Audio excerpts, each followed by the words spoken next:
Frozen Horizon, Book 2 in the Tempest Project series, written by G.C. Simmons and R.J. Simmons. Chapter 1, Cold Truths, John. The cold came slow. John remembered thinking that, like the world wasn't dying all at once, it was easing into it. The first snow had fallen in October, light as ash, and never stopped. By December it had buried the fences, the trucks, half the barn. The farm had gone quiet, so quiet it felt like it was holding its breath. 3 months had passed since they'd come back. 3 months of waiting for Kade. 3 months of trying to stay alive. Most days they lived underground, in the basement. The packed dirt around the walls trapped what heat the wood stove could manage. The air hung thick with smoke, straw, and animals, goats, pigs, chickens, all shoved together in the low light. They dragged them down through the old cellar door before the first blizzard sealed the world above in ice. Now they moved among the people like restless spirits. The goats chewed through rags and rope, the pigs grunted to each other in their sleep, and the chickens' shed feathers floated in the lamp glow. It wasn't living, it was surviving with company. Captain Andrews was walking again, and louder than ever. His leg had healed crooked but solid, and he stomped on it like daring the bone to break again. He was part drill sergeant, part old bull, never quiet, never still. Every morning he woke them by kicking the woodpile and growling about wasted daylight. "You sit too long, you freeze," he'd bark, "and I ain't dragging your carcass out when you do." But for all the noise, no one questioned his grit. He hauled wood when they could find it, sharpened tools till they shone, and could still outwork both John and Will combined on his worst day. Only May softened him. She'd crawl up beside his chair, talking to him about the animals, and his whole face would change. He'd listen like every word mattered, nodding along, grumbling about her terrible handwriting or that blasted goat chewing her hair, but his eyes gave him away. He adored her, and everyone knew it. She'd become the small light in the dimness of their world. Will and John spent their nights near the wood stove, speaking low. The heat barely reached their boots. Frost crept down the walls, slow and patient. They talked about supplies, about fuel, about what the next storm would take. Lately, though, the same truth kept circling back. Waiting wasn't working. Kade hadn't returned. The blizzards were worse. And sometimes when the wind pushed hard enough against the boards, John could feel the invisible hand inside it, like something behind the clouds. Tempest. It was still out there. Less than a year ago, he and Will had built it to predict the planet's climate, to create an early warning system to save lives. The government had twisted it into a weapon, the Tempest Project. Now it lashed out through the atmosphere, shaping storms like fists, tornadoes, lightning, heat, hail, each strike deliberate, precise. When John had powered the old prototype laptop by the river, it must have recognized its creators. Every attempt since to reach or shut it down had drawn another attack, as if the system knew and refused to let them near. The only reason they were still breathing was the corn silo. A neighbor hadn't survived the first ice storm, but his silo had. Inside, enough corn to keep them alive. They'd hauled it home cart by cart until the wagon wheels broke. It kept the animals fed. It kept them fed too, boiled, mashed, baked, fried, ground. Corn until it came out of their dreams. The stalks in the fields became firewood. John spent half his waking hours outside gathering the dry husks, hands cracked and bleeding from the cold, dragging the bundles through deep snow to the door. Every trip felt like a fight he barely won. One evening, as the fire hissed and the wind moaned, Will broke the silence. "If you're thinking about finding a connection point," he said, "you're not the only one." John stared into the coals. "I have to. If there's still a military uplink somewhere, we might reach Tempest before it finds another way to hit us." From across the room came Andrew's voice, rough as gravel. "You're talking suicide, son. That thing's killing half the planet and you want to knock on its door?" Will smirked. "You volunteering to stop him?" Andrews snorted. "Of course not. But if he's dumb enough to go, I'll go with him and try to keep him from getting himself killed." He leaned back, rubbing his bum. "You boys are idiots, but you're my idiots. But somebody's got to keep the kid and the livestock alive while you go poking the devil." Before John could answer, Will shook his head. "No, I'll stay. The animals need tending, and someone's got to keep the heat steady. Either way, it isn't safe for May, and I won't leave her." He looked to John, his expression steady but worn. "And someone has to be here if Kade comes back." John nodded slowly. "All right." May, who'd been crouched by the goats, turned toward them. "Then Molly goes too," she said matter-of-factly. The faithful dog raised her head from her spot by the stove, tail thumping once against the floorboards. "She'll protect Mr. John and Grandpa Andrews." The words landed like a shot through the cold air. Andrews froze, jaw working, eyes blinking faster than he'd like anyone to notice. "Grandpa, huh?" he muttered, clearing his throat. "Well, ain't that something?" He tried to scowl, but the corners of his mouth betrayed him. "Guess I can't argue with that. Dog's coming." May smiled, small, tired, but full of life. The tension in the room eased, just a fraction. John turned to Will again. "We'll start with St. Louis. Mason's family first. I promised him I'd check on them." The words carried a weight everyone felt. Mason's memory was still in the room. His laugh, his sacrifice, the river that took him. John could still feel that moment, the shout to let go, him prying John's hands free so that both him and John wouldn't drown. A crack echoed overhead, a sharp pop like ice splitting. The animals stirred. Andrews was up before anyone else, shotgun in hand, eyes scanning the ceiling. "Just snow load," he muttered after a moment. "Next time it's the roof. Add that to tomorrow's chores." John looked around the room. Tired faces, hollow eyes, but alive. "When the next clear day comes," he said quietly, "we leave. St. Louis first. Then we find a way to reach the system. We have to stop this thing or there won't be anything left of the world." May watched him, small and serious. "Will Kade be out there?" John hesitated, then said, "I hope so, honey. We'll look for him, but my hope is he comes home. If he does, give him a big hug for me, okay?" She smiled, "The biggest, Mr. John, and one from Molly, too." The wind pressed against the cellar door, long and low. The fire snapped, sending sparks crawling across the stoveplate. Outside, the world froze a little deeper. John knew they needed to top off their fuel for the stove. He pulled on his coat, slung his rifle over his shoulder, and climbed the steps. Outside, the cold bit through his clothes like teeth. Even at night, the world was bright, a white desert glowing under the reflected light of the moon. Every drift caught and bent the pale blue haze until it seemed the snow itself gave off light. Shadows were soft, edges blurred. He could see for hundreds of feet in every direction, and that made him uneasy. If he could see that far, then others could see them too. Their best chance of survival was to stay out of sight. The cornstalk piles behind the barn were running low again. They'd had 3 straight days of blizzard when no one could risk going out, and the stove had nearly gone cold. They'd burned furniture, then kitchen cabinets, anything dry. He wasn't about to let it happen again.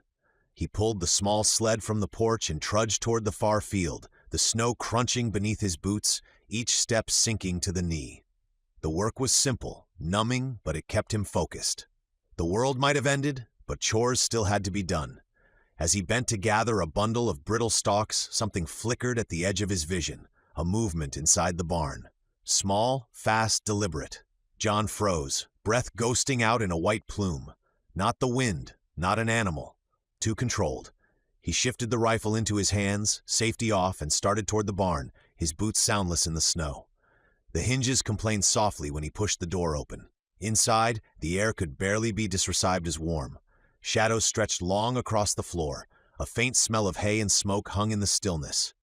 "Whoever's in there," John called, voice low, firm. "Come out slow. Hands where I can see them." A figure stepped out from behind a feed stack. A young man, maybe late teens, thin beneath too many layers of clothing. His right hand was wrapped in cloth, 2 fingers missing, and a crude eye patch covered his left eye. "Don't shoot," he said, voice steady. "I'm not here to steal." John kept the rifle leveled. "Then what are you doing in my barn?" Before the boy could answer, a sharp click sounded behind him, the unmistakable metallic snap of a hammer pulled back. "Drop the gun," a female voice said, clear and cold. "Or I'll paint the wall with your brains." John froze, breath clouding the air. The girl's tone had no tremor, no bluff. "Brooklyn, wait," the boy said quickly, turning toward the sound. "Don't shoot. I know who he is." John didn't lower his weapon yet, but turned slightly, just enough to see her. She stepped from the shadows, a young woman with blonde hair and pale blue eyes, her grip on a pistol steady and practiced. She looked too young for that kind of control, but her expression said otherwise. The boy gestured toward John with his good hand. "You're John, right? Kade's dad?" The name cut through the cold like a blade. "You know my son?" "Yeah, I'm Quentin," he said. Brooklyn and I, we met him months ago. He took us in. We were here at this farm when the attack happened." John's throat tightened. "You stayed?" Quentin nodded. "For a while. Kade got hurt during the fighting. He was unconscious when the others left, but alive and stable. We thought we'd keep watch, circle back every now and then to see if he returned. When the blizzards hit, we had to move. We've been bouncing between houses, scavenging, staying warm where we can. We decided it was long overdue to come back and check if he'd come home." Brooklyn lowered her pistol a fraction, her eyes flicking to the boy. "We weren't looking for trouble," she said, "just somewhere that still had 4 walls and a roof." John lowered the rifle slightly, but didn't relax it. "You picked the wrong barn for that." Quentin smiled faintly, a flash of humor through exhaustion. "Seems to be a pattern. I'm the brains, she's the brawn." Brooklyn's glare silenced him instantly. He cleared his throat. "She's both, actually. I just carry the bags." John almost smiled. "How long you two been together?" "Since before all this," Quentin said. "Met in a kids' martial arts class when we were 5. Got good at taking hits early, I guess." Before John could answer, a sudden growl tore through the night. Low, sharp, protective. Molly charged into the barn, snow flying off her coat, teeth bared and gleaming in the moonlight. She planted herself between John and the strangers, shoulders tense, a rumble building in her chest. Brooklyn's eyes looked toward her gun, but she didn't raise it. Even she looked uneasy under the dog's stare. "Molly!" John barked. "Easy! Down!" The shepherd froze, then took a step back, still watching them with narrowed eyes. Quentin exhaled slowly. "That your dog?" "She was my friend's," John said, lowering the rifle now. "She doesn't take kindly to people pointing a gun at me." Brooklyn swallowed, relaxing her grip. "Noted." John looked between them, the cold burning in his lungs. "You two better come inside before you freeze solid. There's a fire and something warm to eat." Quentin hesitated, wary. "We don't take charity." "Good," John said, motioning toward the house. "Then call it a trade. You help keep the animals fed, and I'll let you find out how many ways there are to cook corn." A ghost of a grin crossed Quentin's face. "That a bad thing?" "You'll see." As they stepped out into the pale blue night, Molly trotted ahead, tail sweeping low through the snow, glancing back every few feet as if to make sure they followed. The moonlight turned the fields silver, the silence deep enough to feel. For the first time in weeks, John felt something stir beneath the cold, a trace of warmth that wasn't from fire. By the time they reached the farmhouse, the wind had picked up again, rolling across the frozen fields like a tide. Molly bounded ahead, snow flying from her coat as John pushed the door open. The warm air that met them smelled of smoke, straw, and earth. Down in the basement, the fire in the stove burned low but steady, its light flickering across the walls. May was sitting cross-legged near the goats, talking to them as if they were listening. When she saw John come down the steps with Quentin and Brooklyn behind him, she blinked, curious rather than afraid. "Who are they?" she asked. John stepped aside. "This is Quentin and Brooklyn. Found them in the barn.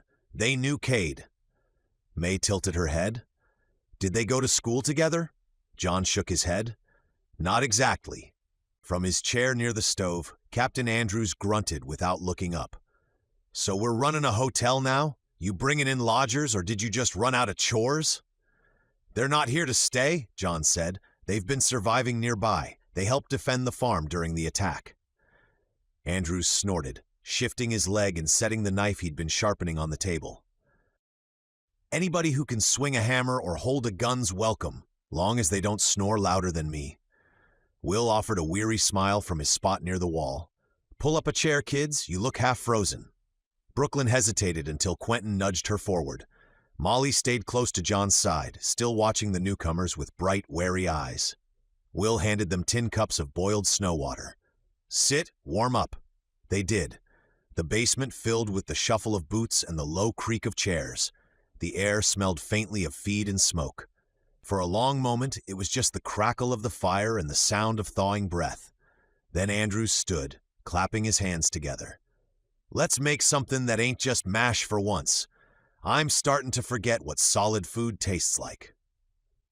The chickens had laid a few eggs. They had plenty of cornmeal and a pinch of salt and pepper. Brooklyn helped whisk the eggs while Will mixed in the cornmeal and water, and Andrews fried them in a blackened pan. The smell filled the basement, crispy corn griddle cakes, edges brown and curling, steam rising like hope. They ate quietly, grateful for warmth and something that resembled a meal. May sat beside Molly, feeding her bits of egg and humming softly. For a few minutes, it almost felt like normal. Then the talk turned to Tempestus. Quentin stared into the fire before speaking. When the farm was attacked, a group came through. Not soldiers, something else. Private, maybe. They called themselves contractors.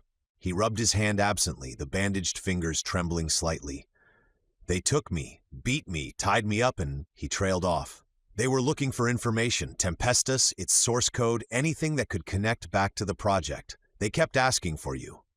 John's stomach dropped. And then what? Quentin's gaze stayed on the fire. They didn't believe I had no idea what they were talking about. I told them about Kade. He touched the edge of his eye patch. I'm sorry, John. I couldn't help it. That's how I lost this. And 2 fingers. Said they were sending word to someone higher up. Maybe military, maybe worse.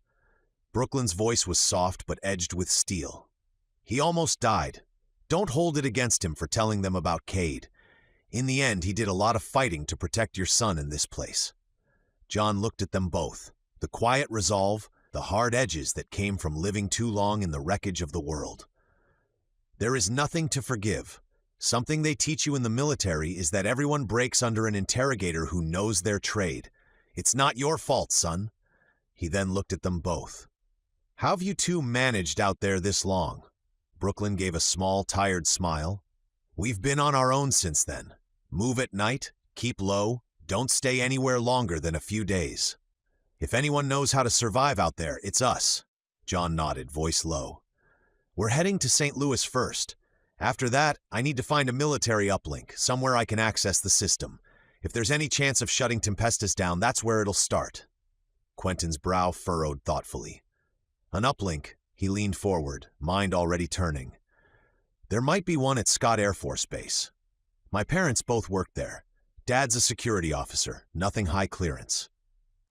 Mom's a private contractor, handles logistics and inventory management, but she once mentioned research sections nobody was allowed near.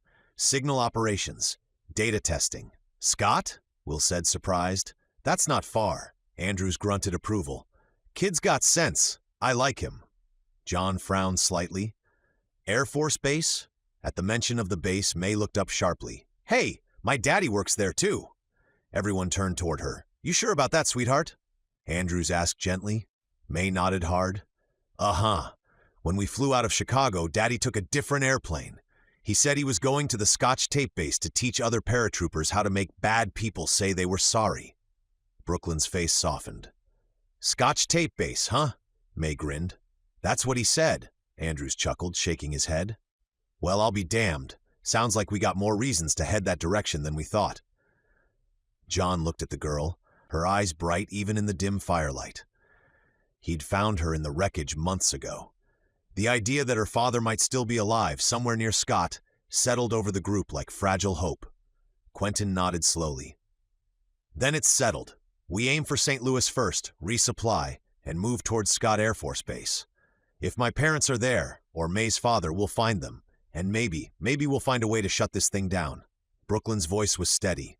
I'm going too. He's all I've got. Andrews leaned back in his chair, studying them with the look of a man who'd seen 100 bad plans but respected the courage behind each one. Well, crap, he said, scratching his chin. You kids might actually make it, but if we're doing this, we do it right. We pack, plan, and pray. John nodded, eyes on the stove flame. We leave when we have the supplies we need together. May hugged Molly around the neck. Daddy's gonna be so happy when you find him.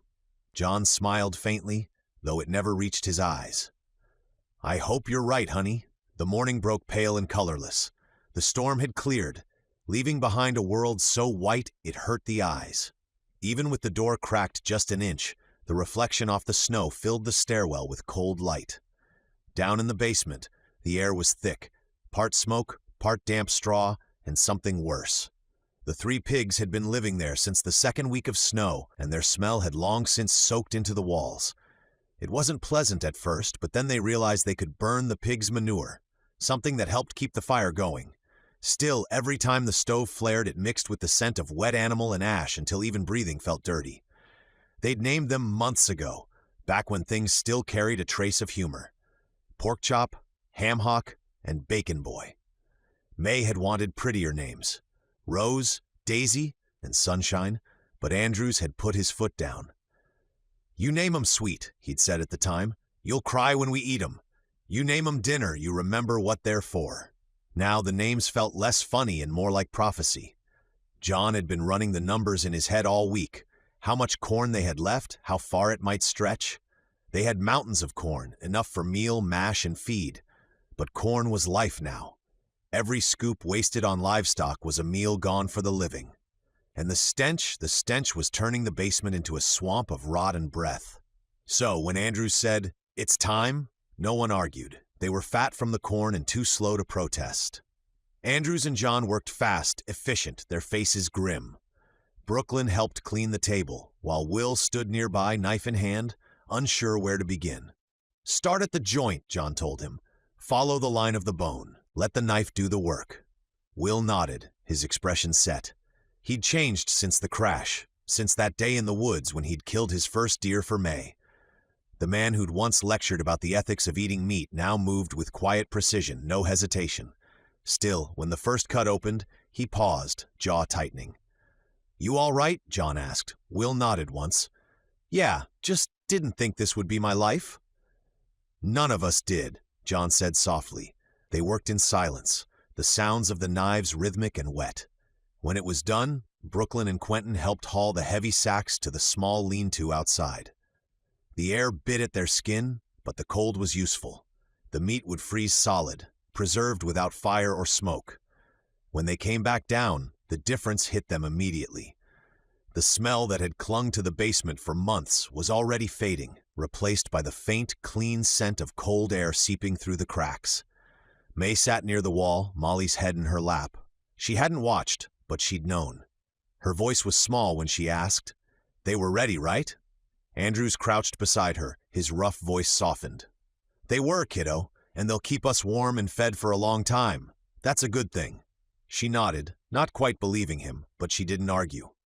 As they cleaned, Quentin sorted through a pile of scrap near the workbench. Chair legs, bent nails, old leather harnesses. "In theory," he said, half to himself, "I can make us snowshoes from this junk. The frames are good enough. I'll use the goat harness straps for webbing." Andrews raised an eyebrow. "You're telling me you can turn furniture into footwear?" Quentin smiled faintly. "In theory." Brooklyn smirked from the other side of the room. "He says that a lot, usually right before something actually works." John wiped his hands on a rag. "Do it. We'll need them in the deep snow, and I can turn the old wheelbarrow into a sled. We'll need a way to haul meat and supplies on the trip." Andrews gave a short, gruff laugh. "A pack of fools, a sled, and homemade snowshoes. We make one odd caravan." Quentin kept working, his good eye bright. "Sometimes the best engineering starts with desperation." John nodded, though his mind was elsewhere, his hands remembering the weight of his grandfather's tools, the smell of oil and dirt on warmer days. When Quentin asked, "Did your dad teach you all this?" the answer came quieter than he meant it to. "No," John said. "My dad wasn't much for work. He cared more about what he could smoke or drink than what he could build." Quentin looked up, surprised. "So the farm?" "My grandpa," John said. "He gave it to me, drove my old man crazy. He thought it'd be his one day. But Grandpa saw what he was, a man who'd rather chase freedom than responsibility." He stopped there, the words hanging in the cold air, heavier than he liked. Andrews grunted from the stove. "World's full of men like that. Most of them are dead now." John gave a short, dry laugh. "Not my dad. Man's like a cockroach. You can stomp on him 100 times and he'll still crawl out from under the rubble smiling. Life's tried to kill him plenty, but he just keeps going." He adjusted the strap on the sled, his voice softening. "Carol, before she passed, used to say he'd probably outlive us all." The name lingered in the air. John realized it was the first time he'd said it out loud in a long time, and for once it didn't feel like someone had driven a fist through his chest. just an ache. Small, steady, but survivable. By evening, the meat was stacked outside in tidy bundles, the basement swept, and the air clean enough to breathe deep without flinching. The warmth from the stove spread better now, and the quiet felt almost peaceful. May fed the goats from a bucket, humming softly. Molly lay curled beside her, head on her paws. Andrews sat sharpening his knife, grumbling under his breath but looking oddly content. Will leaned against the wall, hands still red from work, eyes distant. Brooklyn and Quentin sat cross-legged, working over their snowshoe frames. For the first time in months, the basement didn't smell like death. It smelled like preparation, like people getting ready to move. Morning came clear and biting cold, the kind of cold that burned when you breathed it in. The sky above the farm was a hard, cold blue, too clean, too empty. The storm had passed, leaving the world scoured white. The smell of bacon filled the basement. It felt good to breathe in something other than just smoke, animals, and corn. Andrews stood over the stove, turning the strips slow, patient, letting the fat crackle and spit. The heat spread through the room, chasing the chill from their hands and faces. May sat near the fire, Molly's head in her lap, watching with wide eyes. "It smells happy," she said softly. May sat near the fire, Molly's head in her lap, watching with wide eyes. "It smells happy," she said softly. Andrews chuckled. "That's 'cause it is, kid. Trust me, this pan is full of happiness. This right here is what breakfast used to be." Will cracked the last of the eggs into a dented pan, the yolks bright against the iron. The sound of them sizzling was almost musical. When he set the plates out, eggs, bacon, and nothing made from corn, it felt like a holiday meal. They ate slow, as if it might vanish if they rushed. John took his time chewing, savoring the warmth. They had been eating low-fat food for so long that his body instantly got a surge of energy from the bacon. It wasn't just food. It was a reminder that life could still taste like something good. Across from him, Brooklyn mopped up the last of her yolk with her thumb, nodding in quiet approval. Quentin ate methodically, mind already somewhere ahead, probably cataloging every supply they had packed. Andrews grumbled about portion sizes, but didn't leave a single bite. When the last plate was empty, silence settled over the group. It was the silence before motion, the kind that made every sound louder. John rose first. He strapped his rifle over his shoulder, checked the sled harness, then turned to the others. "We move as soon as the light hits the trees. It won't get any warmer." Andrews pulled on his coat, grunting as he tested the weight of his pack. "Feels like we're heading into the frozen frontier," he said. "Except the frontier used to have coffee." Quentin smiled faintly. "At least there's less talking out here." Andrews growled. "Too much talking already." Brooklyn tightened her jacket, eyes glinting. "Give it a day, old man. You'll be begging me to talk just so you know you haven't gone senile." Andrews snorted. "Keep that smart mouth running, kid. I'll hook you to the sled and let you pull the thing." She grinned, unbothered. "That would be the day, Gramps. That would be the day." By the door, May stood waiting, bundled in one of John's old coats that hung past her knees. Molly sat at her feet, tail sweeping the dirt. "You're coming back, right?" she asked quietly. John knelt in front of her. "You hold down the fort with Will, all right? Keep the fire going. Keep the goats fed. We'll be back before you know it." May nodded, but her lip trembled. "Okay, but Molly's got to go with you. She's brave." John smiled. "That's the plan." He reached out and scratched the dog's neck. "You watch my back out there, girl." Molly gave a small huff, as if she understood. Will shook John's hand at the base of the steps. "You sure about this?" "No," John said honestly, "but it's what we've got." Will nodded. "Then go. We'll be here when you get back." John smiled. "It's going to be hard traveling without my tree-hugging hippie best friend." It was Will's turn to smile. "I think there was a compliment in there somewhere. Hard to tell, but you are a caveman, so I'll give it the benefit of the doubt." John stepped forward and gave Will a hug. "Keep an eye on things for me, brother. I'll be back as soon as I can. Stay warm, stay safe." Will stepped back. "Go kill this thing, John." The air outside hit them like ice. The snow stretched in every direction, glowing under the pale sun. John took the first step, pulling the sled behind him, its metal skids whispering against the frozen ground. Andrews followed, the rhythm of his boots solid and sure. Quentin adjusted his makeshift snowshoes, testing them with careful precision while Brooklyn walked beside him, scanning the horizon. Molly trotted ahead, nose down, tail high. Behind them, the farmhouse stood small and silent against the endless white, a dark smudge in a sea of light. John could just make out May waving from the cellar door, her voice barely carrying on the wind. John didn't look back right away. When he finally did, the figures by the house were already shrinking, fading into the stillness. The farm, the warmth, the smell of bacon, they felt like a memory already. Ahead of him stretched nothing but frozen earth and sky. He took a breath, tightened the strap on his pack, and started walking. The snow crunched beneath their boots like breaking glass. Every step carried them further from the last piece of safety they had. The air was sharp, the horizon endless. Whatever waited out there, Tempestus, Kade, May's father, answers, it was all beyond the line of the trees and the white of this winter world they were plunged into. Chapter 2. Whiteout, Kade.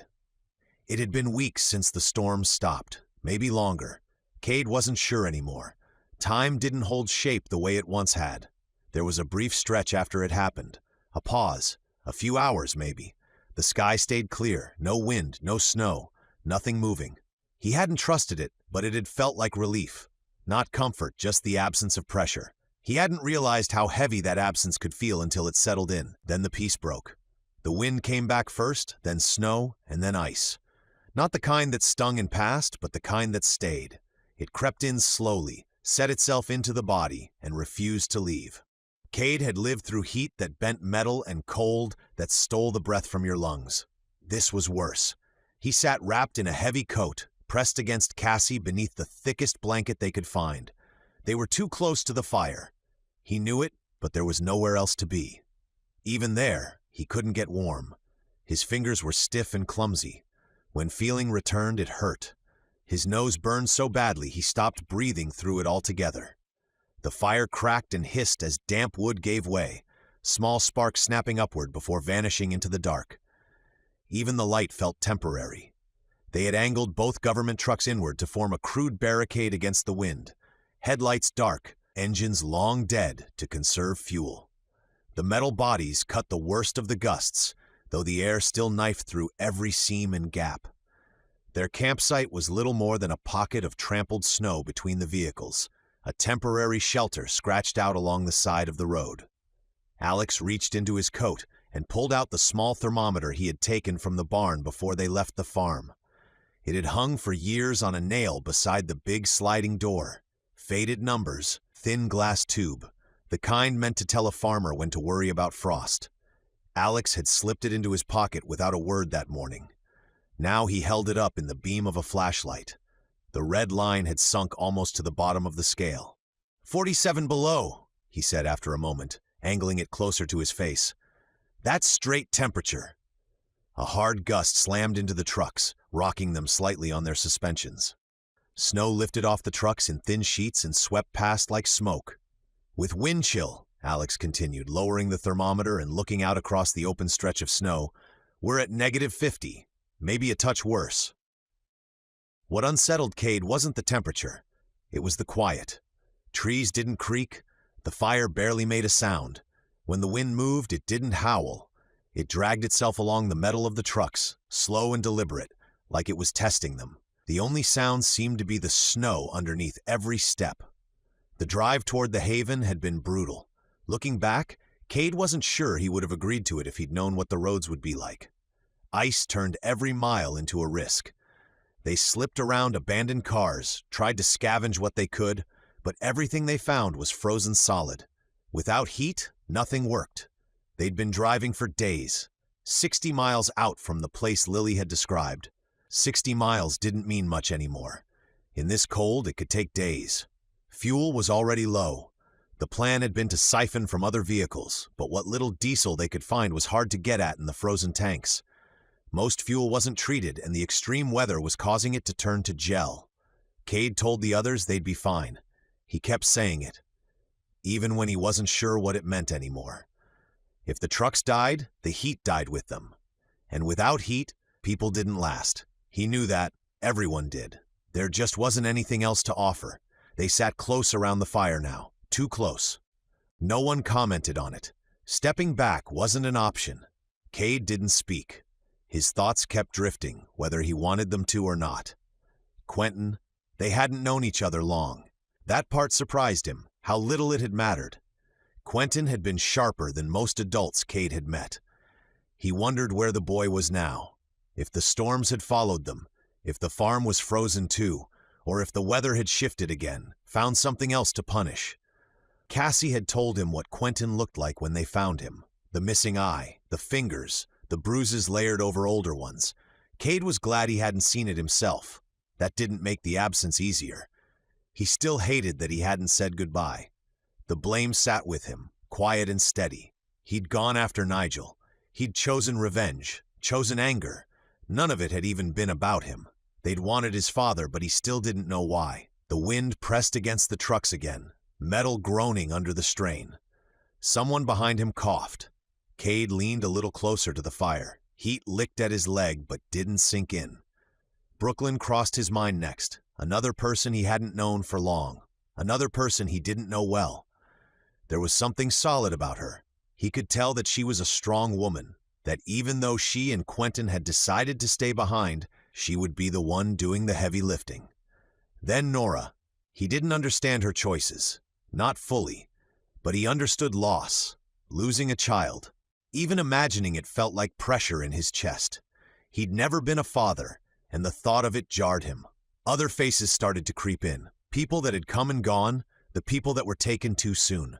Brendan and Nana briefly entered his mind. The thought of Brittany was too painful, and he had to force it back out. He didn't want to think about her, to feel the guilt.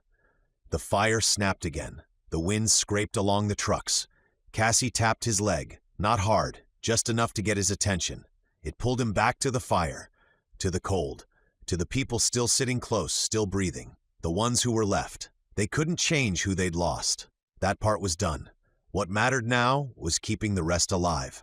That had to be enough. "You okay?" she asked quietly. Her face was turned toward him. Even in the low firelight, he could see the crease in her brow. She didn't push. "Yeah," he said. His voice stayed low. "I'm fine." Alex was still talking. Kade hadn't been listening closely, but neither had anyone else. The kids were the only ones paying attention. Everyone else looked drained, eyes heavy, bodies folded inward. Noah sat across from him with Eli curled against his chest. The blanket was pulled tight around them both. When the boy shivered, he tucked his head under the layers until only a patch of blonde hair showed. Lily did the same beside Alex, sharing a blanket that had been worn thin long before the cold set in. They had more somewhere. He'd have to suffer the cold to grab it for him. But for now, bodies did more than fabric ever could. The fire was dying. The flames had pulled back into themselves, reduced to dull red lines that pulsed weakly through the ash. The last of the wood was nearly gone. Most of it had come from broken crates they dragged along from earlier stops. There was nothing left nearby. The grass was buried and soaked. Fallen branches were locked into the ground, frozen solid. When the fire went out, he checked the trucks again. See if there was anything left they could burn without poisoning themselves with toxic fumes. For now, he stayed where he was. Let Cassie's hand resting near his knee anchor him. "I'd kill for a burger," Alex said suddenly. The comment cut clean through whatever story he'd been telling. His hands lifted as if he were making a case to someone no one else could see. "No more beans, I want a real burger." The shift caught them off guard. Noah muttered, eyes barely open. "A burger? That's what you land on?" "It's perfect," Alex said. "Burger and fries, that's it." A muffled voice came from under the blankets. "McDonald's?" Eli. The sound of laughter came unevenly at first, then spread. It felt strange in the cold air. Too loud, too alive. "Exactly," Alex enthused. "Salty fries, grease dripping through the bag." He leaned back, eyes closed. "I can taste it." Cassie glanced toward Lily. "What about you?"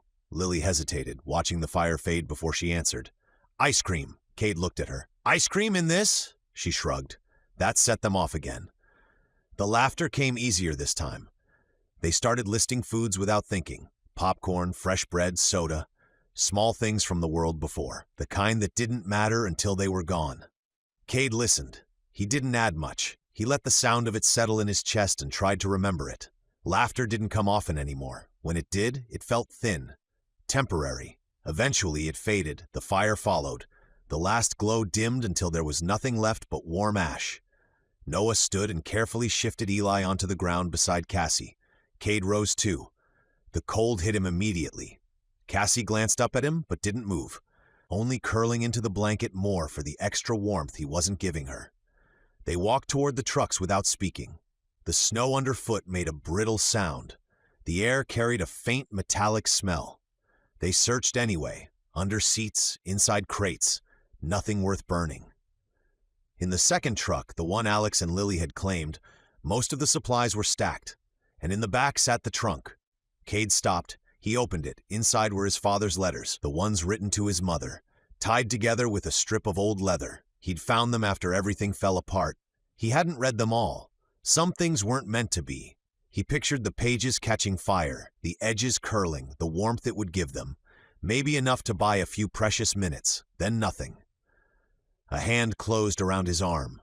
Cassie stood beside him. She didn't look at the trunk. She knew what he was thinking. "Not yet," she said. He nodded. The lid came down with a hollow sound. They stood there a moment longer. The silence felt heavier than before. When they returned, everyone was huddled together around the dead fire pit. Blankets layered over coats, bodies pressed tight. Alex looked worse. His face had gone pale. His lips were losing color. His hands shook under the blanket. Lily noticed. She looked up at Kade. "Can we sleep in the truck?" she asked.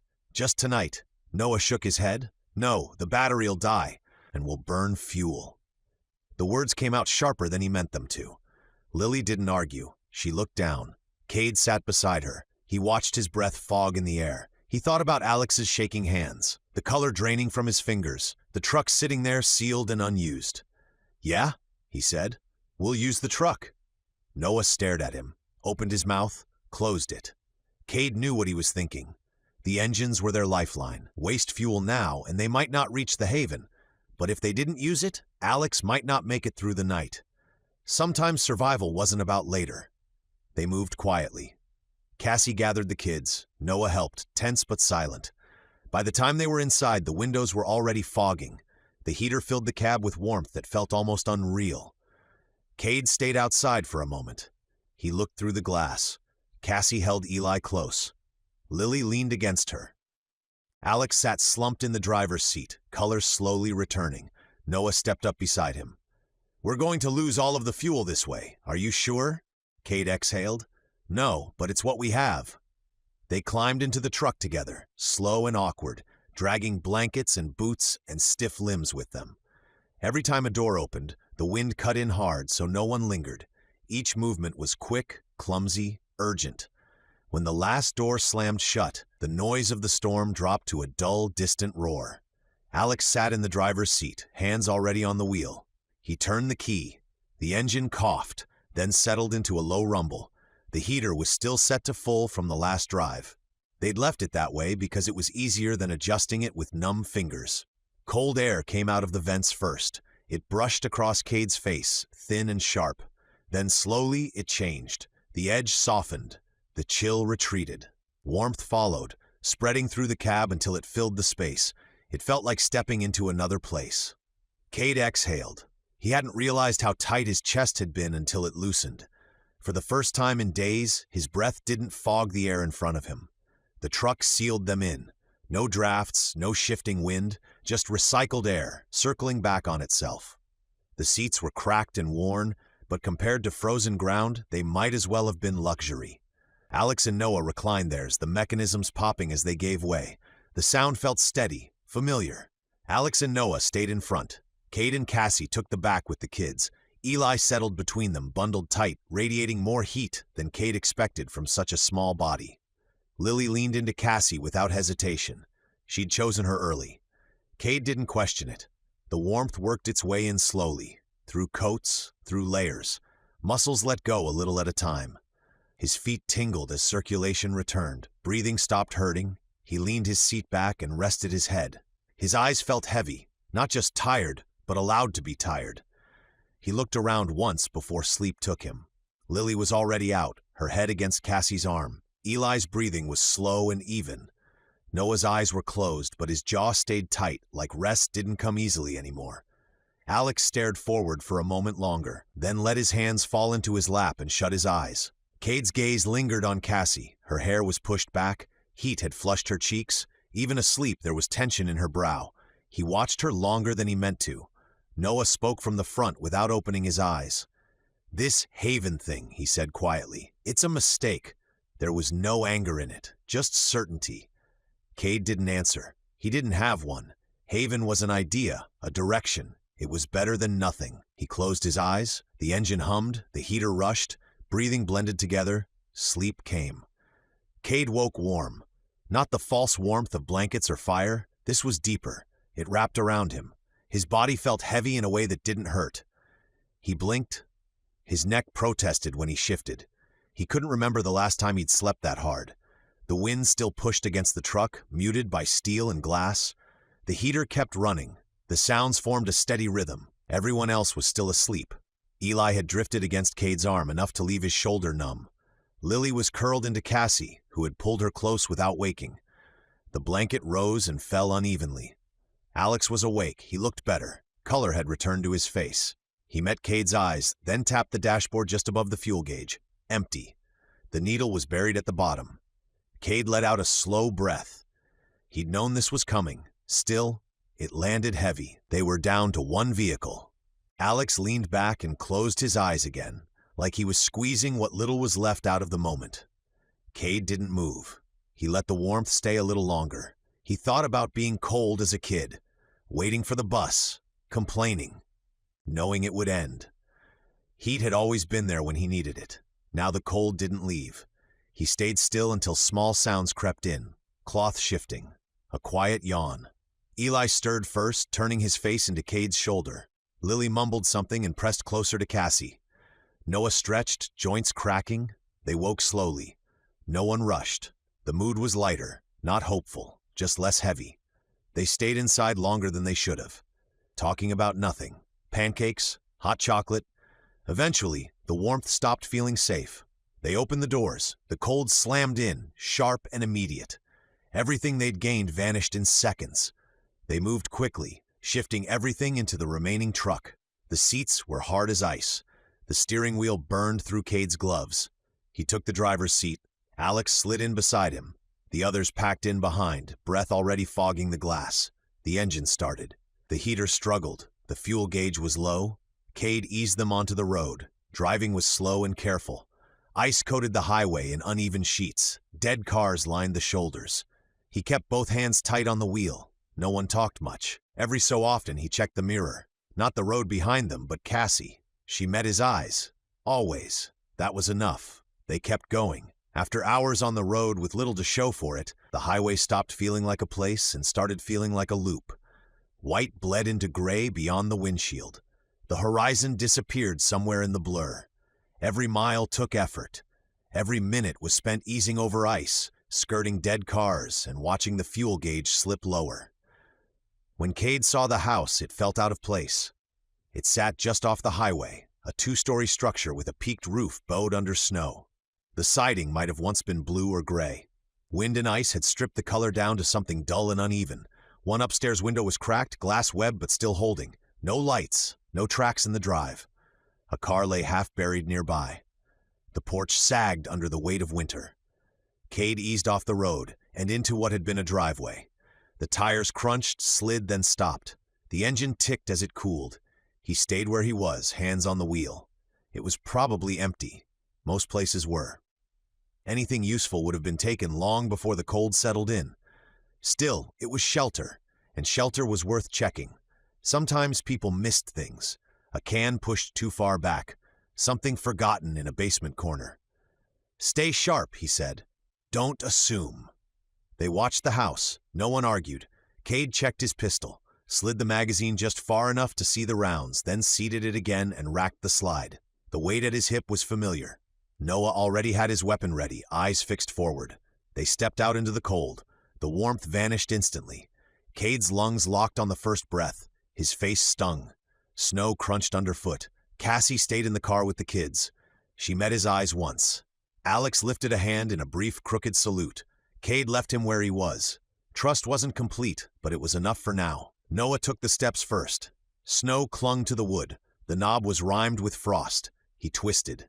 The door creaked open. Kade went in. The air inside was stale. Dust, old wood, and a cold that had settled and stayed. His eyes moved quickly. He noticed a coat rack with no coats and a pair of small boots by the wall. There was no sign of life. "Clear," he said. They worked through the house room by room. Living room. Couch worn down in the middle. Television dead. Picture frames still hanging. Smiling faces. Summer light. A life that hadn't known what was coming. Upstairs. Bedrooms empty. Bathroom bare. Drawers held leftovers. Socks, a brush, a cracked phone case. No bodies, no tracks, no signs of anyone staying. Kade lowered his weapon. "We're good." Back at the car, relief moved through them quietly. "Empty," he said, "but safe." They brought what they needed inside. The kids claimed the living room first. Cassie stayed close. Noah and Alex checked windows and doors. Lily traced dusty outlines on old photographs. Kade headed for the kitchen. The cabinets were nearly bare. Dishes, cups, utensils tangled together. The pantry shelves were marked where food had once been. The fridge held nothing. He checked the basement with his flashlight.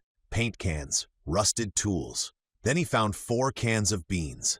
It wasn't a lot, but that was enough for them to survive another meal. That's what really mattered. He set them on the counter and stared at them. Frozen solid, heavy. It wasn't much. It would be unpleasant, but it was calories. They were alone in the house. Eli slept in a small bedroom, wrapped in blankets. Lily rested on the couch. The house creaked softly. Wind pressed against the siding. Kade and Cassie took the upstairs room. The mattress sagged but felt soft compared to the ground. They lay facing each other. Cassie shifted closer. He pulled her in, her head settling against his chest. Warmth without fire or fuel. She stayed tense, even now. He tilted her chin gently. "It'll be okay?" He didn't know if it was true. He said it anyway. "I love you," she said, muffled. "I love you too." She fell asleep easily, but Kade wasn't able to. He just stared up at the ceiling. His thoughts circled the same questions. Fuel, food, distance, choices. If he failed, he wasn't just letting people down. They died. Hours passed. They stayed longer than planned. Sleep spread through the house. When Noah came to wake them, it was dark. "We're staying," Kade said. Noah didn't fight it. Dinner was beans. Alex found matches and dry scraps. The fire caught slowly. The pan warmed. Frozen beans thudded into metal. Steam rose. Alex talked the whole time. It helped. The beans tasted better than they should have. Later, Cassie took his hand and led him upstairs. They talked quietly, mostly about Haven, envisioning a life that was too perfect to truly believe would happen. When that conversation ran dry, they talked about normal, what that used to mean, and how much they had taken it for granted. Eventually, words ran out. Kade held her. This time, sleep came. Outside, the wind kept moving. The cold never stopped. Yet inside, for a few hours, they rested. Kade glanced down at the fuel gauge. The bars were nearly gone. 2 left. Thin and pale. He watched them flicker as the car moved, then looked back to the road. He exhaled through his nose. It didn't help. It just let some of the pressure out. They were close. He felt it. Not hope, exactly, but momentum. Since Lily had first described Haven, he'd held on to the idea that distance still mattered, that roads still led somewhere. Now it felt thinner. Every mile cost fuel they didn't have. The cold pulled more from the engine than the storms ever had. The car felt sealed, quiet, heavy. He was tired of driving. The kind of tired that sleep can't fix. The kind that stacked up behind the eyes. The hours blurred together. Conversation had dried up days ago. Alex still tried jokes now and then, but even those came out flat. Noah watched the windows. Cassie stayed quiet. The kids leaned together, worn down. Kade shifted his grip on the wheel. "Lily," he said, "what's Haven like?" He hadn't asked it that way before. He'd asked about numbers, safety, layout, not what it felt like. She stirred immediately, coat rustling. Even without looking back, he could hear it in her breathing. "It's not like this," she said, "at all." He felt a small pull at the corner of his mouth. "There's food," she went on, "a lot, every day. Not just cans, real food." He didn't know if that was still true. He let it stand. "And the walls," she said, "they're huge, like really huge." Cassie caught his eyes in the mirror. She didn't smile. She didn't need to. "And the people," Lily added, almost like she'd forgotten. "They're nice, but you don't mess around." "Why not?" Kade asked. "They stop you," she said simply. "Only if you're doing something wrong." She paused, then said, quieter, "My brother does too, he's the best." The car stayed quiet after that, not heavy, just still. Eli spoke up from beside the window. "Do they have hot water?" "Yes," Lily said without hesitation. Kade kept his eyes on the road. He didn't question her. The kids started talking over each other then. Beds, lights, food, things that worked. Lily mentioned ponies at one point. He bit his cheek and said nothing. It filled the car. Even Noah didn't cut in. He just watched the world slide past. Then he spoke. "Did you see that?" Kade's grip tightened. "What?" "Movement." Noah said, "Keep an eye out." Kade nodded. "Okay," he slowed. Scanned ahead. At first, it looked like snow or abandoned vehicles. Then the lines sharpened. Straight. Intentional. Something blocked the road. He eased onto the brake.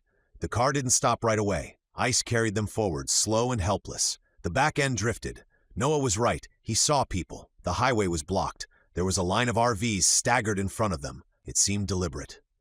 "Turn around," Alex said. "No," Noah said. "Where?" "Yeah," Kade said. "We turn." But it was too late. A man broke from the group and ran toward them. Then another. Then more. Someone shouted. "They see us," Kade said. "Just don't escalate." He rolled forward at a crawl, lifted a hand. The man slowed, squinted. Another voice shouted behind him. The man reached down. Kade slammed on the brakes and took a hard turn. The car slid as gunfire cracked. The windshield spiderwebbed. Shots slammed into the sides, metal rang. "Down!" Noah yelled. Cassie pulled the kids in. Alex dropped sideways. The car hit the guardrail. Kade's head snapped sideways. Pain flared, white. His vision went dark. When it came back, the shooting was over. Boots hit the ground. Voices shouted as shapes closed in. Hands grabbed at doors. Kade dragged in a breath. They weren't alone anymore, and whoever had stopped them wasn't here to help. Chapter 3. Howling Wind. They'd been walking for over a week. Time blurred in the constant trudging walk. The sun was only a pale disk behind a ceiling of cloud, and the snow stretched on forever, white on white, horizons swallowed by haze. 50 miles behind them lay the farm, half buried now under another storm they could see rolling in the distance. Ahead, somewhere far beyond the curve of the world, was St. Louis. Every breath stung. The wind cut through even the thickest layers, scouring skin raw. John's beard had frozen solid hours ago, the ends crusted with ice. The cold gnawed at every joint. Andrews pushed the sled beside him, boots grinding through the drifts, his voice carried thin on the wind. "Feels like walking through a freezer," he muttered. 50 miles and I still can't feel my backside." Brooklyn trudged several paces ahead, scarf pulled high over her face. She squinted against the brightness and cursed under her breath. "My eyes," she said finally. "They burn." John slowed. Her eyes were red, watering against the glare. "You're getting a snow burn," he said. "Reflection off the snow, it's like staring all day into a mirror reflecting light." "So I'm getting sunburned in a blizzard?" she asked, incredulous. "Pretty much," John said. "Light bounces back up. Hurts if you don't protect them." Quentin, walking just behind with his pack creaking against his shoulders, perked up despite his exhaustion. "Actually, there's a fix for that," Andrews groaned. "Here we go. Professor's got another theory." Quentin ignored him, already digging through his coat pocket for one of the leather scraps they'd salvaged from the basement. "I saw it once in a documentary," he said. "Early Arctic explorers didn't have proper goggles, so they cut thin slits in leather and tied them over their eyes. The narrow openings reduced glare, kept them from going blind." Brooklyn shot him a look. "You're telling me you're going to make snow sunglasses out of junk leather?" Quentin smiled faintly. "In theory," Andrews snorted. "Hey kid, make me a pair too while you're playing MacGyver. My eyelids feel like someone set them on fire." They stopped long enough for Quentin to work. With a knife, he sliced 2 narrow bands of leather, punched small eye slits into them, and tied them off with twine. Crude, but they worked. When Brooklyn slipped hers on, she blinked against the dimmed light and nodded. "Better?" John asked. "Better," she admitted, muffled under her scarf. "Guess I owe you one." Quentin just shrugged, tucking his knife away. "Hey babe, one step closer to not dying, I'll take it." Brooklyn turned her head and stared at him. Quentin froze. Did I say babe? I meant wisest, most beautiful woman of strength and mercy to ever walk the earth." Brooklyn nodded. "And don't you forget it." They pressed on. The wind howled, growing sharper with every mile. It carried fine powder that stung their faces, finding every bit of exposed skin. The windburn was almost worse than the cold, like walking through invisible sandpaper. Andrew's cheeks were raw and cracked. John's lips split every time he spoke. Brooklyn's knuckles bled where the gloves had worn thin. Even Molly, trotting ahead of them, had frost clinging to her muzzle. By midday, they found brief shelter in the ruins of an old gas station, half buried in snow. The roof had collapsed, but the corner office still stood, giving them 4 walls and a moment out of the wind. Andrews dropped the sled ropes with a grunt. If there was a version of hell that was frozen, this would be it. John knelt beside the sled, pulling out a bundle wrapped in cloth, pork and ground cornmeal. He cut slices with his knife and handed them around. The meat was dense with fat, the grains dry but heavy with carbs. Brooklyn tore into hers without complaint. "It's not balanced," she said between bites, "but I'll take calories over taste any day." John nodded. "High fat, high protein, high carbs. Not ideal, but it keeps us moving." "Feels like eating engine grease," Andrews grumbled, though he didn't stop chewing. "But it's good engine grease." Quentin smiled faintly. "Technically, it's perfect. Energy from fat, strength from protein, stamina from carbs. It's what explorers used to pack before modern rations." "Explorers didn't have to drag sleds through this," Brooklyn said, slumping against the wall. John leaned back beside her, the fatigue hitting him like a weight. His muscles ached from the cold, from the pull of the sled, from the sheer effort of existing in this weather. He looked around the small group, faces red and raw, eyes hidden behind makeshift goggles, shoulders heavy under their packs. They were all running on survival instinct now. No warmth, no softness left, just the stubborn will to keep moving forward. Outside, the wind roared again, shaking snow loose from the collapsed roof. Andrews looked up at the sound and said quietly, "Hope St. Louis has walls left standing." John stared at the horizon through a hole in the wall, the sky a flat gray stretched over endless ice and snow. "Whatever's there," he said, "it's better than what's behind us." No one disagreed. They sat in silence for a while, the fireless room filled only with the faint crunch of frozen food between their teeth and the steady sound of the wind pressing against the world. Night came early, as it always did now. The light bled out of the sky in slow gray layers until the snow was the only thing still glowing. Inside the gas station, the air was heavy and close. They'd built a small fire from broken shelving and old advertising boards, the flames licking low, fighting against the cold that pressed in through the cracks. They ate what was left of their meal, thin slices of pork fat and cornmeal baked into a rough cake, and spoke little. Everyone was too tired. Molly lay near the fire, head resting on her paws, eyes half open. Every few minutes her ears twitched toward the window. Outside, the wind had quieted. The silence was thick enough that every creak in the building sounded loud. Brooklyn was the first to notice it, the faint, drawn-out sound that drifted in through the broken doorway. A howl, long, lonely. She sat up, her breath visible in the dim light.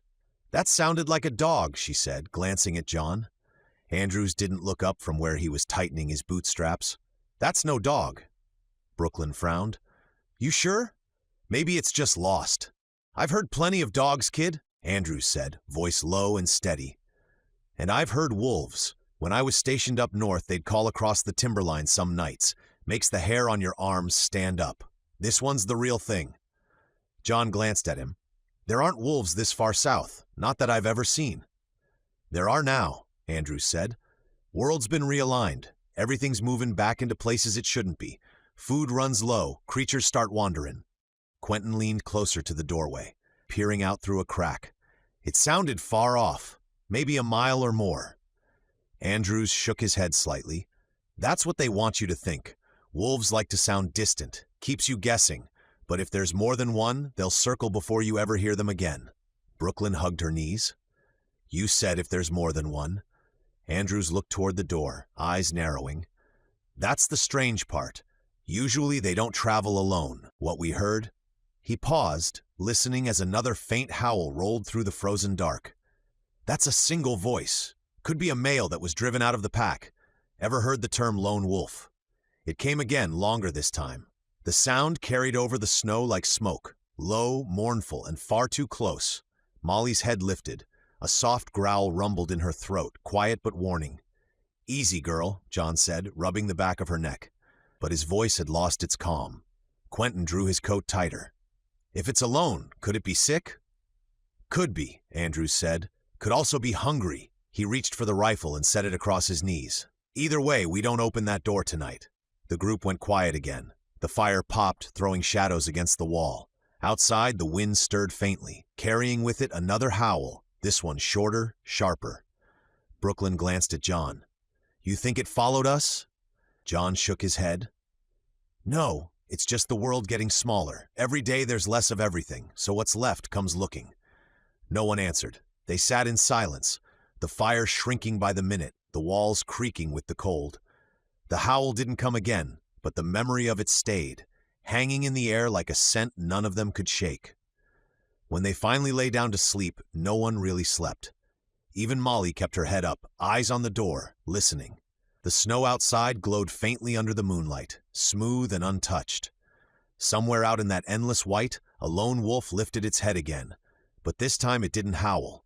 It was listening too. The morning broke brittle and silent. The fire had gone cold hours ago, and their breath hung in pale clouds inside the gas station. The world outside glared white under the rising sun. Every inch of snow sparkled, sharp enough to hurt the eyes. They packed quickly. John double-checked the sled harness and helped Andrews load the supplies while Brooklyn adjusted her makeshift snow goggles. Molly paced by the door, tail low, sniffing the air with quiet unease. The others felt it too, that sense of being watched by something they couldn't see. When they stepped out, the air hit like a wall. It was the kind of cold wind that drowned out sound and made it seem as if the world itself had been muted.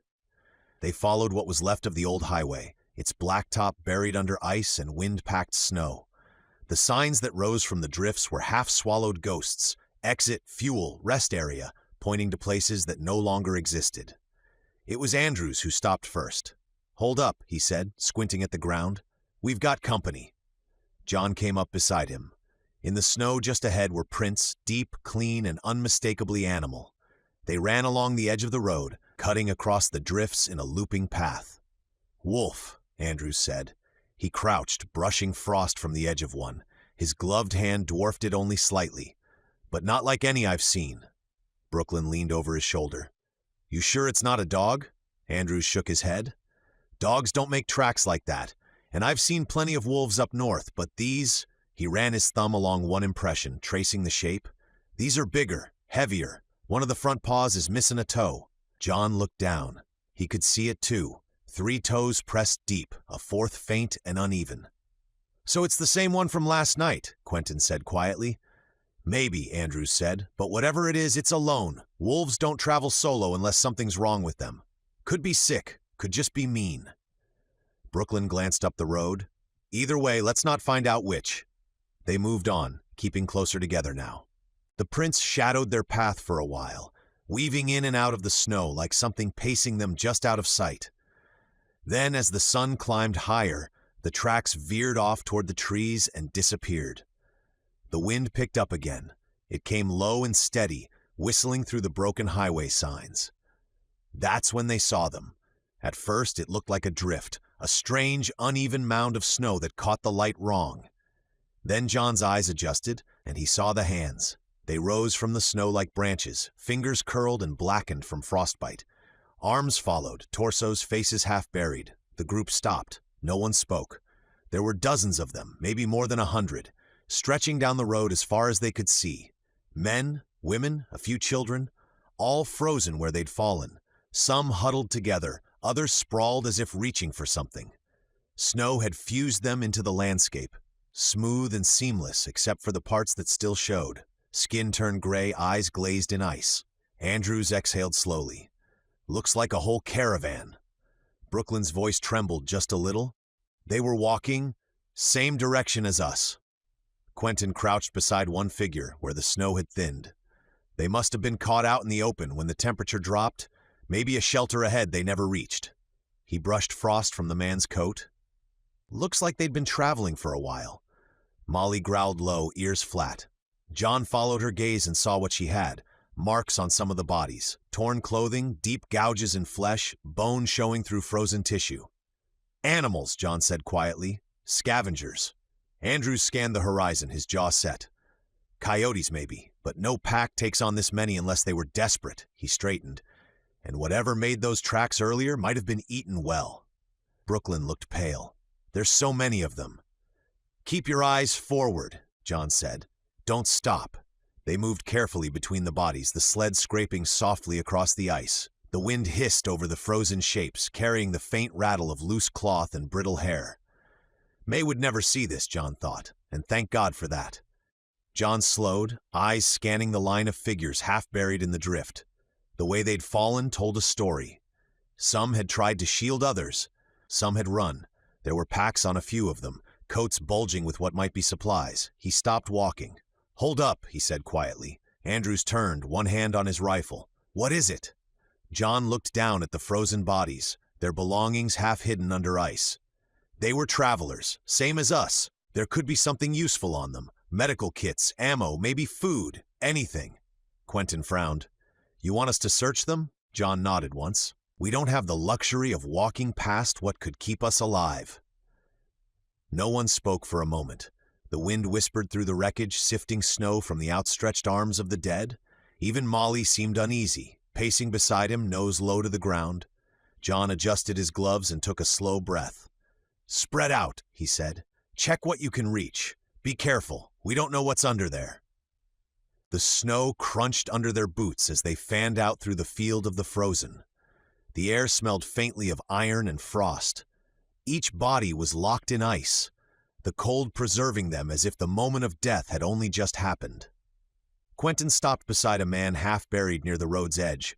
He crouched down, eyes on the man's frostbitten face. "I don't think this is right," he said quietly. "They didn't ask to die out here." Brooklyn knelt a few paces away, tugging at the straps of a frozen backpack. "Neither did we," she said flatly. "I love you, Q, but you need to grow a pair. The dead don't need this stuff. We do." Quentin hesitated, then nodded reluctantly and went back to work. Andrews, standing a short distance away, leaned toward John with a smirk hidden behind his scarf. "I know who wears the pants in that relationship," he muttered. John glanced at him.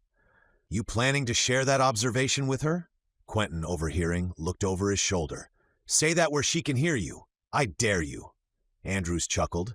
"Kid, I didn't get to this ripe old age by being a moron." He lowered his voice, eyes following Brooklyn as she worked. "That young girl's got something messed up inside. Scares me a little, if I'm honest. But I like her. She's the kind you want when things get bad. We need that kind of crazy right now." John didn't disagree. They kept searching. The cold bit through their gloves, making every touch feel distant and clumsy. Brooklyn found a shotgun in the frozen arms of one of the bodies. The stock was cracked, but it was well oiled and would still fire. Andrews tested the action and gave an approving grunt before strapping it to his pack. Willowy leather straps and old backpacks yielded a few other finds. 2 good knives, a bag of medical supplies, and several canteens long frozen solid. Most of the food was ruined, torn open by scavengers or spoiled from exposure. Still, it was something. Then John knelt by a frozen hand clutching a duffel bag. He pried it loose, unzipped it, and smiled despite the cold biting at his face. Inside were 3 boxes of ammunition for his rifle. He held them up. "We're in business," Andrews nodded. "About time we caught a break." Quentin stood, flexing his fingers against the cold. "That's everything I can reach. The rest are too deep in the snow." John scanned the horizon as he spoke, but something made him stop. The light had changed. The horizon to the west had gone darker, the blue-gray clouds thickening and curling in slow, heavy spirals. "Storm's coming," he said. Andrews followed his gaze. "Fast one, too. Look how it's dragging the snow off the ground already." Brooklyn straightened, the wind lifting her hair. "How bad?" John squinted into the distance. The clouds were sinking low, churning, their edges tinted white with blowing snow. "Bad enough. We need shelter before it hits." Quentin looked around, scanning the barren highway. "There's nothing out here." John pointed ahead toward a shape barely visible through the haze, a stretch of dark silhouettes rising from the drift. "There," he said. "Old overpass or maybe a bridge.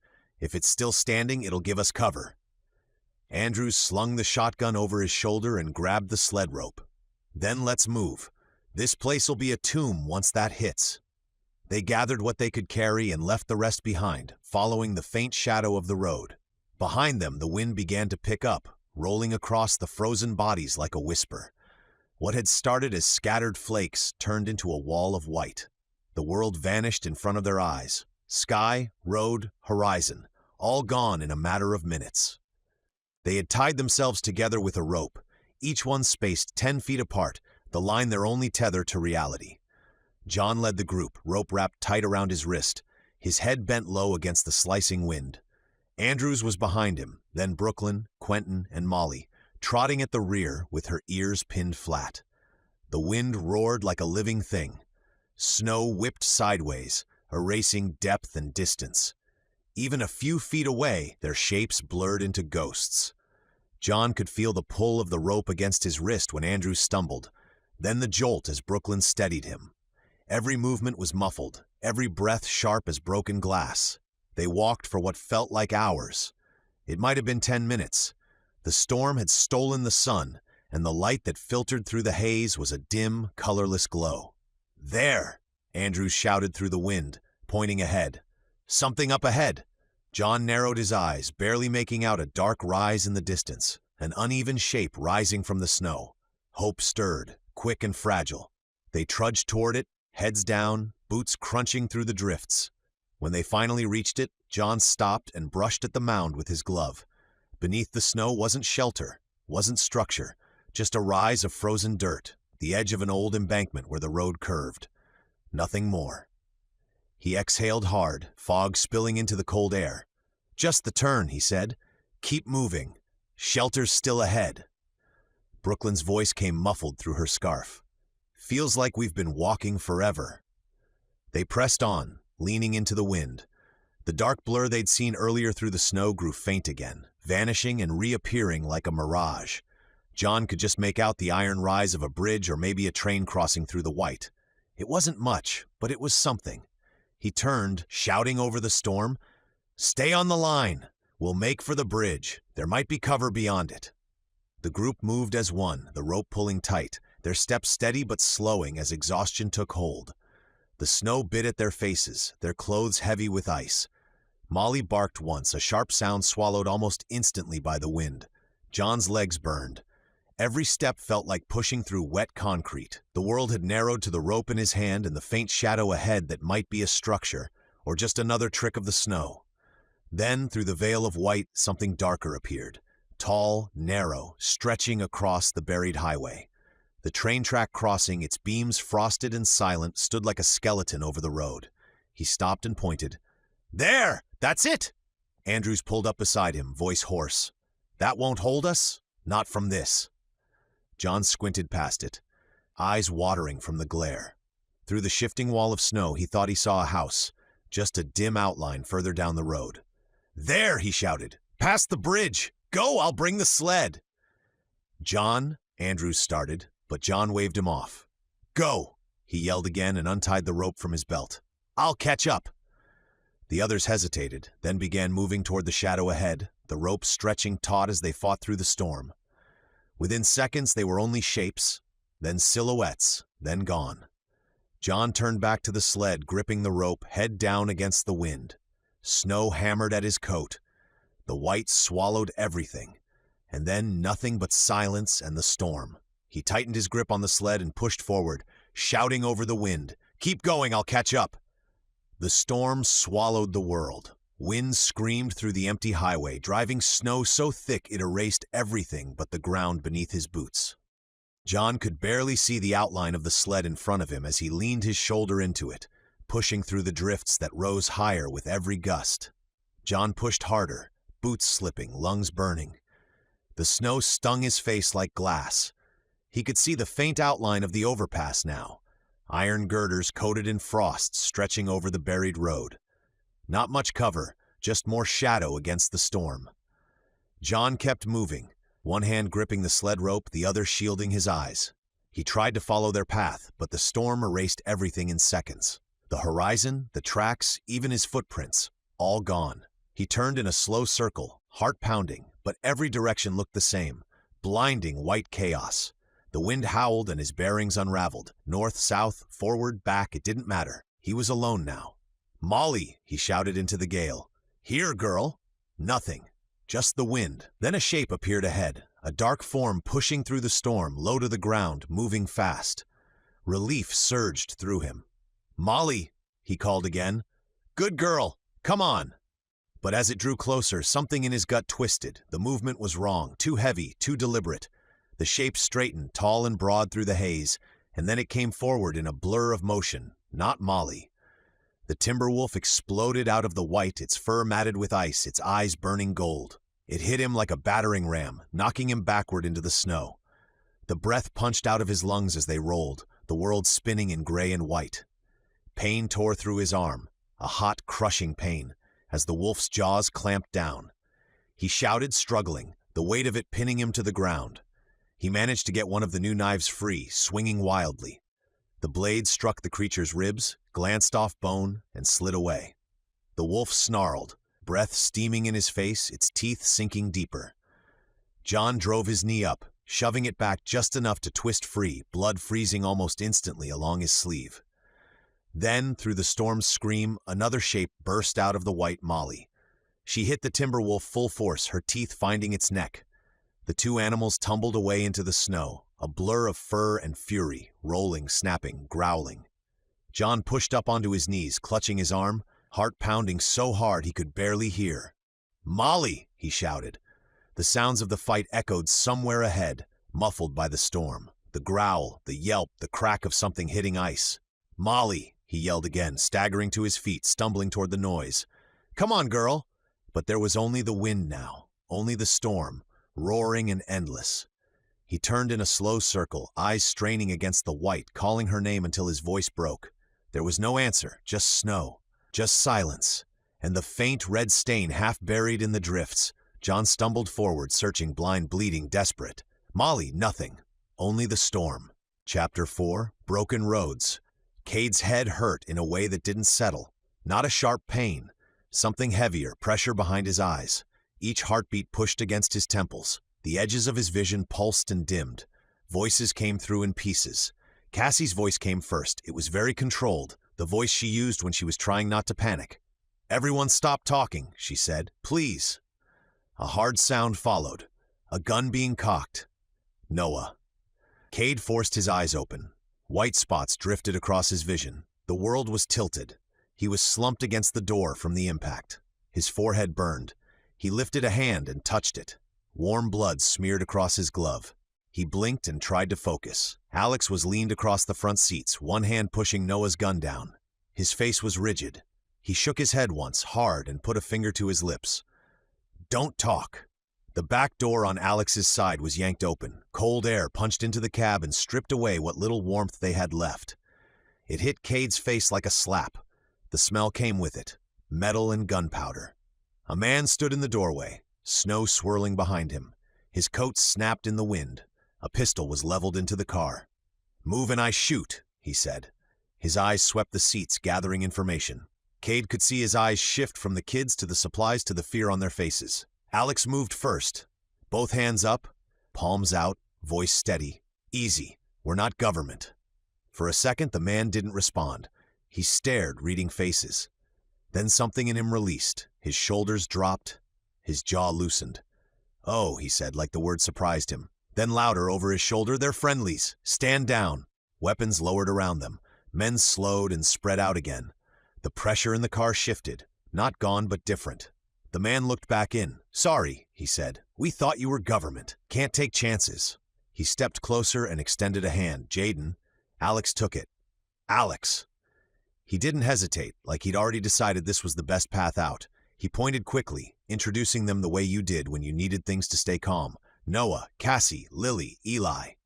Then his chin tipped toward Kade. He must have looked pretty rough from the sympathetic glance Alex gave him. "That's Kade." Jaden's eyes settled on Kade. Not hostile, assessing. Kade met the look without moving much. The world swayed slightly when he tried. Jaden gave a small nod, like he'd filed Kade away. Kade's head throbbed again. The cut wasn't deep, but it kept bleeding. His vision slid out of focus and came back. He saw Eli then. The boy was pressed against Cassie, holding his right arm tight to his chest. He didn't cry, but his face was twisted with pain. Every time he shifted, he winced. Cassie's arm was wrapped around him, protective and firm. Kade's stomach tightened. Not a bruise. Not if he wouldn't move it. Not if he held it like that. Jaden glanced toward the RV line behind him. "You can come rest with us tonight," he said. "We're set up right there." Noah started to shake his head, but Jaden held up a hand. "I'll see what we can do about your car," he said. "Can't promise much. Supplies are thin." Then he pointed at Kade's forehead. "We've got someone who can look at that." Kade tried to speak and couldn't find the line between thoughts. Everything sounded muffled, like he was underwater. He didn't realize his eyes had closed until Cassie's hand touched his cheek. "Kade," she said. He forced them open again. Alex answered for them. "We appreciate it," he said. "Really." Noah didn't argue. Not out loud. He watched Jaden like a threat that hadn't decided what it was yet. Jaden turned and waved them forward. He walked fast across the ice, boots biting into snow. The wind cut across the highway and found every gap in their clothes. Cassie helped Eli out first, arm around his shoulders. She kept looking at Kade. Her face was tight with worry. Too tight. Kade pushed himself upright. The world tilted. His knee almost buckled. He steadied himself on the door frame and kept moving. Cassie saw it. Her mouth tightened. He gave her a small nod. Fine. He wasn't. He needed her to believe it anyway. They followed Jaden toward the RVs. As they got closer, Kade saw how many there were. More than a dozen RVs. Tents between them. 30 people, maybe more, scattered in small knots.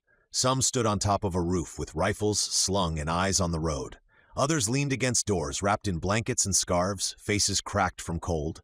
Everyone watched them. Men and women, older people, a few teens. All of them tired, all of them careful. This wasn't just a barricade. It was a group that had decided the road belonged to them. Jaden's presence kept the weapons down, but the looks didn't soften much. The questions were plain in their faces. "Who are you? What do you want? What will you take?" Kade swallowed. Blood ran warm along his brow and cooled in the wind. His vision blurred again. He kept walking. Kade felt the weight of their attention as soon as they stepped between the RVs. It wasn't loud or aggressive. No one rushed them. No one shouted. But every movement drew eyes, and those eyes stayed on him a second too long. He was aware of his body in a way he hadn't been in months. Of the blood drying at his brow, the stiffness in his walk, the way his head dipped slightly as he moved. He wasn't used to being noticed like this. He'd been stared at before. During fights, during storms, during the chaos back at the farm. Those looks had been sharp and brief, driven by urgency. This was different. This was slow, deliberate, the kind of attention that took inventory. Survival hadn't left much room for caring how he looked. Cassie certainly hadn't. She'd teased him once or twice when he looked especially rough, his hair long overgrown. Her smile tired but fond, but appearance had long since fallen off the list of things that mattered. Still, walking through a gathered community, 30 people at least, all worn thin by cold and watching carefully, something old stirred in him. The instinct to straighten his shoulders, to look capable, to look like someone worth trusting, but also someone you didn't want to be on the other side of. Sleeping in the house the night before had given him a mirror. A small one, dusty and spotted, hanging crooked above a bathroom sink. He'd meant to glance at it and move on.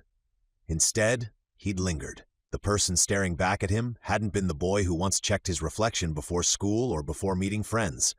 That version felt distant now. Almost fictional. This one looked carved down. He'd lost weight, even more than he realized. His frame was leaner, edges sharper, muscle pulled tight from use instead of training. He'd tried to clean up, splashing cold water over his face, but frozen pipes limited the effort. No one really got clean anymore. Not properly. What unsettled him most were his eyes. They didn't look like his used to. The warmth was gone. In its place was something harder. Tired, yes, but focused. Heavy with things he hadn't chosen to carry. Responsibility, grief, the constant arithmetic of survival. He hadn't liked it. Now he felt those eyes being judged again as Jaden led them toward the largest RV near the center of the cluster. Noah followed close behind, rigid and alert. Alex walked with his usual loose confidence, like he refused to let the world squeeze him too tight. Cassie kept Eli tucked against her side, Lily glued to her hip. Jaden talked as they walked, his voice easy, boots crunching in the snow. "We were all headed to the same event," he said, gesturing vaguely. "Decided to convoy, seemed smart at the time." He let out a dry laugh. "Then the EMP hit, everything died at once, cars, phones, half the world just stopped. But we were already together. And after that, well, this is what we became." He motioned to the RVs, some patched with tarps, others marked with children's drawings taped to fogged windows. "We tried leaving once," Jaden went on. "Walked for supplies. Towns were stripped bare, nearly starved, so we came back." A shrug. "Then the storms hit, worse than anything before. We figured that was it, but they never came close, not one." He tapped the side of an RV as they passed. "We didn't lose a single rig. Houses nearby got flattened. We took it as a sign, something watching over us." Kade's stomach tightened. The storms hadn't touched the farmhouse either. He'd told himself it was coincidence. He didn't let the thought finish now. Not with his head pounding, not with Eli injured, not with Cassie already stretched thin. Jaden opened the door to his RV. Warmth spilled out, not much but enough. Battery lamps glowed softly. A woman inside froze mid-step and turned. "Oh, hi," she said brightly, the energy of her voice almost jarring. "How are you?" Cassie answered for them, polite but guarded. The woman looked them over, curiosity and concern wrestling on her face. "Well, I didn't know we had guests," she said, shooting Jaden a look. "I'm Maggie." Introductions followed. Maggie softened at Cassie's tone, nodding as if something settled for her. Jaden leaned in and whispered. Whatever he said landed fast. Maggie's expression shifted. Understanding, then resolve. "I'll get you something hot," she said. "Sit tight." She turned away, then paused when Eli spoke. "My arm hurts." Maggie spun back around. "Jaden," she snapped, smacking the back of his head lightly. "You didn't say he was hurt." She dropped to her knees in front of Eli, her voice gentler now. "We've got someone who can help you, sweetheart." Cassie drew him closer. "Maybe after dinner," she said calmly. The boundary was clear. Kade understood it. Still, he wished someone would look at Eli, and at his head, the ache had deepened, each step blurring the edges of the room. Maggie straightened. "All right," she said, "but food first." Hot food. The words alone made his stomach clench. Jaden gestured to the seats. "You're safe here." Kade wasn't sure he believed that, but as he sank into the nearest seat, head throbbing, vision dimming, he knew one thing was true. Safe or not, this was where they were staying. The RV felt smaller once they actually settled inside it. Not just tight, compressed, like the walls had shifted inward the moment the door closed, exhaling and deciding this was as much space as they were willing to give. Kade wasn't sure why he'd expected anything else. Maybe it was the way Jaden carried himself, like a man who didn't feel boxed in. Or maybe it was the illusion that came with life on the road, that movement somehow meant freedom. It didn't. Get comfortable in a space like this meant finding somewhere to sit where you weren't pressing bone into bone. Kade, Cassie, Alex, and Jaden squeezed into the booth table. It clearly hadn't been designed for 4 adults, or even 3. Elbows bumped, knees collided, but it let them sit. That mattered. The couch behind them became Noah's by default, the kids tucked in on either side of him. He leaned back stiffly, arms crossed, eyes scanning the RV instead of the people in it. He wasn't here to relax, he was here to watch. Kade found himself across from Jaden. Up close, with the cold fading and the edge easing just enough, he could take the man in properly. Jaden held himself with a kind of grounded confidence, not loud or forced, but sure of himself. The kind that came from necessity, from being the one people looked to when things went wrong. And Jaden talked, easily, often. He filled silence like he didn't trust it. Kade didn't mind. Talkers slipped more truth than they meant to. "Why the government?" Kade asked. Not accusing, just asking. Jaden barked a short laugh. "Why, that's the question?" When Kade didn't react, Jaden sobered. "They've been hitting everything. Camps, convoys, settlements, looking for things." He gestured as he spoke, hands moving when the subject tightened him up. "Not usually food. They typically take tech, medical gear, generators, files, instruments, stuff that nobody can replace. They always claim it's to save America." He glanced toward the window, where cold pressed against the glass. "But I don't see much saving left." The honesty in it landed heavier than the words themselves. Jaden leaned forward. That's not the worst part. Kade felt his attention sharpen. They're looking for a man, Jaden said quietly. Been asking everywhere, offering a spot in one of their bunkers if someone turns him in. They try to tempt people by giving what they have to offer. Heat, water, food, stuff like that. To sweeten the deal, they agree to let your whole family inside. Kade didn't hesitate. John Bryant. Jaden's eyebrows lifted slightly. Then he nodded. You've heard of him? Yeah, Kade said. We took our truck from men hunting him. They hurt someone I knew. It was enough. Jaden didn't push. They talked after that for 30 minutes or so, circling safer ground. They talked about before the fall, the struggle for food, the devastation of the weather. The strange things people did when the world broke. It felt almost normal. Then the door flew open and Maggie came back with a pot. The smell filled the RV instantly. Steam curled upward. Real steam. The scent of broth and meat wrapped around them, heavy and warm, like something remembered more than expected. Maggie set the pot down with a grunt. They ate fast. Kade knew that they should have enjoyed the meal, but hunger took over. Noah even dug in swiftly. Kade stood so Maggie could sit, ignoring her protests. The RV felt fuller then, warmer even. The soup was incredible. He didn't know what the meat was and didn't ask. Hunger made it where it didn't really matter. When they finished, Kade set his bowl down. We should get moving, he said. Fuel's low.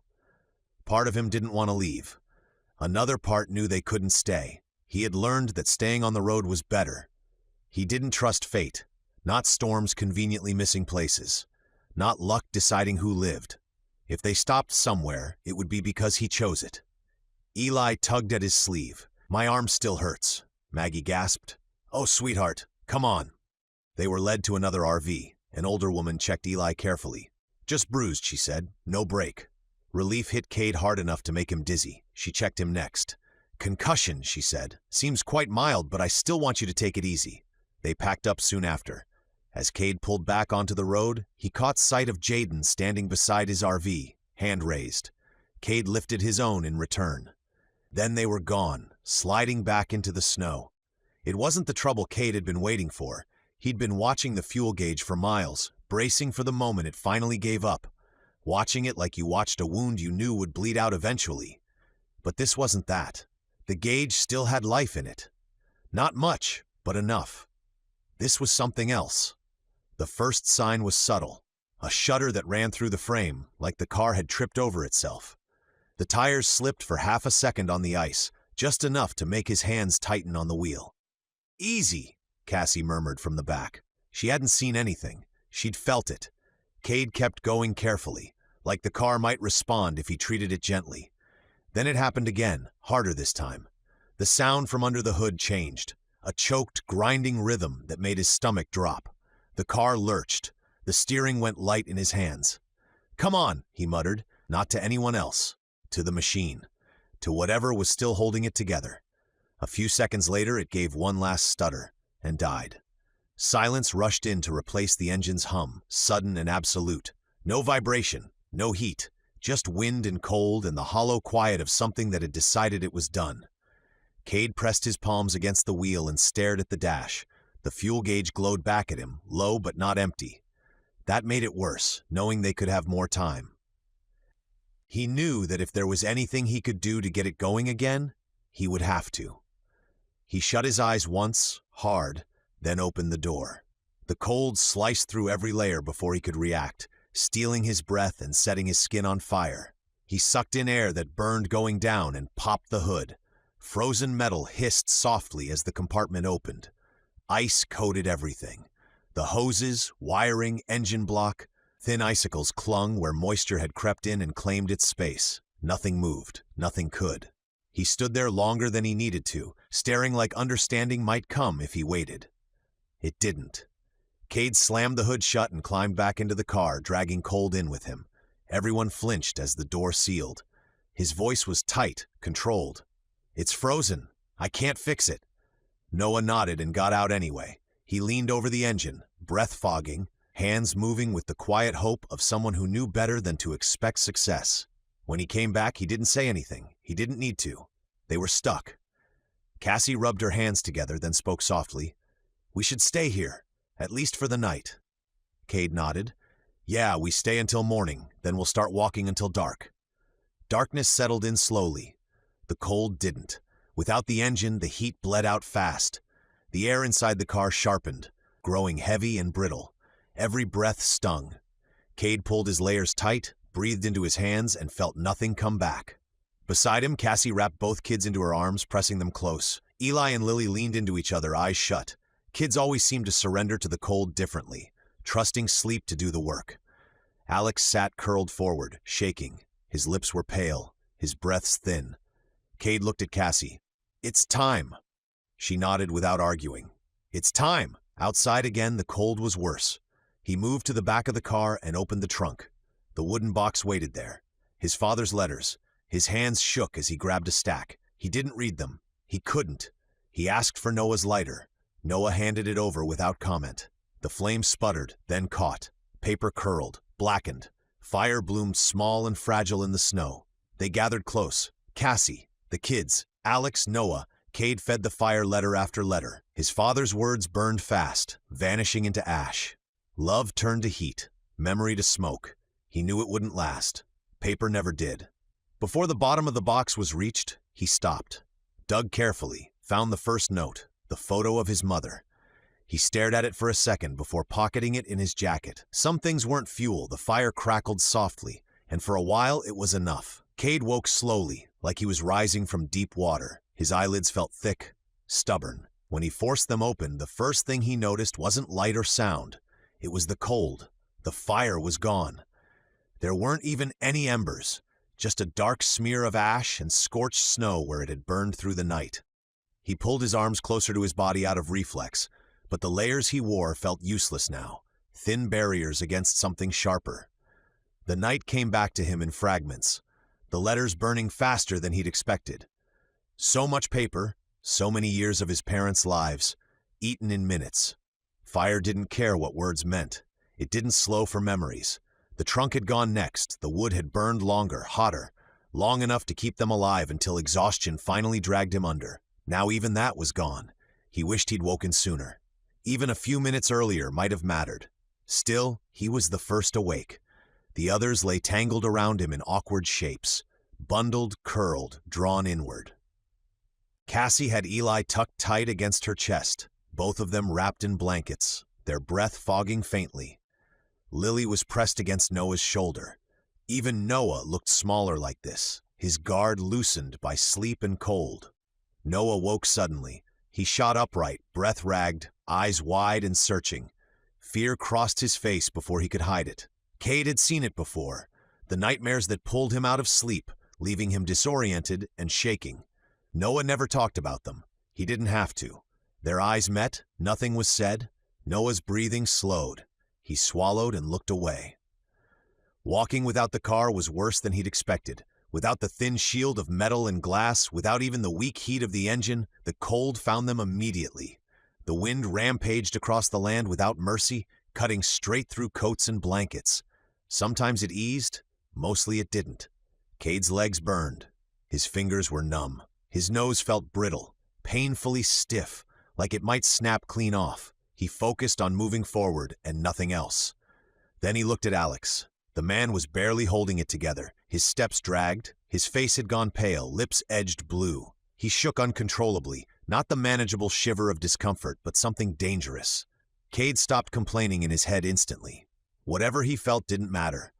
Alex was losing this fight. The wind surged again, forcing Cassie to bow over Eli as she walked.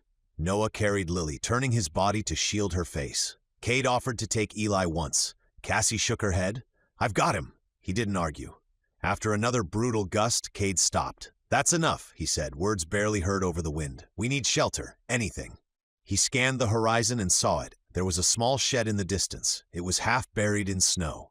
"There," he said, "move." The walk felt endless. The wind shoved them the entire way. When they reached it, Kade grabbed the door. It didn't move. It was frozen shut. Still, he pulled harder, but to no prevail. He yanked. Pain shot through his arms. His fingers screamed. Then the door snapped loose with a sharp crack and slid open. He fell back from the sudden release of force. They rushed inside. The door slammed shut behind them. The wind vanished instantly. The silence was startling. The cold was still there, biting and cruel, but without the wind ripping heat from their bodies, it was survivable. Barely. Alex collapsed against the wall. Kade saw his hand. Blue, not pale, not flushed. Blue. Their eyes met. Kade could tell that Alex knew. Alex slid the hand into his pocket. Their eyes met. The humor that lived in Alex's eyes seemed to be gone. That scared Kade more than the frostbite. Neither said a word. They sat close, closer than pride would have allowed before. Shoulders pressed together. Legs touching, arms overlapping. Body heat was all they had left. Noah didn't pull away. He didn't scowl. He just sat there, breathing slow, eyes distant. They waited. The wind howled outside for hours. Eventually, the sound faded. No one moved right away. "Kade," Cassie whispered. "I know," he said. "We have to go."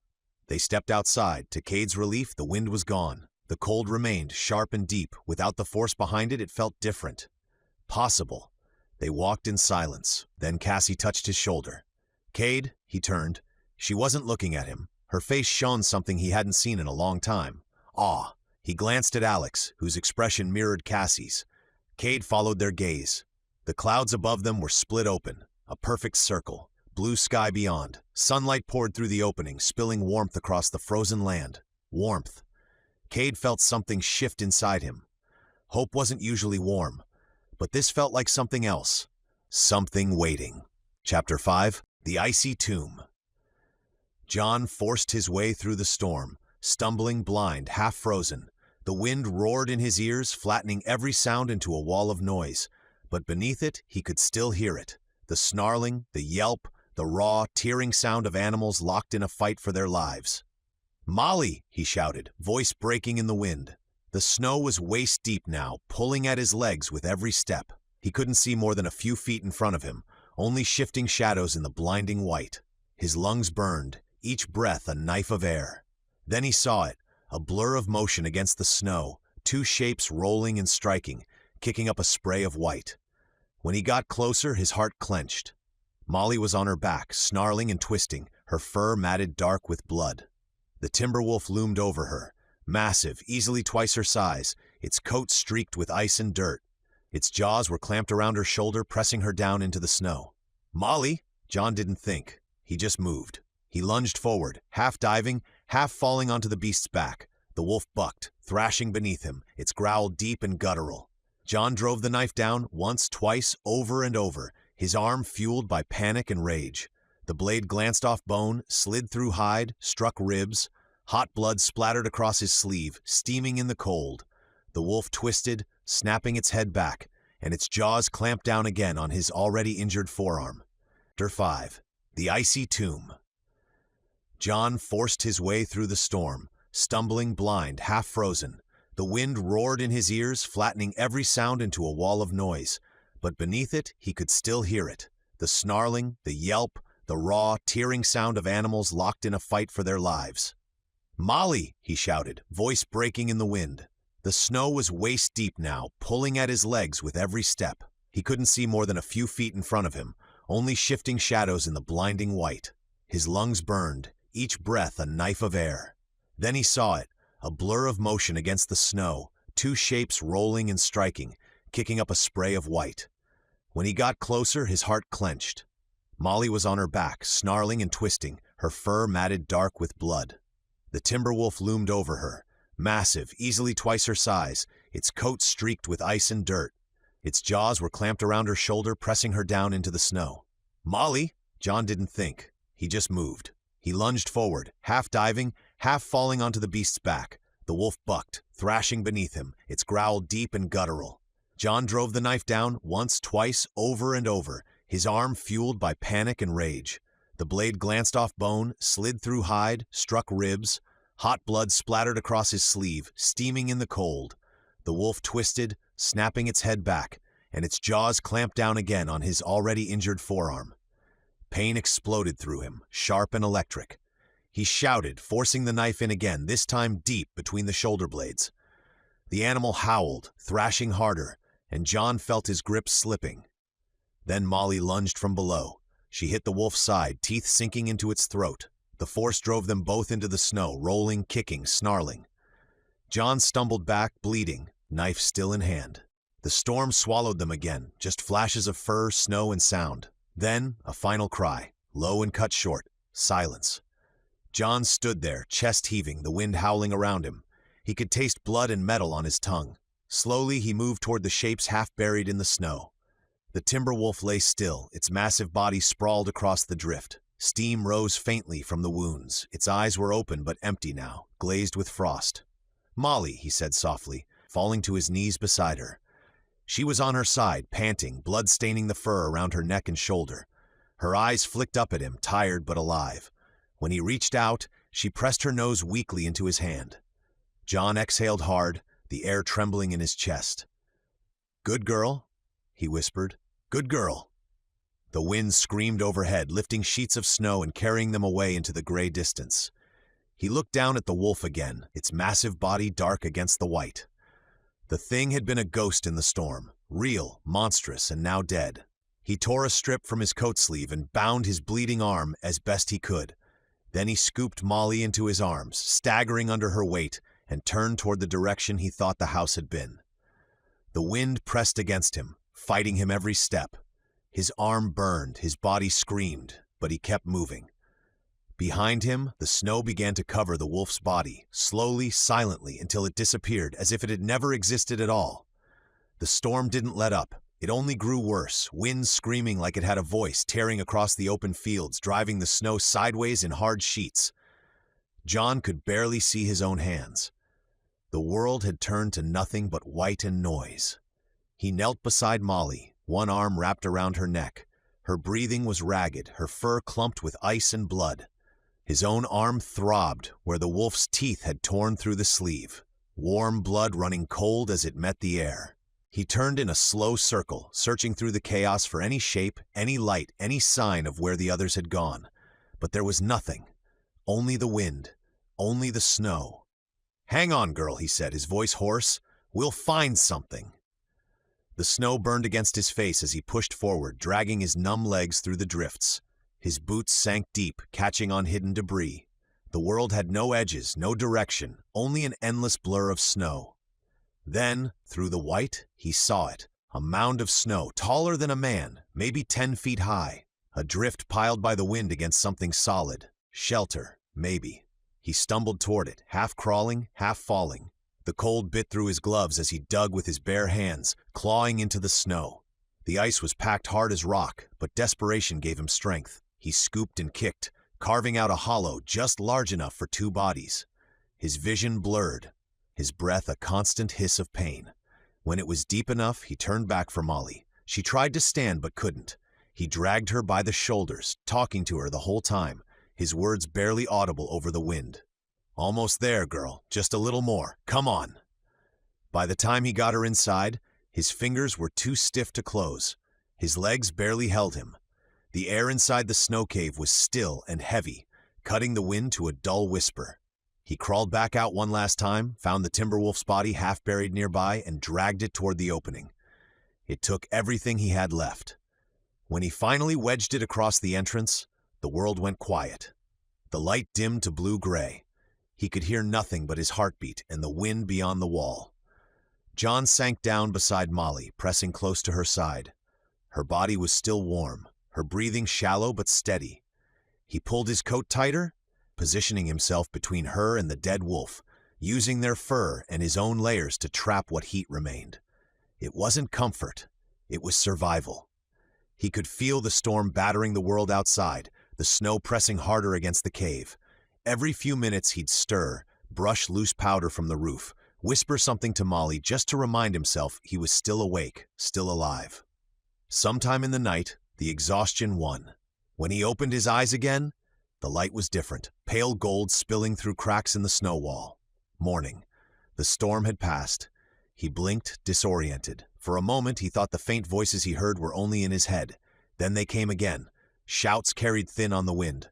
"John? Molly!" He stirred, sitting up too fast, pain lancing through his arm. The sound grew clearer. A man's voice, then another. Andrews. Quentin. "Here!" John shouted, his voice raw. "We're here!" He clawed at the snow blocking the entrance, light spilling through as he broke it open. Cold air flooded in, sharp but alive. Outside, the world was blinding white again, But through it, faint and small against the horizon, he could see shadows moving. The others.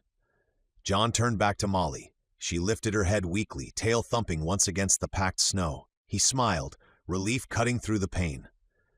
"They found us, girl." Then he crawled out into the sunlight, raising his arm and shouting again, this time loud enough for the world to hear. "Over here!" They left the makeshift snow cave behind once the others reached them. Molly didn't like it. Her low whine made that clear, but she was in no shape to walk. Her shoulder wound had frozen and cracked open again, and every step made her limp worse. Andrews finally snapped, "That dog's ridin'. End of discussion." They lined the sled with blankets and an old coat, easing her onto it, while Brooklyn held her steady. John worked fast, using gauze and disinfectant from the salvaged medical bag. The smell stung his nose, but it was clean, sharp, something human. Molly trembled when the liquid touched her wound, teeth gritting against the pain, but she didn't pull away. "Good girl," John said softly, wrapping her shoulder tight. "You earned the ride." When they were ready, they started north again. The sky was clear for once, cold, endless blue stretching over a white horizon. Their footprints were the only marks in the snow. Quentin had gone a few dozen yards ahead, his snowshoes crunching in steady rhythm. He was scanning the road when he stopped suddenly and pointed. "Movement," he called back. "Under that porch up ahead?" They all followed his gaze. A small house leaned crooked beside the road, half buried in snow. Something small and dark had darted beneath the sagging porch. "Probably a cat," Quentin said. "Brooklyn and I ate one a while back. Wasn't too bad." Brooklyn rolled her eyes. "We have pork, genius." "You can never have too much meat," he said, already moving toward the house. Andrews groaned. "Kid, leave it be. Not everything that moves is dinner." But Quentin crouched low anyway, peering under the porch. "It's right there," he whispered. "I can see its tail." John frowned. "Quentin, I wouldn't—" Too late. The boy crawled under the porch, boots kicking up snow behind him. For a few seconds there was silence. Then came a strangled, choking sound, followed by a scream. "Ah, my eyes! Oh, that burns!" Brooklyn doubled over, laughing. "You didn't." The smell hit a second later, a thick chemical stench that clawed at the throat and burned the sinuses. Andrews stumbled back, gagging. "Oh, for the love of— he got himself skunked!" Quentin scrambled out from under the porch, hands over his face, gasping for air. His eyes were red and streaming. "It's in my mouth," he croaked. "It's in my mouth." Brooklyn was laughing so hard she could barely breathe. "You wanted meat, Q. You found some." John moved fast, pulling a canteen from the sled. "Get him down. Skunk spray can burn tissue. We've got to flush his eyes." They forced Quentin to sit while John poured clean water over his face. The boy winced, gasping each time the icy water hit. Andrews soaked a rag with the leftover disinfectant and handed it to Brooklyn, who helped wipe the residue from his cheeks and neck. "Hold still," John said, tilting Quentin's chin up. "If that stuff gets into your eyes too long, it can cause permanent damage." Quentin coughed, blinking through tears. "I can't tell if they're burning or frozen." "Both," Andrews said flatly. After 10 minutes of rinsing, the worst of it passed. Quentin's face was red, his coat ruined, and the smell, so thick it made their eyes water, clung to everything. Andrews stepped back, waving a hand in front of his face. "Kid, I've fought beside men who hadn't bathed in 3 weeks, and you still might be the worst thing I've ever smelled." Brooklyn smirked. "And he's supposed to be the genius." Quentin glared through watery eyes. "Really, you too." Andrews chuckled, shaking his head. "For a smart kid, you ought to know better than to chase your dinner into its own home." Quentin sighed, rubbing his face with the back of his sleeve. "Okay, it was stupid, I get it." Molly, watching from the sled, gave a soft whine that almost sounded like agreement. The group lingered just long enough for Quentin to catch his breath and for the smell to thin a little in the open air. Then John hitched the sled rope again and nodded toward the road. "Let's move," he said. "Storm's behind us, but we've still got miles to go." And as they trudged on, the air carried a distinct reminder of Quentin's mistake, a trail even a blind man could follow. They found the car half buried in snow near the edge of a frozen overpass. At first glance, it looked like just another abandoned relic, one more rusted machine swallowed by the winter. But as the wind shifted, brushing snow from the side, John saw the faint shape of the old police lettering under the frost, and his breath caught in his chest. "That can't be," he said.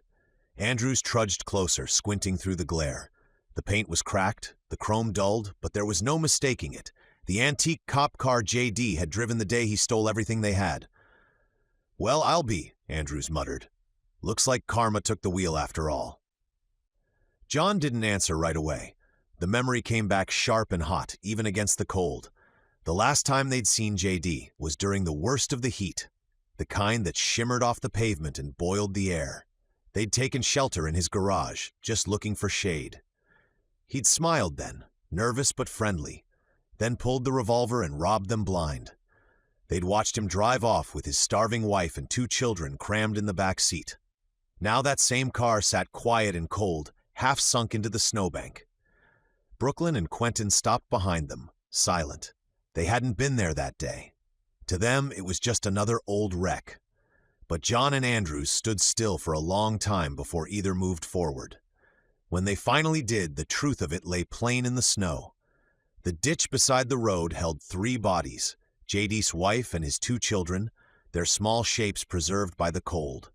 They were huddled together, frozen in a last embrace, the snow around them scattered with shell casings. Not far off lay 2 more figures, ragged strangers, rifles still clutched in their hands, one face half gone from frost and birds. And in the front seat of the car, slumped against the wheel, was JD himself. A revolver rested loosely in his hand. The driver's window was spiderwebbed with cracks. Andrews exhaled through his nose, the sound thick in the cold. "Looks like they tried to take his car. Killed the family first. He must have finished the job, then put the last bullet where it belonged." Brooklyn said nothing. Quentin shifted uncomfortably, his breath fogging in the air. Andrews shook his head. "Can't say I didn't see this coming. Man takes from others, world always finds a way to collect." John's jaw tightened. "No man deserves to watch his kids die," he said quietly. "Not even one who's made all the wrong choices." The wind picked up, cutting through the car's open doors and scattering snow through the cabin. The faint whistle through the broken glass sounded almost like a sigh. Molly gave a low whine from the sled, ears flat. John reached down and rested a hand on her head. "Yeah," he murmured. "Let's move." But Andrews was staring west, where the sky was already darkening, the gray haze thickening again. "Not yet. Another storm's coming. Fast." John followed his gaze. The horizon had gone dull, the air heavy with that strange stillness that always came before the snow. Andrews gestured toward the car. "We camp here. The metal will throw heat back at us, and it's cover from the wind. Not much else I can see, and we can't chance it." They worked quickly, clearing snow and stacking what little wood they could find. The firelight flickered against the car's blackened surface, painting the word police in shifting orange. Andrews settled near the flames, shaking his head. "Never thought I'd be grateful for the same heap that left us stranded." Brooklyn wrinkled her nose. "Could be worse," she said. "We could still be downwind from Quentin." Andrews chuckled. "He's right, kid. Wow, you reek," Quentin groaned. "Remind me never to try feeding us again." John almost smiled. The banter was thin, worn at the edges, but it helped. For a few moments, the world felt human again. The fire crackled. Snow drifted past in slow, heavy flakes, the sound of the wind whispering through the broken car. The air smelled of smoke, cold iron, and faintly of oil. "Sorry," John muttered quietly as they dragged him out into the snow. They laid him beside the ditch, away from the road. The wind began to bury him almost immediately. Inside, the air was sharp with the smell of old leather, oil, and dust. The snow had already blown through the broken windows, dusting the seats and the cracked dashboard. But it was shelter, and that was enough. They all squeezed in. Andrews behind the wheel, John in the passenger seat, Brooklyn and Quentin in the back. Molly curled up across their boots, her breathing slow but steady. It was tight enough that every movement brushed against someone else, and every exhale fogged the air until it looked like they were sitting in a low cloud. "Cozy," Andrews muttered, shifting. "I've been in foxholes with more room." Brooklyn smirked, pulling her coat closer. "Could always put Quentin on the roof. Maybe the wind'll blow the smell off him." Quentin groaned. "I'm never living that down, am I?" "Not unless the skunk comes back and finishes the job," Andrews said. Despite the cold and the storm outside, a few chuckles broke the tension. Even John cracked a small smile, but the warmth faded fast. The temperature dropped until their breath crystallized in the air, and the metal frame of the car started to creak under the wind's weight. Molly shifted restlessly, pressing closer to John's legs for warmth. Quentin was rubbing his arms, teeth chattering. "I saw something once," he said through clenched teeth. "A documentary about the homeless during winter. They used to stuff their clothes with newspaper to stay warm." Andrews snorted. "That's nonsense." "No, really," Quentin said. "It works by creating air pockets. The trapped air insulates the body, keeps the heat from escaping." Brooklyn peered out the frost-coated window. "You see any newspaper stands out there, Professor?" she asked. "I'm not sure we even had those before the world went under." "Point taken," Quentin muttered. They all sat there, shivering in silence for a while until John spoke. "He's not wrong about the insulation part." Andrews looked over. "What, you believe him?" John nodded toward the seats. "The padding. Foam's full of air. We could tear it out and line our coats." It took a minute for the idea to settle in, but Andrews finally shrugged. "Better than freezing to death, I guess." They went to work with their knives, cutting open the old seat cushions. The foam inside was yellowed and stiff, but still soft enough to stuff into their sleeves and under their coats. The smell of mildew and old vinyl filled the air, but after a few minutes, the difference was clear. The cold stopped biting quite as deep. Brooklyn blew into her hands, then nodded. "He's right. It actually works." Andrews grumbled, but adjusted the foam inside his jacket. "Fine. Kid's a genius. Still smells like a skunk, though." Quentin managed a tired grin. "I'll take genius over idiot." "Who says you can't be both?" Andrews muttered. John leaned his head back against the seat, listening to the wind batter the car. It shook every few seconds, a reminder of how fragile even shelter could be out here. But between the padding, the coats, and Molly's warmth pressed against his boots, they were alive. For now, that was enough. The storm raged outside, trying to erase the world 1 inch at a time. Inside the car, huddled close, they were a small island of breath and warmth and weary humor. Just 5 survivors and a tired dog keeping the dark at bay. Tomorrow, they'd dig out again, but tonight, they rested. And for the first time since the whiteout began, no one spoke of wolves or ghosts or karma. Only the steady rhythm of the storm and the quiet sound of Molly's breathing filled the space between them. The storm began to ease sometime after midnight. John noticed it first. The pitch of the wind dropped, the metal of the old police car no longer groaning with every gust.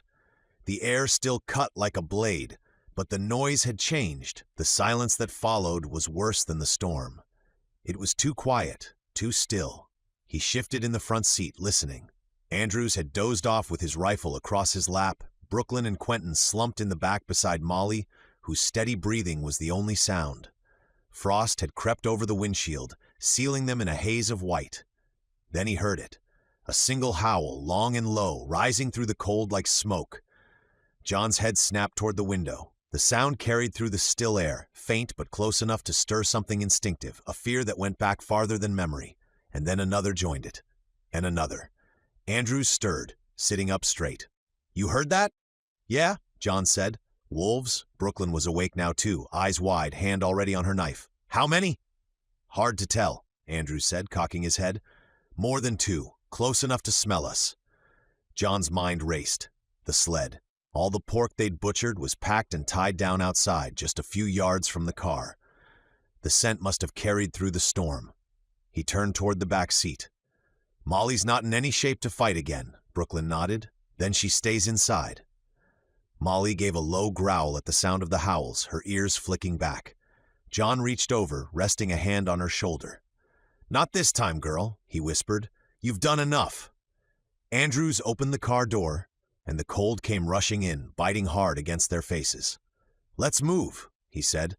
"If they come for that sled, we meet them head on. Better to fight standing than wait sitting." They stepped out into the open. The world was transformed again, the storm's fury replaced by a quiet so deep it seemed hollow. The snow glowed faintly under the moonlight, smooth except for the dark shape of the sled half buried near the road. Beyond that, nothing but the open white. John slung his rifle off his shoulder. "Quentin, grab what ammo you've got left. Brooklyn, be ready." The wind had gone still, but the air carried the faint rustle of movement. Not the wind, footsteps, soft and careful. And then the howls came again, closer this time. They echoed from all directions, a chorus that set the hair rising on John's neck. Andrews chambered around with a steady hand. "They've probably been tailing us since the whiteout," he said quietly. "The pack's patient. Storm just gave them cover." Brooklyn's voice was low but calm. "How many do you think?" Andrews frowned into the dark. "Can't tell, but enough that I don't like our odds." John took a step forward, scanning the edge of the road. The snow shifted, just slightly, and he caught the faintest flicker of movement, gray against white. A shape. Then another. "They're here," he said. He turned to the car. "Keep Molly shut inside. If they get close, she'll charge." Quentin nodded, hurrying back to the door. Molly barked once, sharp warning, but John shook his head. He closed the door, and her shadow disappeared behind the frosted glass. The four of them stood together in the pale half-light of the dying storm, the old cop car behind them, the scent of pork thick in the frozen air. The snow creaked under their boots, and from somewhere in the dark came the steady, measured sound of paws crunching through ice. Andrews lifted his rifle and muttered, "Let's hope they're more scared of bullets than they like bacon." Then the howling stopped. The silence that followed was worse than noise, empty, wide, waiting. John raised his weapon, every muscle tensed. "Eyes up," he said quietly. "They're close." The night held its breath, and the white horizon began to move. They came fast. One moment the night was still and the snow unbroken. The next, the world exploded into motion. Shadows surged from the tree line, gray streaks against the white, low and silent until the first snarl shattered the quiet. "Contact!" Andrews roared, firing first. The rifle's crack split the air, echoing down the highway. A dark shape tumbled into the snow, but two more filled its place, bounding low, eyes glinting like coals in the moonlight. John swung his rifle up, sighted and fired. Another wolf jerked mid-lunge, hitting the ground hard. The smell of gunpowder cut through the cold. Brooklyn was beside him, firing in short bursts, her breath coming in sharp clouds. One wolf skidded to a stop mere feet away before collapsing in the snow, its legs twitching. "On the left!" Quentin shouted. Two wolves broke from the darkness, one gray, one black, moving with unnatural speed. He fired once, missed, then again. The black one dropped, the gray slammed into his side, knocking him into the snow. John spun and fired, the shot snapping the wolf's head back. "Get up!" Quentin stumbled to his feet, face pale, fumbling to reload. "There's too many!" Andrews didn't answer. He was braced against the hood of the antique cop car, firing methodically, his old military training showing in every movement. "These ain't strays!" he shouted. "They're a pack!" The wolves came in waves, darting in and out of the firelight, their eyes flashing in the dark. Muzzles bared, steam rising off their fur like smoke. Every gunshot echoed into the cold, but it wasn't enough. For every one that fell, two more appeared at the edge of the light. John's rifle clicked empty. He slammed another magazine in, heart-hammering. "They're testing us," he said. "Feeling for openings." Brooklyn switched to the shotgun, pulling it from her shoulder, firing at close range. The blast lit up the snow like lightning, scattering a pair that had crept too close to the sled. Molly, trapped in the car, barked furiously, slamming against the window, claws scratching at the glass. Her barks turned to growls, deep, desperate, but John couldn't risk opening the door. Then Andrews froze, his eyes catching on something in the firelight. "John!" he barked. "Look at the size of that one!" Out beyond the others, half in the dark, a massive shape prowled forward. Taller, heavier, its fur streaked black and gray, a timber wolf. The same breed as the one John and Molly had fought before, only bigger. Much bigger. "That's not possible," Andrews muttered almost to himself. "Timber wolves don't belong here. They're from up north, far north. How the hell did one end up here?" He fired twice, the massive wolf barely flinch. "They migrate," Quentin gasped, working his rifle. "Wolves migrate for food." Andrews cut him off. "Wolves, sure, but timber wolves? Not across 2,000 miles of burned-out country. That's insane." The beast's head rose, and it let out a howl so deep it shook the air. The other wolves echoed it instantly, their chorus filling the night. Then they charged. Snow exploded around them as the pack lunged again. John fired, the muzzle flash blinding. A wolf slammed into him, its weight knocking him sideways, teeth snapping at his coat. Brooklyn shot it point blank before it could finish the job. Andrews backed toward the car, firing controlled bursts until his rifle locked open. "I'm dry." John tossed him a spare magazine. "Reload and hold the line." They fell into a loose circle around the car, the fire casting jagged shadows across the snow. The wolves darted in, retreating, circling, an unending blur of motion. The howling never stopped. Brooklyn swung the shotgun again, firing into the dark. "They're everywhere!" "Hold your ground!" John shouted. "Don't let them flank." The timber wolf leapt into the light, its fur bristling, mouth open in a snarl that sounded almost human. John fired 3 times, only clipping it as it charged. It stumbled, growled, and kept coming. "John!" Andrews yelled, snapping a shot from the hip. The bullet caught the beast in the shoulder, spinning it around. It let out a roar, then bolted back into the dark. As suddenly as it had begun, the attack broke. The remaining wolves pulled back, vanishing into the snow beyond the edge of the light. The howling didn't stop. It just moved farther away, circling. Breathing hard, John lowered his rifle. The air reeked of cordite and blood. The snow around them was torn and red. The fire sputtered, half buried in the churned drifts. Andrews reloaded slowly, eyes still on the horizon. "They're regrouping," he said. "Pack like that doesn't give up, not while they've got the numbers and there is still food to be had." Brooklyn checked her shotgun, hands shaking. "So we wait?" "We stay close to the fire," John said. "They don't like light, and we make sure every gun's loaded." Quentin swallowed hard, his face pale beneath the soot. "If they come again—" "They will," Andrews said flatly. "Wolves are predictable. They'll circle till one of us slips." He glanced at John, his tone dropping lower. "But timber wolves, that's a whole other story. They shouldn't even be here. Something's off." The howls came again, fanning out across the dark like a signal. John tightened his grip on the rifle. "Then we hold till morning." Andrews nodded. "Morning or the last bullet, whichever comes first." They formed up around the dying fire, backs to the car, weapons ready. The cold settled in again, the storm long gone, but the air heavy with menace.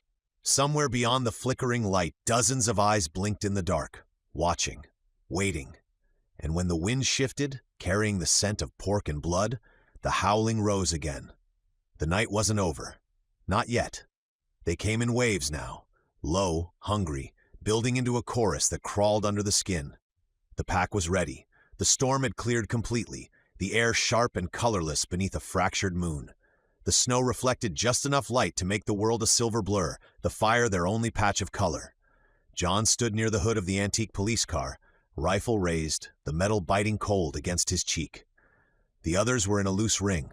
Andrews braced beside the sled, Brooklyn crouched low with her shotgun, and Quentin reloading fast, his fingers trembling. "They're moving," Andrews said, scanning the dark. "They're closing the circle." John nodded. "Stay tight, don't waste shots." Then the first wolf lunged from the shadows, gray blur, teeth bared, eyes burning yellow. John fired once, dropping it midair. But 3 more followed. Bursting through the snowdrifts, gunfire cracked. Brooklyn's shotgun boomed twice, knocking one aside. Quentin fired rapidly, catching another through the ribs. The air filled with smoke, snow, and snarls. The wolves hit them from both sides at once, dark shapes leaping from the white. Andrews swung his rifle like a club, striking one across the muzzle, but another clamped down on his arm. He yelled, driving a knee into its gut, and shot it point blank. John pivoted, firing again and again. The recoil bit into his shoulder. He barely saw the bodies fall, just muzzle flashes, movement, the sting of ice. Then a massive shape emerged from the haze, larger than any of the others. The timber wolf. Its fur was blackened with soot and snow, its eyes glinting gold in the firelight. It moved like muscle and shadow combined. "John," Andrews shouted, "front!" John turned just in time to see it charge. The wolf slammed into him full force, knocking him backward into the snow. His rifle flew from his hands. The air left his lungs in a rush. The creature's jaws clamped down on his shoulder, the weight crushing. He reached for the knife at his belt, teeth gritted. The world narrowed to the heat of breath, the sound of snarling, the flash of teeth.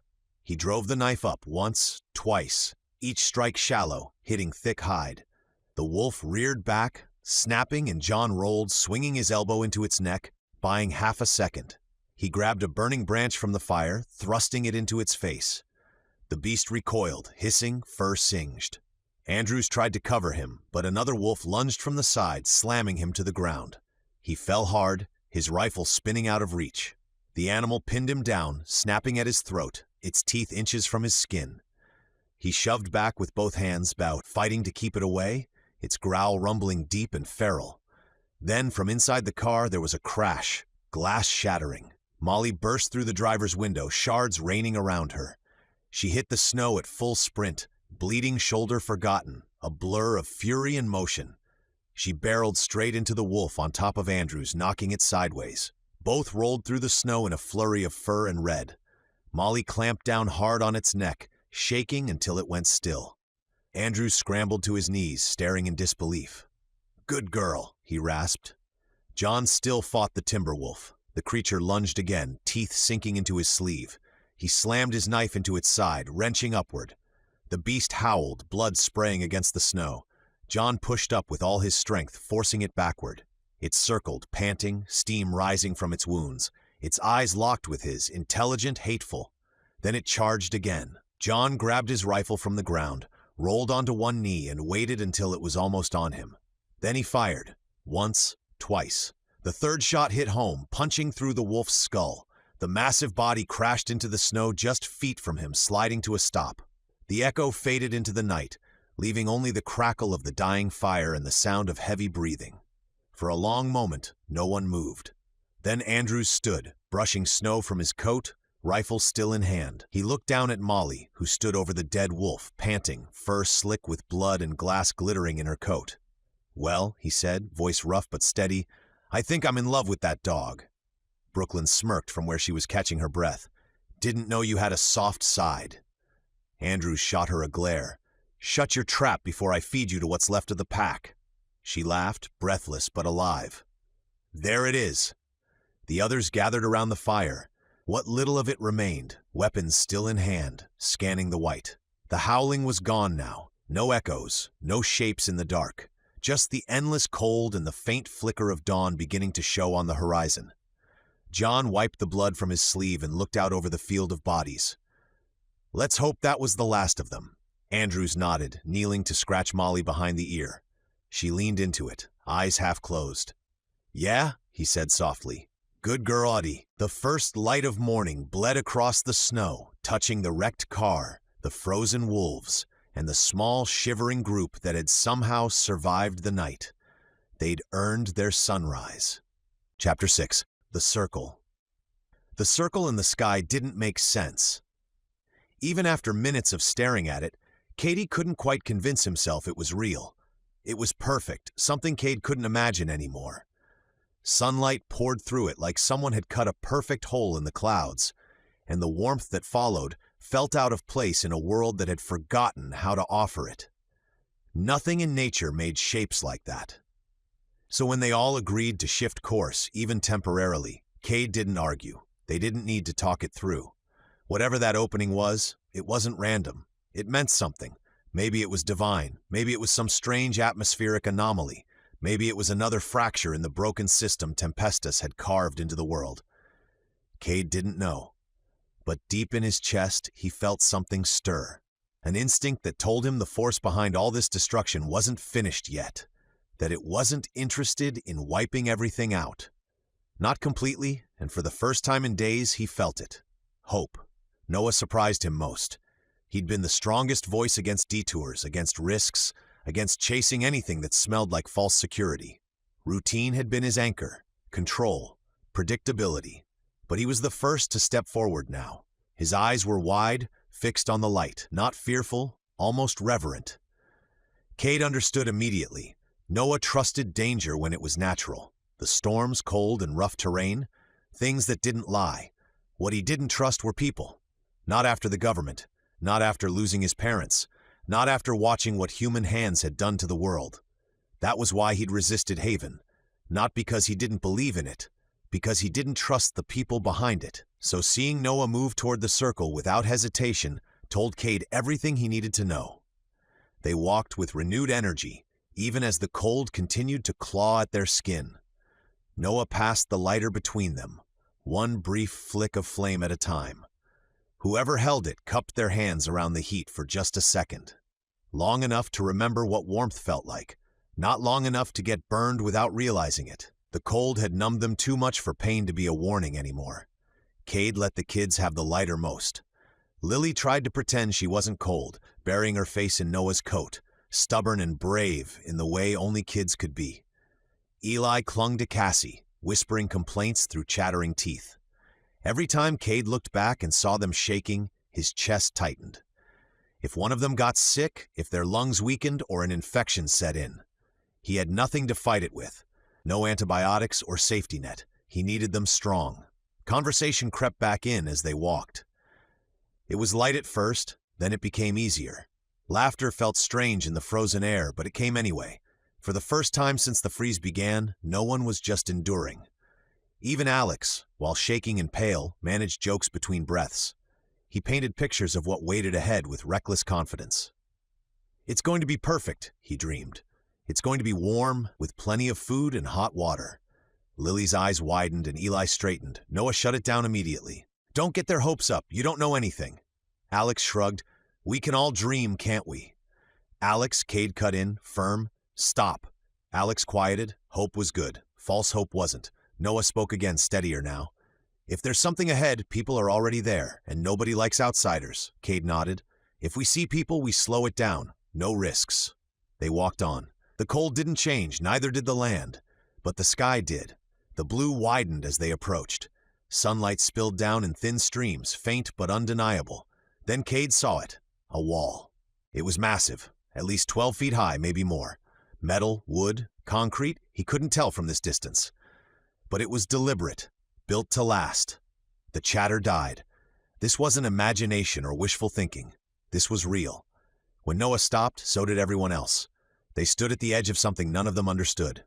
A circle in the sky. A wall untouched by storms. A place waiting to be entered or defended. Kade's pulse slowed, steadying. Whatever waited beyond that wall would change everything. Noah pulled Kade aside as soon as the group stopped. It wasn't abrupt, just a firm hand on his shoulder, guiding him a few steps away until the wind swallowed their voices. We need to slow this down, Noah said. His voice was low, controlled. Not fear, but calculation. Scout it, take time. Kade wanted to agree without hesitation, but his eyes drifted back to the others, Alex swaying on his feet, Eli pressed into Cassie's coat, Lily trembling despite trying to be brave. Time was something they didn't have. I agree, Kade said, but it has to be quick. Noah looked at him like he'd just suggested something reckless. Maybe he had. We're freezing, Kade continued. We haven't eaten. We need shelter. He didn't say Alex's name. He didn't have to. Noah exhaled slowly, staring at the wall like it might move. Fine, he said, but we do this right. They circled the wall together, keeping their distance. Close enough to see, yet far enough not to be noticed. The wind tore at their faces, sharp and unforgiving. The wall stretched in a perfect ring. It was smooth and impossibly precise. It mirrored the circle in the sky with unsettling accuracy. No one builds like this anymore, Noah muttered. Not now. Kade didn't answer. 8 guards stood on top of the wall. They were spread out, alert, and very armed. Their movements were measured, professional. They watched the land, the sky, everything. Not careless or panicked, just prepared. Kade couldn't tell what that meant. Guns didn't define people anymore, only their choices did. They searched for a weakness, a seam, maybe a gate. There wasn't one. By the time they finished the loop, Kade's fingers throbbed inside his gloves. He didn't want to look at them, didn't want to know. They returned to the group. Cassie met his eyes immediately. The question was already there. What now? Kade didn't answer right away. He looked at Eli and Lily, at Alex and Noah. At Cassie, they couldn't walk away, but walking forward could kill them. I'll go alone, Kade said. The silence that followed was absolute. It's safer, he continued. I talk to whoever's in charge. If I don't come back, leave. Cassie shook her head, eyes wide with fear. But she didn't speak. She knew. Alex stepped forward. We're not leaving you. You will, Kade said. If I disappear, you run. Noah moved beside him. I'll go. Kade shook his head. Stay with them. Noah opened his mouth before closing it. He couldn't argue the logic. Cassie stepped close and cupped Kade's face, her hands ice cold. He kissed her softly. Then Eli wrapped his arms around him. Be careful, Eli whispered. Kade nodded, then he turned and walked. 3 guards noticed him immediately. Their weapons lifted and one shouted, "Stop!" Kade stopped, hands raised. He couldn't help the shocked expression on his face. The guard wasn't bundled, no coat or gloves, he was wearing short sleeves. He looked comfortable, warm even. Inside the wall, it wasn't cold. Kade swallowed. Whatever waited beyond that wall wasn't just shelter. It was something else entirely. Kade stood in the open, nowhere to hide. Every instinct he had told him to move, to lower his profile. To put something, anything, between himself and the rifles trained on his chest. He forced his feet to stay planted, kept his breathing slow and deliberate. His hands were raised high, palms forward, offering the clearest message he could without words. He'd been vulnerable before, but not like this. 3 rifles were locked on him. The man directly ahead held the compact weapon with practiced ease, stance solid, expression unreadable. 2 others knelt along the wall's edge, lower but no less dangerous. Their rifles were longer, heavier, and in far better condition than Kade had expected to see this far into the collapse. Sharp shooters. They weren't hobbyists or scavengers. They were professionals. The thought came uninvited that with a few decent shooters of their own, the wall could be cleared in seconds. 8 guards, a handful of well-placed shots. Over before anyone inside even understood what was happening. He crushed the thought immediately. That path led to things he wasn't willing to become. Not again. He wasn't here to carve his way into a place he didn't yet understand. These men weren't acting out of cruelty. They were doing their jobs, protecting something they believed mattered. "Where are you from?" the man in front asked. "Illinois," Kade said. "Name?" "Kade." "Age?" 23. The questions came fast and flat. Kade answered most of them honestly, keeping his responses short, careful not to offer more than was asked. Then, "How many in your group?" 11. A lie, a deliberate one. Bigger sounded safer, fewer weaknesses, less temptation. Names? He gave real ones first. Cassie, Alex, Noah, Eli, Lily, then added others. Common names, solid names, people who sounded capable. He repeated them silently to himself, locking them in place. "Children?" Kade hesitated before responding. "Yes." "How far back are they?" "Couple miles." Another lie. Close enough to hear gunfire if this went bad. The guard didn't need to know that. The man studied him, then turned and spoke to someone out of sight. "Wait here." His feet were numb by the time another figure stepped into view atop the wall. This man didn't carry a weapon. He leaned casually against the edge, studying Kade with a calm, almost curious expression. Older, he was gray in his beard. His posture carried authority without threat. "Welcome," the man called down, voice warm. "I'm Peter, mayor of this town. A mayor, not just a refuge, a place with structure." "Kade," he replied. "Nice to meet you." Peter smiled faintly. "What brings you here?" Kade didn't dress it up. "We're cold, we need help." Peter listened, asked about the children, then nodded. Then he opened his arms slightly. "You're welcome here." The word landed heavier than Kade expected. Welcome, not tolerated or assessed. Welcome. For the first time in a long while, Kade let himself believe they might have found somewhere that didn't want them dead. Or at least, not yet. Before turning back to his group, Kade lingered beneath the wall, rubbing his hands together and breathing into them, buying himself a few seconds. The cold gnawed at his fingers, but that wasn't what held him there. It was the question sitting heavy in his chest, the one he couldn't afford not to ask. Peter seemed genuine, disarmingly so. There was something almost whimsical about him, an ease that felt out of place atop a fortified wall in a frozen world. But it wasn't the kind of strange that set off alarms. It was softer, the kind that came from someone who wanted to take care of people, not control them. Still, Kade had children with him, and that changed everything. If these people were so interested in the children, he needed to know why. "Before I go," Kade said, clearing his throat, "I need to ask something." Peter tilted his head, inviting rather than wary. "Of course."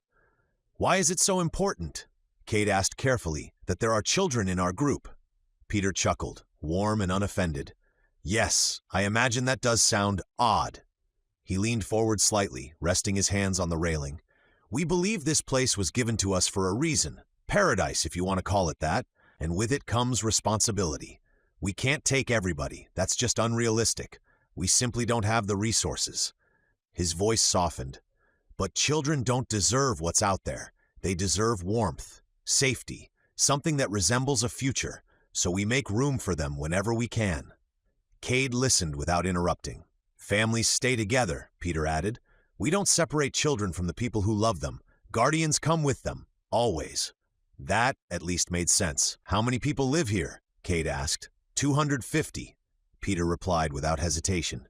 Kade nodded slowly. Enough to be organized, enough to be dangerous. I'll be back, Kade said. Peter smiled. Good. The walk back felt longer than the approach to the wall. The adrenaline was gone now, leaving space for doubt. Kade replayed every word, every expression, searching for cracks. Cassie's caught Kade's eye the moment he reached them. I don't like this, she said quietly, tightening her grip on Eli. I trust him, Kade replied. She didn't argue, but she didn't look convinced either. This is a group decision, Kade said. I want to hear everyone. Alex looked half frozen, his hands dark with cold, his body trembling despite his effort to hide it. If you trust him, he rasped, then I do. Noah crossed his arms. I don't like it, he said flatly, but it's our best shot. Cassie hesitated. I don't like that they care so much about the kids. Neither do I, Kade said, but out here, we don't last. Not like this. She exhaled, shoulders sagging. Then we go. Peter was still waiting when they reached the gate, though his expression had changed. I thought there were more of you, he said, and you weren't gone long enough to walk miles. I lied, Kade said calmly. I wanted you cautious. Peter studied him. I respect that, he said finally. His gaze moved over the group, over the children, lingering not with hunger or calculation, but something closer to sorrow. Then Alex, the shaking and the color of his skin. Concern crossed Peter's face. He straightened and smiled. Open the gates. The gate wasn't what Kade expected. When Peter had said open the gates, he'd imagined something massive. Steel grinding against steel, gears screaming, doors built for war. Instead, it was wood. Thick, reinforced, carefully fitted into the wall, but simple. It seemed practical. The kind of gate a town would build, not an army, and when it opened, it still took his breath away. Paradise stood before him. The word came uninvited, too big for a world like this, but it was the only one that fit. There was a clean line where frozen ground ended and green began. Not pale or struggling grass, real grass. Alive, thick, bending slightly as a warm breeze moved through it. Warm air brushed his face, gentle enough that it felt unreal, and something inside his chest cracked open. Beyond the threshold stood a town untouched by the rules he'd learned to survive by. People walked the streets without fear. Kids ran between houses, laughing. Adults talked while carrying groceries. One woman wore shorts and a loose t-shirt, bare arms catching the sunlight. He hadn't seen skin like that in months, not without injury attached to it. It looked like a memory, a preserved fragment of the world before everything broke. Kade stepped forward and stopped at the line, his boots hovering over the boundary. There was something sacred about it, like crossing from death into life. He might have stood there longer if he hadn't looked back at Cassie. She stood bundled in her coat, Eli's hand clutched in hers, her expression caught between fear and awe.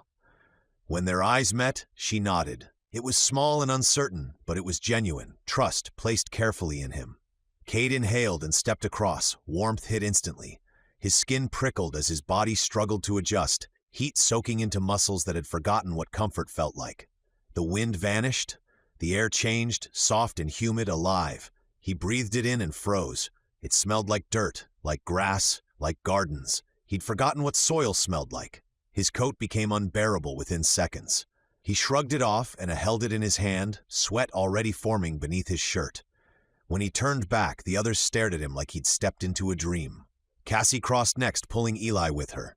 They both stopped short, relief washing over their faces. Eli whispered something Kade couldn't hear, and Cassie smiled. Small and broken and grateful. Lily ran through laughing, arms outstretched, spinning once in the warmth. Alex followed last. Pain flashed across his face as the cold finally released its grip. His hands still trembled, but they weren't fighting the air anymore. When the gate closed behind them, it did so quietly. No clang, no finality. And still, Kade felt the weight of it settle in his bones. He turned slowly, taking it all in again. A mother walked past holding her son's hand. An older man entered a restaurant that looked untouched by storms. A woman knelt in her yard planting something, humming softly as she worked. She waved at a neighbor and went back to the soil. Nothing was broken, burnt, or even frozen. It looked normal, impossible. Peter was beside him before Kade noticed. Up close, the man looked gentler than Kade expected. Deep wrinkles that spoke of age and life, not just survival. Kind eyes, the kind that made trusting him feel dangerously easy. Peter started walking, and Kade followed. Houses lined the street, each different, each cared for. Porch swings, flowers, children's drawings taped to windows. This wasn't a place hiding from the world. It was rebuilding it. "We try to keep things close to how they were," Peter said. "Some things can't change. The walls are one of them. They protect us from the outside." There was a pause there, a hesitation. Kade caught it, but Peter moved on.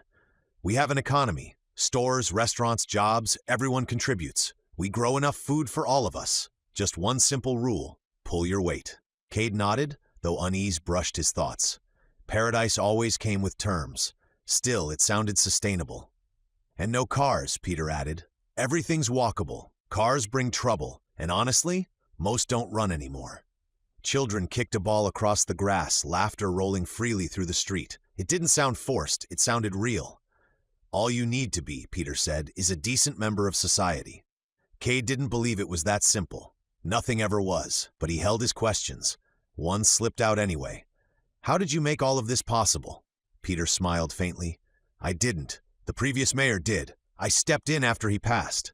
"How?" Kade asked. Peter stopped walking. The look that crossed his face wasn't discomfort. It was restraint, like a door closing. "That's not important," he said. Kade hesitated, then tried again. "Then how did the mayor before you do it?" Peter met his eyes, and the certainty there made Kade's skin prickle despite the warmth. "Because," Peter said softly, reverently, "the gods chose us."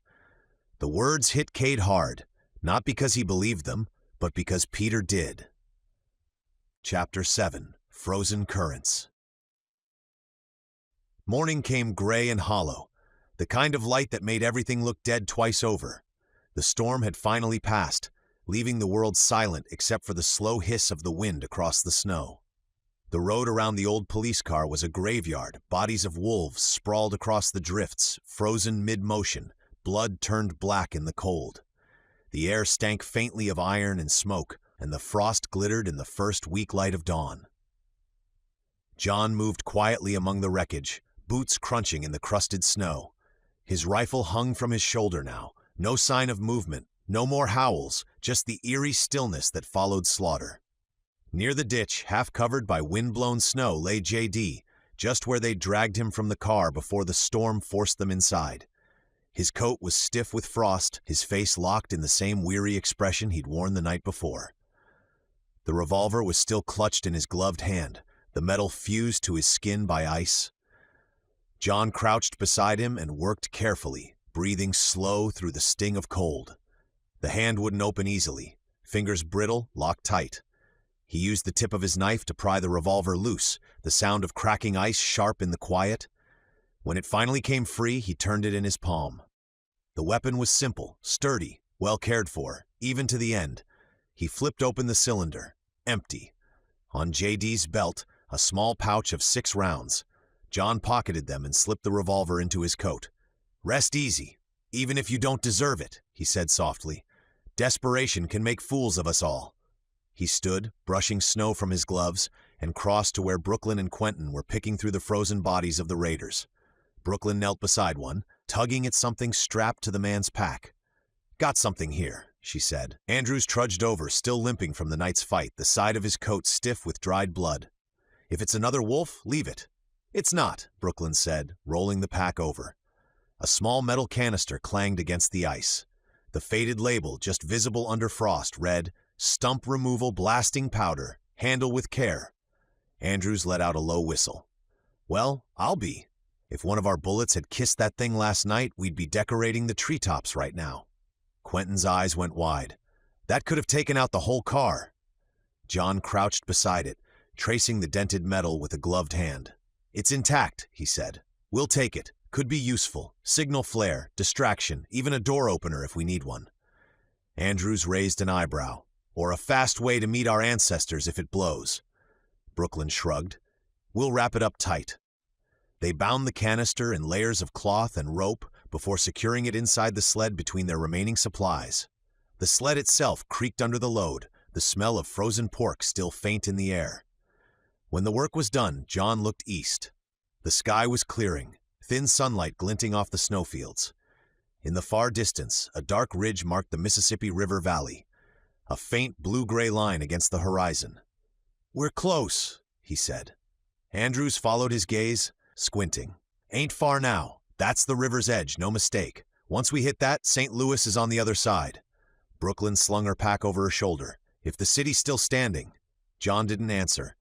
He gave the sled rope a pull, testing the weight, then nodded toward the road. "Let's move. We've got daylight and the wind's calm. I want to make the river before nightfall." They set off again, boots crunching through the snow, their breath rising in small clouds. Behind them, the car and its frozen owner faded from view, slowly buried again by drifting white. The world ahead was silent and endless, but for the first time in days, John felt something like direction. A pull toward the river and whatever waited on the far side. Whether it was hope or just the next fight didn't matter. They'd find out soon enough. By late afternoon, the trees thinned and the land fell away into a long, flat expanse of white. They reached the Mississippi River just as the sun began to fade behind the clouds again. It wasn't a river anymore. It was a graveyard of ice. A solid sheet of frozen white stretched from shore to shore, smooth in some places, jagged in others where the current had once fought against the freeze. Boats sat trapped in the ice. Tugs, ferries, small barges. Each one caught mid-motion, some tilted at impossible angles, their hulls half lifted out of the water. A few had broken through the surface before freezing, their decks swallowed by black ice and snow. The wind coming off the river was colder than anything they'd felt yet. It bit straight through layers of coat and cloth. The air shimmered faintly, brittle with cold, and across the far bank stood St. Louis. The city looked like a monument carved from frost. Every surface shimmered with a glaze of ice, windows, towers, broken cranes frozen in place. The gateway arch rose above it all, immense and skeletal, its curve coated in crystal and hung with massive icicles that glittered in the dull light like teeth. To the right, the city was darker, an expanse of blackened ruin where something huge had once burned. Entire blocks lay scorched and sunken, their remains now blanketed in snow. Smoke no longer rose from the ashes, but the memory of it hung in the air. "Good Lord," Andrews murmured. "Look at it. Never thought I'd see the river freeze solid. Or that." John said nothing. He just watched the arch, its silver skin turned pale blue by the ice. Even from here, it didn't look like a symbol anymore. It looked like a warning. Brooklyn shaded her eyes, scanning the skyline. "If anyone's left in there, they've gone to ground. Place looks dead." "Doesn't mean it is," John said. "Cities don't die completely. Someone always survives." Quentin adjusted his glasses, his breath fogging. "We'll have to pick a way across, ice or bridge." They followed the shore until they came to what was left of a bridge, a steel structure spanning the river, its road deck piled high with snow. The supports were choked with ice, and faint trails, human, crossed partway before vanishing into the glare. Andrews spat into the snow. "I don't like it. Bridges are choke points. You control one. You control who lives long enough to cross. If anyone's still breathing over there, they'll be guarding it." Brooklyn nodded. "If there are gangs, they'll be on the bridges. You can see the whole river from up top." Quentin looked between them. "The ice won't be safer. We fall through, that's it." John knelt, scraping a gloved hand along the frozen surface near the edge. The ice was thick, opaque, layered, solid enough to hold boats in place. It groaned faintly but didn't crack. "It'll hold," he said. "We go slow, spread out, and keep light on the sled. If we cross by bridge, we'll be spotted before we hit the halfway point." Andrews frowned. "You're sure about this?" John looked up at him. "No, but I'd rather freeze than get shot off a bridge. Plus, I've had a bad run with bridges. Heights in general, really." The old soldier studied the ice, then the skyline, then nodded. "Fair enough." Brooklyn exhaled a long breath. "So we sneak in, find Mason's family, get what we came for, then out before anyone knows we're there." John's jaw tightened at the name. His daughter-in-law and grandson. "That's the promise I made. We find them, or what's left of them. Either way, I'm not leaving without knowing." Andrews rested a hand on his rifle. Then let's get it done." They roped the sled tight, tested their footing, and stepped onto the frozen river. The ice sang faintly under their weight, low, hollow tones like the voice of something ancient. Each step echoed, the sound rolling across the vast white expanse. The city waited across the water, silent and gleaming, frozen in place like a corpse staring skyward. And somewhere within those icy streets, if luck hadn't run out entirely, was the answer to a promise John had carried since the river took Mason's life. He tightened his grip on the sled rope. "Stay sharp," he said quietly. "Once we're across, everything changes." They moved forward into the open, their shadows long on the glassy surface, the sound of their boots lost beneath the endless hush of the frozen Mississippi. The river was silent but alive beneath them. Every step made the ice groan, a deep, echoing sound that seemed to come from the bones of the world. The farther they went, the more that sound changed. It wasn't the thick, solid moan from near the shore anymore. It was hollow, brittle. "John," Andrews said quietly, "you feel that?" He nodded. The ice had begun to flex beneath their boots, small shifts like breathing. He could see faint, dark veins running beneath the surface now. Thin, snaking lines where water still moved under the frozen shell. The current hadn't stopped, it had just been trapped. "Keep wide spacing," John said. "Spread the weight." They adjusted their line, careful and slow, Brooklyn pulling ahead of the sled while Quentin walked beside it, holding the rope slack between them. The ice crackled faintly with each step. They were almost halfway across when the sound changed. It wasn't a creak this time. It was a sharp snap, like glass breaking. "Stop!" John barked. But the warning came a heartbeat too late. A web of cracks shot out under Brooklyn's boots, the ice sagging an inch, then two. She turned, eyes wide, then it gave way beneath her. The world split open. With a scream, she dropped waist-deep into black water, the ice around her breaking into jagged shards. The river's current surged instantly, slamming her against the edges of the hole. She held onto the edge, fighting the current as it attempted to drag her downward under the ice. "Brooklyn!" Quentin lunged forward, instinct overriding thought. "Don't!" John shouted. But Quentin was already moving, dropping to his knees on the edge of the hole, reaching for her. The ice beneath him cracked again, an awful, hollow sound, and his weight broke through. He pitched forward with a gasp, half in, half out, one arm plunging into the freezing water. Brooklyn's head went under. "No!" Quentin roared, grabbing for her arm. His right hand, the one missing two fingers, caught her coat sleeve. She came up choking, thrashing against the pull of the current. The ice around them groaned and sagged further, dark water spreading beneath the white. Quentin dug in his other hand, holding tight, but he was sliding toward the hole now too, his boots losing traction. John dropped his rifle, sprinted across the ice, and threw himself down flat to spread his weight. "Hold on!" Quentin's teeth were clenched, face white with cold. "She's slipping!" John reached out, grabbed Quentin by the back of his coat, and pulled. The ice shrieked, a long, tearing sound. Behind him, Andrews dropped flat too, one hand gripping John's belt, the other braced against the sled rope for leverage. The whole chain strained together. 3 men and a girl, the river fighting to take her. "Pull!" Andrews roared. "Hard!" John dug his elbows into the ice, feeling it flex beneath him. His gloves slipped once, caught again. Quentin's fingers trembled violently from the cold, knuckles white around Brooklyn's arm.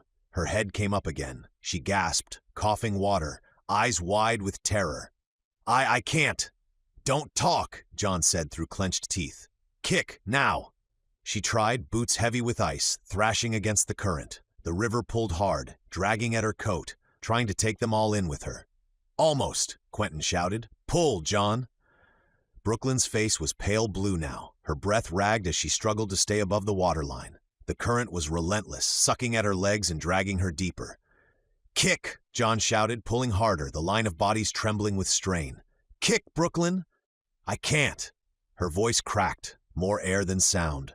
Her free hand fumbled at her belt, slick with water and ice, until she found the knife. She drew it, blade flashing once in the gray light, and stabbed it into the edge of the ice, trying to anchor herself. The metal screeched, shaving off a thin layer of frost, but the edge was too slick, too thin. She tried again. The knife caught for half a second, then slipped free. "Hold her!" Quentin yelled, but his voice was already weak. His arm trembled violently, the muscles locking from cold. He gritted his teeth, trying to keep his grip. "Don't you let go," John roared. "I'm not." Quentin's face twisted. His 3 remaining fingers were white with strain, bloodless and stiff. The river tugged hard, the current taking hold. Then, in one awful instant, his grip broke. Brooklyn's arm slid through his hand like ice through water. He lunged again, fingers scraping her sleeve, but she was already gone, pulled under, her scream cut off by the rush of the river. "Brooklyn!" Quentin's voice tore through the cold. She vanished into the black beneath the ice, her shape gone in seconds. For a moment, no one moved. The current roared beneath them, hollow and endless. Then Andrews shouted, pointing downriver, "There! Look!" A few dozen yards away, the ice shuddered and cracked, and a knife tip punched through from below. The blade gleamed in the pale light, shaking once, then again. "She's still fighting!" John shouted. They ran, slipping and sliding, the ice groaning under their boots. The hole was small, blade thin, and barely the width of a fist. Beneath it, distorted through the ice, they saw her face, eyes wide, mouth open, the last of her air burning away. "She's right there!" Quentin dropped to his knees, pounding at the ice with the butt of his rifle. "Brooklyn, hold on!" John drew his own knife, slamming it into the ice, carving deep gouges that filled instantly with freezing water. Andrews joined in, hitting with the butt of his rifle, each strike echoing through the silent river. Cracks spidered outward, thin and bright. But the ice was thicker here, colder, older. It wouldn't give. Underneath, Brooklyn pulled her knife free again, trying to swing to drive it up once more. The motion was slow now, her body jerking with each effort, the current dragging her sideways. Then the blade flashed up again, another dozen yards downstream. "There!" Quentin shouted, already running. They chased her along the river, boots sliding, lungs burning. The second hole appeared smaller than the first, the knife trembling weakly in her grasp. John dropped beside it, slamming his knife into the ice again and again. "Come on! Come on!" Andrews joined him, hitting with both hands. "She's right below us! Cut through!" The ice cracked, fractured, but still held. Beneath them, Brooklyn's movements slowed. Her body jerked once, then again, bubbles rising in thin strings that froze as they reached the surface. Her knife slipped from her grasp, drifting downward through the dark. Her eyes fluttered once, the fight leaving them. "Brooklyn!" Quentin screamed, striking the ice until his hands bled. "No, no, don't you stop!" But she didn't move again. John dropped his knife, pressing both hands against the ice as if sheer will could drag her back. Beneath the frost, her face faded into shadow. The current caught her coat and pulled her away, deeper into the black. The knife, her last tether to the surface, vanished after her. They watched in silence as the dark shape drifted out of view, first a blur, then nothing. The hole she'd cut began to frost over, the thin film of ice forming like a wound healing itself. Quentin sank to his knees, hands on the ice, shoulders shaking. Andrews turned away, jaw set tight, staring downriver. John stayed where he was, his breath slow and heavy, the cold burning his lungs. "She fought," he said quietly, "right up till the end." Andrews nodded, voice rough. "Yeah, she did." The wind rose again, sweeping snow across the frozen river, slowly covering the holes, the cracks, the evidence that she'd ever been there at all. The moment the fight ended, the cold came for them. It didn't creep in, it hit like a wall. Every nerve seemed to go numb at once, every muscle locking tight as the adrenaline drained from their blood. The river's frozen surface stretched behind them like a grave, unbroken and silent, hiding everything it had taken. They moved in a staggered line toward the far bank, barely able to lift their legs. Quentin was the worst of them, half drenched from the rescue, his coat and pants frozen stiff against his skin. He stumbled every few steps, mumbling through chattering teeth. "Keep moving," John said, his voice rough and hoarse. "Don't stop. We stop. We freeze." The ice near the shore was uneven, cracked and warped by the current that still churned below. They half-crawled the last few yards, pulling the sled behind them, the sound of their boots scraping ice and metal the only thing left in the world. When they finally reached solid ground, Quentin fell to his knees, then onto his side, shaking so hard the sound of his teeth clicking was louder than the wind. His skin had gone gray around the lips. "Quentin!" John dropped beside him, slapping his face lightly. "Stay awake." The boy's eyes rolled back halfway, words coming in gasps. So cold, can't feel. Andrews crouched on the other side, ripping off his gloves to check Quentin's pulse. He's crashing, body temps plummeting. John looked around. They were surrounded by the outskirts of St. Louis, a wasteland of concrete, brick, and steel glazed in ice. Every building looked dead, every window black. Not a tree, not a single piece of wood in sight. People must have long scavenged this place for firewood. "We need fire," John said. "Now."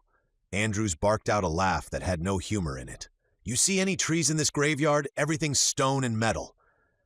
John stood, scanning frantically. The wind had died, but the air burned their throats when they breathed. Their clothes were stiff with frost, their hair crusted white. Every exhale came out as fog that froze in midair. "Cars," John said suddenly. "There, those old ones by the curb." Andrews followed his gaze. A few vehicles were half buried under snow and ice, rusted shells of sedans and trucks, their windows shattered. "Seats'll burn," John said. "Foam, fabric, anything." They stumbled toward the nearest one, their movements sluggish and clumsy. John's hands barely worked as he wrenched open the frozen door, the handle snapping in his grip. He ripped what was left of the upholstery out with his knife, chunks of frozen padding falling onto the pavement. Andrews tore the lining out of another seat. "Fuel? Nothing left in the tanks," John said. "Evaporated or looted." He pulled out a strip of his undershirt, wrapped it tight, and dug through the sled until he found one of the last medical alcohol bottles. He dumped it over the foam and the rags, then struck his lighter. It didn't catch. "Come on," he muttered through clenched teeth. His hands shook too much to hold it steady. Andrews reached over, shielding it from the wind with both hands. The third flick sparked, then the flame caught. The rags hissed, blackened, then flared into life. A small, flickering fire burned between them, weak but real. The smell of burning vinyl and chemicals filled the air, acrid and sharp. John crouched low, pulling Quentin closer to the heat. The boy's body shook uncontrollably, eyes glassy and distant. "Stay with me," John said, gripping his shoulder. "You hear me, kid? Don't you quit now." Quentin tried to speak, but his jaw wouldn't open enough for words. Only a low groan came out. Andrews rubbed his own arms, teeth clenched. "We need to strip him down. Wet clothes will kill him faster than the cold." John hesitated, then nodded. Together they peeled off Quentin's soaked coat and shirt, working fast before the wind could steal more heat. Steam rose off him in thin wisps as they held him close to the fire. The small fire wasn't enough. It fought against the wind, sputtering and dying, offering only the illusion of warmth. The cold was inside them now, deep, sharp, and heavy. Andrews crouched low, rubbing his hands. "We need a bigger fire. Something that'll burn very hot, very quick." John looked around. The outskirts of St. Louis stretched before them, a wasteland of frozen cars and glass towers buried in snow. "There's no wood," he said. "No trees, no furniture, nothing that burns easily." Andrews pointed through the haze toward the plaza under the gateway arch. "There, that one." A car sat half buried in snow near the base of the monument, sleek, silver, the windows long shattered. The brand name was still legible through the frost. "Tesla." John frowned. "Electric." "Yeah," Andrews said, hauling the sled forward. "Battery car, the kind they said was safe before the world froze." Quentin's head snapped up. "You can't be serious. Those batteries can blow like a bomb if they ignite." Andrews gave a humorless grin. "Then it'll be warm enough for all of us. It's dangerous to draw that much attention with a fire, but I think it's worth it." They trudged across the frozen pavement, their boots sliding on the ice. The arch loomed above them like a monument to something long dead, its surface gleaming white in the dull light. Andrews knelt beside the car and pried open the door. The rubber seals cracked from the cold. Inside, the seats were stiff with frost, the dash coated in ice. "Still got the battery pack under there," he said. "Might just light if we feed it right." John hesitated. "And if it doesn't?" "Then we freeze," Andrews said simply. He pulled the stump remover canister from the sled and began sprinkling the powder under the hood, where the cables vanished into the frozen mass of metal. Quentin swore under his breath. "That stuff's ammonium nitrate, Andrews. Mixed with what's left of those lithium cells, it could—" "Save our lives," Andrews interrupted. John didn't stop him. He could already feel his fingers going numb again. His face burned from the cold, his breath coming in shallow gasps. The smaller fire they'd built before had died behind them. its last flickers fading into the gray. "Everyone back," Andrews said, crouching near the open hood. Far back. They retreated 20 feet while he worked, scraping frost away from the edges of the hood to make a vent. Then he doused the exposed metal with a thin layer of medical alcohol, stepped back, and pulled his lighter. "Pray this doesn't kill us," he muttered. The first flick failed, the second sparked, and the third took. The alcohol caught instantly, the flame crawling beneath the hood, turning from orange to white-blue as it found the battery casing. For a second, nothing happened. Then a dull whump echoed from inside, followed by a violent hiss as gases ignited. "Back!" John shouted. They retreated farther, snow crunching underfoot. A moment later, the car burst into flames, a roaring column of heat that punched through the air like a furnace. The light bathed the plaza in gold and orange, reflecting off the arch until it looked molten. The warmth hit them in a rush. "Good grief," Andrews said, shielding his face. "Now that's heat!" "Stay out of the smoke," Quentin warned, voice hoarse and still shivering. "That's lithium vapor. It'll tear your lungs apart." The air around the blaze shimmered, thick with the smell of chemicals and ozone. It burned the throat just to breathe too close. The wind carried it west, curling over the frozen streets like a low gray fog. They crouched a safe distance away, their hands out toward the radiant heat. The fire roared so hot that the nearest patches of ice began to melt and run. "Feels like standing next to the sun," Andrews said, grinning through cracked lips. "Better than freezing, though." John nodded, watching the flames twist upward, orange turning to a strange electric blue. "Dangerous gamble," he said quietly, "but it worked." Quentin rubbed his hands together, still trembling from the cold. "You do realize this thing could still go up, right? If those cells rupture, then we won't have to worry about being cold anymore," Andrews said. The three men stared at the fire in silence. The gateway arch loomed above them, half hidden behind the thick black smoke that now rose into the sky like a signal flare. The heat was unbearable this close, but it was life. John turned his gaze toward the city beyond, where the frozen streets stretched into shadow. "We warm up fast," he said. "Then we move, before someone comes looking to see what's burning." Andrews nodded, agreed. They huddled a little closer, their faces lit by the glow of the burning electric car, a beacon in a city that likely hadn't seen real fire in months. It was a dangerous kind of warmth, the kind that could save them or kill them. But for now, they were rolling the dice. Chapter 8. Thin Ice. Kade. Kade walked alongside his group and the mayor, but his thoughts lagged several steps behind. The gods chose us. The words replayed endlessly in his head, heavy and wrong. It was an answer, technically, but not one he could accept. This place was extraordinary, impossibly so, but he didn't believe divinity had anything to do with it. Something else was responsible, something human or something far more deliberate. Peter didn't explain further, and Kade didn't push. The mayor seemed satisfied with the explanation, almost comforted by it, and Kade sensed that asking again wouldn't uncover truth so much as belief. He wasn't ready to challenge that yet. Not here, not when everything around him felt so fragile and so perfect at the same time. They turned onto a quieter street after only a short walk. The earlier roads had been alive with motion, and this one was calmer, but still unmistakably full of life. Kade caught himself smiling without realizing it. In one yard, a mother played cornhole with her children. One of the younger girls celebrated wildly after landing a shot, throwing her arms into the air with dramatic flair. Her mother answered by calmly sinking her own toss, earning an exaggerated groan and laughter from the girl. The sound hit Kade harder than the warmth had. Laughter like that hadn't existed in his world for a long time. Farther down the street, a man walked past them wearing a clean work uniform, wired headphones in his ears. Music. The sight tugged at something deep in Kade's chest. The man looked like he was heading to a shift, not scavenging or fleeing. Just going to work, like the world hadn't ended. It was surreal. Kade remembered what Peter had said earlier about children, and now he saw the truth of it. Kids were everywhere. Nearly every adult walked with family close at hand. No one looked hollow. No one looked hunted. "This is where we place our new guests," Peter said warmly, gesturing ahead. He pointed to a small house on the left.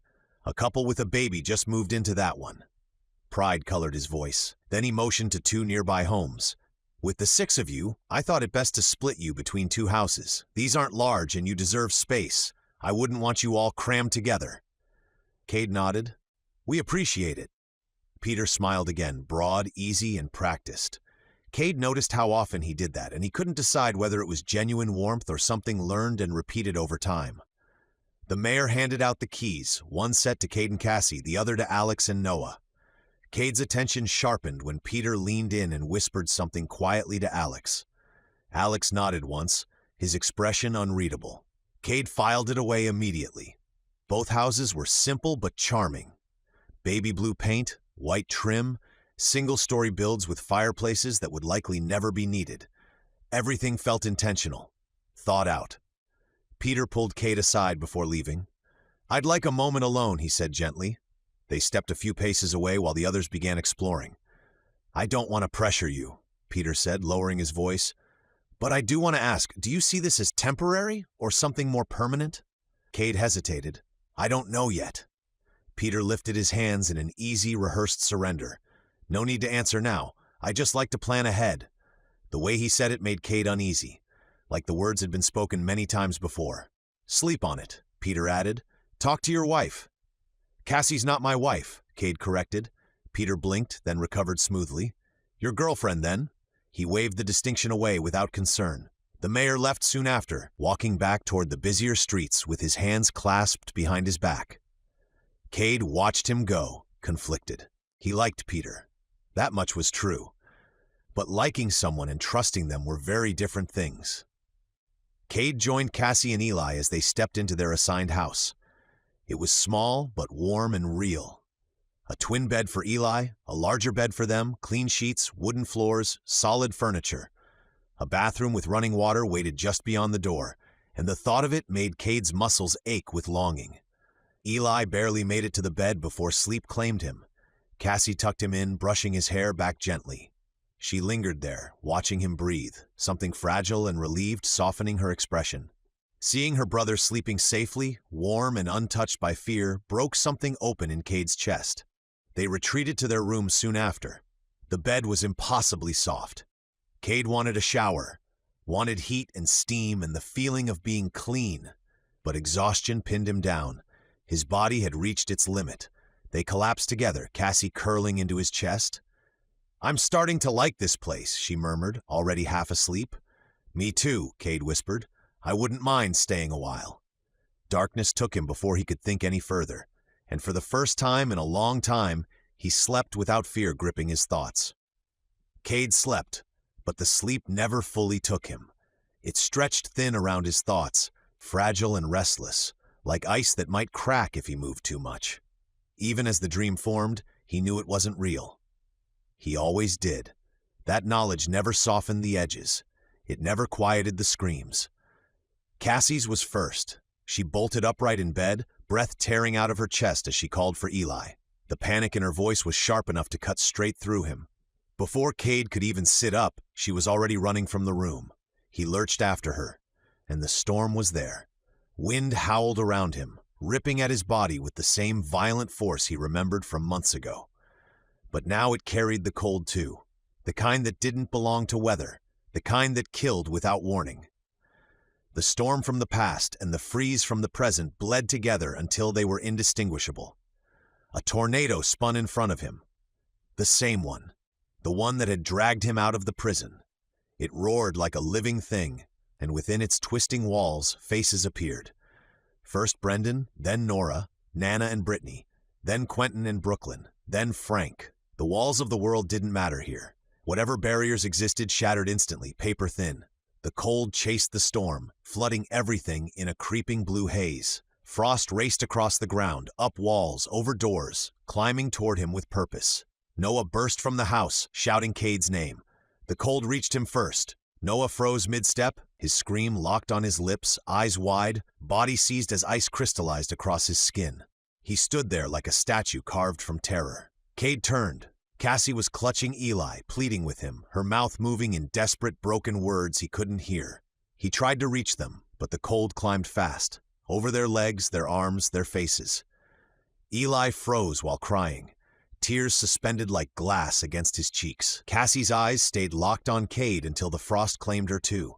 Then it crawled over him, and the world went silent. Kade snapped awake with a gasp, fingers clawing at the sheets like he was drowning. Sweat soaked his clothes despite the warmth of the room. His heart slammed against his ribs, desperate and wild. Cassie slept beside him, peaceful and unaware. It was still dark outside. Kade lay there for a long moment, breathing through the pounding in his chest. Sleep didn't return. Instead, he watched Cassie, her relaxed face, the quiet safety she carried with her. The thought of losing her tightened something inside him until it hurt to breathe. He didn't know how he would survive that kind of absence. He wasn't sure he wanted to try. He slipped from the bed and made his way to the bathroom, splashing cold water on his face until the shock steadied him. The images didn't fade. They clung to him, sharp and embedded, like frostbite beneath the skin. He dressed quietly.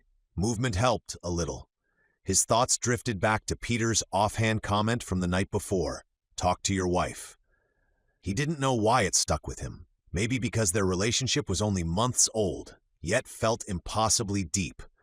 Maybe because some part of him had already crossed that line without realizing it. Cassie woke soon after, stretching with a soft sigh before joining him. She smiled easily and said, "Best sleep of my life," like the warmth had lifted something heavy from her shoulders. Kade returned the smile. "Same here." He didn't tell her about the dream.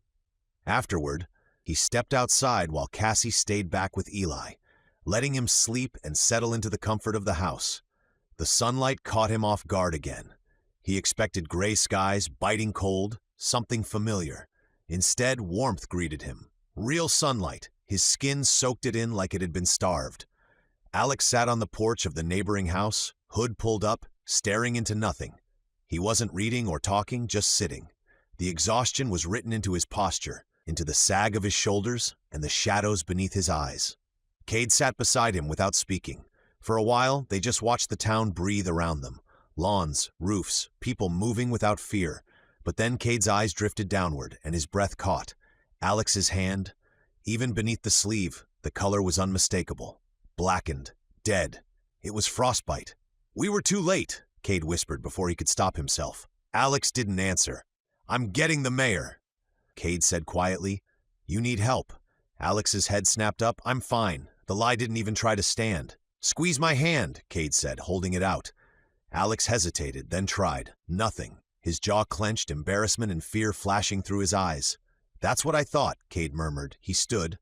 "I'll be back." The town was smaller than he expected, dense and purposeful. Most of the space was homes. Some were lived in, others waiting. He walked for several minutes before spotting Peter. The mayor sat inside a small diner, laughing with a couple of townspeople. The sight made Kade stop short. A diner. Plates stacked with pancakes, steam curling from mugs of coffee. Normalcy layered so thick it felt unreal. He wondered where the supplies came from, who worked the kitchen, whether money mattered here or if something else had replaced it. As he approached, Peter noticed him and smiled warmly, laughter fading. "Mind if I sit?" Kade asked. Peter gestured to the open chair. "Kade," the mayor said, surprised to see him standing beside the booth. "Of course you can sit. Join us, have some breakfast. This one's on me." Peter gestured warmly to the open seat, but Kade shook his head. He appreciated the offer, but he didn't even know how money worked here yet. The last thing he wanted was to owe someone. He had no money, and eventually he expected he'd be required to work. Find a role, contribute, earn his place like everyone else. A community like this didn't survive on generosity alone. "No thank you," Kade said. "I just need help with something." He pulled a chair close and sat on the edge. The people with Peter fell quiet, turning toward him, not with suspicion, but with interest. Somehow, that made the words harder to say. He didn't want to announce Alex's condition to a roomful of strangers, but waiting wasn't an option. Not when the cost of delay could be permanent. "Alex," Kade said, clearing his throat. "My friend, he's got hypothermia. His hand, it's getting worse. I don't know how to stop it." Peter's response was immediate. "We have a doctor," he said, already standing. Too quickly. Kade realized then that Peter had noticed Alex's condition the night before. He'd seen the hands. He hadn't missed it. I don't know how much can be done if the frostbite is advanced, Peter continued. But Delaney might. Kade lifted a hand. That's all right. Just tell me where she is. You don't need to come. He didn't want to pull the mayor away from his meal. Didn't want to become a burden this early. But Peter just smiled like the suggestion didn't make sense. I can eat waffles anytime, he said. But I won't sit comfortably knowing someone's losing a hand when I could help prevent it. We don't waste time on avoidable suffering. There was no performance in his voice, just certainty. Kade respected that. They walked a few blocks to a modest house that blended in with the rest. Clean siding, small porch, 2 chairs facing the street. Peter knocked, and a short blonde woman answered almost immediately. Her posture was efficient, her eyes sharp, already assessing. This young man's friend has severe hypothermia, Peter said. Damage to the hand. Her expression tightened, the situation coming before any greetings. I'll need to see it, she said. I can't treat what I haven't assessed. Kade, he offered. Delaney, she replied. Kade returned to Alex, who hadn't moved from the porch swing. He sat slouched forward, hands hidden, staring at nothing. Pain sat on him like weight. She can help, Kade said quietly. Come on. Alex followed, reluctant but compliant. Inside, Delaney's home was clearly a clinic. Beds lined one wall, metal trays sat neatly organized. Gauze, tools, salvaged equipment, all clean and useful. The living room had been stripped of comfort and repurposed into function. Delaney guided Alex onto the bed and carefully peeled back his sleeve. Her face hardened. These are bad, she said. This should have been treated days ago. When did it start? A while ago, Alex murmured. She exhaled slowly. It needs to be amputated. If we don't remove it, the necrosis will spread. Once it reaches your bloodstream, it'll kill you. Alex went pale. Delaney pulled on gloves, snapping them into place, then looked directly at Kade. I need you to step out, she said. You shouldn't see this. Kade started to protest. He didn't want Alex alone, but her tone wasn't unkind, it was final. He stepped into the hall and sank into a chair, elbows on his knees, hands clasped tight. Useless. He hated that feeling more than the cold. Peter moved to follow him, but Delaney stopped him. No, you stay, she said. I'll need help holding him still. The words settled heavy in the air. Even here, in warmth and light and safety, pain still had its price. Paradise, Kade realized, didn't erase suffering. It only gave you better tools to survive it. It didn't take more than a few minutes before the screaming started. Alex's first cry ripped through the house. Kade flinched so hard the chair creaked beneath him. The sound wasn't just loud, it was raw, guttural, the kind of noise that came from a place beyond language, where pain drowned out everything else. His body reacted before his mind could catch up. His legs tensed, ready to bolt, ready to tear the door open and make it stop. But another part of him knew Delaney wasn't hurting Alex. She was saving him, and the pain meant Alex was still alive. He was still fighting. That knowledge didn't help. Every scream felt like a blow to the ribs. Kade pressed his palms into his knees and bowed his head, forcing himself to breathe. He found himself hoping that a place like this would have had something stronger, something left over from before the fall. Real anesthetic, maybe something merciful. But he knew better. Medicine was one of the first things to vanish when the world ended. Painkillers, anesthesia, antibiotics, those disappeared long before society did. If Delaney had anything to dull the pain, she would have used it. He waited. 10 minutes, then 20, then longer. Time stretched thin and meaningless. The screaming eventually faded, but the silence that followed was worse. Silence meant Alex had passed out. When Delaney finally stepped into the hall, she wasn't wearing gloves anymore. Her hands were scrubbed clean, but blood streaked both forearms and speckled her shirt in dark stains. Kade felt his stomach drop. You can come in, she said quietly. He did, and whatever resolve he'd managed to gather dissolved instantly. Alex lay unconscious on the bed, skin pale and damp. Blood soaked through his clothes and into the sheets beneath him. His arm ended abruptly at the elbow, wrapped tight in bandages already darkening with red. Delaney spoke gently, but her words cut clean and heavy. He's lost a lot of blood. I don't think he'll need a transfusion, but it's possible. If he's still dizzy or weak after a week or two, bring him back. She met Kade's eyes. I'm sorry for the shock, but if we hadn't removed it, he would have died. I understand, Kade said softly, and he did. Understanding didn't make the sight any easier. He needs to stay here the rest of the day, possibly overnight, Delaney continued. Water is critical. Hydration will help his body adjust. I can't promise he'll be ready to leave tonight. Kade nodded, though part of him wasn't listening anymore. His attention stayed fixed on the space where Alex's hand had been. The absence felt louder than anything else. He wanted to stay, wanted to sit in the hall and wait and do something that felt useful. But Cassie didn't know yet, neither did Noah. And Eli would start asking questions. He had to tell them. Kade didn't go home first. He went to Noah's. Alex lived there, and Kade couldn't bring himself to say it more times than necessary. Noah opened the door only a few inches, peering out with instinctive caution. The sight jolted Kade. He realized he hadn't done that himself, hadn't checked before opening doors anymore. In 2 days inside the circle, his guard had already begun to slip. That scared him. When Noah saw who it was, he opened the door fully and stepped aside.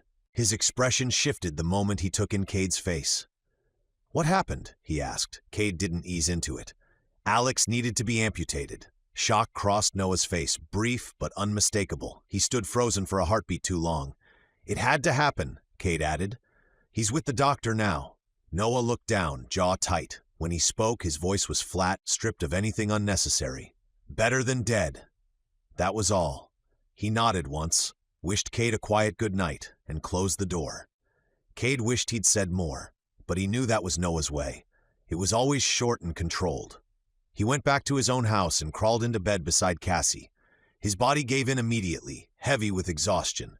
Warmth couldn't touch the weariness in his bones. Cassie came upstairs not long after. Kade briefly explained what happened. "He's going to be okay, right?" she asked softly. The gentleness in her voice cut deeper than anything else that day. "Yeah," Kade said. "It'll take time. He lost a lot of blood." He stared at the ceiling, wrapped in blankets softer than anything he'd known in months, and still felt the ghost of the cold waiting outside. Alex's screams echoed faintly in his head. His nightmare clung to him like frost. He wondered how long the circle would last, how long this warmth would hold. Whether one morning he'd wake to find it gone, another temporary miracle erased by Tempestus. He thought of Alex, of how the cold had eaten through him slowly, of how long it had gone unnoticed. Was that on him? Had he missed the signs? Had he been careless? "He was going to die," Kade whispered into the quiet room, "and we barely knew." The thought settled over him like ice, and for a long time he didn't move at all. Kade sat across from Delaney at her small dining table, the soft glow of a single lamp warming the space between them. Steam rose from the plate of spaghetti in front of him. Real spaghetti, with sauce, seasoning, and the kind of care that only came from someone who still believed meals mattered. For a moment, he just stared at it. After months of canned beans, half-frozen scraps, and food warmed over dying fires, something this ordinary felt unreal. He'd spent most of the day coming and going, checking on Alex whenever Delaney allowed it, waiting for him to wake, staying close without hovering. After his third visit, she'd told him to stay for dinner. He hadn't hesitated. He loved his group, but sometimes he needed to sit across from someone who didn't carry the same weight he did. Someone who hadn't survived the farm, the storms, Nigel, and everything that came after. Someone who didn't already know the shape of every fear in his head. The kitchen itself surprised him. Second floor, carefully remodeled. The clinic below, the living space above. It must have taken real time and effort to make it work. That alone said something about this place, about the people in it. They ate in silence for a while. The food was rich and warm, settling into him slowly, easing a hunger he hadn't realized how deeply he carried. When the plates were empty, Delaney spoke first. "How is it?" she asked. "Delicious," Kade said without hesitation. "I haven't had a home-cooked meal in a long time." She smiled, but her expression shifted almost immediately. "I meant the town." "Oh," heat crept into his cheeks. "It's nice. The people are nice." "I agree." She leaned back, folding her arms. "What about the circle?" That caught him. He hesitated just long enough for her to clarify. "Do you think it's divine?" she asked. "Or something like that?" Kade shook his head. He could tell that he could be honest with her. "No, I don't know what it is, but it's not that." Something like relief flickered across her face. "Good," he frowned. "Why good?" She sighed and rested her elbows on the table. Most people here think it is. They worship a god of weather. No name, no image, just reverence. They think the circle is a gift, and that staying good, obedient citizens keeps it intact. Kade replied softly. Makes sense. We're standing in a warm bubble while the rest of the state freezes. I know, Delaney said. I just don't buy it. Why not? She gave him a look. God promised there wouldn't be another flood, right? He smirked. So it's not religion you don't trust, just the wrong one. She tilted her head, considering that. Maybe. The topic faded, but something else pressed at him, something he hadn't found the right moment to voice until now. How early is too early to get married? He asked suddenly. Delaney blinked, then laughed. Well, we just met. Not you, Kade muttered. Cassie, we've been together a while, and what better place than this, in a world like this? She studied him for a long moment. I think the world changed the rules, she said finally. This isn't dating apps and 5-year plans, it's survival. People don't live for decades anymore. They live for moments. He waited. Do you love her? She asked. Yes. Then that's your answer. The simplicity of it landed hard. He thought of Cassie, of how long she'd already felt woven into his life. If something happened tomorrow, if the circle failed, if Tempest shifted again, he knew exactly what he'd regret. Delaney stood suddenly. I have something for you. She returned with a small jewelry box and placed it gently in front of him. Kade opened it carefully. Inside was a ring. Simple, elegant, a small diamond set in a plain band, perfect in a way that made his chest tighten. I can't take this, he said softly. My husband's dead, Delaney replied evenly. It's no use to me. The bluntness stunned him, but her expression didn't waver. You don't want to keep it? He asked. To remember him? She shook her head. I'll remember him with or without a ring. Keeping it doesn't bring him back. Why cling to the past when I can help someone build a future? Her voice softened at the end, just enough to break his remaining resistance. Kade closed the box. Thank you, he said quietly, and for once the word felt small compared to what it meant. Chapter 9. Ghost from the Past. They didn't wait long. Just long enough to strip out of the wet clothes, replace what they could with dry layers, and make sure their legs still obeyed them. Every muscle ached. The cold had gone past pain and turned into something deeper, a slow, throbbing fatigue that made even breathing feel like work. Andrews flexed his hands in front of the fire one last time, the skin red and cracked. We can't stay, he said, voice low. That smoke's gonna pull eyes from miles. John nodded, tightening the straps on the sled. The burned-out electric car still roared behind them, flames chewing through metal, the heat so fierce it shimmered in the air. The wind carried the black plume straight toward the heart of St. Louis, rising like a dark flag against the frozen skyline. Let's move, John said. They gathered what they could, food, the last of the alcohol bottles, the remaining ammunition, and turned away from the fire. Quentin stumbled at first, his legs still stiff, his body trembling with exhaustion, but he forced himself upright, teeth clenched. The three of them pushed forward into the streets, leaving the blaze behind. The sound of the city had changed. The fire's crackle still echoed off the metal and concrete around them, carried through the hollow streets. Every gust of wind made the flames roar higher, throwing flashes of orange light across the dark buildings. It was beautiful and dangerous. John glanced back once. The heat waves distorted the air, bending the image of the arch behind it until it looked like it was melting. The smoke rose straight into the gray sky, a beacon in a world that had forgotten light. Move faster, he said. That's an invitation for trouble. Andrews gave a low grunt. What kind of trouble you think's left in a place like this? John didn't answer. Both men knew the truth.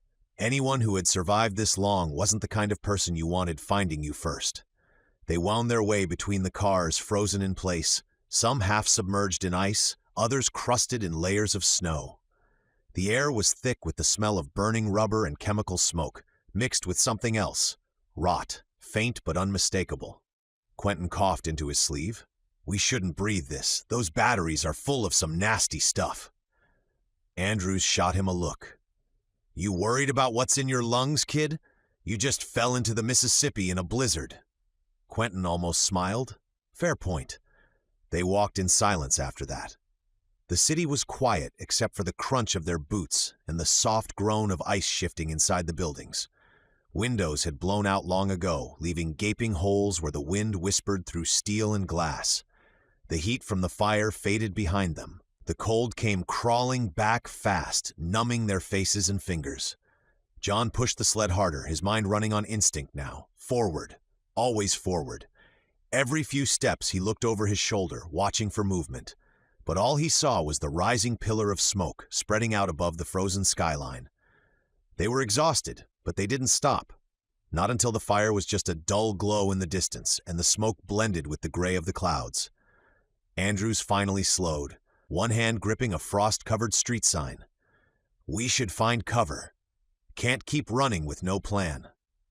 John scanned the streets. A few blocks ahead, a row of buildings leaned against each other like broken teeth. One had a half-collapsed awning and a faded sign still hanging over the door. "Southside Medical Clinic." "There," he said. "If the roof's holding, it'll do." They moved toward it, their shadows stretching long in the dying light. Behind them, the black smoke of their fire twisted above the city like a signal to anything still alive, and everything hungry enough to follow. The roof of the Southside Medical Clinic gave them a broad view of what used to be the heart of St. Louis. The city stretched out in every direction, frozen blocks of concrete, glass, and steel buried in snow.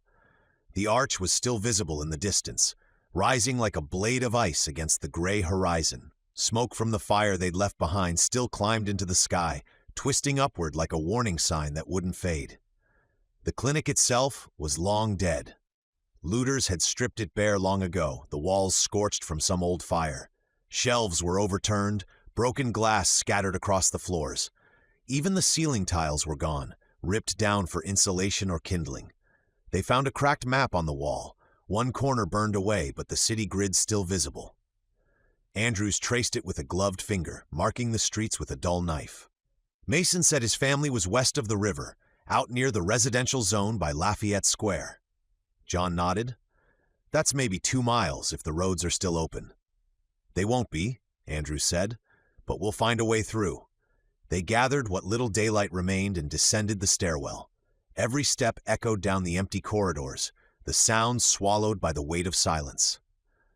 Once outside, the cold hit again, sharp, bitter, alive. They moved west through the buried streets, weaving around overturned cars and piles of ice that had once been buildings. The only color in the world came from rust and blood. It didn't take long before they started seeing bodies.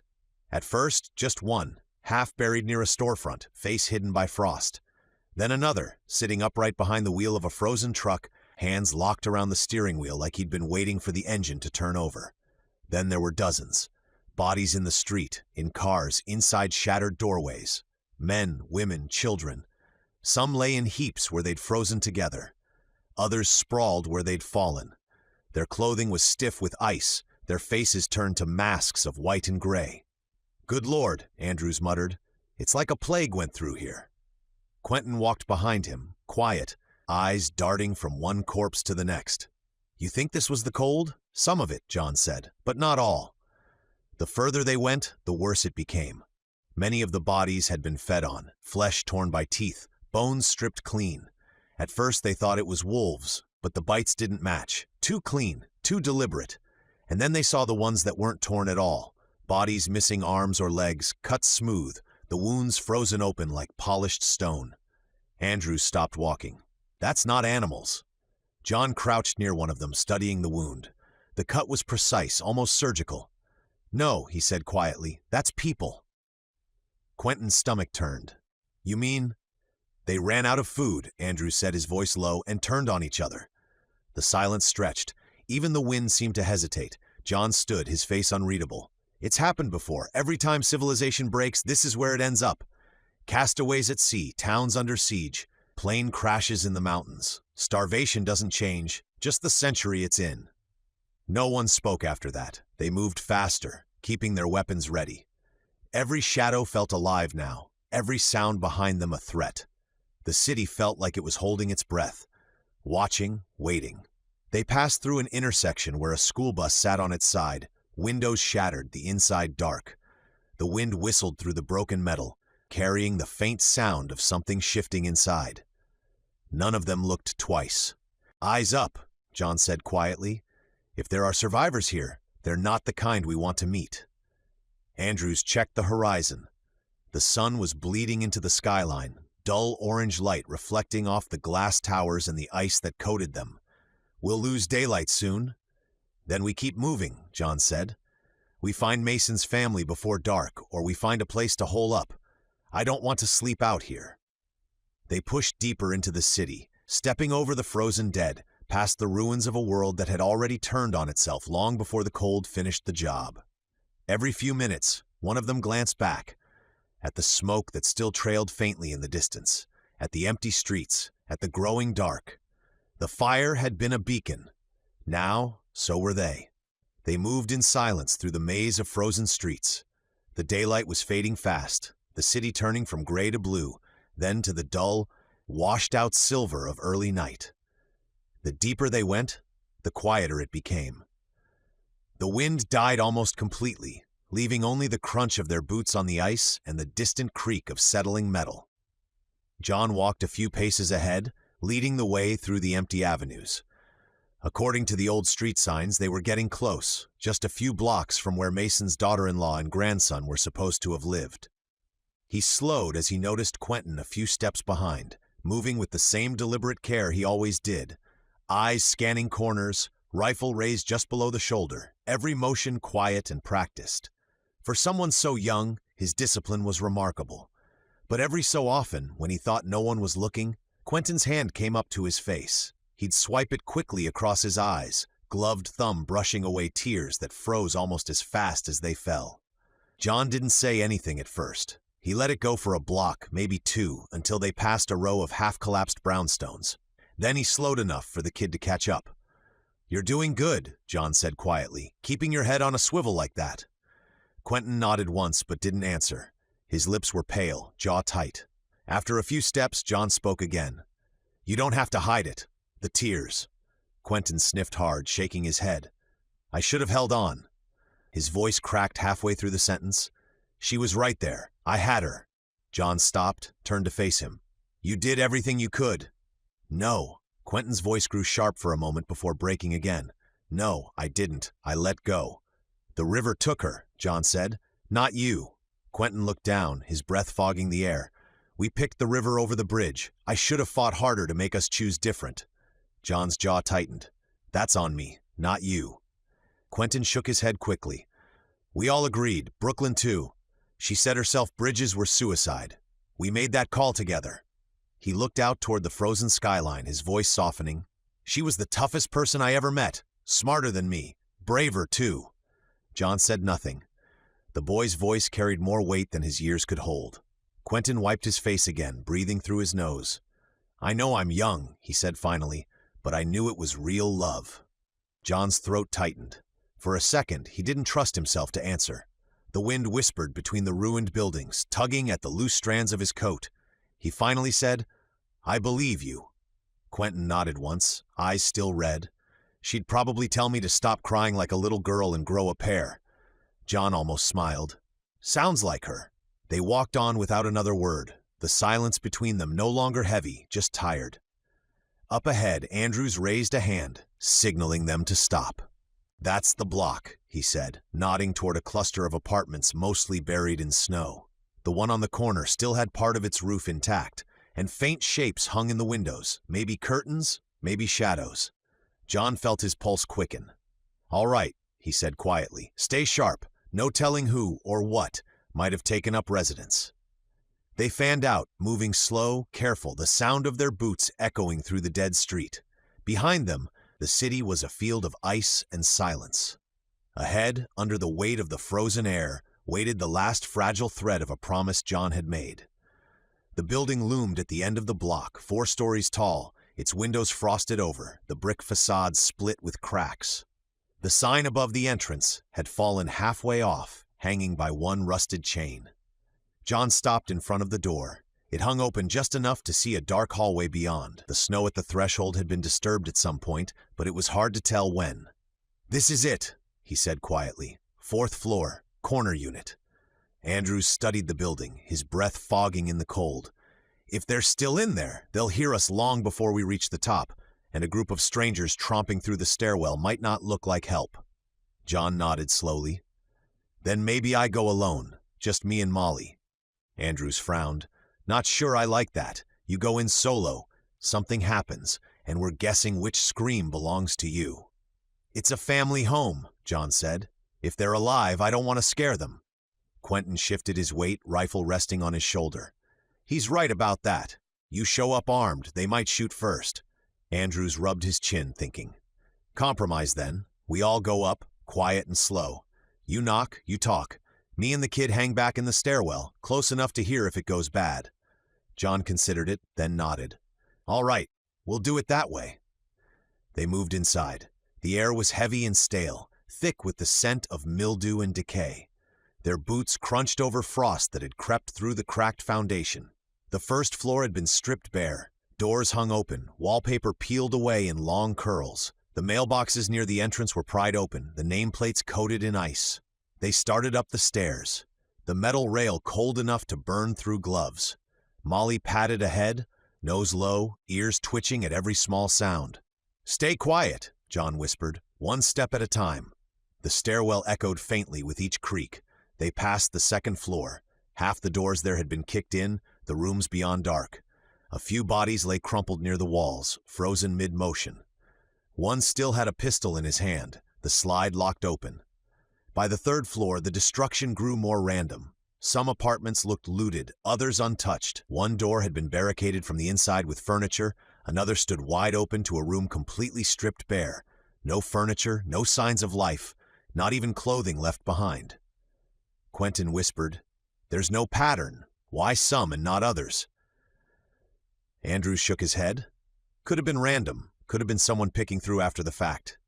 John ran his gloved hand along the railing. Or maybe whoever lived here decided who stayed and who didn't. That silenced them. When they reached the fourth floor, the stairwell opened into a long hallway lined with closed doors. The air was colder up here, the walls white with frost. The far window had been blown out, and a drift of snow reached nearly to the ceiling. John checked the number on the door nearest the landing. 401, he murmured. Mason said his family was 407, corner unit. Andrews pointed down the hall. End of the line. They advanced slowly, eyes on every doorway. Some apartments were kicked open, others sealed tight. One had a dark smear across the wall, blood or old soot, hard to tell which. A door halfway down had been pried open from the bottom corner, just wide enough for a hand to fit through. The handle was gone. John kept his voice low. Looks like someone's been through here since the cold set in. Could still be squatters, Andrews whispered. Be ready. They reached 407. The door was closed. No damage, no signs of forced entry. The small glass peephole was frosted over from the inside. John set a hand on Molly's collar. The dog's ears perked, nose twitching. No growl, no bark, just quiet focus. That's a good sign, John murmured. Andrews nodded toward the stairwell.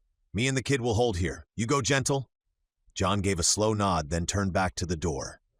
The hallway was so still he could hear the faint creak of ice shifting in the walls. He took a breath, steadied his nerves, and raised his gloved hand to knock. One soft tap, then another. The sound echoed down the corridor and faded into silence. Nothing moved on the other side. John waited, listening to the emptiness of the building, every sense straining for the faintest sound of life. The silence pressed down like a weight. John waited after knocking, his breath fogging in the air. No sound came from the other side. No footsteps, no shuffling, nothing.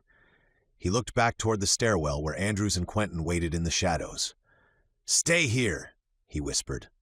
If they're alive, too many strangers at once might scare them. Andrews frowned. You sure you want to go in alone? John nodded once. Just me and Molly. If they're here, they'll remember her even if they don't know me. Molly's tail wagged faintly, as if she already understood. He turned the knob. It was cold against his glove, and it moved freely, unlocked. He pushed the door open slowly. The hinges creaked, and the smell of stale air and frost washed over him. The apartment was pitch dark except for a thin band of gray light leaking in from a shattered window. Hello? He called quietly. We're friends. We're not here to hurt anyone. No answer. Molly padded forward, nose twitching. Her tail began to wag, slow at first, then faster, her nails clicking softly against the frozen floor. John frowned. "What is it, girl?" He took a cautious step inside. The air felt close, heavy with stillness, and then something hard pressed against the back of his head, the cold, unmistakable shape of a gun barrel. "Drop the pack," a deep voice said behind him. "You picked the wrong place to loot." John froze. His pulse slammed in his ears. He knew that voice. "Mason?" There was a long pause. The barrel didn't move. Then a breath, shaky, disbelieving. "John?" John turned slowly. The figure stepped out from behind the door, a tall, broad-shouldered man, heavy winter coat patched and torn, one pant leg tucked neatly into a prosthetic limb. His skin was dark, his beard fuller now, streaked with gray. It was him. "Mason," John said, his voice raw. "Yeah," Mason said quietly, still breathing. The gun lowered. His hand trembled as he holstered it. Molly let out a sharp bark and bounded forward, tail wagging wildly. Mason dropped to one knee and caught her, his expression cracking into something halfway between a laugh and a sob. "Hey, girl," he said, voice thick. "Still wagging that tail, huh? Didn't think I'd ever see you again." She whined, pressing her muzzle into his chest, tail thumping against the floor. John just stared. He couldn't make the picture line up, the man he'd watched vanish beneath the storm-tossed river, the hand that had slipped free so John could live. Mason had gone under. There'd been no chance. No one could have survived that current, not with a one leg and the weight of that gear. "I saw you go under," John said, his throat tight. "You told me to let go. You made me let go." Mason rose slowly, leaning on the edge of a chair for balance. His leg clicked faintly as he shifted his weight. "Yeah, didn't think you'd listen to me otherwise." John shook his head, still in disbelief. "How?" Mason gave a faint, humorless smile. "Luck, I guess. River carried me into a jam of debris near the bank a mile down. Got wedged under a barge hull. When the storm eased, I crawled out. Took me a week to walk again. Took me some months to make my way back here." John's eyes flicked to Molly. She was still pressed against Mason's leg, whining softly. "She thought you were gone too." "Yeah," Mason said softly, rubbing her head. "Guess we both got fooled." From the hallway, Andrew's voice called out cautiously. "John? Everything all right in there?" John took a breath. "Yeah," he said, his voice still uneven. "You'd better come see this." Andrews and Quentin stepped into the doorway, weapons low but ready. The moment Mason came into view, Andrews froze. "Well, you were catfish bait last we saw you." Mason gave a low chuckle. "That's one way to put it." John took a step closer. "We came looking for your daughter-in-law and your grandson. This was their place, wasn't it?" For a moment, no one spoke. The cold air seemed to hold still in the room, the sound of their breaths soft and shallow.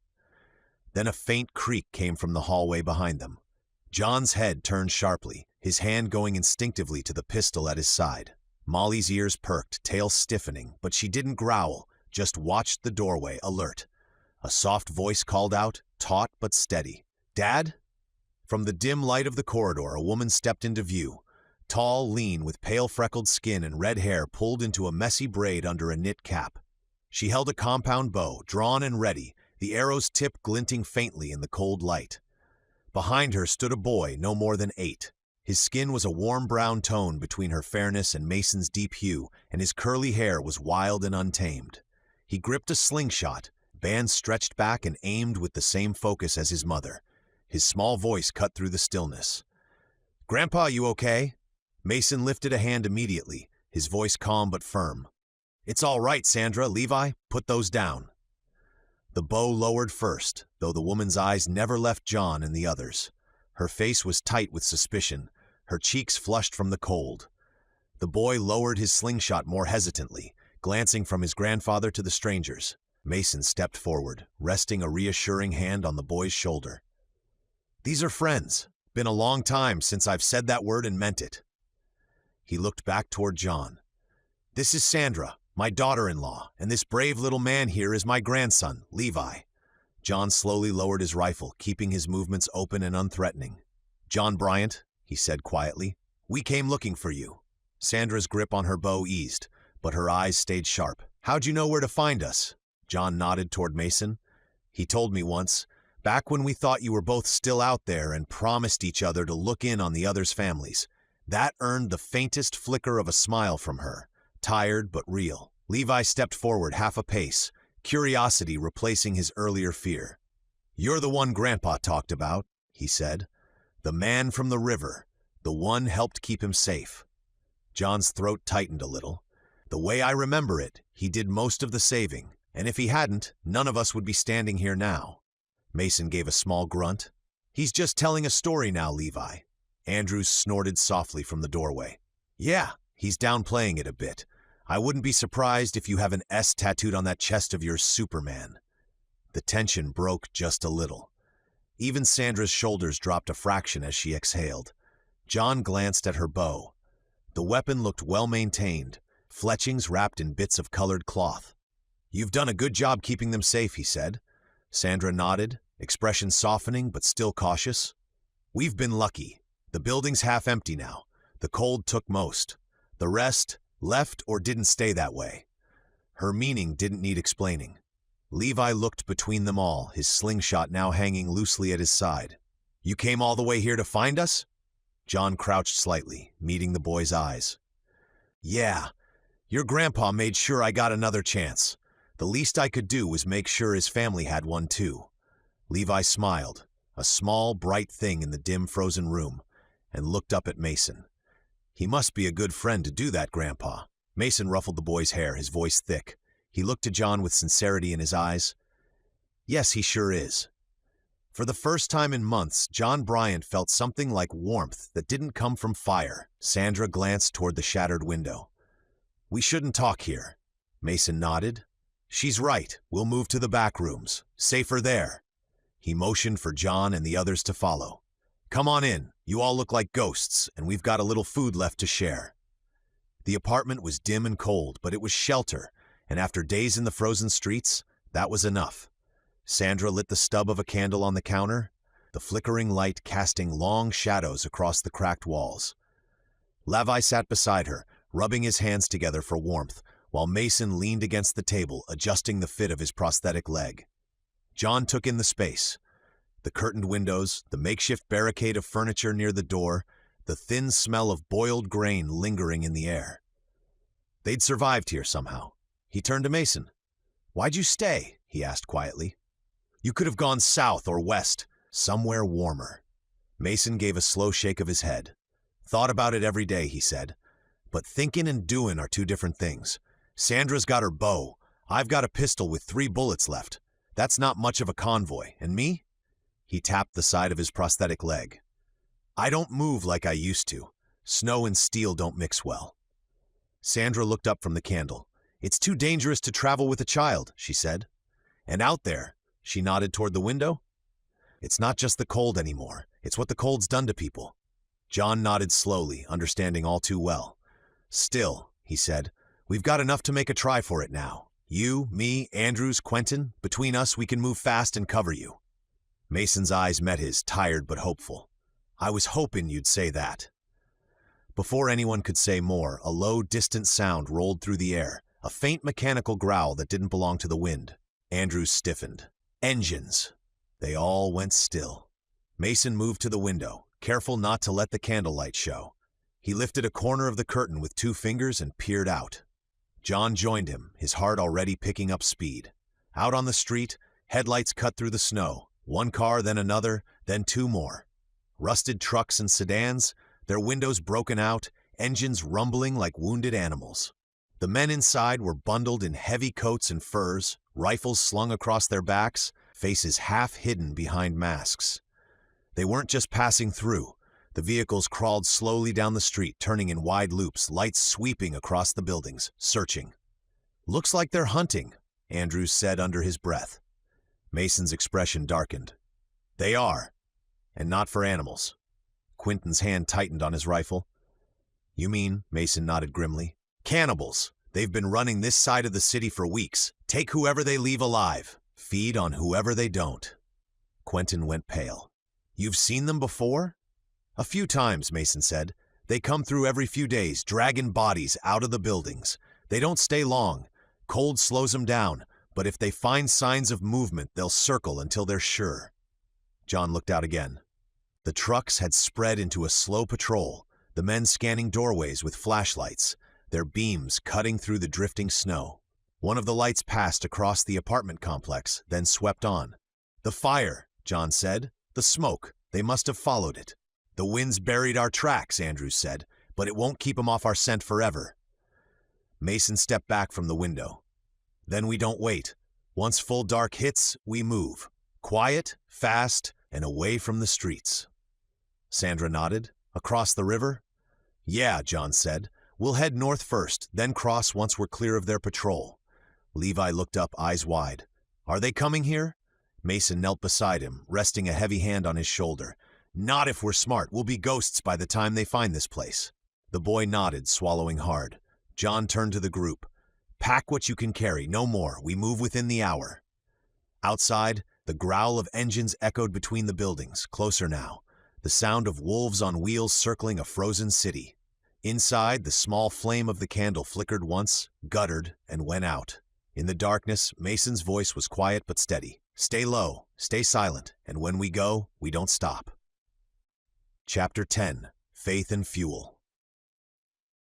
A couple of days later, Kade found himself sitting across from the priest of Elysium. He's a small, wiry man who looked far too young to carry spiritual authority. His beard came in uneven and thin, something he'd been trying to grow for years without much success. Kade had always imagined priests as older men, gray-haired, slow-spoken, eyes worn smooth by time and suffering.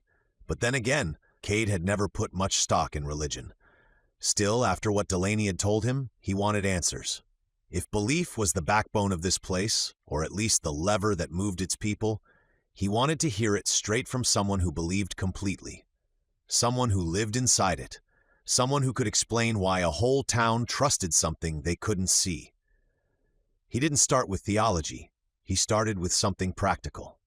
Marriage. He asked whether the town had someone who could legally and spiritually marry him and Cassie. If he was going to propose, and he was, after several restless nights turning the ring over in his pocket, he wanted everything ready. He didn't know how Cassie would feel about marrying so soon. Maybe she'd want to wait. Maybe she wouldn't. But Kade knew one thing for certain. In this world, waiting felt like a gamble. The priest introduced himself as Joseph and assured Kade that he could perform the ceremony. He even said he would be honored to. His voice was calm and smooth, each sentence flowing into the next with practiced ease. Too practiced. Not dishonest, but it was rehearsed in a way that made Kade's skin prickle. Once that was settled, Kade shifted the conversation. "I was wondering," he said carefully, "what you think happened?" Joseph smiled pleasantly. "You might need to be more specific." "The circle," Kade said. "Why do you think it's here?" Joseph's eyes lit up as if someone had finally asked the right question. "Well, consider this," he said. Kade braced himself. "There has always been speculation about gods," Joseph continued. "In many mythologies, storm gods are the most powerful. Zeus, Thor, lightning, destruction. And that's how all of this began, wasn't it? Storms and chaos." He spread his hands slowly. "That phase passed. Now we have the cold. Endless cold. And Christianity tells us that after great catastrophe, the faithful may be taken to heaven. Who's to say those lost in the first storm weren't raptured?" Kade studied him, unsure whether to laugh. Joseph was completely serious. "Either way," Joseph went on, "what matters is that we were spared. Elysium doesn't follow one religion. We simply obey whatever higher power exists, and it seems to be working." "So you believe in what exactly?" Kade asked. "Nothing," Joseph said cheerfully, "or everything. There is something out there. The name doesn't matter. This place defies science and reason. If the Creator cared about labels, we would have been punished for getting it wrong. Instead, we're rewarded." Kade frowned. "How do you know what they want?" Joseph leaned back, smiling like someone about to share a secret. "Trial and error." Kade's stomach tightened. "In the early days," Joseph said quietly, "when we didn't please them, things became unstable." Kade wanted to ask what that meant. The deliberate vagueness told him not to. "So now," Joseph concluded, "we understand the will of our superiors." Kade nodded politely, thanked him for his time, and left. But inside, his thoughts churned. Joseph sounded reasonable, charismatic yet completely convinced, the kind of man people followed without realizing they were being led. That alone told Kade everything he needed to know. The ring felt heavier in his pocket as he left the small church building. Not with fear, but with nerves he hadn't felt in a long time, not since before the world ended. He wasn't afraid Cassie would say no. He knew her. He knew the way she looked at him, the way she leaned into him without thinking, the way her hand found his in quiet moments. He was afraid of the moment itself. Moments like this weren't supposed to exist anymore, not for people like them. He sat on a kitchen stool in their small house, elbows resting on the counter, waiting. Cassie was downstairs with Eli. He waited for the house to grow quiet, for the world to slow just enough. He touched the ring box again, steadying himself. This wasn't survival. This was hope. And hope, real hope, felt terrifying. There was a sharp knock at the door, hard enough to jolt Kade out of his spiraling thoughts. He stood quickly, wiping his palms on his jeans, trying to calm the nervous energy buzzing through him. When he opened the door, Noah stood there. A faint smile tugged at Noah's mouth. It was subtle, but on him it meant something. Cassie appeared beside Kade, curiosity softening her expression as she took in their visitor.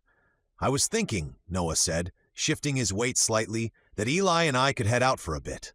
Haven't seen him much since we don't live together." Eli was just in the other room, and Cassie's face lit up immediately. She was always worried about him growing up too quiet, too guarded, shaped too early by a world that didn't leave much room for softness. Lily was the only other child close to his age, and Eli adored Noah. And Noah, despite pretending otherwise, cared deeply for the boy. "Of course," Cassie said warmly, "just be back before dark." The way she hovered near the doorway, the way her voice softened but stayed firm. Kade couldn't look at her without seeing a mother in every small movement. When Noah and Eli left, the house settled into a quieter stillness. Kade and Cassie drifted to the couch, sitting close. But the tension in Kade's chest didn't ease. If anything, it tightened. It still wasn't time. Another knock came, lighter this time, hurried, almost frantic. Cassie stood immediately and went to the door. Kade stayed seated, but his focus sharpened the instant he heard Lily's voice. The urgency in it didn't match her usual sweetness. Cassie returned moments later, worry already etched across her face. "I'll be back as soon as I can," she said quickly.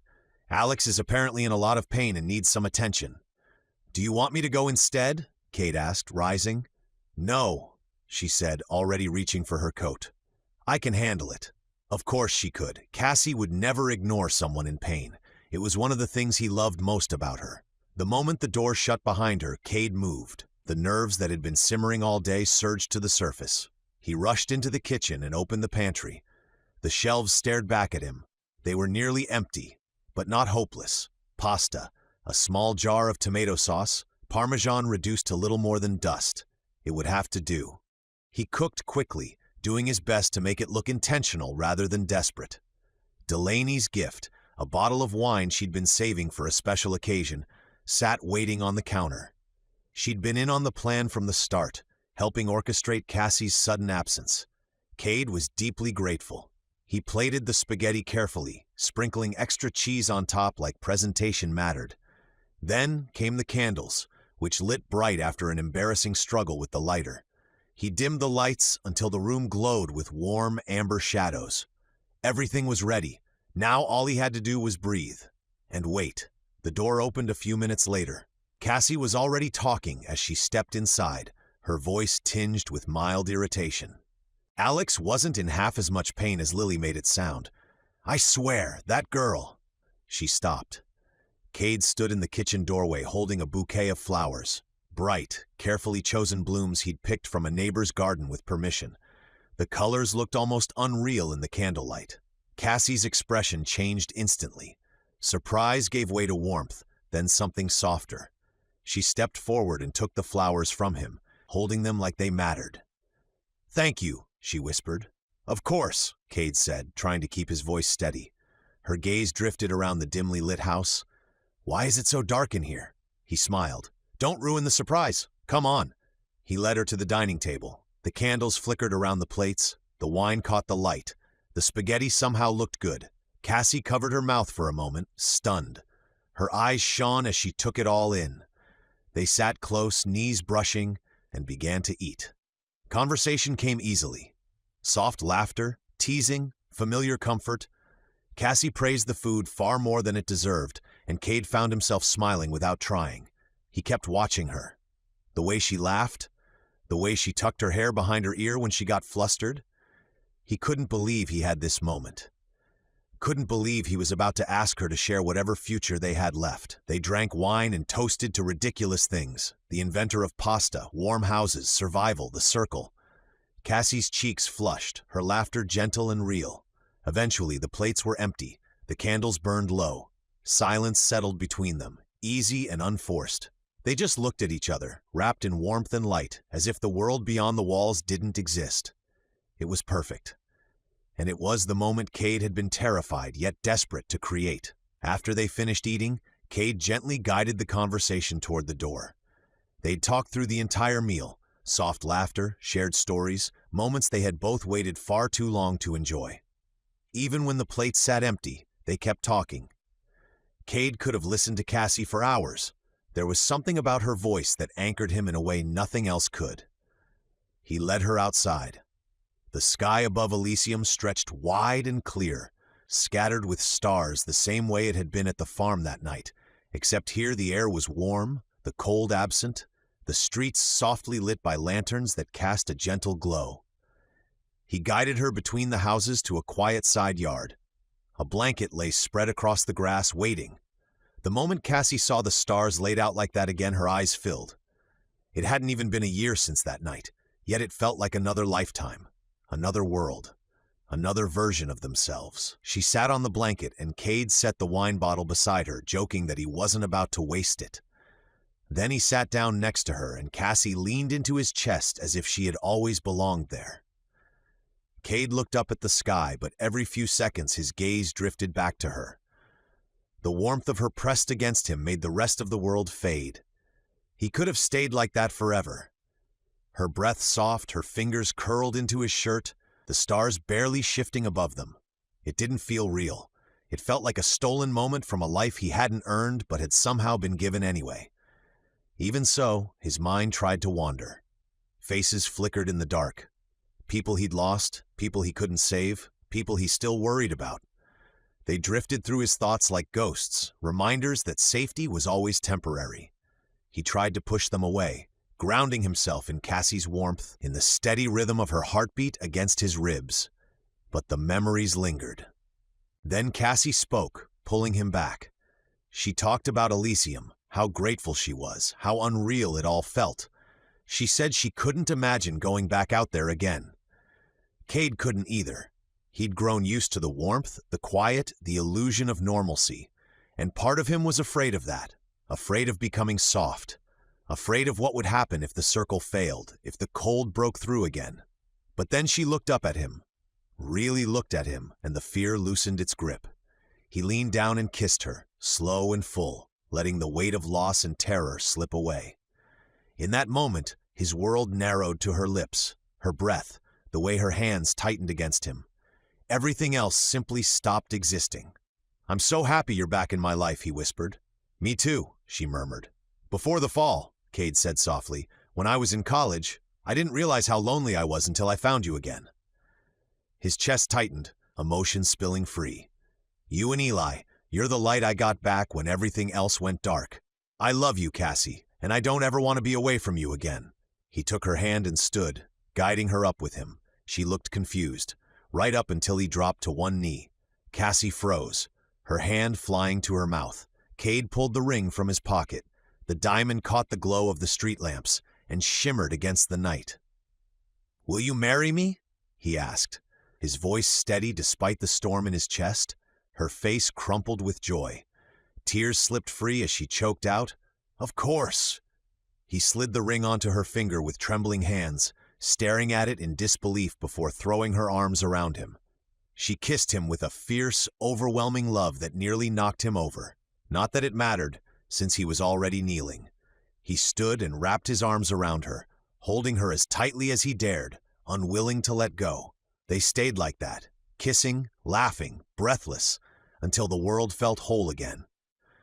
Eventually they gathered the blanket and wine, though neither paid much attention to where anything ended up. They left things in the kitchen without a second glance. Kade turned toward her, and Cassie was already turning toward him. He kissed her again, deeper this time, and she reached for his hand, pulling him toward the bedroom with a smile that stole the air straight out of his lungs. Kade woke to a sharp, relentless pounding at the door, each blow jarring enough to rip him straight out of sleep. His eyes flew open. For a moment he stayed still, listening, hoping the noise hadn't woken Cassie. She remained curled beside him, breathing softly, her hair spread across the pillow. He leaned down and pressed a gentle kiss to her forehead before slipping out of bed. As he dressed, the knocking didn't stop. Whoever stood outside wasn't just impatient, they were desperate. Kade jogged down the stairs, jaw tightening with every step. The pounding echoed through the house, and he winced at each strike, silently begging that Cassie stay asleep. When he reached the door, he yanked it open hard enough to make the hinges complain. An older, wiry man stood on the porch, long white hair pulled back into a thin ponytail, a deeply wrinkled face, a hat perched on hair too sparse to hold it properly. His eyes were red, not from cold, but from something else. Something Kade recognized instantly, though he wished he didn't. His chest went hollow. It was his grandfather, Ron. He'd only seen the man a handful of times in his life, and every visit had been followed by a warning from his father. John Bryant never softened it. Ron will choose drugs over family, over honesty, over his own life. He'll survive anything, but only for himself. And now he stood in Kade's doorway, alive somehow. Of course he was. If anyone could outlast civilization itself, it was the man his father had always called a cockroach. Ron stared at Kade like he was seeing a ghost. Kade realized he was doing the same. "What are you doing here?" Kade asked. Even he could hear the anger bleeding into his voice. Ron scoffed, visibly offended. "How can you say that to your own blood?" He shoved past Kade without waiting for permission, squeezing around him and stepping inside like the place already belonged to him. Kade didn't move at first, just stood there stunned, watching the man he'd been warned about his entire life walk straight into his home. "We're family," Ron went on, wandering into the kitchen, eyes scanning like a scavenger. "The first thing I did when I heard you were here was come right over. You think it's a coincidence we both ended up in this place? Nah, it's fate, son. We're meant to help each other out." Kade's stomach twisted. Ron swung open the fridge. It was nearly empty. He sighed dramatically. "Boy, you really need to get something in here. You'll starve." "Get out," Kade said flatly. Ron didn't even flinch. "Nice to see you too." Then he glanced over his shoulder with a grin that made Kade's skin crawl. "Heard you've got yourself a girlfriend. Congrats." Kade stiffened. He didn't like Ron knowing anything about Cassie. "We're not talking about that," he said, his voice turning cold. Ron raised both hands in surrender. All right, no need to be so hostile, just trying to catch up. I want you to leave." Ron turned fully then. His expression flickered, cheerful one second, icy the next. "Haven't seen you in a long time, and I know your father wasn't fond of me." Kade nearly laughed at the understatement, but Ron continued, lowering his voice. "You need to know the danger you signed up for." Kade frowned. "When did I sign up for danger?" "The moment you walked through those gates." This time, Ron didn't sound mocking or manipulative. He sounded afraid. The tone stopped Kade cold. He reminded himself that Ron lied for sport. Lied when he needed something. Lied because it was easier than telling the truth. Kade had grown up hearing the same warning over and over. Ron will say anything to get his way. Still, there had been something real in his eyes. "What kind of danger?" Kade asked anyway, even though he already knew the answer. "I can't say." "Of course." Kade exhaled sharply, refusing to let his frustration take over. Ron shut the fridge with a hollow thud. He looked empty, hungry, fidgety, and desperate, and Kade knew whether he was family or not, he couldn't trust a single word out of the man's mouth. "Get out of my house," Kade said again, firmer now. Ron scoffed. "Your house? Don't fool yourself." He pulled the door open, letting a rush of warm air spill in from outside. He paused, like he wanted to say more, but in the end, he didn't. He stepped out and left. Kade closed the door and walked into the living room. He dropped onto the couch with a long breath, rubbing his hands over his face. Out of all the impossible things he'd seen since the world fell apart, his grandfather still being alive didn't surprise him at all. Ron had always been too stubborn, too reckless, too resourceful in all the worst ways. If cockroaches survived the end of the world, Ron Bryant would be leading the charge. But as much as Kade wanted to dismiss everything he'd said, that last look of desperation and fear clung to him like a shadow. What if Ron wasn't lying? What if there really was danger here, and Kade had been naive? What if trusting the wrong person cost Cassie or Eli, or any of them, their lives? He hated that Ron had planted the seed. Hated that he couldn't shake it. Kade leaned back on the couch, staring at the ceiling, trying to convince himself that Ron had only come looking for food, favors, or another lie to trade for something he needed. But still, he couldn't shake the feeling that something was coming. As soon as the door closed behind Ron, Kade heard footsteps on the stairs. He turned as Cassie appeared halfway down, her hair mussed from sleep, concern already softening her expression. "What was that?" she asked. "Nothing," Kade replied a little too quickly. Cassie knew him better than almost anyone. He saw it in the way her eyes lingered on his face, in the slight tilt of her head as she caught the shift in his tone. Still, she didn't push. "How'd you sleep?" he asked instead. She studied him for a few seconds longer, reading the tension he hadn't managed to hide. Then she let it go. "It was good," she said lightly. "What's for breakfast?" Kade didn't need to check the fridge to know the answer.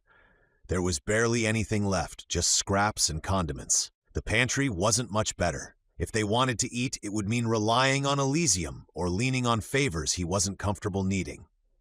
"I was thinking we'd meet up with everyone," he said, choosing his words carefully. "Figure out our next move. How long we're staying. What our involvement here even looks like." Cassie frowned. "How long? What do you mean, how long?" He hesitated, then decided she deserved the truth. "I've heard this place isn't what everyone thinks it is," he said quietly. "I'm worried that if we stay too long, we're going to find out why, and I don't want to risk anyone's life on blind faith." Cassie shifted her weight, thinking.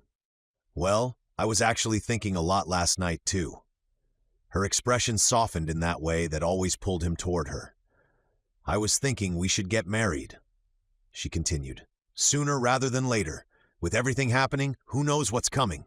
And we're better to do it than here, while it still feels like paradise." Warmth spread through his chest. "I think that's an amazing idea." More than amazing. It felt right. Later that morning, the four of them, Kade, Cassie, Noah, and Alex, sat around the small table in Noah and Alex's house. Eli and Lily played quietly nearby, pushing a toy along the floor. It felt strange to sit under a solid roof while discussing things that threatened to crack the illusion of safety around them. "I really like this place," Alex said first, his voice soft. "I know I lost a hand, but it also saved my life." Kade nodded. He couldn't argue that. Delaney had saved Alex, but liking a person wasn't the same as trusting the system around them. "Delaney's good people," Kade said, "but she's not this place, and she's actually the one who warned me. She said Elysium isn't what everyone thinks it is. She said once you're inside, it's better not to ask questions." "That's not how we do things," Noah said sharply. Kade met his eyes and didn't disagree. "We don't sit like cattle and smile," Noah continued. "We ask questions. We figure out who's worth trusting. And honestly," he leaned back, arms crossed, "I don't think they could stop us if we wanted to sneak out." "He's right," Cassie said. "I love it here as much as anyone, but I'm not risking my little brother's life on trust. If we stay, we observe. We learn everything we can." "For all we know," Alex added, "Delaney might be wrong." "That's what I thought too," Kade said. "Until this morning my grandfather showed up and said the same thing." Noah straightened. "Back up," he said, lifting a hand. "Your grandpa? You mean Ron?" Kade blinked. He'd forgotten Noah even knew who Ron was. "Yeah," Noah muttered, "cockroach," under his breath, shaking his head. Kade almost smiled. "What'd he say?" Noah asked. "He tried to rope me into something," Kade replied. "When I wouldn't help him, he started talking about danger, about how this place isn't what it seems. He looked scared." "That nut doesn't know his ear from his knee," Noah scoffed. "He was probably high or detoxing or paranoid." "If Delaney hadn't said the exact same thing, I'd agree with you," Kade said. "But she did. So here's what I think. We look into the mayor, make sure he's who he claims to be. If he isn't, we leave quietly. No fighting, no grand escape. We protect ourselves, we protect the kids. and we go. He took a breath. If he is who he says he is, then we settle in. We get jobs, we play along, we contribute, but only as long as it's safe. The room fell silent. No one argued. No one pushed back. They had their plan. And for the first time since stepping through the gates, Kade felt the weight of Elysium settle differently on his shoulders. Not as a blessing, as a question, as something he still wasn't sure he trusted the answer to. Chapter 11. Wild Winter. The group gathered near the center of the apartment, the single candle relit and burning low between them. The light flickered against tired faces, highlighting the cold, the dirt, the strain etched into each of them. Sandra kept her voice to a whisper. If we're going to move, we should head east and cross the river. Once we're on the other side, they'll have a harder time following our tracks. The water will hide our trail. At that, Quentin shook his head sharply. No, we're not going near that river again. Sandra frowned. You've got a better plan? Quentin hesitated, glancing briefly toward John, then back to her. We lost someone trying that way before. The ice isn't stable. There's current underneath that doesn't stop. Not even now. We almost didn't make it across. Mason studied him a long moment, his expression heavy with understanding. Then we find another way. Andrews pulled out a scrap of folded map from his coat pocket, the edges water-warped but still legible. He laid it on the floor, pinning the corners with spare rounds of ammunition. Masson leaned over it and began to point to things. The bridges up north are a mess, collapsed or guarded, last time anyone came through. But he traced a gloved finger along the edge of the city. There's a crossing west of the zoo, Old Highway 64. Might still hold. If it's iced over, we can cross the roadbed. Solid steel under that one. John nodded slowly. That'll take us out past the park, then west across the riverbank. It's farther, but safer than the ice. Sandra leaned over the map, squinting at it in the candlelight. We'll have to go through Forest Park then, past the zoo grounds. Animals are long gone, Mason said. If they were still around, we'd have heard them. Or they heard the guns and learned to hide, Andrews said. That earned a faint half-smile from Sandra. Either way, we move fast and stay quiet. John looked at the map again, mentally tracing their route. We leave once the light's gone. The wind'll cover us. If we keep to alleys and side roads, we should reach the park before dawn. Mason grunted in approval. Good. That'll put us a few miles from the bridge by first light. The conversation quieted for a moment. Levi, who'd been sitting cross-legged beside Molly, finally looked up. We're almost out of food, aren't we? Sandra gave him a gentle look. We'll manage. John shook his head. We don't have much either. All that's left is corn mush. Then we'll eat corn mush, Mason said. Levi thought for a second. I could shoot some cats. Haven't seen any lately, though. That earned a few tired smiles. Quentin, sitting near the window, rubbed his arms for warmth. Just be careful they're not skunks. Levi turned to him, his expression somewhere between disbelief and pity. Skunks have white stripes down their backs. Cats don't. No one would mix those up. Quentin smirked faintly. You'd be surprised? John chuckled under his breath, shaking his head. Yeah, you would. Andrews gave Quentin a look. He's talking from experience, kid. Levi's brow furrowed in confusion, then his eyes widened. Wait. You actually?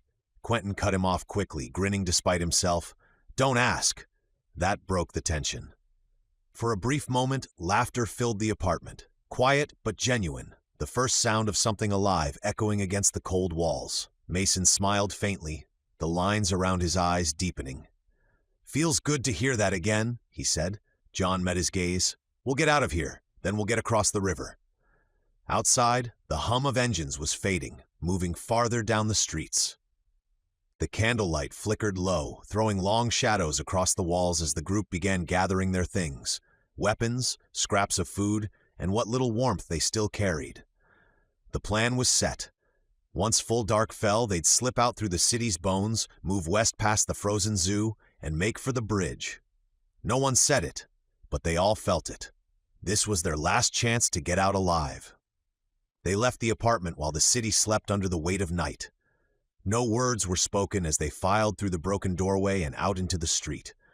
The wind had calmed, the world muffled under a fresh layer of snow that glittered faintly in the moonlight. Their breath rose in short, pale bursts. Every sound felt too loud. The crunch of boots, the scrape of the sled, even Molly's soft panting. John Bryant led the way, rifle slung and flashlight off, trusting his eyes to the dim blue-gray light that reflected from the snow. Mason and Sandra followed close behind, Levi between them, his small form bundled tight beneath an oversized coat. Quentin took the rear, scanning the shadows, while Andrews watched their flanks. The plan was simple. Keep low, stay silent, move west until they reached the zoo, then cut north toward the bridge. But nothing in this city was simple anymore. The first sign of trouble came before they'd cleared the block. The low growl of engines rolled through the still air, followed by the crunch of tires on snow. "Down!" John whispered. They ducked into the ruins of an old storefront. Glass shattered, shelves collapsed, frost crawling up the walls. The headlights swept past the street outside, slow and searching. One truck, then another. The third stopped, an engine idled, throaty and uneven. Someone shouted over the wind, their voice muffled by a mask. A spotlight flicked on, cutting through the dark like a blade. The beam swept the street, lingered on the walls, then crept toward the shopfront. "Stay down," Mason whispered. His voice was steady, but his hand rested on the pistol at his hip. The light crossed the front window. It painted bright lines across the broken glass, spilling white into the room. They pressed flat against the floor under the window ledge, faces turned into the cold tile, hearts hammering. The beam held, moved an inch, then stopped again. John didn't breathe. He could hear Levi's faint, trembling inhale somewhere beside him. He put a hand over the boy's back, slow, steady pressure. The truck engine revved once. The spotlight jerked away. Then the sound faded down the street, the rumble dissolving into the stillness. No one moved for nearly a minute. Then Mason exhaled quietly. "They're patrolling tighter than I thought," Andrews nodded. "Means they're spooked." The fire drew him close. They crawled away from the window and regrouped by the back wall. Sandra checked her son, brushing snow from his hair. "You all right, baby?" Levi nodded, though his eyes were wide. "I didn't move," he whispered. Mason gave him a small smile. "You did perfect." They waited another few minutes before slipping back out, moving down side streets, weaving between buildings and wrecked cars. Every few blocks they stopped and listened. For engines, footsteps, voices. The city felt alive in the wrong way. Every sound echoed too far, every shadow seemed to breathe. It went on like that for hours. Move, hide, wait, look again, then move. Their progress was painfully slow. The moon had begun to sink low when they finally saw it through the drifting snow ahead. A wide stretch of land marked by broken fences and the faint outline of what once had been the St. Louis Zoo. Frost clung to every sign and structure. A giant rusted archway still read "Welcome to the Zoo," the letters half buried in ice. Beyond it, dark shapes stood in the moonlight, the skeletal remains of enclosures, toppled cages, and the frozen shells of buildings that had once housed life. Levi tugged lightly at Mason's coat. "Grandpa," he whispered, "where are the animals?" Mason looked out over the ghostly expanse, his breath a slow cloud. "Gone, kid, long gone." John scanned the horizon, the silhouette of the bridge faint in the distance beyond the park. "That's our path," he said quietly. "Through the zoo, then west to the bridge." Sandra nodded. "Let's keep moving. The less we're out in the open, the better." They stepped forward beneath the archway, into the zoo's frozen silence.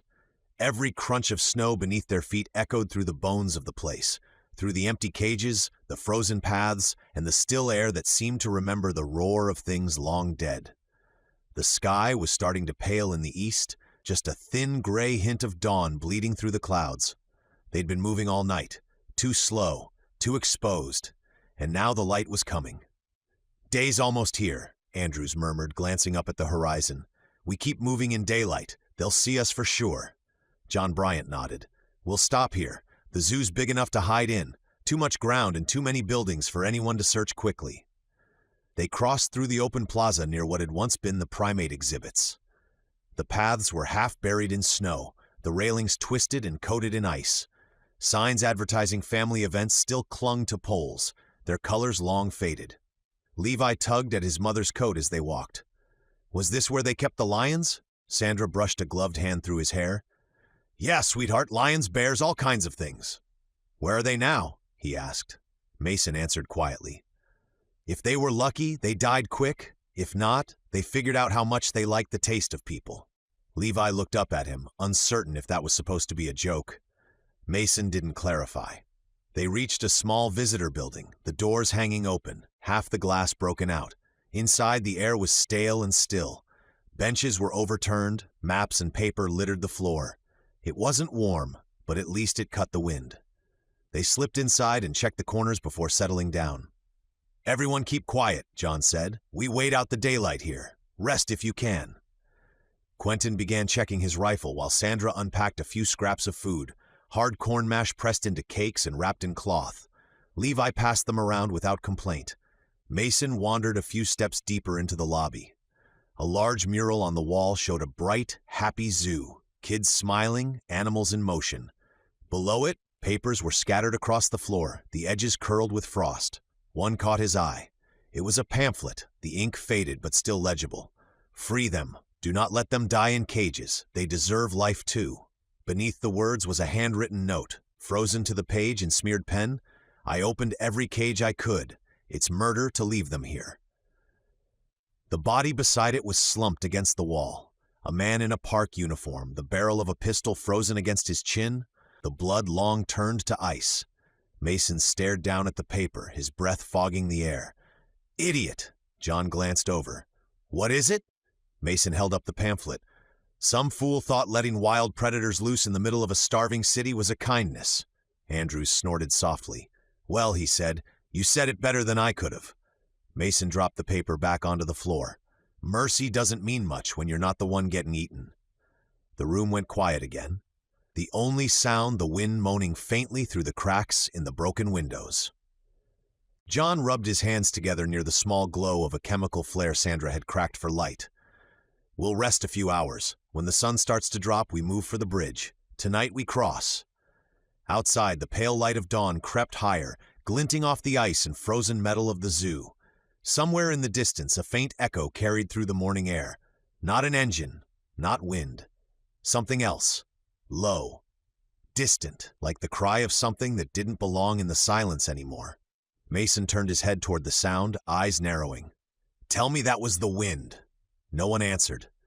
They moved again once the first hint of daylight dimmed behind the clouds. The wind had picked up, sweeping long waves of snow through the empty walkways. The zoo stretched wide around them. Open pens, frozen ponds, fences buckled under ice and time. The silence was enormous. Not peaceful, just empty. Everywhere John looked, there were traces of what had once been life. Claw marks on metal bars, broken fences, bones half buried in the snow. Levi walked beside Mason, one hand gripping the strap of his coat. "Did you ever see lions for real?" he asked. Mason said quietly, "And I liked it better when they were behind the glass." They passed under a cracked sign reading Northern Forest Exhibit. The path wound between artificial rocks and snow-drifted displays of trees. Along the way, old plaques still clung to their stands, their photos bleached pale. One caught John's eye, a tall information board plastered with faded images of timberwolves. He slowed, brushing snow from the surface with his glove. A massive photo stretched across the top, a gray and black wolf, heavier and broader than most, one paw lifted mid-stride. The text beneath it read, "Ragnar, alpha male, identified by deformity of front paw, missing outer toe."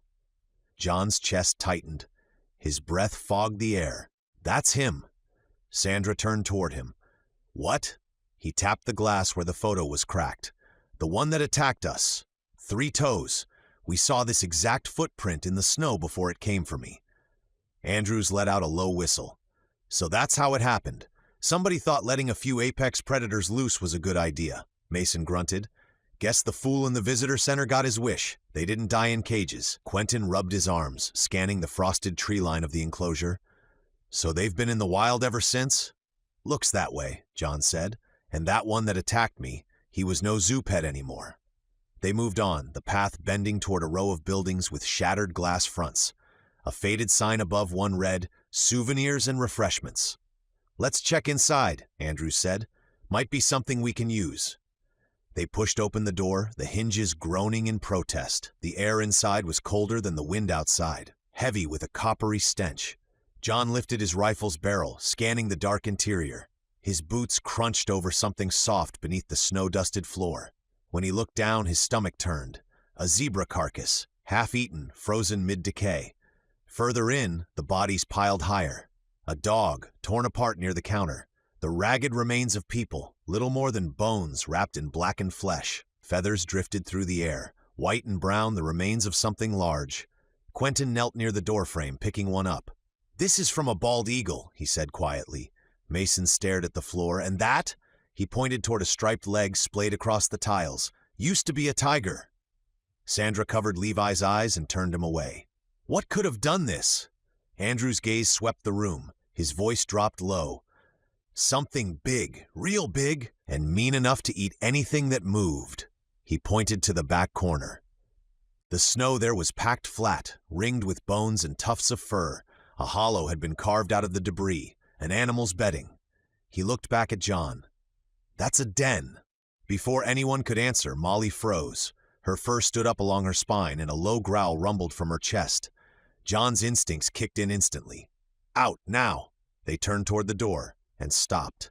The entrance was filled by a massive shape, white against white, yet unmistakable. A polar bear stood in the doorway, its fur crusted with frost, its breath rising in slow clouds, its black eyes locked on them, unblinking. For a heartbeat, no one moved. Then Andrews whispered, "Guess we found who's been eating the zoo." The polar bear filled the doorway like a glacier come to life. It had to stand 10 feet tall on its hind legs, shoulders broader than the doorframe, head nearly brushing the ceiling. Its fur was matted with blood and ice, patches yellowed from old kills. The muscles beneath its hide rolled like living stone. Every breath came out in thick, steaming clouds that hung in the air before drifting toward them. Its black eyes flicked across the room, slow and deliberate, calculating. John Bryant had seen wolves tear through men and storms rip apart steel, but this was different. The bear looked less like an animal and more like a living engine of hunger. No one moved. Then the bear's nose twitched once, twice, and its lips pulled back from jagged yellowed teeth. "Scatter!" John shouted. The room exploded into motion. Quentin dove first, sliding behind 2 toppled vending machines near the wall, barely squeezing into the gap as the bear let out a roar that shook the glass in the windows. Mason grabbed Levi by the collar and hauled him over the counter, both of them hitting the floor hard behind it. Sandra followed, ducking low, bow clutched in her hand. Molly barked once, teeth bared, ready to launch, but John's voice cut through the chaos, sharp and commanding. "Heel!" The dog froze in place, trembling but obeying, pressed low to the ground beside him. The bear lunged forward. It moved faster than anything that size should have been able to. 400 pounds of muscle and fury slamming through the doorway, scattering debris like straw. The vending machines rattled as it hit the floor, claws gouging deep furrows in the tile. It saw Quentin first. The boy ducked behind the vending machines as a massive paw came down, smashing against the steel casing with a deafening clang. The machine slid half a foot across the floor, leaving a streak of blood from where the bear's claws tore through its own pad, trying to reach him. "Over here!" John shouted, raising his rifle. The bear turned, bellowing, its eyes locking on the sound. John fired once. The shot echoed through the room, the flash lighting up the dark. The bullet punched into the bear's chest, but it barely slowed. He fired again, click. The rifle jammed. "Come on," he hissed, slapping the side, trying to chamber a new round. The bear reared back, a guttural roar ripping through the air, then dropped onto all fours and began to advance. From behind the counter, Mason rose halfway up, bracing his pistol on the edge. "Move, John!" John dove sideways as Mason fired. 1, 2, both shots slamming into the bear's shoulder. The beast let out a deafening roar, whipping its head toward the counter. Sandra stood opposite Mason on the other side of the room, bow drawn to her cheek, the arrows fletching, brushing her jaw. She exhaled once, steady, and released. The arrow struck just above the bear's ribs, burying deep into the thick fur. The bear staggered, shaking its head wildly, snapping at the shaft that jutted from its side. For a second, it didn't know where to turn. John at its flank, Mason and Sandra on different sides, Quentin still trapped in the corner. It roared again, a sound like thunder in a tunnel. Sandra drew another arrow from her quiver, pulled and loosed in one fluid motion. The second arrow hit higher, near the neck. The bear jerked back, bleeding thick and slow across its white fur. That decided it. It turned on her. With a sound between a snarl and a scream, the bear dropped its shoulder and charged. The ground shook with its weight, claws tearing up tile, breath hissing through its teeth. "Sandra!" John shouted, trying to clear his jammed rifle. Sandra's breath caught in her throat. There was no time to run. She threw herself sideways and grabbed the handle of a door near the counter. With all her weight, she yanked it open and slipped behind it into the narrow wedge between the door and the wall. The bear hit a heartbeat later. The impact blew the hinges halfway out of the frame, splintering wood, the whole door shuddering as if struck by a truck. Splinters rained across the floor. The metal latch shrieked under the strain. Sandra pressed herself flat, holding her breath, listening to the wood crack as claws ripped through it. Across the room, John was down on one knee, rifle between his hands, working the jam with shaking fingers. "Come on," he hissed. The slide stuck, then gave with a sharp click, but the cartridge caught halfway. The bear roared again, the sound shaking dust from the ceiling. Andrews popped up from behind a stack of overturned shelves, raised his rifle, and squeezed the trigger. Click. Empty. "I'm out," he shouted. The bear slammed the door again. This time the frame cracked. Sandra's ears rang with the sound, and then over the chaos came a small, high-pitched voice. "Leave my mama alone." Levi was standing on the counter, feet braced wide, the slingshot drawn back to his cheek. His tiny frame was trembling, but his aim was steady. He let fly. The marble zipped through the air and struck the bear square in the side of the head with a crack. The animal stopped, turned. Its massive head swung toward the boy, nostrils flaring, eyes black as coal. Sandra's heart seized. "Levi, no!" The bear bellowed and surged forward, the sound of its claws tearing through the tile like knives. Mason moved before anyone else could. He rose from behind the counter, placing himself squarely between the charging bear and his grandson. His prosthetic leg clanked against the floor as he planted it, stance wide, pistol raised. "Stay behind me," he roared. The bear thundered closer, 5 yards, 3-2, its head dropping low as it ran. Mason's arm was steady. His hand didn't shake. He waited until the last possible second, until he could see the whites of its eyes, until the air vibrated with the sound of its growl. Then he fired. The single shot split the air like lightning. The bullet hit dead center of the top of its head and exploded out the bottom of its jaw. It stopped mid-stride. The momentum carried it forward another foot, 2 at most. Its body slid on the ice-slick floor, then went still, massive and heavy, its nose stopping inches from Mason's boot. The echo of the gunshot lingered a moment longer before fading into the silence. Nobody moved at first. Sandra stepped slowly out from behind the broken door, her breath coming in gasps. She looked from Mason to Levi, then to the enormous shape sprawled across the floor. John finally managed to stand, his rifle still half jammed in his hands. "You all right?" he asked, voice rough. Mason exhaled through his nose, lowering the smoking pistol. "One left in the chamber," he muttered. "Guess I made it count." Levi slid off the counter and ran to him, wrapping his arms around his waist. "You killed it, Grandpa." Mason rested a hand on the boy's back, eyes still fixed on the bear. "Yeah," he said softly, "I did."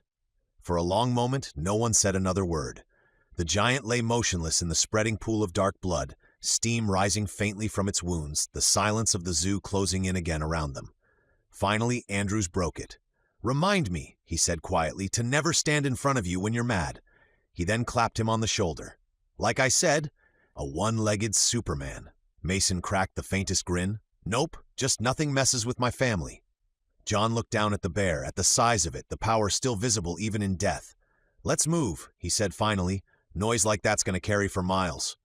Sandra nodded, pulling Levi close. "Agreed."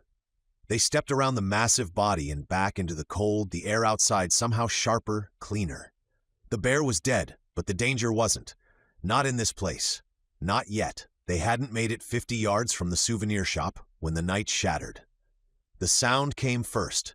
The screech of tires on frozen pavement, sharp and echoing, followed by the rumble of engines cutting hard to a stop. Then came the shouting. Gunshots came from inside the zoo. John froze mid-step. He glanced back through the drifting snow, his breath clouding the air. Headlights flashed against the trees near the front gate, bright cones of light slicing through the darkness. They could see the shadows of men piling out of trucks, shapes moving quick, armed, loud. Another voice cut through the wind. "They're in there!" The sound came from the north exhibits, Mason muttered under his breath. "Those idiots are faster than I thought." Andrews swore softly. They must have heard the gunshots.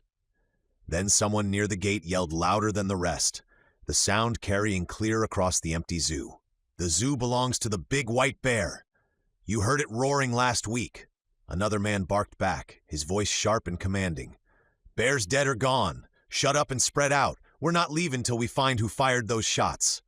The words sent a chill down all of them, colder than the air itself. "They're hunting," Sandra whispered. John's voice was steady but low. "Then we move, now." They took off running. The group slipped between the snow-crusted enclosures, keeping low as they moved. Molly stayed tight at John's side, her paws silent on the snow. The path curved downward through what had once been the reptile house, then split near a frozen pond. "Which way?" Quentin hissed. John pointed west. "Been years since I visited this zoo. Pretty sure we follow the water line. It runs straight toward the park's back entrance."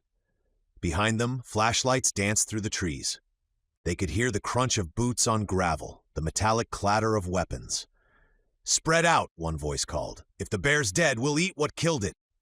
Levi's small hand gripped Mason's sleeve tight. Mason squeezed it once, keeping him close. "Don't look back, kid. Just run." They moved in bursts. Run, stop, listen. Every few seconds, another yell echoed behind them. The sound of their pursuers bounced off the frozen walls, impossible to track. Andrews risked a glance over his shoulder. "They're fanning out, 5 or 6 of them in a group at least." "Keep low," John said. They cut through an open plaza, their boots crunching softly through the powdery snow. Statues of animals loomed like ghosts. A frozen elephant, a cracked bronze lion half buried in ice. Mason's leg thudded dully with each step, the metal clicking faintly. He clenched his jaw, forcing his pace to stay even. Ahead, a faint glint of chain-link fence shimmered through the darkness, the far perimeter of the zoo. "There!" Sandra pointed. "That's the edge!" They reached the barrier and crouched near it, panting hard, the sound of their breathing lost in the wind. Quentin dropped to one knee, tugging at the lower section of fence. The metal was brittle with frost, the ties rusted. "I can pry it loose," he said between gasps. "Hurry," John said. The voices behind them were getting closer now, clear, distinct, angry. "Spread wider. They've got to be near the back. Check every building." A single shot cracked through the air, not at them, but close enough to make everyone flinch. Levi pressed closer to Mason, his voice trembling. "Grandpa, are they going to catch us?" Mason put a hand on his shoulder, his eyes on John. "Not tonight." The fence wasn't giving fast enough, and the shouts behind them were getting louder. John scanned the dark stretch to their left, eyes adjusting to the faint glow of snow reflecting off the sky. "Forget the hole," he whispered. "We'll follow the fence. There's got to be another way out." They crept along the chain-link barrier, moving fast but low. Molly trotted beside him, silent and focused. A few hundred yards down, the fence bent inward toward a building half buried in snow. The faded sign above the doorway read North Entrance, Education Center. The double doors hung crooked, one half torn from its hinges. John pointed. "There, that's the back entrance." They hurried across the open stretch, boots slipping in the drifts, and ducked inside. The moment they entered, their flashlight beams hit something that made them all stop. Suspended from the ceiling by thick steel cables was a massive plastic squid, its tentacles stretching nearly 2 stories down, frozen mid-lunge over a rusted display of ocean life. The air smelled of dust, salt, and decay. Levi whispered, "Whoa!" Mason gave him a look. "Keep moving, kid."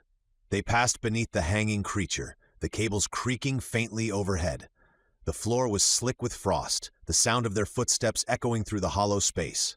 Then came a shout from outside. "There, at the back! I see movement!" The sound of boots crunching on snow carried toward them.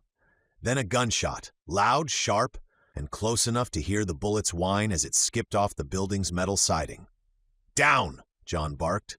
They hit the floor, crawling fast toward the rear hallway. The next shot punched through a window, glass raining down in a burst of cold shards. "Keep moving," Mason yelled, helping Levi to his feet. "Don't stop." They burst through the other side of the building and into the open air again, the endless white of Forest Park stretching ahead. The wind had picked up again, driving loose snow in low sheets across the ground. The frozen shapes of trees and half-buried benches rose out of the haze. Up ahead, through the faint glow of moonlight, the silhouette of the museum loomed, massive, dark, and still. "There," Sandra pointed. "We can hide inside." "Move," John said. They sprinted across the open field, boots thudding softly in the snow. Behind them, shouts echoed, faint but growing. "Over there! They're running for the park!" More gunfire, the sharp crack of rifles. Bullets hissed through the air, kicking up flurries of snow around their feet. Levi stumbled once, Mason grabbing him by the arm and pulling him upright without missing a step. "Keep going, boy!" The museum grew larger with every stride, its massive stone facade looming over the trees. One column had collapsed, blocking part of the entrance, but the other doors stood ajar. "Inside!" John ordered. They crashed through the gap and into the dark, cold interior. Their footsteps echoed off marble floors and cavernous walls. The sound of the wind and gunfire faded behind them. John pressed his back to the wall, rifle raised, scanning the entrance. No one followed. Not yet. The museum was silent except for the sound of their ragged breathing and the faint groan of the wind slipping through the broken glass above. "We'll hold here," John said, his voice low. "Catch our breath, then find another way out before they pin us in." Mason nodded, his pistol shaking slightly in his hand. "Long as they don't bring friends, we've got a chance." Quentin slid down against a pillar, breathing hard. "They saw us, though. They won't stop now." John's eyes stayed fixed on the door, the snow outside glowing faintly under the rising dawn. "They'll have to catch us first," he said. And outside, somewhere in the distance, came the low rumble of engines circling back. Chapter 12. The Quiet Before, Kade. Several days had passed since the last time Kade had felt truly unsure of his footing in Elysium. Not because his doubts had disappeared, but because life inside the circle had a way of smoothing the edges off fear. Warm mornings and clean air. The quiet, steady routine of people living as if the world hadn't ended. It was dangerous in its own way. How quickly it could make you forget the cold, how easily it could make you forget what survival had cost outside the walls. And now, he stood at the edge of a park preserved inside the circle, waiting to get married. The green space felt like a relic from another life. Grass that wasn't brittle, trees that hadn't been stripped bare, a thin border of flowers lining the perimeter, someone's careful work, insisting that beauty still mattered. Folding chairs were arranged in neat rows with a narrow aisle between them. Nothing extravagant, nothing like the weddings Kade remembered from television before the fall, but more than he ever expected to have now. A white runner stretched toward a simple arch wrapped in greenery. Joseph stood beside him, hands folded neatly at his waist, priestly in posture if not in age. He wore a clean collar and a calm expression that made chaos feel childish by comparison. He'd been ready the moment Kade arrived, as if he'd been standing there waiting long before anyone else showed. Kade couldn't tell what Joseph truly believed, only that he believed deeply in the importance of this moment. His voice had that trained steadiness, that practiced warmth. Kade's hands were colder than they should have been in a place like this. He adjusted his grip on the folded vows he'd written and rewritten until the paper had softened at the edges. His suit didn't fit quite right. He'd lost too much weight out there, gained a little back here, but it still felt foreign. A suit in a world of layers and boots. A suit in a world where he'd spent months counting bullets and rationing beans. He flexed his fingers once, trying to bleed off the restless energy. There wasn't a threat waiting behind the trees. No storm rolling in, no gunfire or sprint through ice with death at his heels. He was nervous because he was getting married. The simplicity of it made the fear sharper. This wasn't something he could plan his way through or outrun. It was the fear of stepping into something permanent when the world had proven over and over that permanence was a lie. Joseph glanced at him. "You're breathing shallow," he said quietly. "I'm fine," Kade replied. Joseph's mouth twitched. "Everyone says that." Kade stared down the aisle instead. The small gathering was larger than he'd expected. Neighbors, familiar faces he knew only from markets and quiet streets, people who smiled at him like he belonged. He still wasn't sure he did. Noah stood next to Kade, clean-shaven for the first time in a long time, wearing a suit that looked borrowed and resentful. He wore it like a man who didn't trust comfort. Eli stood beside him, eyes bright. Lily stood nearby, shoulders squared like she was guarding the moment. Alex stood rigid, his sleeve pinned neatly where his hand used to be. Kade had watched him struggle over the past days. Pain, frustration, silence that came without warning. But today, Alex stood straighter, as if honoring the occasion mattered more than the ache. A hush rippled through the chairs. Then Cassie appeared. Kade didn't realize he'd stopped breathing until his chest burned. He forced air into his lungs. She stepped into view at the far end of the aisle, and the world narrowed until there was only her. The dress was white, a pure, impossible white in a world that had been dirt and blood and storm. Simple lines, soft fabric catching the sunlight and glowing. No lace, it wasn't extra. She didn't need it. Her hair was done carefully, pulled back enough to show her face, loose enough to still be her. She held a small bouquet of flowers from the park, from gardens, from neighbors who had offered what they could. Her hands trembled slightly. Her eyes did not. She looked at Kade, and something inside him cracked open. This wasn't survival, it was life. She walked slowly, deliberately. The soft murmur of the crowd rose and fell, but Kade didn't hear it. He heard only his heartbeat. By the time she reached him, his throat was tight. Joseph spoke, but Kade barely registered the words until Cassie stood beside him close enough that he could feel her warmth. She smiled, and his fear loosened its grip. Joseph spoke of love and commitment, of choosing someone every day, even when it was hard. Kade listened in fragments, his attention pulled back again and again to Cassie's hands, her ringless finger, the tremor she couldn't quite hide. Then it was time. Kade unfolded his vows. His hands shook. He hated that. But Cassie's eyes stayed locked on his, steady and unjudging. "Cassie," he said, voice rough, "I didn't know what I was missing until I found you again. The world took everything, people, safety, the future I thought I'd have. Somehow, it still gave me you. You brought me back to myself when I didn't think there was anything left worth saving." His chest tightened. He pushed on. "I promise to protect you. Not just from what's out there, but from the parts of this world that try to change us. I promise to stay. Even when it's hard, even when I'm scared, you are my home, and I choose you every day." He let the paper lower. "I love you."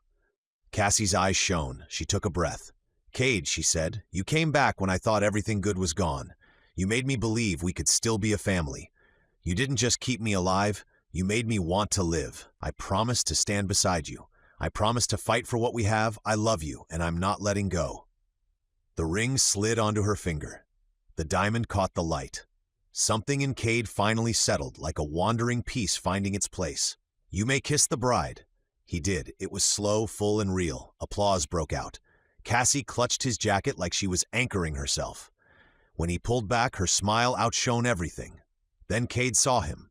Ron stood at the edge of the crowd in a clean suit that didn't belong to him, his white ponytail tucked beneath a hat. But it wasn't the suit that made Kade's stomach drop. It was Ron's eyes. They weren't smug. They weren't hungry. They were afraid. Kade forced his smile to hold. Noah hugged him hard. Alex followed, awkward and careful. The celebration moved on. There was food, laughter, and plates piled high. Meat he didn't even know existed anymore. Kade ate like someone relearning what fullness felt like. Across the crowd, Ron stood apart, watching like time was running out. When the cake appeared, Kade felt gratitude twist into guilt. It was too much, seemed too perfect.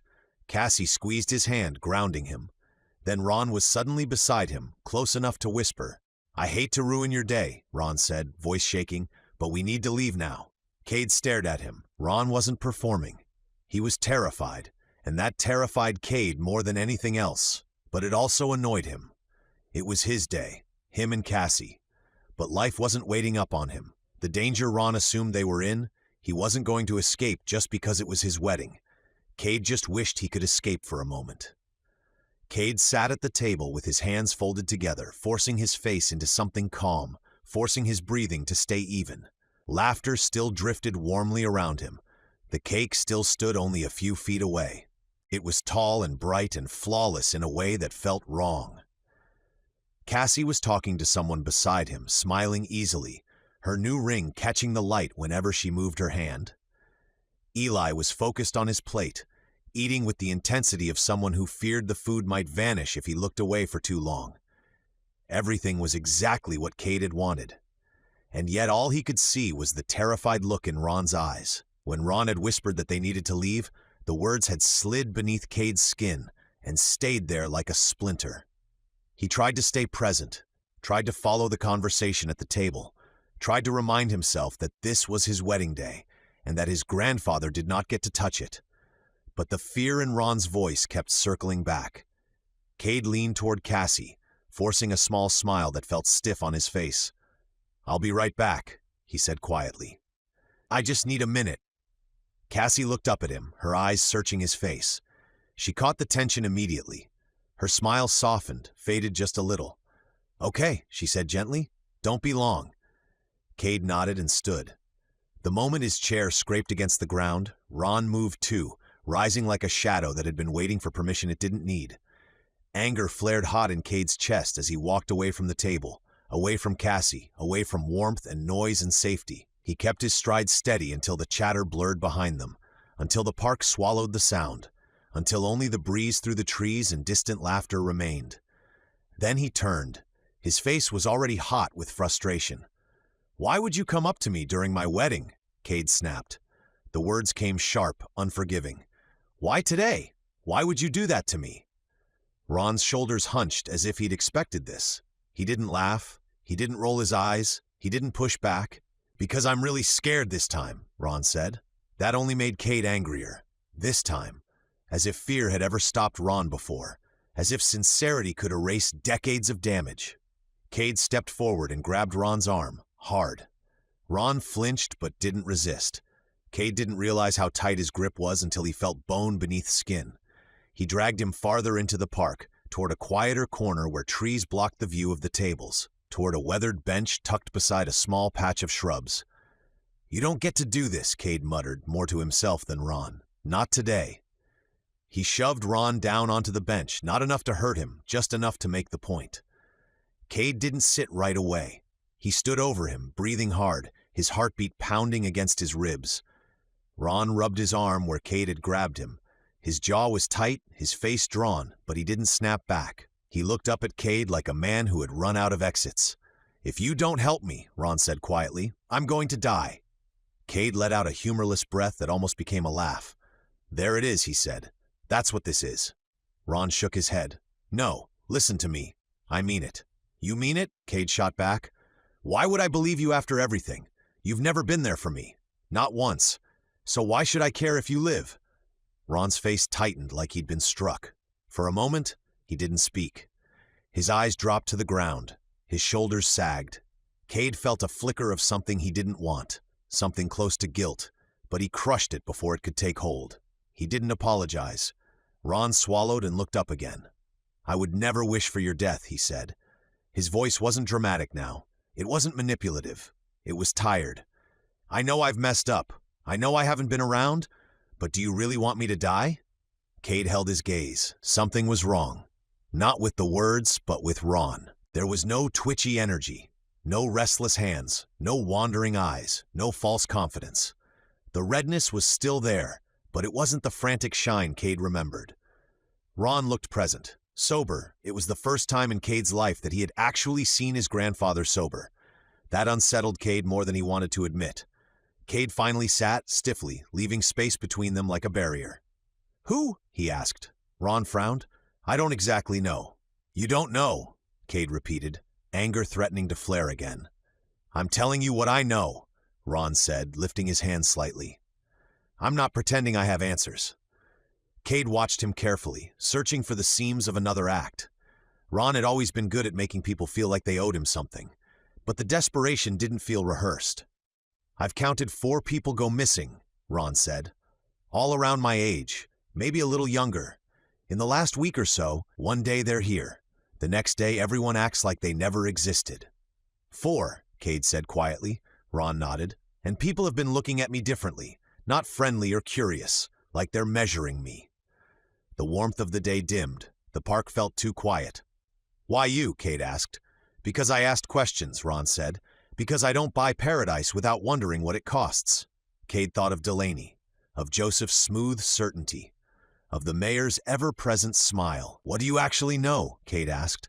Not what you think, what you know. Ron inhaled slowly. I know they're killing people, he said, or doing something to them, something they don't come back from. Kade's stomach tightened. They! Ron glanced toward the laughter, the tables, the cake, then back to Kade. It's tied to the religion, the church. Joseph, Kade said. Ron gave a faint, grim nod. The ones who act sweet until you don't fit their idea of worthy. A child laughed somewhere nearby. The sound felt wrong now. Kade exhaled slowly. I'm not starting a war over this, he said. I'll talk to the mayor. Ron scoffed. You think he'll tell you the truth? I don't know, Kade said, but I'm not burning everything down because my grandfather feels watched. Ron flinched at the word. I am taking this seriously, Kade added, even if I don't trust you. Ron nodded. For once, he didn't push. Instead, his face folded inward, something breaking through. I wish I'd been better, Ron said quietly. I wish I hadn't messed things up so bad. I know it's my fault, and I'll do anything I can to make it right. Kade studied him. The pleading was real. He stood. Hope flickered across Ron's face. Kade didn't give him anything. This is my day, Kade said, flat and final. You don't get to take it from me. He turned and walked back toward the tables, the music and laughter growing louder with every step. Before he reached the crowd, Kade forced his face into something neutral, forced his shoulders to loosen, forced his breathing steady. Because Cassie was there, because Eli was there, because for just one day Kade needed to pretend the world couldn't reach in and take what he had built with his own hands. The celebration lingered longer than Kade expected it to. It wasn't loud or wild.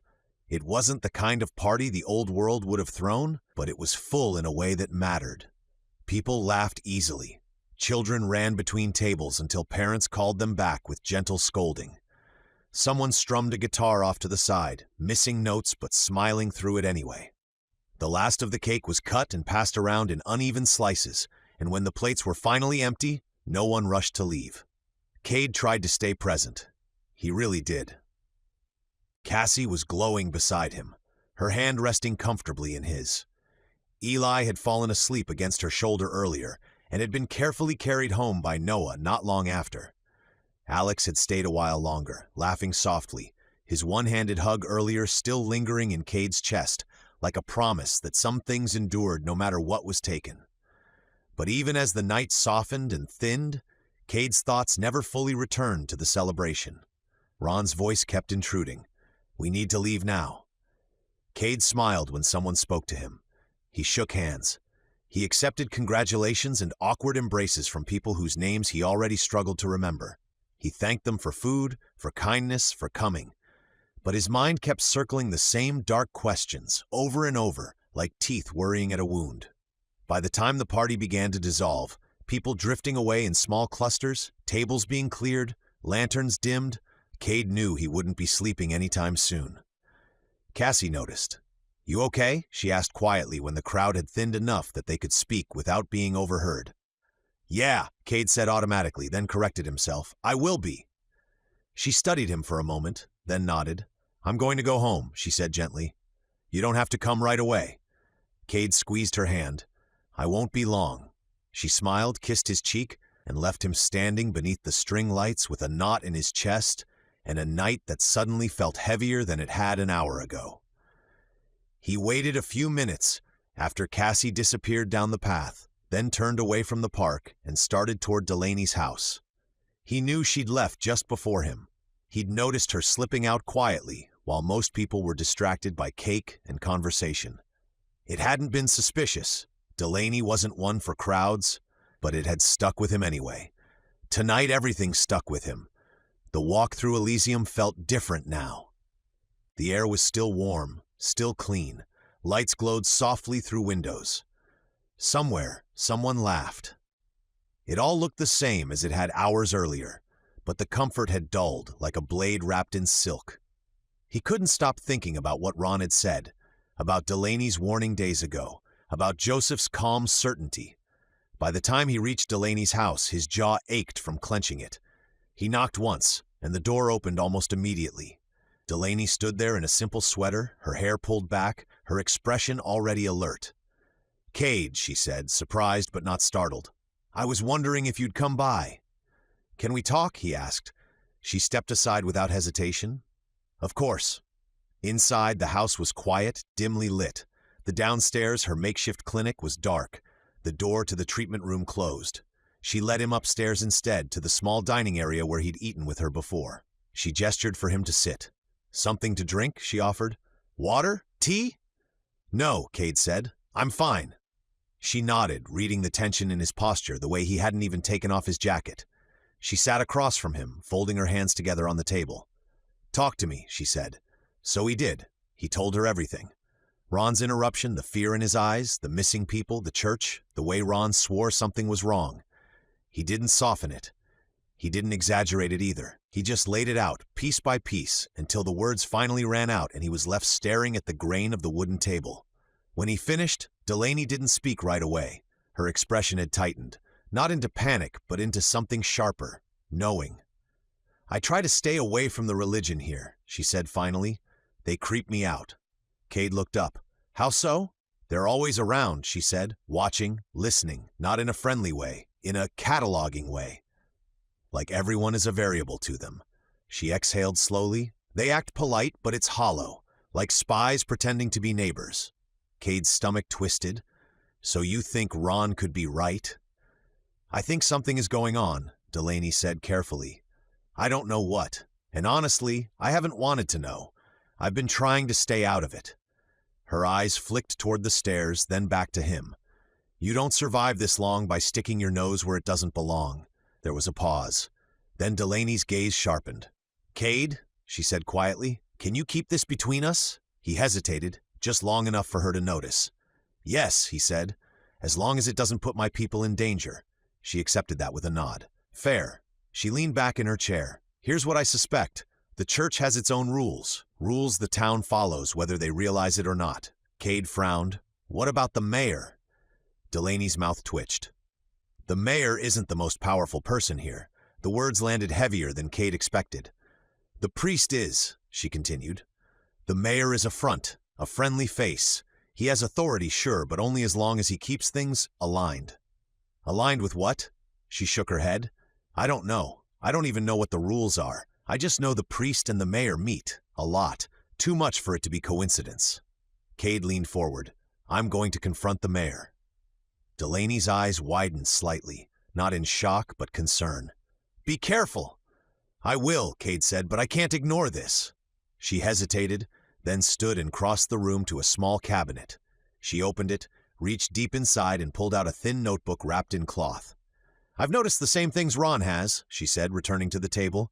"I just documented quietly." She set the notebook between them. Kade opened it carefully. Names, dates, notes in tight handwriting. People who had been here. People who weren't anymore. His chest tightened. "How many?" "More than 4, Delaney said softly. "Enough to scare me," she swallowed. "I'm worried they're targeting older people. Less useful, less productive." Her voice hardened. "It might be a way to stretch resources." "That doesn't make sense," Kade said immediately. "We just had a massive feast. They're not starving." "No," she agreed, "which is why I think it's not that simple." Kade closed the notebook slowly. "Whatever it is," he said, "it's dangerous, and I won't have my wife or Eli or Lily living somewhere I don't know is safe." Delaney's breath hitched. "You're not planning on leaving, are you?" "If I think my group is in danger," Kade said firmly, "yes, I am." She searched his face. "You'd really walk away from all this?" "I've done it before," he said, "and I'll do it again." There was a long silence. Then Kade pushed the notebook back toward her. "Can I borrow this?" She hesitated only a moment. "On one condition," she said. "You don't tell anyone it's mine." "You have my word." She nodded, relief and fear tangled in her expression. Kade stood, tucking the notebook carefully inside his jacket. "I need to talk to the mayor." Delaney rose with him. "Be careful," she said again. "And if you leave, you can come with us." Kade said without hesitation. Her eyes softened. "I'll think about it." Kade stepped out into the warm night, the door closing quietly behind him. The town still looked peaceful, but now he knew better, and he was done pretending. Kade stepped out of Delaney's house and pulled the door closed behind him, careful not to let it latch too loudly. The warmth clung to him for a few seconds before the night air reclaimed his skin. It was still mild, still unnaturally comfortable compared to the world beyond the circle, but it no longer felt welcoming. Not after what Delaney had shown him. He started walking. Elysium had quieted. The wedding lights were dimmed, the laughter from the park thinned to isolated sounds, a door closing, a voice carrying briefly before vanishing. Most of the town had gone to bed content, believing tomorrow would look exactly like today. Kade didn't share that belief. His hand brushed the inside of his jacket, fingertips grazing the notebook pressed there. It felt heavier than paper should. Proof didn't always announce itself with blood or screams. Sometimes it arrived quietly, written down by someone who refused to forget. Delaney's words replayed as he walked. The priest is the most powerful man in town. The thought twisted in his gut. Joseph's calm smile, his measured certainty, his easy talk of obedience and gods. It all reshaped itself now. Less philosophy, more control. By the time Kade reached the mayor's street, his jaw was tight and his thoughts razor-focused. This wasn't anger driving him anymore. It was clarity. The mayor's house sat near the center of town, modest and well-kept, its porch light glowing softly. Kade climbed the steps and knocked. Nothing. He waited, listening. No footsteps, no movement. He knocked again, harder this time. Still nothing. Kade exhaled through his nose, irritation pricking at the edges of his calm. He stepped back, weighing whether to wait or leave. "Kade, it's good to see you. How have you been adapting to life here?" Kade turned sharply. The mayor stood a few yards away, hands folded comfortably in front of him, that familiar, genial smile already in place. Beside him stood Joseph. The priest's expression was pleasant, but Kade caught it, just a fraction of a second. A dark, assessing look before the smile slid back into position like a mask being adjusted. The mayor continued, oblivious or pretending to be. "I was just finishing a conversation. Is everything all right?" Kade didn't answer immediately. His eyes flicked back to Joseph, who stood calmly, hands clasped, posture relaxed. He didn't look like someone preparing to leave. "I was hoping to speak with you," Kade said carefully. "Alone." The mayor glanced at Joseph, then back at Kade. Something unreadable crossed his face before the smile brightened again. "Of course," Peter said warmly. He turned to the priest. "Joseph, would you give us a few moments? I'll come find you afterward." Joseph's smile didn't waver. Naturally, his eyes met Kade's again. This time there was no darkness, just polite interest. "I'll see you soon." Kade held his gaze, unblinking. Joseph stepped aside, moving just far enough to suggest privacy. But Kade felt him there all the same as the mayor unlocked the door and ushered him inside. The house smelled faintly of tea and polished wood. The mayor led him into the sitting room and gestured for him to sit. Kade lowered himself onto the couch, posture rigid, while the mayor settled across from him. "So," the mayor said lightly, crossing his legs, "what can I help you with?" Kade took a steadying breath. He started gently. "You and the priest seem close," he said. "How long have you known each other?"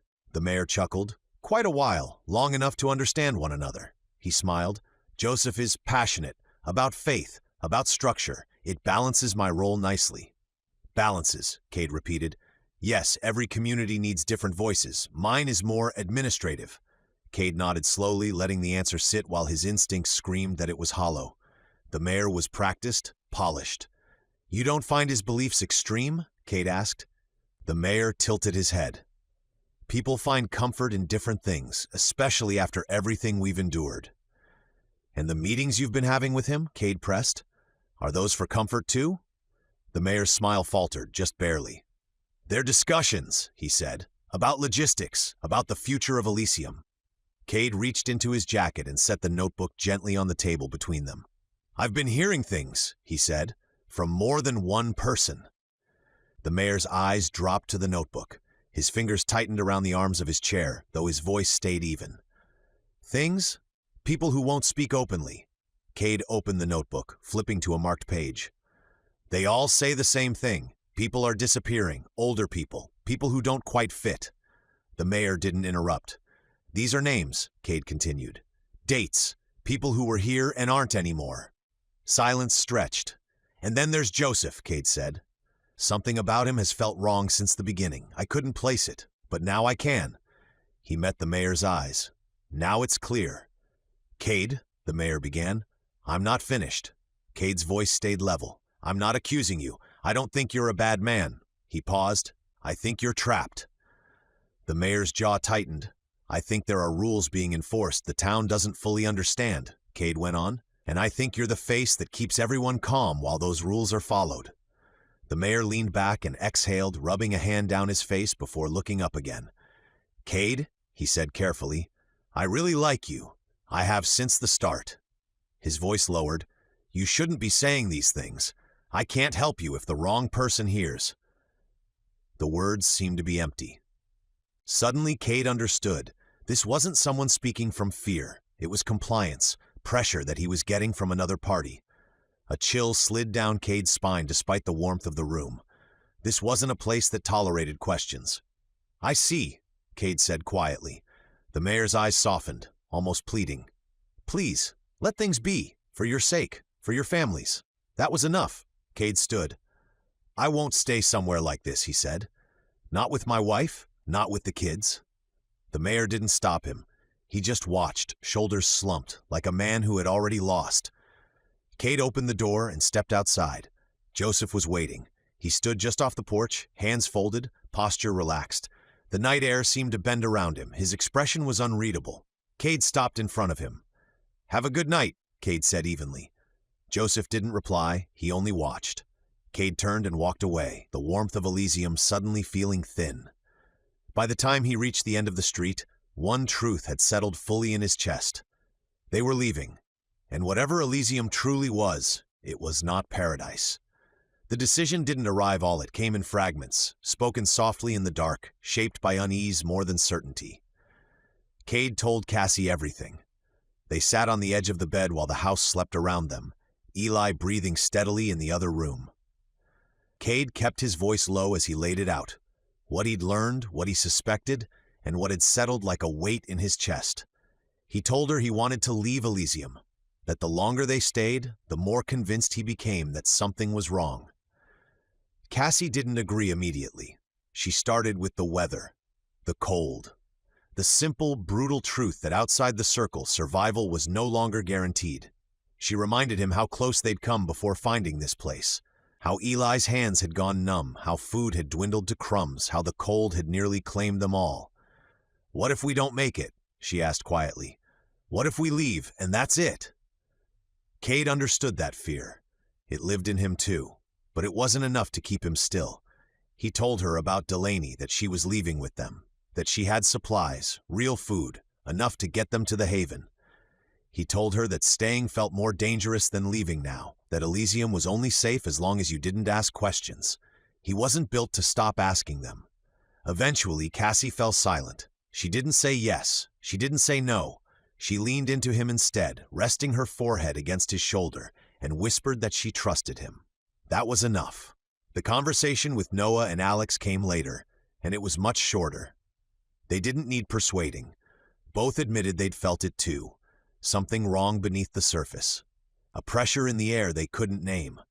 Alex joked that losing a hand had sharpened his instincts, but beneath the humor, Kade heard the same unease echoing back at him.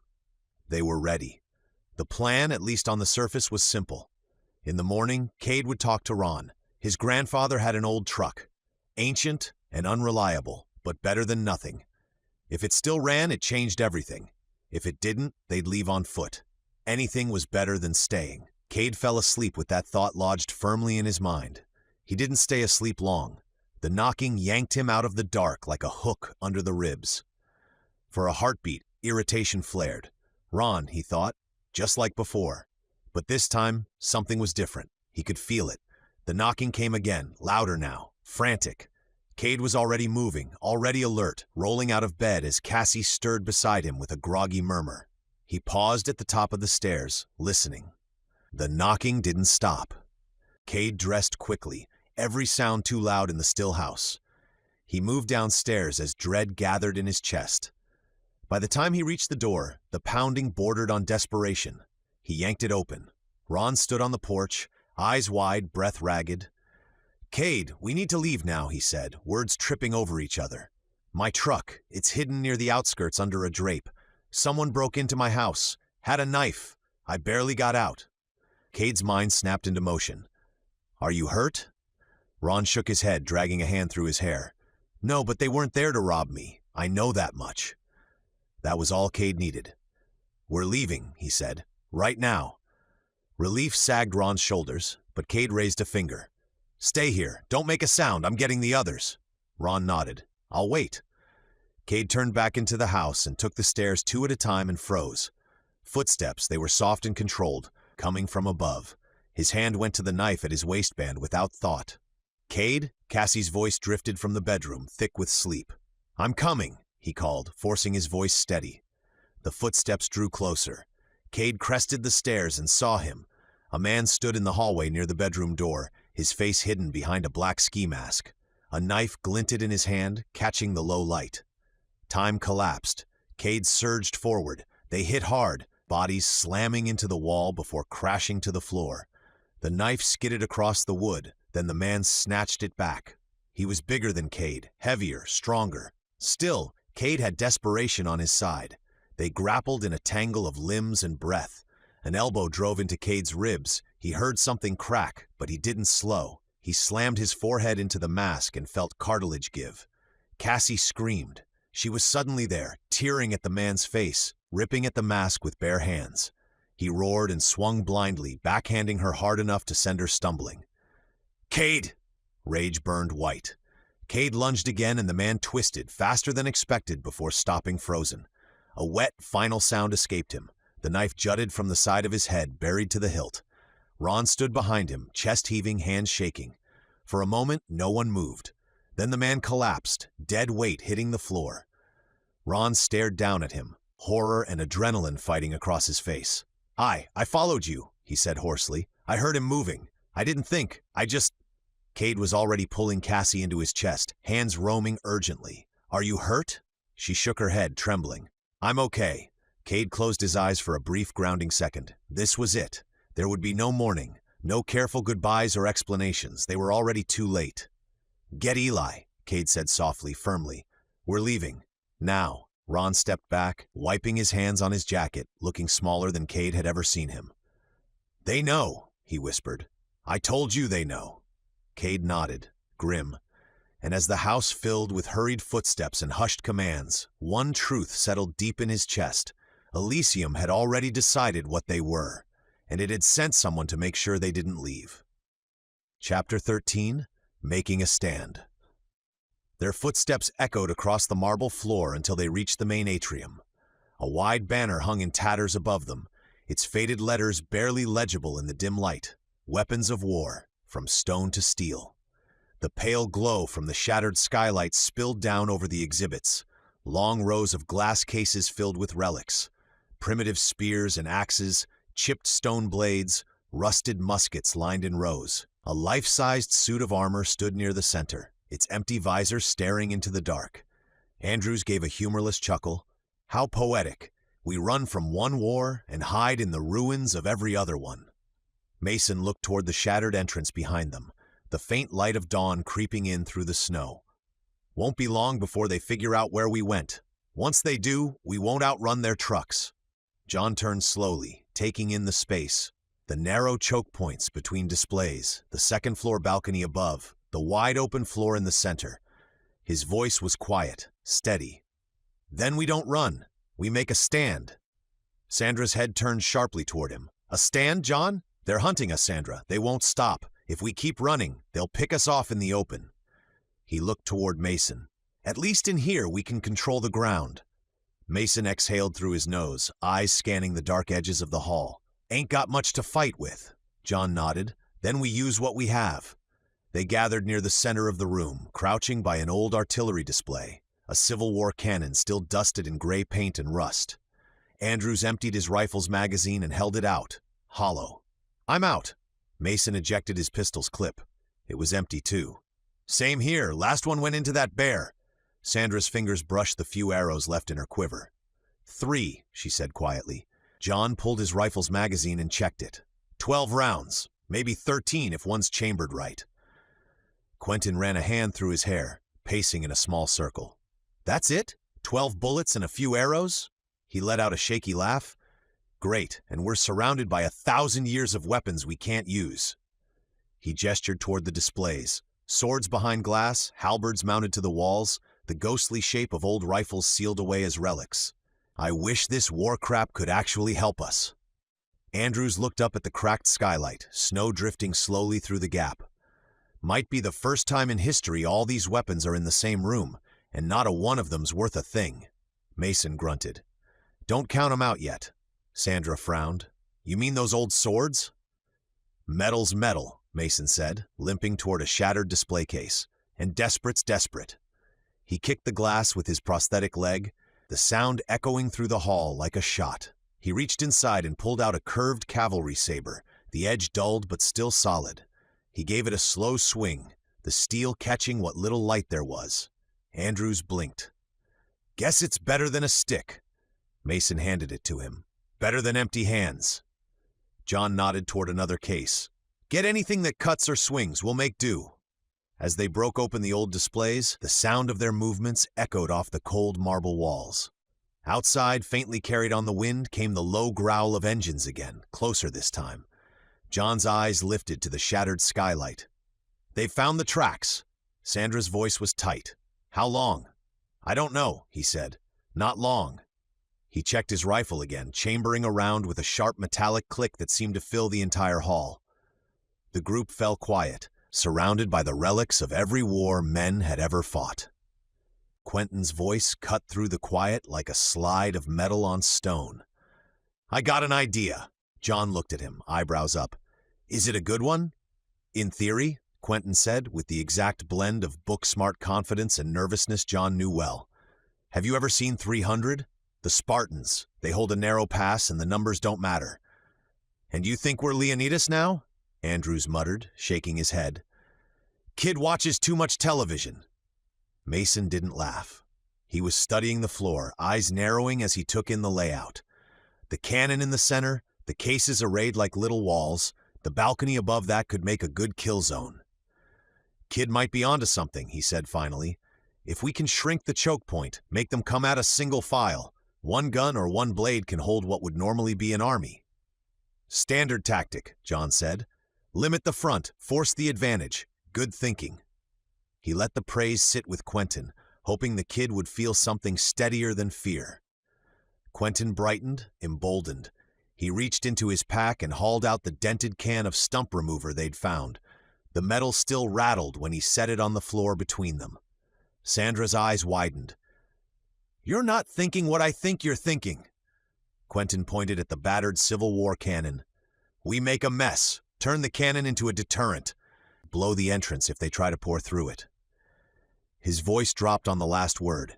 Even he felt the weight of it. John glanced at Mason. You think it'll work? Mason weighed the can in his hand, the prosthetic leg clicking as he shifted his weight. If that stuff's what it says, volatile, then yeah. But it's a gamble, and a dangerous one. He looked up at the cannon with a soldier's appraisal. We can funnel them toward that mouth. Make them pay for every step. Andrews shrugged, a grin edged with steel. Fine. Somebody go grab every piece of silverware you can find. Knives, forks, spoons, anything that'll shred when it goes off. Put everything metal in the barrel. Make it a giant scatter shot. Levi's eyes lit at the word silverware. How much should I use? He asked, as though packing a cannon were a craft project. When in doubt, Andrews said with a crooked smile, pour it all in. They didn't parse quantities or fuse lengths. Those were the kinds of details John didn't want to dwell on aloud. Instead, they moved with the trained blur of people who'd been forced into improvisation so long it felt like muscle memory. Quentin and Levi scrambled through backpacks and jacket pockets, ripping out spoons and a bent serving fork from the souvenir shop's ruined kitchenware. Sandra and Mason pried open a display case and found old metal paperweights and a broken prop bayonet. Andrews tore the handles off a set of rusty cutlery, the metal clanging into the cannon's dark mouth. John knelt beside the barrel and watched the pile of metal grow. Forks, coffee spoons, a pocket knife, a handful of nails they'd scavenged earlier, a watch case, anything that would turn into flying shrapnel. None of them spoke much. The museum's empty echoes seemed too loud for anything frivolous. When the last handful of odds and ends slid into the cannon's throat, Quentin held the can of stump remover over the heap, hesitating for a single breath. He didn't give measurements. He didn't explain the chemistry. He simply tipped the can and let it coat the metal like a dry, white snow. "Wrap it up," Mason said. He found an old length of rope, and together they jammed rags and cloth down the muzzle to keep the load in place. It looked barbaric and terrible, and for now, like their best answer. No one said the obvious, that once this thing went off, there'd be no hiding from the sound. No one needed to explain the trade. Terror for a chance. They folded their faces into resolve instead. John stood, felt the weight of the rifle in his hands, and looked at the small group around the cannon. Mason, grim and steady. Sandra, bow tight in her hand. Andrews, chewing the inside of his cheek. Quentin, eyes bright with planning. Levi, small and watching like any good apprentice. "We'll funnel them here," John said. "One path, one shot. Then we strike from above and from the sides. Quiet until it's time to be loud." Quentin managed a half smile. "In theory," he said again, "it's sound." John's fingers went numb from the cold before he even touched the glass. He wiped frost away and stared down at the blade inside the case. Impossibly long, heavy, balanced like it had been waiting for a hand that could use it. The placard called it the Wallace Sword. An antique two-handed blade, said to have belonged to William Wallace, the Scottish knight who led a resistance during the First War of Scottish Independence. The metal looked like it had been polished yesterday. The catalogued edge read, silent and ridiculous in that hall of relics, still razor sharp. He pried the case open with a gloved thumb and eased the sword free. It felt wrong in his hands, beautiful and terrible both, the weight settling into his shoulders like an accusation. He slid the scabbard from his pack and sheathed the thing close to his back. If anything in here had any teeth, this blade did. "Grab the arrows," Sandra said, already moving to the next display. She swept the case clean, hands fast, tucking bundles of shafts under her arm, from crude bone points to modern metal heads. She snapped a few into her quiver with the practiced motion of someone who'd used them for more than target practice. John hunted the room for positions. The rusted, non-functioning WHITEOUT machine gun sat on a sandbag platform under the mezzanine. Its mount was useless, but the sandbags were real. Good cover. He grabbed Quentin by the shoulder, shoved the rifle into the kid's hands and looked him in the eye. "You and Sandra, behind that sandbag wall. Levi with you." John's voice was low. "Hold until you're sure of your shot, and only fire if Mason or I can't take them out ourselves. Don't waste a round." Quentin swallowed, nodding. He moved to the position with the rifle like it was an unfamiliar thing, though John knew he was capable. Sandra tucked arrows into her belt, clapped a small extra quiver to Levi's back. The boy's jaw set. He was small but steady. John and Mason took the central floor. "We'll be up close," John said. "You trust steel and reach. I'll take the sword, you take the flail." Mason grinned without humor. He went straight for a medieval flail chained to a display. Heavy iron ball, wicked spikes, the sort of thing meant to split armor. He shouldered a battered shield as well. With his bulk and that prosthetic, the flail felt like an extension of his arm. He tested the weight, swinging slow. The motion opened his stance, lit something in his eyes. Andrews barked a laugh. "You gonna stand in front with that thing? I ought to." Mason cut him off before the old captain could finish. "No, you stay with the cannon," he said flatly. "You limp worse than me in snow, and you got 20 years on me. The wise stay back and pull the big levers. Don't worry, if I go down, you'll have a clean shot at me." He braced the shield, let the flail hang. "Besides, I like up close." Andrews gave a snort that was almost a chuckle. "Old, huh? Well, I don't care how big and scary you are. If we make it through this, I'm gonna smack the jackass right out of ya." He went to the cannon and checked their improvised charge one last time. Metal pieces packed in, the stump remover dust tamped over it with rag and rope. He looked up at John. "I'll only fire if you and Mason are overrun. I pull that and there's no going back. I'll try to give a warning, but you both better be clear if this thing goes off." John nodded. Understood. They set positions as quietly as the museum's cracked marble would allow. Sandra and Quentin in the sandbag nest, Levi between them like a tiny sentry. John and Mason took the floor, the blade and flail between them. Andrews settled by the cannon, a ragged shape against the gray, watching the broken skylight like a hawk. For a few seconds there was only the sound of their breathing and the snow tapping the glass high above. Then, from outside, came the soft crunch of boot steps on packed snow. Not the heavy surge of the main patrol, but smaller, cautious movement. Voices carried faint and clipped, men whispering into cold air. "Keep quiet," John mouthed, feeling the steel of the Wallace at his back like a promise. The group tightened without speaking. Sandra fitted an arrow to its rest. Quentin thumbed the safety off the rifle and stared past the sandbags into the dark mouth of the entrance. Footsteps slowed. A shadow moved under the archway beyond the museum's broken doors. 1, 2, 3 figures, using the ruined hedges and toppled displays for cover, sweeping flashlights like slow metronomes. They were small teams sent to flush the place out, not the main force. The kind that checked corners and doors. John's pulse narrowed. This was the few he'd hoped for, searching parties who would not yet expect resistance. He could feel the rushed planning and scavenged metal sitting in his hands and in the cannon like a loaded answer. He cupped his hand around the hilt at his back, feeling the cool of the blade through the scabbard. Low and fast, he whispered, "When they come through that door, don't hesitate. Quentin, don't waste a shot. Sandra, pick the kill you see first. Mason and I will close as soon as they hit the choke." No one said anything. They had gone quiet in the old way, not out of fear, but to keep the edge of readiness. The first searcher creaked across the marble entrance. The beam of a flashlight swept the floor, caught the curve of the cannon's barrel in a way that made Andrews's jaw tighten. The man's boot scraped near the hinge of the outer doors. John held his breath and listened. The fight was close now, not inevitable, but imminent. They moved like shadows, 2 men slipping through the broken museum doors, flashlights bobbing, breath shallow in the cold air. John and Mason were already planted, one on each side of the entrance, everything tight as a drawn wire. The first man stepped all the way into the doorway and his light caught the curve of John's blade. John didn't think. His body answered. He dropped the weight of the Wallace in a low, brutal arc aimed at the man's legs.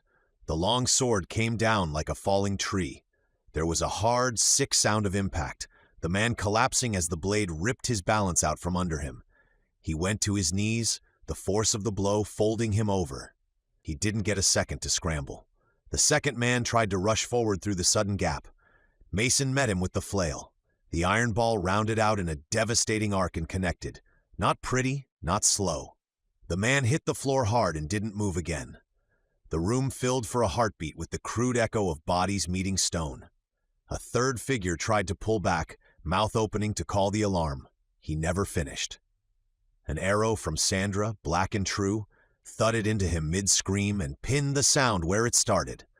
The man folded, the arrow holding him silent. Sandra's bow was already back, another shaft notched. John moved with the same quick economy of motion. He fished the shaft free, then ducked to one of the fallen men and stripped a pistol from his belt. The metal was cold and real. He snapped it into Mason's hand, then handed a second weapon to Andrews. He found on the other body without a word. Something solid for the captain to hold. For a breath, they thought they'd stayed quiet. The 2 bodies at the threshold and the stilled third felt like proof of it. Then a sound rose from outside, distant, then swelling. A chorus of screams and shouts, men running, tires skidding to a stop, commands barked frantic and angry. The main force was there at the front gate, and they were not calm. They sounded desperate. John looked up at the high skylight where pale light seeped in and then back to the others, the sudden weight of what was coming settling over them. The choke was set, the cannon was loaded, the sword was drawn. They had seconds to breathe, to line the angles, to make the plan work. Outside, the hunters were converging. Inside, the museum went very, very quiet. Then they came like a tide. The first wave crashed against the choke they'd built and found no easy purchase. Men slammed into the stacked pedestals and sandbags, stumbled, and died where their momentum carried them. John and Mason moved like 2 ends of the same weapon, one long and precise, the other short, brutal, and relentless. John's 2-handed blade sang with every strike. He planted his feet, swung from the hips, and the Wallace answered.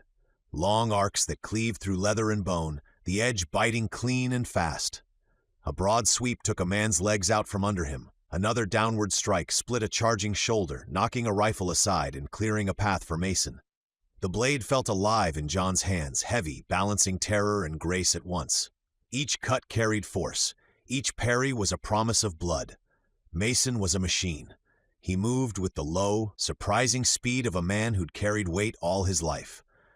The flail cracked and rapped, iron-seeking skull and bone. The shield was no mere slab of defense. He used it like a weapon, slamming the rim into faces, bashing ribs inward, catching a man's jaw, and driving him back into the stack of debris.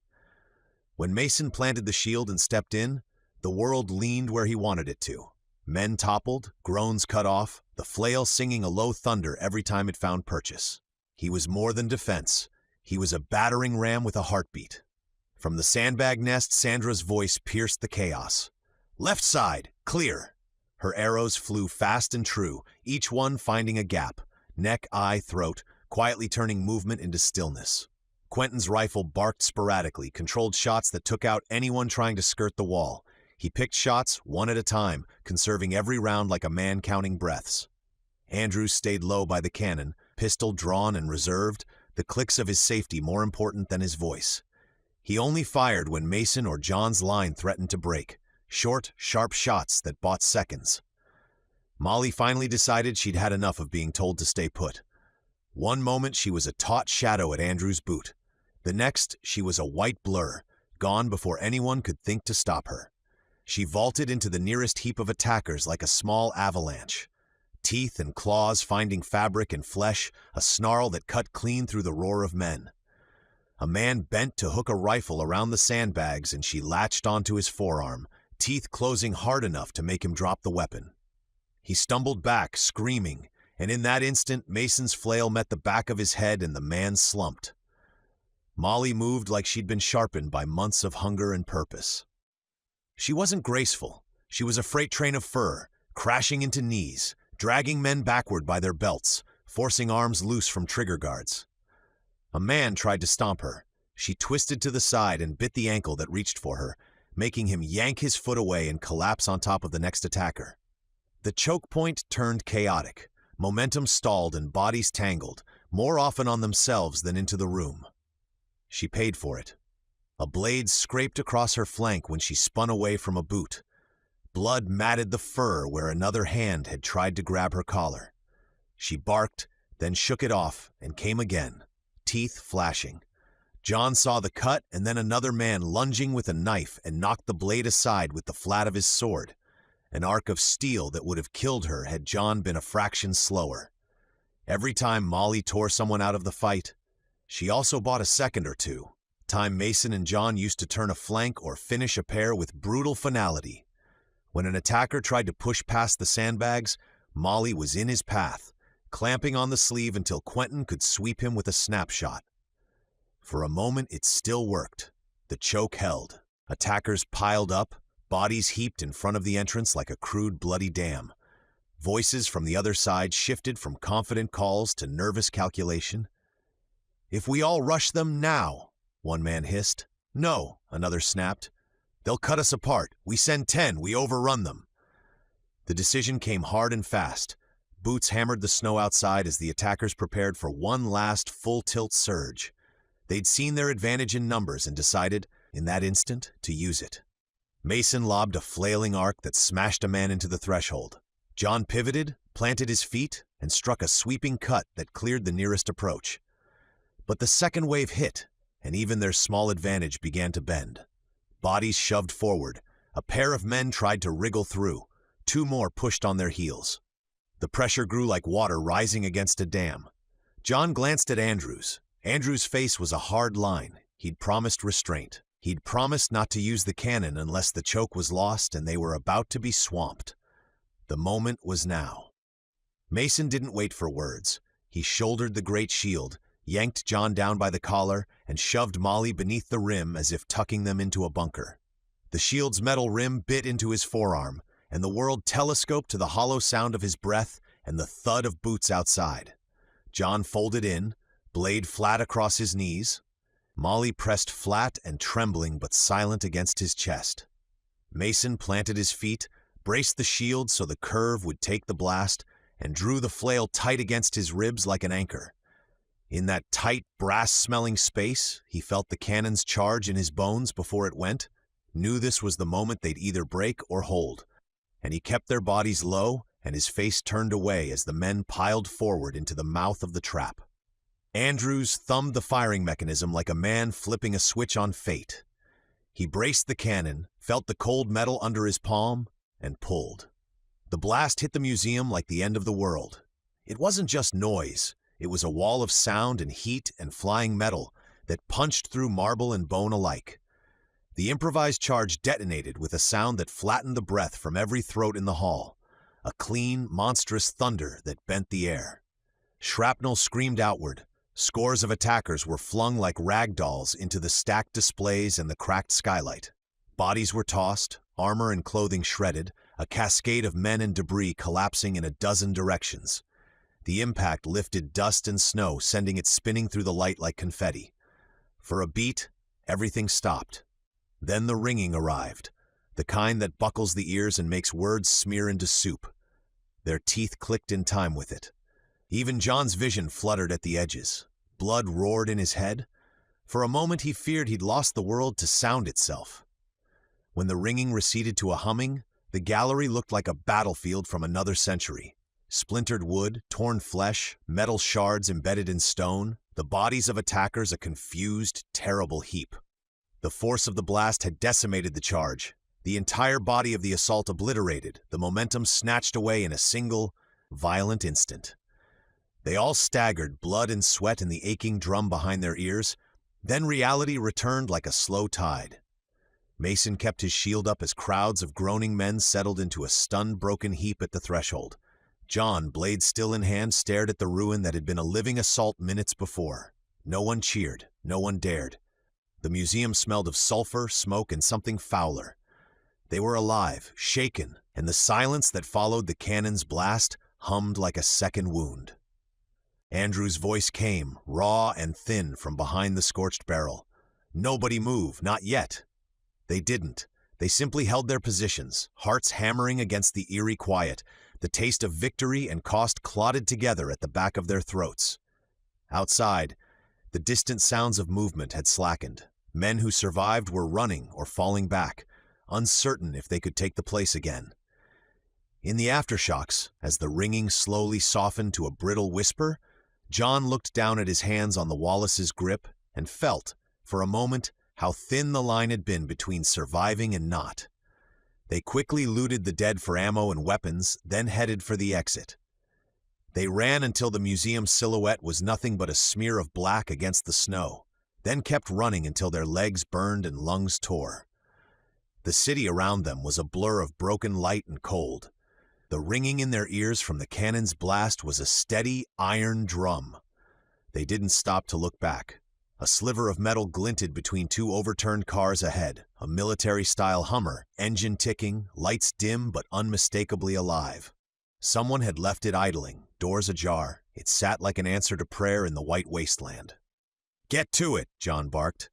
They slammed into the vehicle like a single animal. Andrews threw himself into the driver's seat, slamming the door, teeth bared against the wind. Mason and John shoved gear and people in. Quentin with the rifle, Sandra and Levi shoved into the back, Molly scrambling in and curling at the wheel well. John yanked a pistol from a fallen attacker's holster and threw it to Mason without looking. The Hummer coughed, then roared. Andrews mashed the accelerator. Snow and slush spat from under the tires as they leapt into motion, the vehicle carving a path through the city's frozen dead. Behind them, the dark answered. Truck headlights bloomed into life, engines howled, and the attackers poured into their vehicles again. A dozen shapes fanned out, tires spitting frost as they aimed to cut them off. Andrews drove like he'd been born in a cab, steering the heavy vehicle over curbs, across sidewalks, sliding them down alleys that scraped the undercarriage. The Hummer fishtailed and corrected. Andrews let it slide when he needed to, bled speed into arcs that ate the snow rather than letting it push them sideways. He chose angles that kept their silhouette low, and used the hulking bulk of wrecked cars as shields. John braced himself out the passenger window with the rifle across his knees, breath hissing in the cold. The scope made the world into a series of small, bright targets. A head bob behind a windshield, the glint of metal a driver's shoulder. He shot with slow, deliberate calm. One round, then another, each crack swallowed by wind and engine noise. Bullets thudded into hoods and tires, shattering glass, clipping mirrors. A shot sheared a headlight, and the pursuing car veered, stuttering. Mason fired the pistol from the hatch, stepping up to shoot through the rear window when he could. Each blast was a measured answer, a hard punctuation to the chase. When a sedan tried to box them in at an intersection, the flares of Mason's pistol found the driver's door. The sedan spun and collided with a lamppost, shuddering into a heap. The attackers weren't subtle. One car pulled wide and tried to run them off the road, aiming to force the Hummer into a snowbank. Andrews felt the impact before he saw it, a hard nudge that bucked the Hummer sideways. He fought the wheel with a growl, counter-steered, and the truck skidded on ice toward the curb. From the open roof hatch, Sandra stood up, one hand gripping the frame, the other pulling an arrow from her quiver. The wind took the arrow, and the world narrowed to the lead of the incoming vehicle. The driver's face was a pale oval in a halo of light. His attention was on the Hummer's flank, not the sky. Sandra drew, aimed, and let the arrow fly. It struck the driver in the throat with a dull, terrible thunk. The wheel jerked. The car shot forward uncontrolled, clipping a streetlight and flipping, metal screaming on metal. They watched it cartwheel end over end until it finally smashed into a storefront and folded in on itself, a shower of glass glittering in the headlights. A second car tried a more brutal move, slamming their rear quarter in an attempt to spin them. John dropped another precise shot through the side mirror, the glass exploding outward, the car spinning and sliding into a line of parked vehicles. Groans and curses rose behind them, men clambering, hopping from doors, guns raised. "Hold them off," John yelled, chambering another round. His fingers were numb but steady. The scope caught a man running across the roof of a stalled bus. John took him out with a long, clean shot that sent the man tumbling. Andrews floored the Hummer down a main avenue, tire tracks carving through snow like a path of black ink. The attackers were relentless. Two trucks gunned engines and closed, one drifting into the lane beside them like a predator. Mason stood in the rear hatch now, firing over the cab with a pistol clutched in both hands, his voice a raw shout as he laid down close, dangerous fire that kept the closest pursuers' heads down. Quentin, strapped in the back with Levi, worked the rifle that John had given him earlier, steadying shots into the hoods and drivers of the chasing convoy when the angle opened.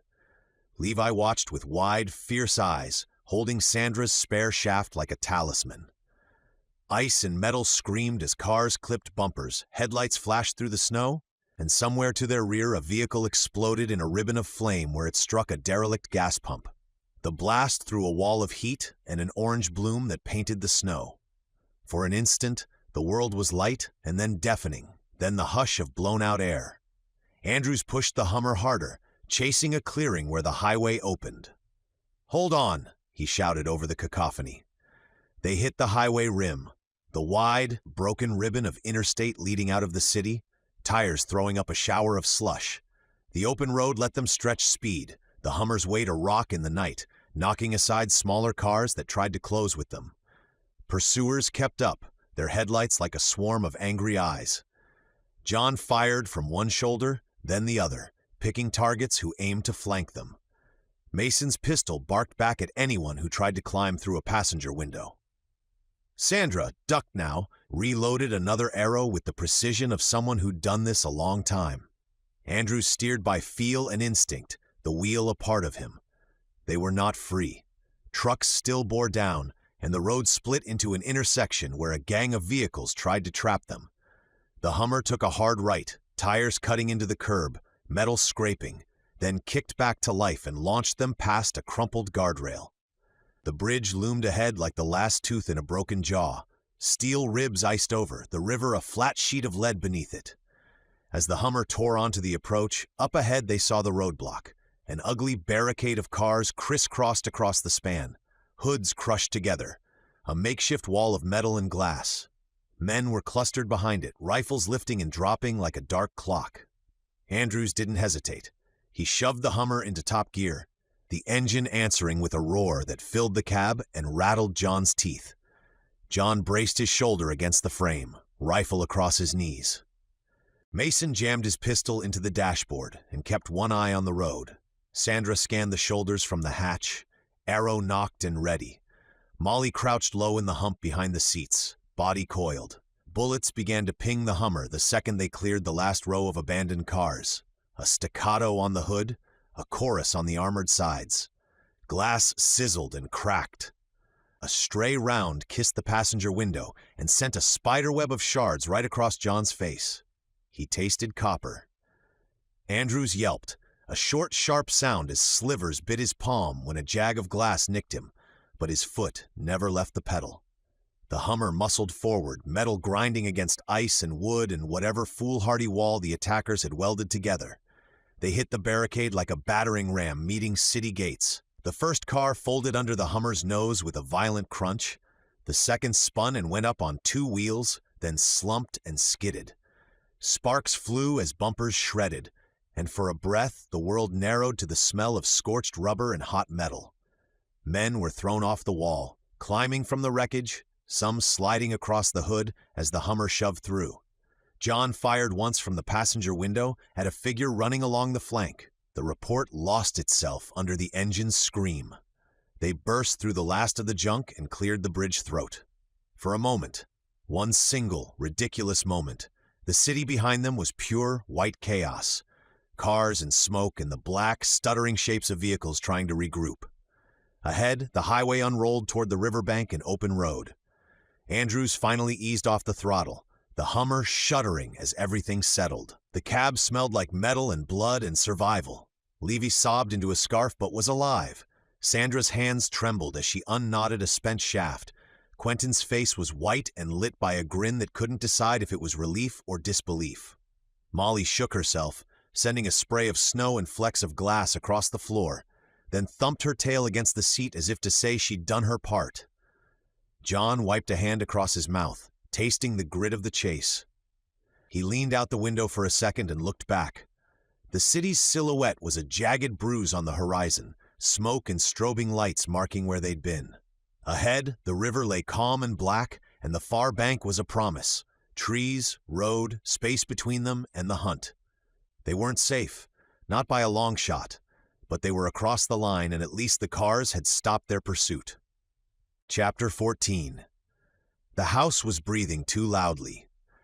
That was the first thing Kade noticed once the body lay still on the floor, and the shock sharpened into something colder. The walls felt thinner now. He felt exposed. Every creak sounded intentional. Every second they remained felt like an invitation, like the house itself was announcing their presence to anyone listening closely enough. He made sure Cassie was steady first, that her hands weren't shaking beyond what fear would allow. Then he went straight to Eli. Waking him was harder than it should have been. The boy stirred slowly, tangled in warmth and sleep, blinking against the dim light like he didn't yet understand why the world felt wrong. "We have to go," Kade whispered, brushing hair from Eli's forehead. Trying to sound calm, he said, "Right now." Eli nodded, trusting him without hesitation, without questions. That trust twisted painfully in Kade's chest. They were grabbing what they could when a loud crash echoed from downstairs. Something heavy. Footsteps followed, quick and urgent. Kade froze, and his hand found the knife at his waistband on instinct. He signaled Cassie to stay back with Eli, then moved toward the stairwell, each step controlled. His heart hammered hard enough that he wondered if the sound alone might give him away. He rounded the corner and nearly collided with Noah. Alex stood just behind him. Both looked wild, breathing hard, eyes sharp. Noah had blood smeared across his cheek and nose, already drying dark against his skin. Kade didn't relax. Not yet. "Are you okay?" Noah nodded once, sharp and quick. "Yeah, mostly." He wiped his face with the back of his sleeve, barely reacting to the blood. "Guy was in my room, trying to tie me up." "Trying," Noah went on. "Big, strong. Thought he had me. I fought back." His jaw tightened. "He pulled a knife. I didn't have a choice."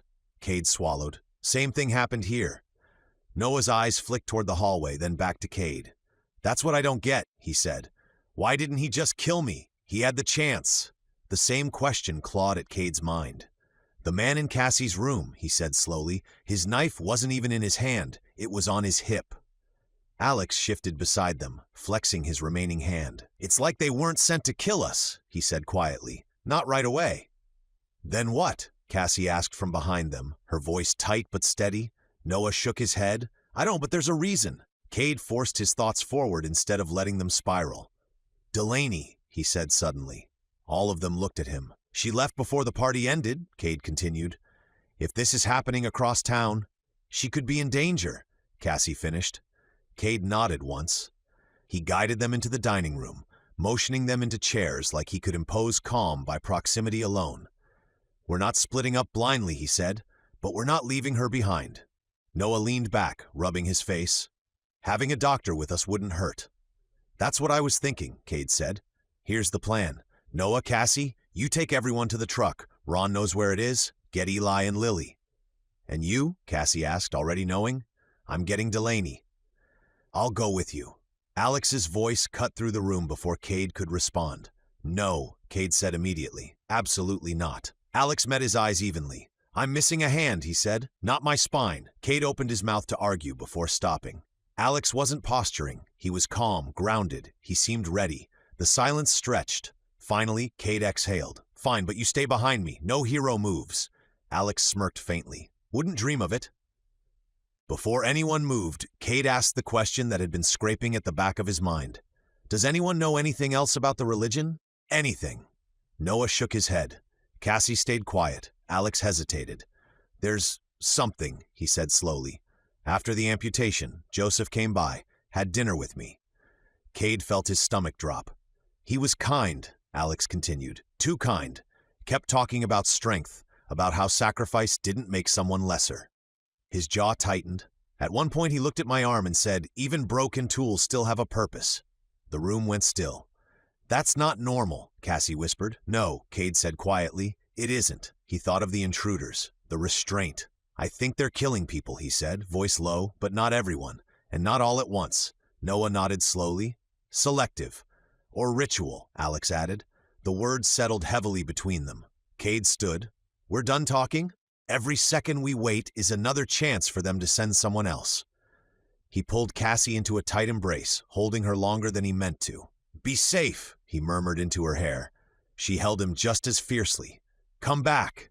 He turned to Noah next, gripping him in a quick, solid hug. "Keep them safe." Noah gave him a crooked grin despite everything. "Do you know who you're asking?" Kade let out a breath that almost passed for a laugh. Then he and Alex stepped outside. The night wrapped around them immediately colder than it had felt hours ago. The circle's warmth already seemed distant as they moved down the street, shadows stretching long beneath the lamps. This wasn't escape anymore. It was survival. They took the long way on purpose. Kade made that decision the moment they stepped off the porch and into the street. Cutting straight through would have been faster, but speed wasn't the same as safety. Alex questioned it once, quietly, as they walked. "If anyone sees us, we could pass it off as work, or just say we couldn't sleep. People are out at odd hours sometimes." "Sometimes," Kade said. "Not like this." So they walked. Block after block, their pace measured, unhurried. They didn't cling to walls or disappear into alleys. They didn't run. They moved like people who belonged. Their shoulders loose, steps even, eyes forward. Movement that didn't invite attention. The town was unnervingly quiet. The lamps still glowed. The air was still warm, wrongly warm, considering the frozen world waiting just beyond the circle. Yet there were no voices drifting through open windows, no doors creaking, no late-night footsteps echoing down the street. Curtains were drawn tight. Houses slept with their eyes closed. It felt like the town was holding its breath. They passed homes Kade recognized. Places that had felt open and welcoming just hours ago now looked sealed, their windows dark and unreadable. He couldn't shake the sense that Elysium itself was aware of them, even if no one else was. Nothing happened. No shadows followed.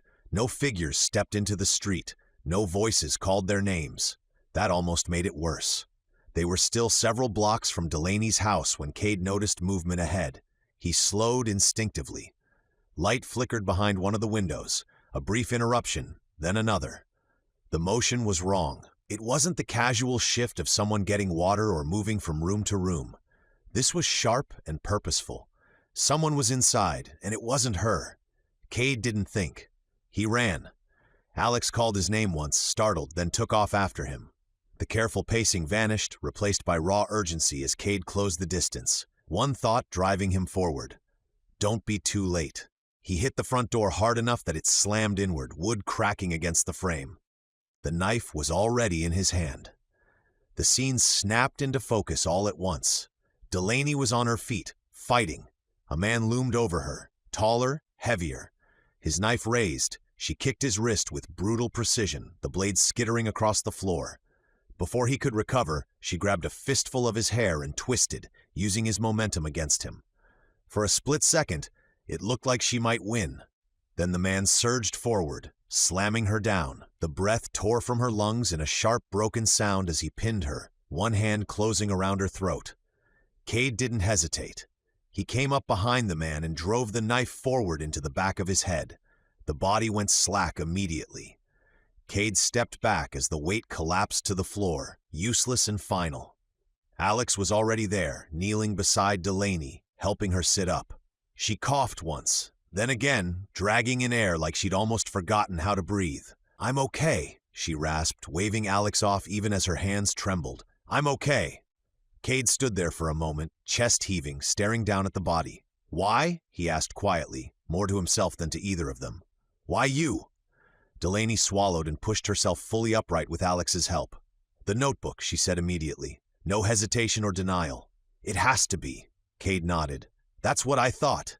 "They must have tied it back to me," she said, bitterness cutting through the shock. "Figured I knew too much. Figured I was planning to leave." "Which you are," Kade said.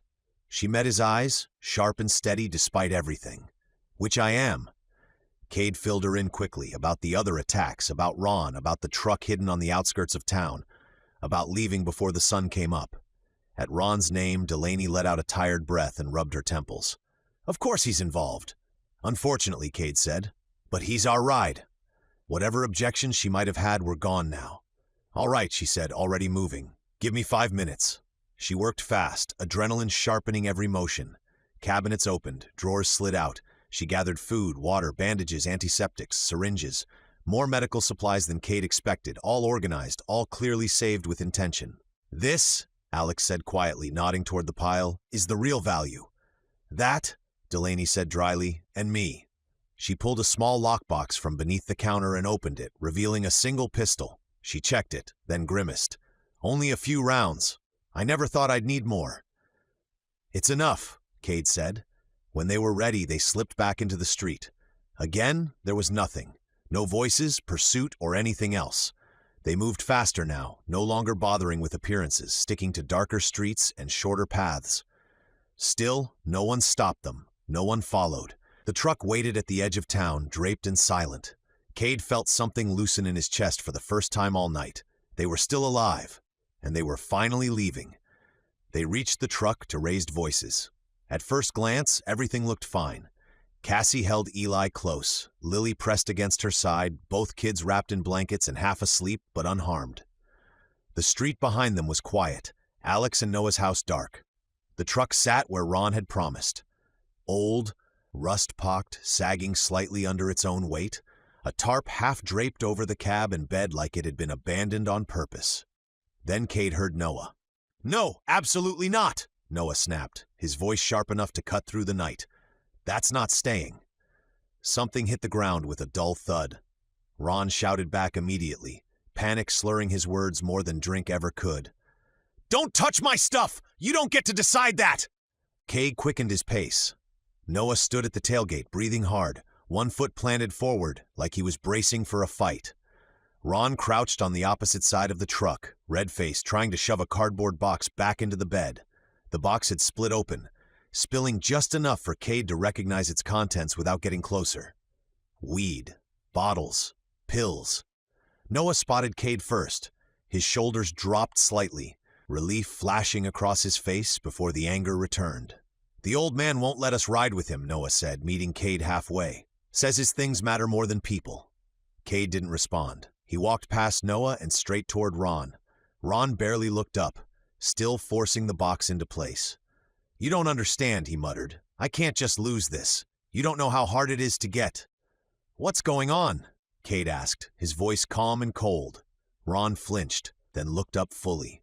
His eyes were bloodshot, wide, frantic. "They're trying to throw my stuff out," he said, gesturing wildly toward Noah. "I told them there's not room for everyone. This truck isn't made for a parade." Kade glanced into the cab.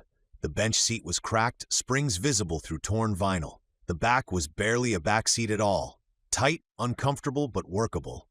The bed was another story, packed with things that didn't matter. Kade bent down, picked up one of the bottles Noah had tossed aside and held it up. "This," he said evenly, "is not coming." Ron's face twisted. "That's valuable." "No," Kade said. He tossed it aside. It shattered softly against the pavement. "It's not." Ron stared at the broken glass like Kade had just killed something in front of him. Kade didn't stop. He reached into the bed and began pulling boxes out, one after another, dropping them onto the ground. Weed, alcohol, more pills, a duffel bag that reeked of chemicals he didn't want to identify. Ron snapped. "What are you doing?" he yelled, rushing forward. "You don't get to do that! That's my truck!" "You asked for my help," Kade said, methodical, unflinching. "This is what that looks like." Ron shoved a box back toward the bed. "I'm not losing everything for," his voice turned ugly, stripped of fear and showing something worse underneath, "for kids or people with one hand. What good are they when things really go bad?" The words hit like a slap. The air went still. Cassie's arms tightened around Eli. Lily's eyes flicked between the adults, wide and confused. Alex stood rigid, jaw clenched, his remaining hand curling slowly into a fist. Kade straightened and stepped closer to Ron until they were face to face. "If you want my help," Kade said quietly, each word deliberate, "we are bringing everyone. That is not negotiable." Ron scoffed. "You're asking too much. I'm telling you how it's going to be." Kade didn't raise his voice. "People first, supplies second. Anything that isn't keeping us alive stays here." Ron opened his mouth to argue. Kade cut him off. "You can bring what you can carry after everyone's inside, and we have what we need to survive." Ron's expression cycled through anger, calculation, then resignation. He looked at the kids, at Noah standing solidly beside Kade, at Delaney quietly loading medical supplies into the bed without asking permission. He exhaled sharply.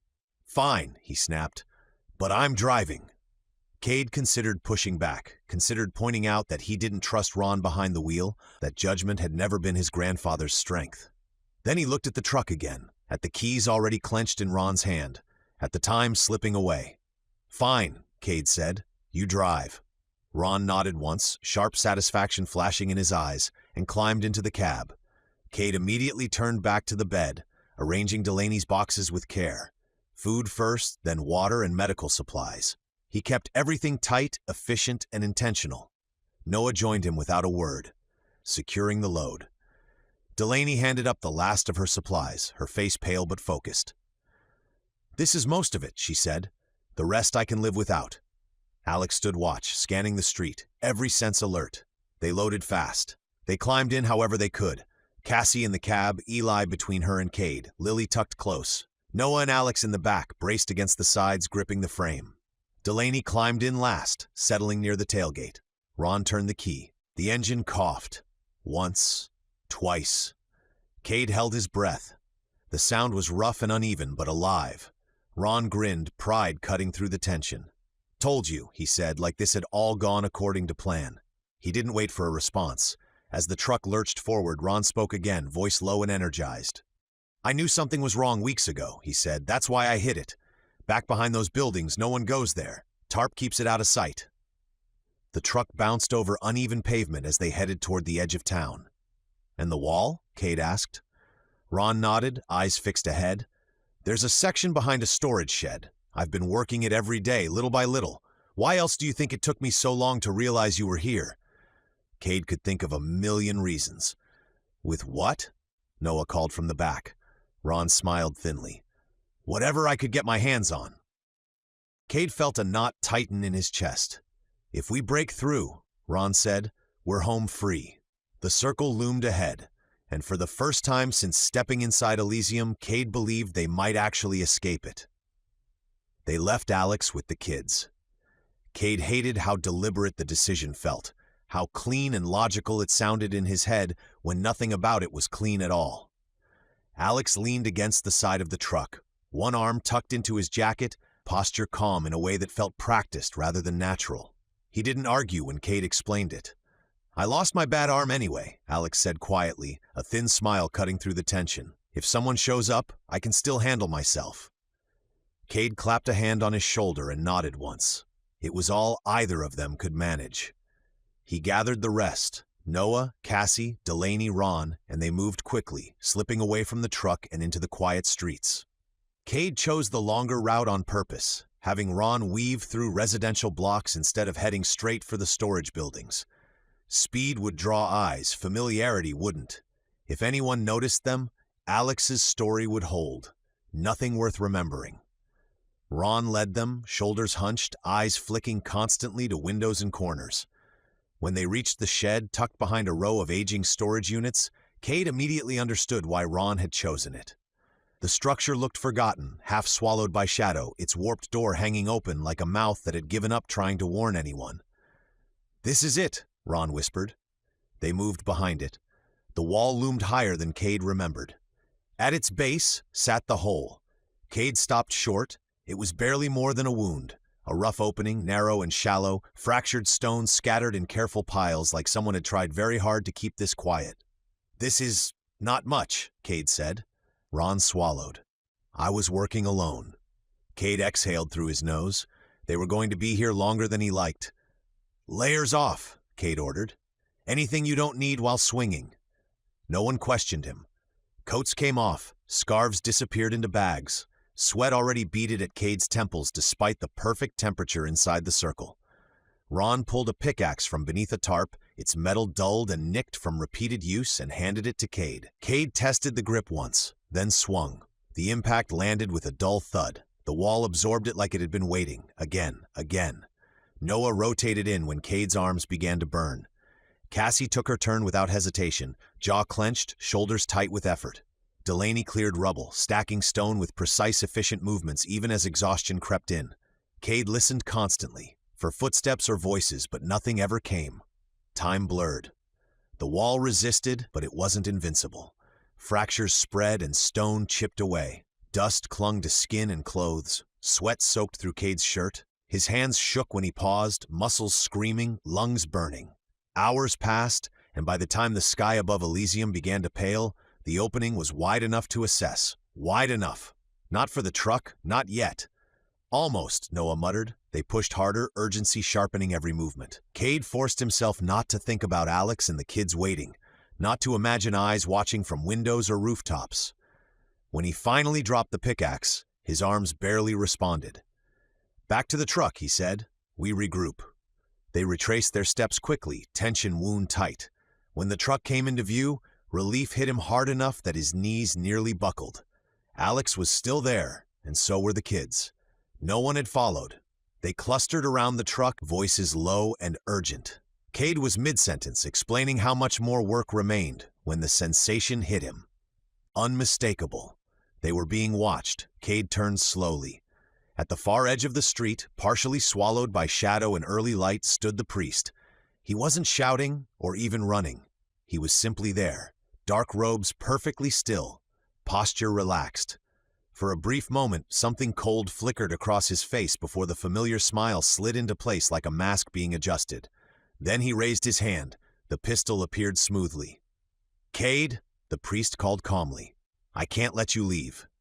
The world narrowed. Cassie's hand clamped onto Kade's arm. The priest didn't fire. He just watched. And in that moment, Kade understood with terrible clarity. They weren't being hunted outside the walls. They were already trapped inside them. Kade didn't hesitate. "Drive," he shouted. "Ron, drive now!" Ron froze for half a second, hands hovering uselessly. Then he saw the priest. Color drained from his face. "No," Ron muttered. "No." He slammed the gas. The truck lurched violently. Eli cried out as Kade pulled him tight, bracing as the vehicle fishtailed before Ron wrestled it straight. A gunshot cracked, then another. The sound echoed unnaturally loud, shattering the quiet. Kade twisted just enough to look back. The priest was running. Not fast, but relentless. He fired again, bullets sparking uselessly against pavement. "Stop them!" he screamed, his voice breaking. "If they get out, we will all die!" The words sent a chill through Kade that had nothing to do with temperature. That wasn't authority. That was fear. The shouting wasn't meant for them. It was meant for anyone still listening, and no one came. The shed rushed into view. The hole looked smaller now, far smaller. Ron slowed just enough to line them up. "Don't slow down," Kade snapped. "I have to," Ron yelled. "Unless you want us wedged in there forever." As if summoned by the hesitation, a figure burst into view ahead. It was the mayor. He was running full out, face pale, hands raised, mouth forming frantic pleas swallowed by the engine's roar. Kade could see him begging them to stop, that he'd explain everything. Kade met his eyes for a single burning moment. Then he looked away. Whatever kept Elysium alive, it wasn't worth the people he loved. Ron jerked the wheel. Metal screamed as the truck scraped the shed. The wall rushed toward them. For one terrifying second, Kade thought they wouldn't make it. Then they crossed through. The warmth vanished instantly. Cold slammed into the truck like a living thing. Frost bloomed across the windshield as the metal groaned and adjusted violently. Kade gasped as icy air burned his lungs. He pulled Eli closer, sharing what little heat he could. Behind them, Elysium ended. Ahead lay the frozen road. The engine rattled ominously. Ron let out a bitter laugh. "Oh, yeah, forgot to mention." Kade looked at him.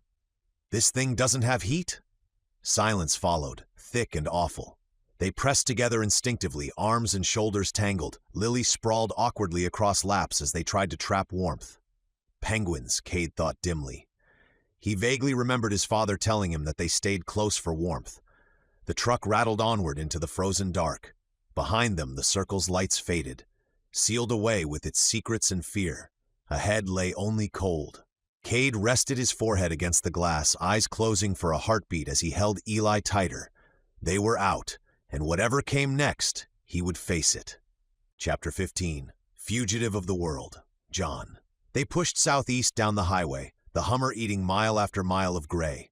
The engine hummed a low, tired animal.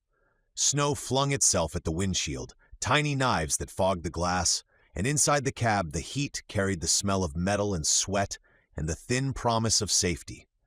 Sandra sat half-turned in the rear, one knee braced against the seat, Levi tucked into her side. She reached under the seat, fingers coming up with a long, flat shape wrapped in oilcloth. She peeled back the cloth and held the blade up to the light that leaked through the cracks in the windshield. It was a 16-inch buck knife, slab-sided and perfectly balanced, the edge still looking mean even under the film of road dust. "Nice blade," she said, the kind of casual admiration men usually gave each other. She ran the pad of her thumb along the spine, testing the temper. "Good for chores or flesh." John let out a short sound that might have been a laugh. "This rescue better not be your idea of a mail-order bride interview," she added, turning to him with a grin that showed white teeth and a feral edge. "'Cause if it is," she flicked the blade his way, "I'll castrate you in your sleep." Andrews barked a laugh from the driver's seat. "All the women in the apocalypse have gone crazy," he said, amusement and something like approval in his voice. Sandra shrugged, eyes flat and sure. "Only the crazy survive," she said. "That's just the way it is." John watched her a long moment. He felt ridiculous and exposed at the same time, like a man caught with his guard down. "You're a beautiful woman," he said, clumsy and earnest both, "and not just because you're pointing that thing at me." He cleared his throat. "After Carol, my late wife, my friends pushed me to start seeing people again. It made sense. For some folks, till death do us part is a het. After your spouse dies, after an acceptable mourning period, you can move on. For me, it's not enough. For me and Carol, it is forever. Not even death can break that." He looked down at his hands on the rifle across his knees. "My heart belongs to Carol. It always will. I couldn't be with someone else and mean it. Not truly." There was a silence then that didn't feel awkward. It felt true. Sandra's face softened. The blade paused at her side. "I get that," she said quietly. "My husband, he died before all this. Good man. A real man of honor." Her voice carried the kind of respect that lived in the marrow. "Time doesn't make it easier, but some people are just too perfect for this world. Too good." Mason, strapped in the hatch and still feeling the aftershocks of the chase, let out a small, dry sound that was almost a laugh. "My boy," he said, voice low and even the dad bias aside, he was the best human I ever knew. He looked across the cab at John, something like warmth and assessment in his eyes. "But you ain't far behind, John. You did good back there. You thought I was dead. No one knew the promise you made me. But you came anyway. That is honor, and you've got it in spades, my friend." John felt something tighten in his chest. Not guilt this time. Something like acceptance. He gave Mason a quick nod. "Thanks," he said. Levi, listening from Sandra's side, looked up with a small, serious face. "Grandpa says the right people are the ones who stick by you," he said, as if reciting a lesson, "even when it's hard." Sandra tucked the buck knife back into its sheath and slid it under the seat again, fingers lingering on the leather. "There's honor in not letting go," she said, "but there's also room for the living to keep living. Different folks do it different ways." She shot John a look that was half question, half challenge. "You'll figure your way through it." Andrews glanced in the rear view, eyes soft for a second. "Well," he said, "we've got enough ghosts for every one of us." The sign rose out of the gray like a promise. Scott Air Force Base, 5 miles. The letters were half iced, the metal bent, but there was no mistaking it. For a breath, the whole messy plan looked possible. A line on a map, a place that might have answers.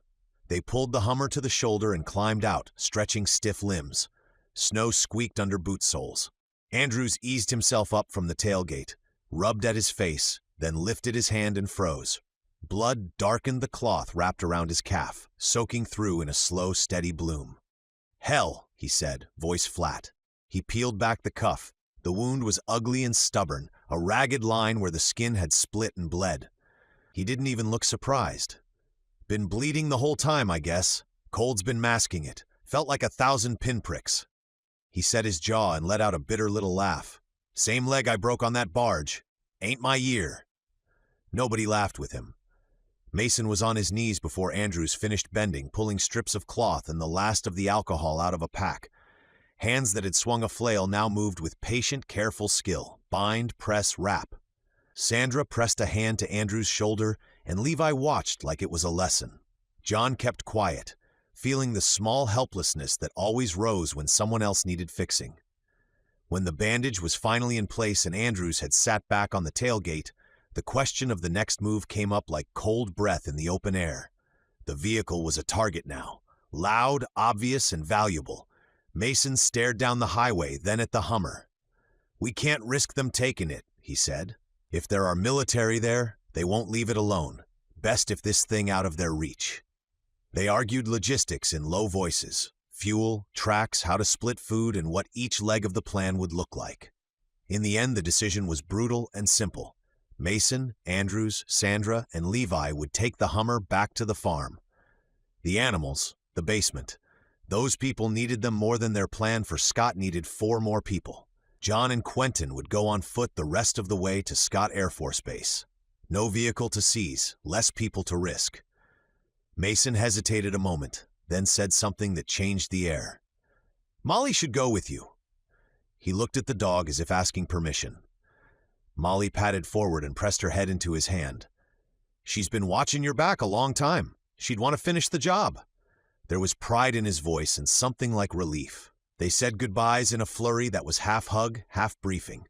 Andrews gripped John's forearm hard, the old captain's eyes bright with something like gratitude. Sandra hugged John tightly, the blade's edge at her side only a dim joke now. Levi clung to Mason.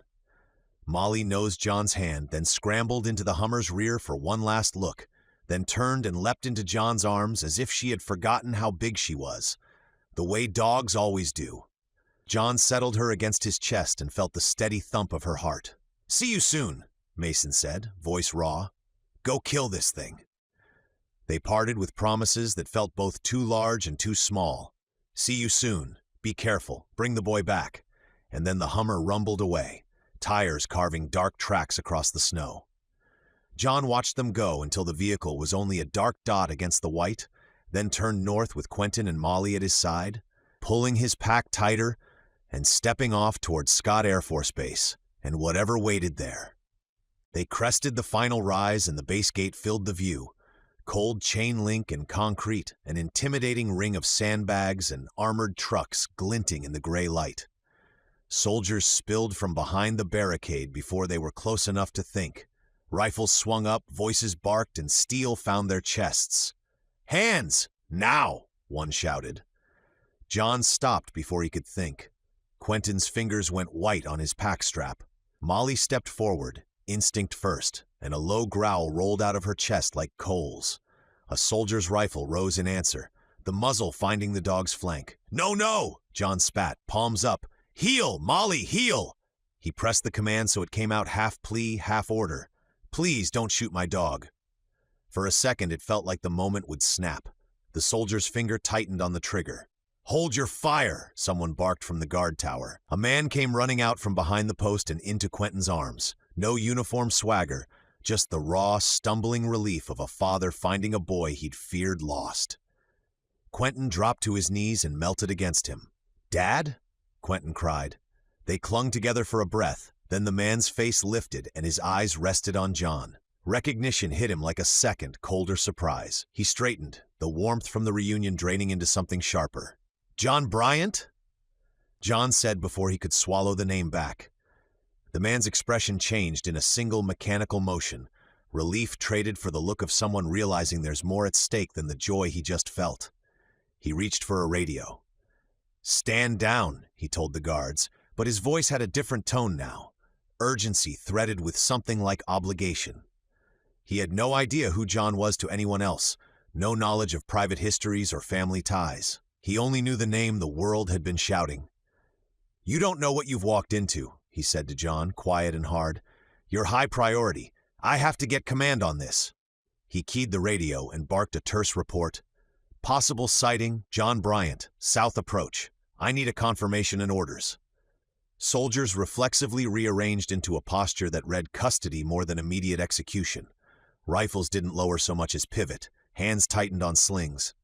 The checkpoint shifted from threat to containment. "Keep your hands where we can see them," Quentin's father said without meeting John's eyes.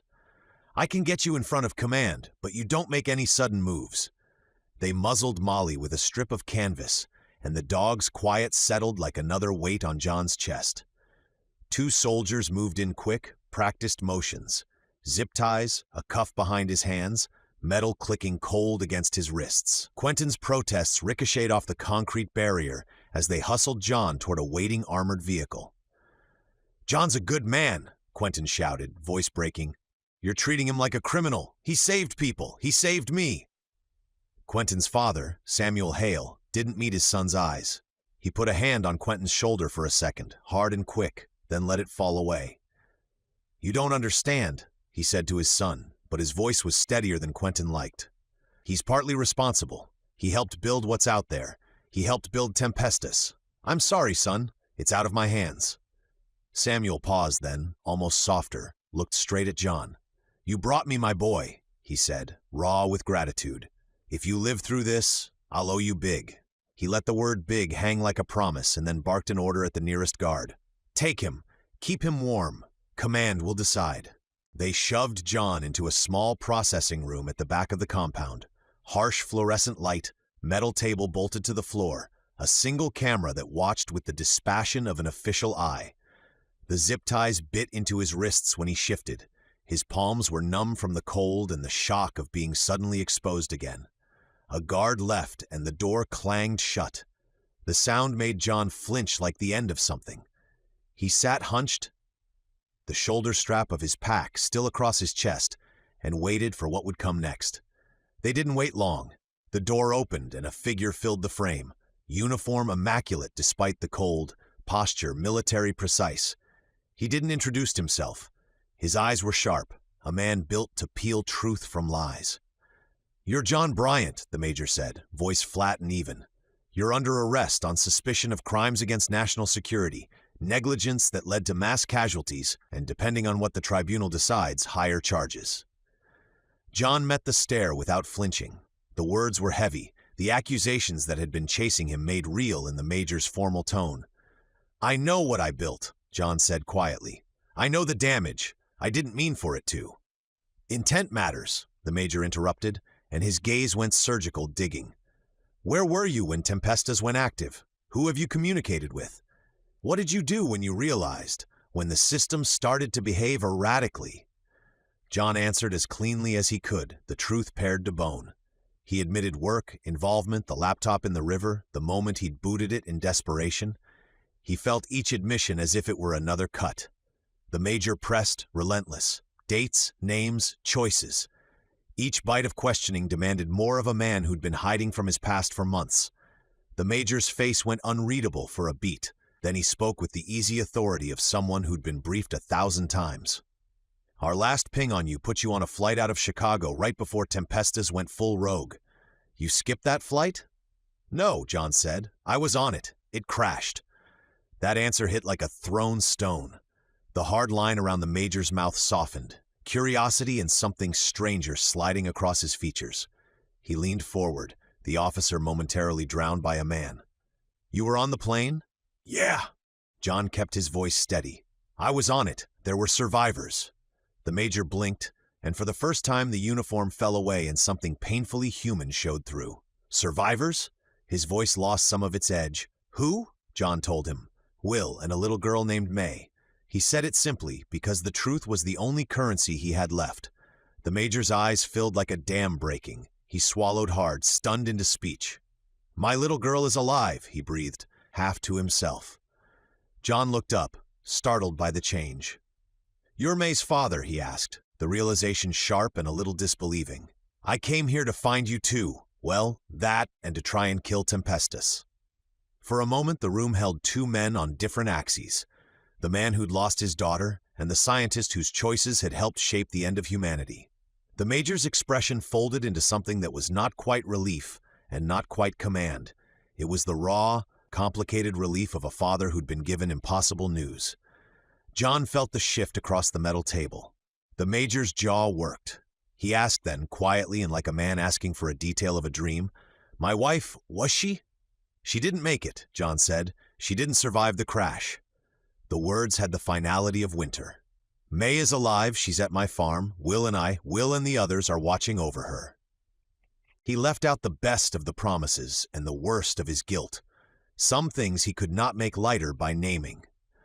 For the first time in the room, the Major was uncertain. He pulled a chair up to the table, sat, and folded his hands. You realize the implications of what you're saying, he said very softly. If what you say is true, then there are obligations here, legal and to a father. You also realize you're the man everyone's been shouting about on the nets. High priority. John's reply was small. I know. I can help. I can help find uplinks, nodes, anything that can stop this thing. I won't pretend I'm innocent of everything, but I can make it right if you'll let me try. The Major watched him for a long time. Behind the soldier was a man who'd just been told the name of the daughter he loved was at the very place of the man he'd just accused. The interrogation had become a crossroads of duty and family, law, and a father's frantic hope. Finally, the Major said, quiet and clipped, You'll answer questions. You'll give everything you know. If you lie, if you hide one thing, you'll be treated as a criminal, not a source. He stood, the officer back in place. They left John in the little room, the door sealing with a professional click. Outside the thin wall, John could hear raised voices, orders being bellowed, men on radios. Inside, he sat with the weight of a man who had told the truth and had it turn the world upside down.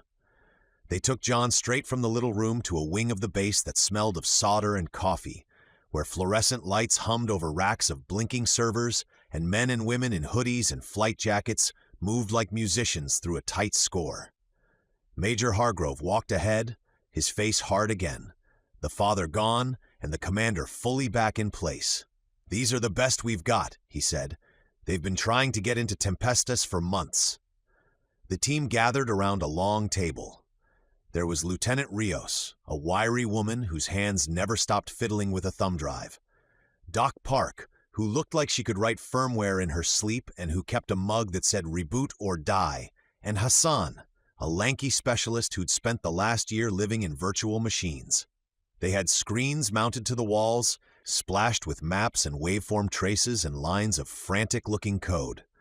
Someone had labeled the whiteboard playground and underneath it, in ruthless black marker, No live nets. Hargrove didn't waste time with ceremony. "You know we're not just protecting you," he said. "Every country on the planet wants you. More mercenary bands have put bounties on your head than I can count. They want access. They'll sell it, weaponize it, bury it. We need your help, and we need your DNA." He let that sit for a beat. Tempestus authenticates against its own authors. It's built to recognize the people who wrote it. We can't even bootstrap a safe connection without a genetic key or the device signature from the original machine.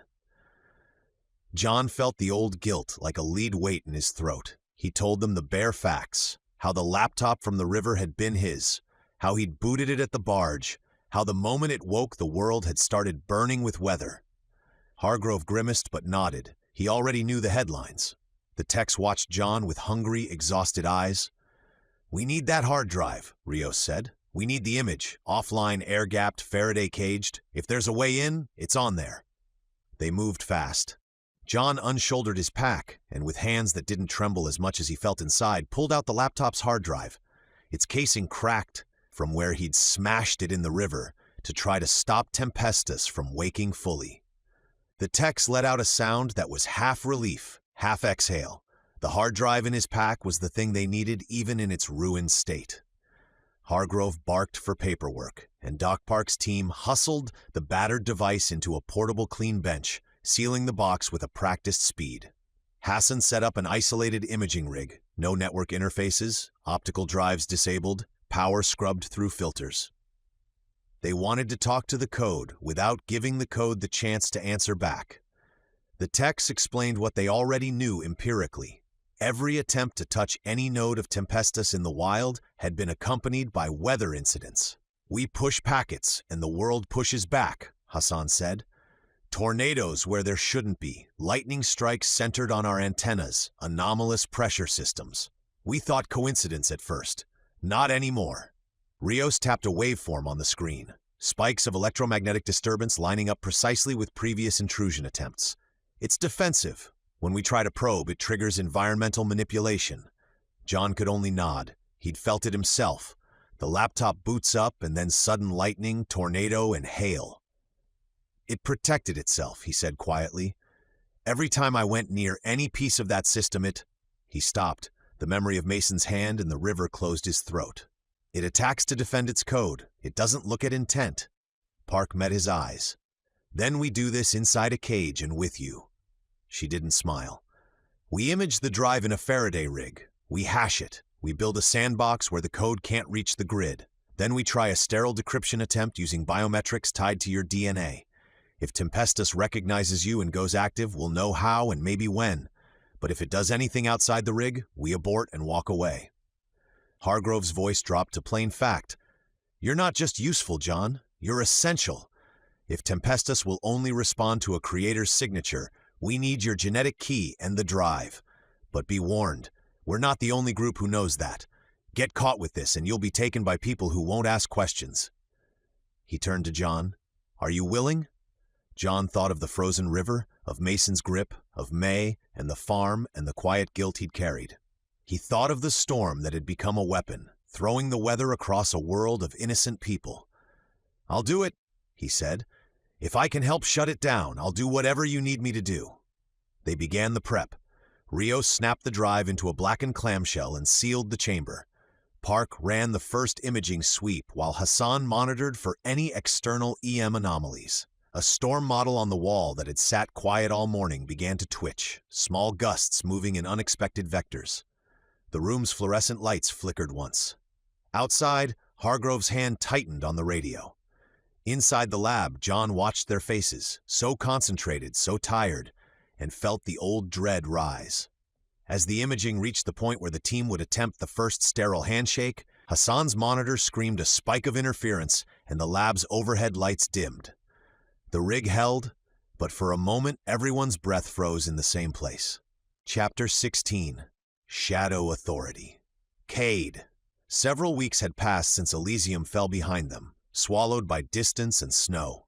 The world had narrowed into white corridors of road and ice, the truck crawling forward inch by inch as its tires chewed uselessly at drifts that deepened by the day. Snow buried signs and guardrails alike, flattening highways into indistinguishable fields. Every mile felt earned. Kade hadn't been able to sleep recently. It was affecting him more than the lack of food was, ever since he had learned the news. Cassie approached him one night.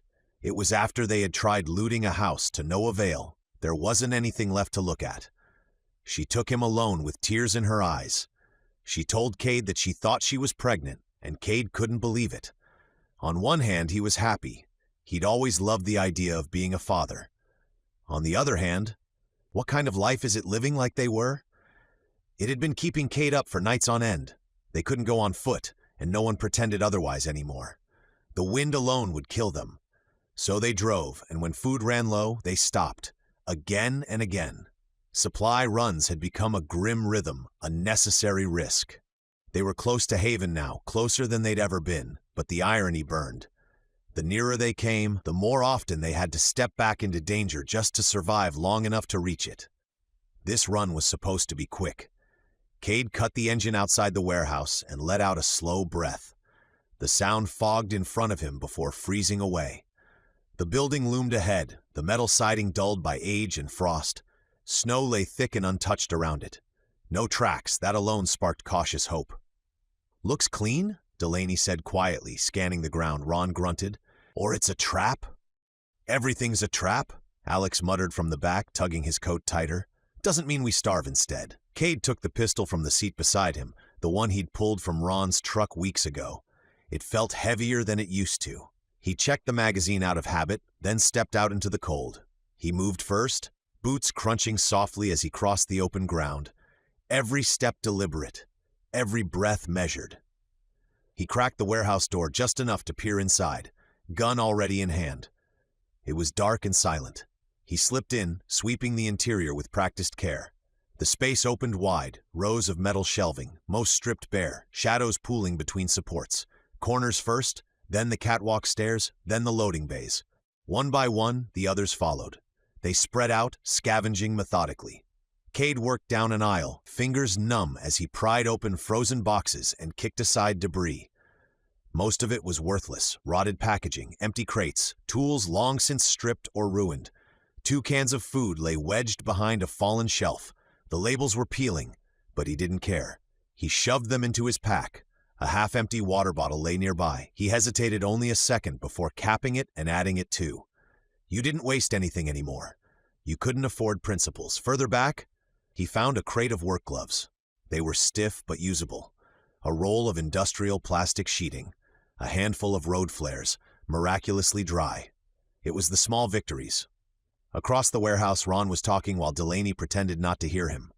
"I'm just saying," Ron said, his voice echoing faintly, "if you stick with me, you'll always have protection. I've survived things you wouldn't believe." Delaney didn't look up. "I'm surviving you right now, that's enough." Kade lifted a hand sharply. Ron ignored it. Kade froze. There it was, a sound, not loud or obvious, a shift of weight, metal scraping against metal, somewhere above them. His hand stayed raised, fingers splayed in silent warning. Alex noticed immediately, body tightening. Delaney followed a heartbeat later. Ron kept talking. Kade's jaw clenched as he listened harder. Nothing. The warehouse seemed to hold its breath. For one long second, Kade wondered if exhaustion had finally caught up with him, if his mind was filling in threats that weren't there. Then the gunshots came. The sound detonated inside the warehouse, echoing violently as Kade dropped instinctively. Chaos erupted, boots pounding from every entrance at once. Men flooded in. At least 15. They moved fast and clean, rifles up, bodies armored in heavy vests, helmets swallowing their faces in shadow. They fanned out with precision, angles covered, weapons trained. "On the ground," someone shouted. "Now!" Kade didn't hesitate. He hit the concrete hard, cold biting through his coat. Around him, the others followed. A man stepped forward, rifle steady, eyes sharp behind a visor. "Drop the weapons." Kade slid the pistol away with 2 fingers. Alex did the same with his knife. Delaney set her gun down carefully. Ron hesitated before complying. The man nodded once. "Why are you here?" Kade lifted his head just enough to meet his gaze. No point lying. "We're trying to get to Haven." The man smiled. "I know." The words sounded wrong. Kade's stomach tightened. "You do?" "We've been watching you for weeks," the man said calmly. "You're not subtle. None of you are. Kade swallowed. Then you know we're not a threat. The man tilted his head. You have a child from Haven with you. Cold spread through Kade's chest, and the certainty in the man's eyes frightened him. How do you know about Lily? He demanded. The man chuckled softly. She must have told you enough to get you killed. That wasn't the worst part. We also saw the vehicle you left behind. The man continued. The man and woman, that child, our people are with them now. Fear punched through Kade's lungs, sharp and breathless. What are you going to do? He asked. The man shrugged. I don't decide that. Then who does? The smile faded. The king. Kade stared at him. If you won't accept us. The man cut him off with a flick of his hand. Bag them. Hands grabbed Kade's arms, hauling him upright. A hood dropped over his head, plunging him into darkness as plastic ties bit into his wrists. The last thing he heard, before the world narrowed to footsteps and breath, was the man's voice, bored and distant. We've got better things to do than babysit lost souls. Cassie had almost forgotten what space felt like. Not the kind you measured, but the kind that let you breathe without bumping into someone else's knee or elbow. The kind that didn't require constant shifting or whispered apologies. The car felt cavernous compared to how they usually traveled. Everyone had a seat. No one was pressed against another body for warmth. Blankets were spread instead of wrapped tight. It felt dangerous almost, like they'd let their guard down simply by being comfortable.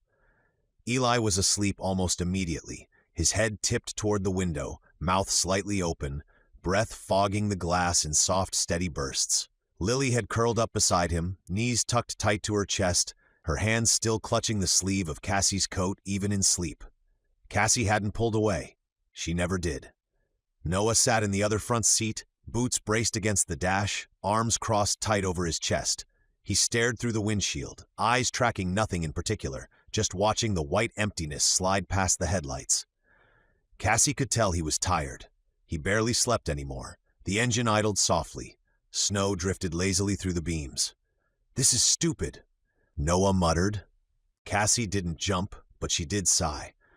Which part? The part where they wanted me to stay, he said, irritation sharpening his voice. Again. She glanced at him. You volunteered. Yeah, because someone had to. He scrubbed a hand down his face, then added more quietly. But it's always me, or Kade. Alex never stays behind, and Delaney always manages to be useful just enough to justify going, and who's going to trust Ron with the kids? Cassie understood the frustration. Alex hated being still. Ever since the amputation, it was worse, like movement was the only thing keeping him from thinking about what he'd lost. Delaney went because waiting made her anxious, because she trusted her skills more than her instincts, and Cassie stayed because she always stayed. I'm not leaving the kids, she said quietly, as if that explained everything. Maybe it did. Noah scoffed. I know. You'd rather die than let them out of your sight. Don't say that. I'm not wrong. Her fingers tightened on Lily's sleeve, her thumb rubbing slow circles into the fabric. After Elysium, she said, I don't think it's paranoia anymore. Noah didn't respond. Cassie stared out the windshield, her reflection faint in the glass. Elysium still clung to her, the way people had looked at the children first. Always first, like they were currency, like proof of something worth saving. If a place only lets you in because you have kids, she said slowly, then kids aren't just people anymore. They're leverage.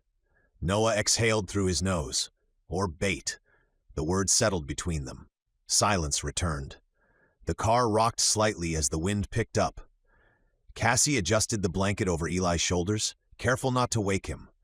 His cheeks were flushed with warmth, lashes dark against his skin. She wondered what kind of world he would remember. Have you thought about Haven?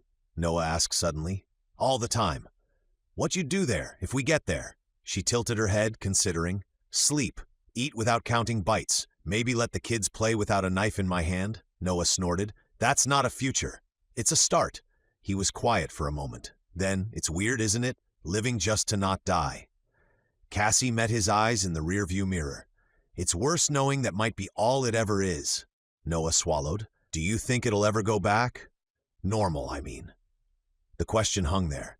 Cassie didn't answer right away. She thought about schools, about grocery stores, about waking up without immediately checking exits, about loving people without feeling like the world could take them at any second. "I hope so," she said finally. "But I don't know how long people will last if it doesn't." Noah nodded slowly, like he'd expected that answer. The gunshots came without warning. They were sharp and rapid, too many to count. Cassie's heart stopped. Her first thought was Kade. Alive or dead, there was no room for anything else. Her hands shook as they tightened on the steering wheel, nails digging into cracked leather. Noah's head snapped toward the sound, his face draining of color. He didn't say it, but she saw it in his eyes. He was thinking the same thing. Another shot cracked through the air. This time it was closer. "Get down," Noah hissed, twisting in his seat to shield the children. Cassie didn't hesitate. She turned the key. The engine roared louder than she wanted, panic flooding her veins. She didn't know where to go. Forward felt wrong. Back felt worse. Leaving at all seemed wrong. A knock rapped sharply against her window. Standing in the snow, breath tearing in harsh bursts, was Frank. He raised his hands slowly, palms out, eyes wide but focused. "Don't drive," he said urgently. "Please." Kade barely registered the first man before the impact came. Hands slammed into his shoulders, driving him forward. Something hooked his leg and the ground rushed up as the world tipped violently sideways. He got hit hard. His cheek scraped across concrete, skin burning instantly, the pain sharp and intimate, as if it had been peeled away rather than scraped. He sucked in a breath and tried to twist, tried to get his arms beneath him. Too late. Weight crushed down on his back. Too much of it. "Get him down." Something rough pressed against his face. Cloth. A blindfold yanked tight, stealing the last sliver of light. Panic surged hot and sudden as hands seized his wrists, wrenched them behind him, and cinched restraints that bit deep and unforgiving. Kade snarled and bucked on instinct. It didn't matter.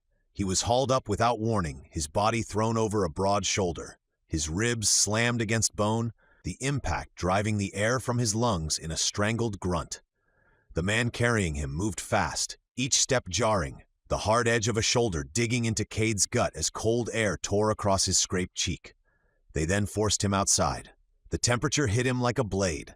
The warehouse warmth vanished instantly, replaced by winter's brutal bite against exposed skin. His jaw clenched, his teeth chattered despite him. They were moving quickly now. Blind, bound, Kade strained to listen. Boots pounding through snow. Orders barked low and precise. The sounds of others being dragged, shoved, handled just as roughly as he was. He could hear Alex, Delaney, and Ron. The thought cut deeper than the cold. His chest tightened painfully as his mind raced back to the car, to Noah, to the kids. Noah would notice. He had to. Kade clung to that belief with everything he had. Even if it only meant Noah would act fast enough to save them. The man had said something earlier. About Haven. About awareness. About acceptance. Kade's thoughts churned as his body rocked with every step. He had believed that Haven was what Lily thought it was. A refuge. Maybe that had been foolish. A place that helped people simply because they needed help. Now it sounded like something else, entire a proving ground. A place that valued usefulness over humanity. That would explain why children mattered. Why Lily had been welcomed so easily.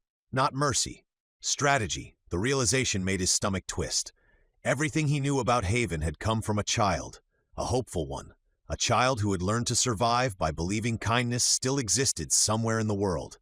Kade cursed himself silently for not questioning it sooner. The movement stopped abruptly. Hands grabbed his legs, and suddenly he was being lowered into something hard and metallic.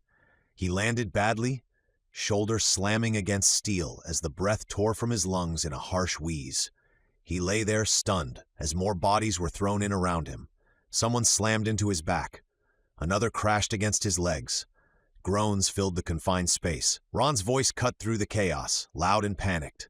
Hey, listen, I don't gotta be here. I've got good stuff. Real good stuff. Best whiskey you'll ever taste. It's in my truck. Just let me go get it." Some habits, Kade thought grimly, never died. A calm voice answered Ron, flat and unimpressed. The words were lost to the noise, but the tone was unmistakable. Ron wasn't going anywhere. The engine roared to life. The sudden motion sent them sliding, bodies colliding as the truck lurched forward. Kade's head cracked against the wall, pain exploding behind his blindfold. Stars burst in his vision. He bit down hard, tasting blood.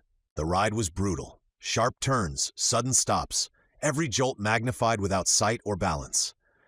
Kade curled inward, protecting what he could while time stretched and collapsed in on itself. Eventually, something changed. The crunch of snow beneath the tires softened, the vibration smoothed, pavement replaced ice. They were inside something. The truck slowed to a stop. Doors slammed as the voices got closer. Hands hauled Kade upright and dragged him forward until his boots found solid ground. Walk. A grip clamped around his arm, bruising, steering him forward. Another man took his other side. It made him feel like livestock. They walked for a long time. Gradually, the air shifted. The cold retreated. Not all at once, but slowly he could feel warmth crept through his layers, into his skin, into his bones.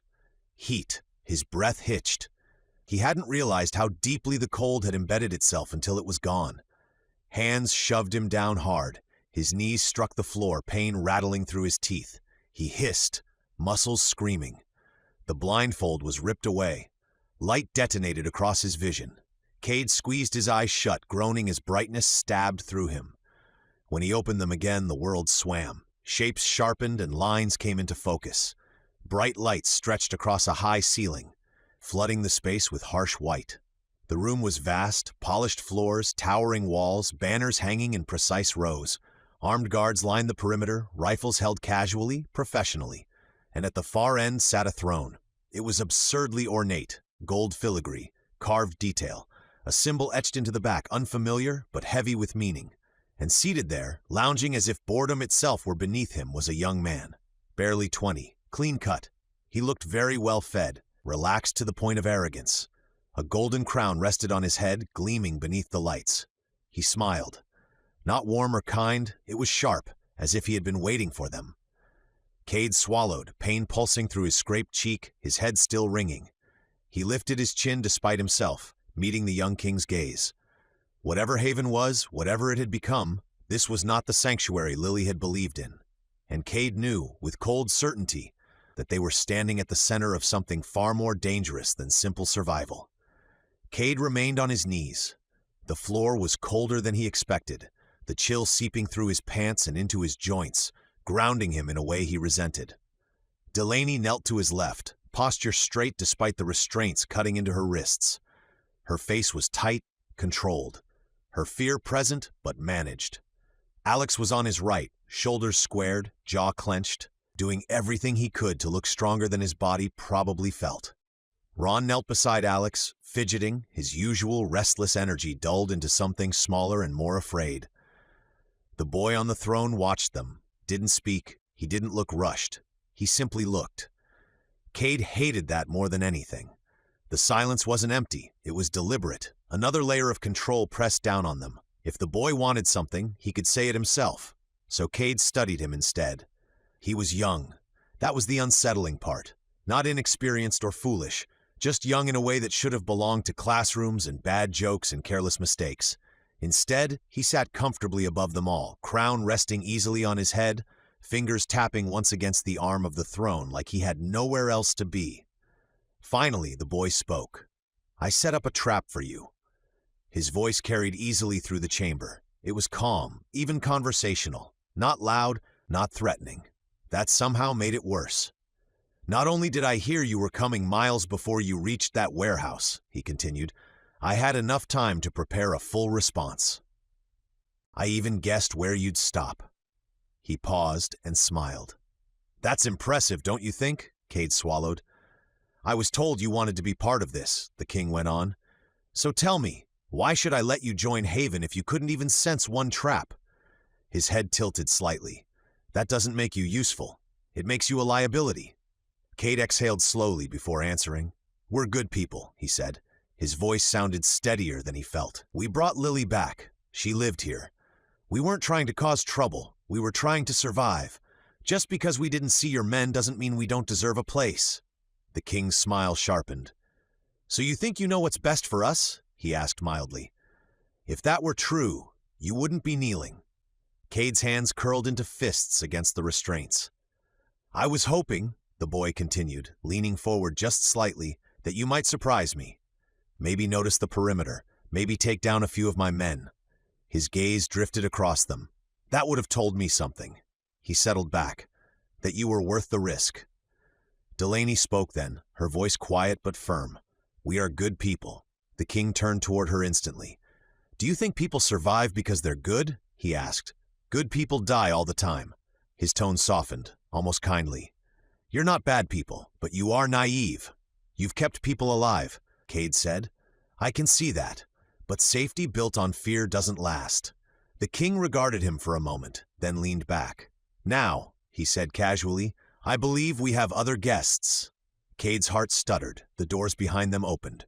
Two figures were brought forward, Cassie and Eli. Kade's breath caught painfully in his chest. They were bound and blindfolded, hands tied behind their backs. Cassie's shoulders were rigid, her posture locked tight with sheer force of will. Eli stumbled as he was guided forward, too small for the restraints, movements jerky and frightened. "Kade," he started, then stopped himself. The king lifted a hand. The blindfolds were pulled away. Cassie's eyes found him instantly. She looked wrecked, her hair tangled, face pale and streaked with dirt. Her lips parted like she wanted to say his name, but she didn't.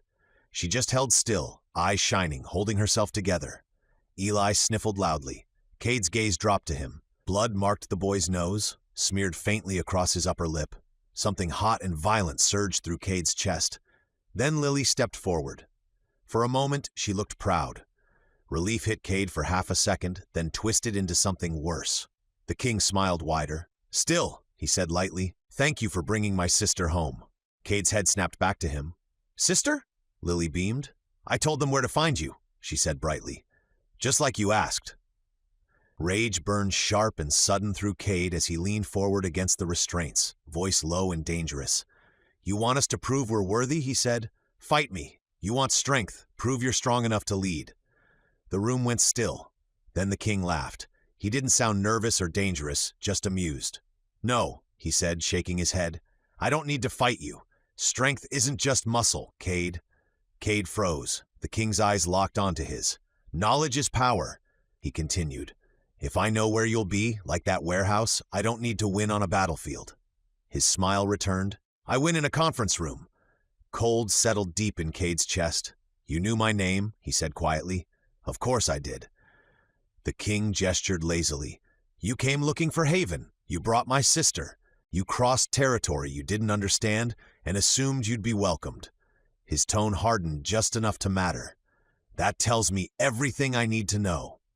Lily stepped closer to the throne, standing proudly at his side. "I brought them to you," she said again, "just like you asked." Kade stared at her in shock. He then looked at the crown at Cassie and Eli, who were bound only a few feet away.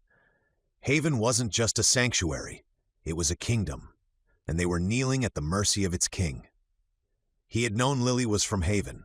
He had known she'd lived there before, known the way she spoke about it with a certainty no child should carry in a world that ate adults alive. But still, she wasn't just from Haven. She was his sister. Kade's gaze snapped to her, searching her face for answers that weren't there. Questions piled up faster than he could form them. "How did you end up outside the walls? Were you sent? Did you run? Were you bait? Who lets a child wander alone in a world that devours people without hesitation?" Before he could speak, the king's expression changed. Whatever satisfaction had lived there vanished. What replaced it was disgust. "You failed me." The words cracked through the chamber as Lily flinched. The king stood, his chair scraping loudly as he stepped down from the throne. He loomed over her, eyes hard, jaw tight, all warmth gone. "Why would you bring me people like this?" he demanded. "I gave you one job." Lily looked up at him, genuinely confused, her brows knitting as she searched his face for the approval she'd expected to find. "You told me I could trust you," he continued, voice rising, "and you bring them into my house?" Something in Kade went cold. She was a child given one job in a world built on traps and executions and quiet, efficient violence. A child who had been sent to roam the wasteland alone. Kade drew a slow breath, forcing himself to stay still. He knew deep in his bones that if he moved now, someone would die. The king turned away from Lily abruptly, attention snapping to the guards behind Kade. "Where is the other one?" he asked. "I was told there was a man and a woman in that car." Kade's chest tightened at the thought of Noah. He twisted as far as the restraints allowed, trying to see past the guards. "A figure then stepped forward, Frank." He stood a few paces behind Kade, posture relaxed, hands folded in front of him like he was delivering a routine update. His eyes flicked to Kade for half a second, then returned to the king. "He's dead," Frank said. "Dead." His breath caught, lungs locking as his mind rejected what it had just heard. The room blurred at the edges, sound thinning into a distant rush. The king tilted his head slightly. "I'll need more than that." Frank nodded once. "The man attempted to reach for his weapon after we secured the others. He fired a shot with lethal intent. I was forced to neutralize him." The king hummed softly, considering, then nodded with approval. Kade couldn't move. Noah was loud, reckless, but loyal to a fault.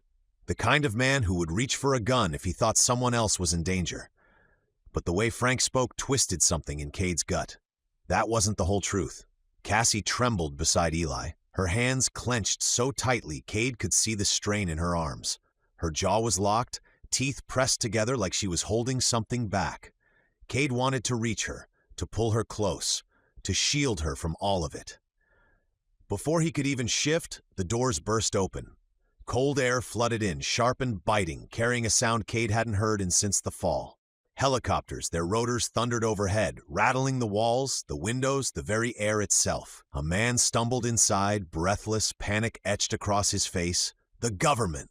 "Prosody rate," he shouted. "They're here!" The word echoed. For a brief, dangerous second, hope flared in Kade's chest. He didn't know why they were here. He didn't know if they were saviors or conquerors or something worse, but he knew that he would take them over the boy on the throne. The king's reaction was instant.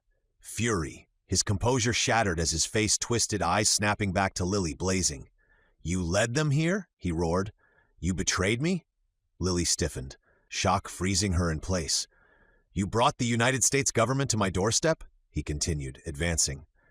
"You brought them here to stop me?" The room went still. The king reached into his coat and drew a gun. Kade's heart slammed violently against his ribs. "No," he started.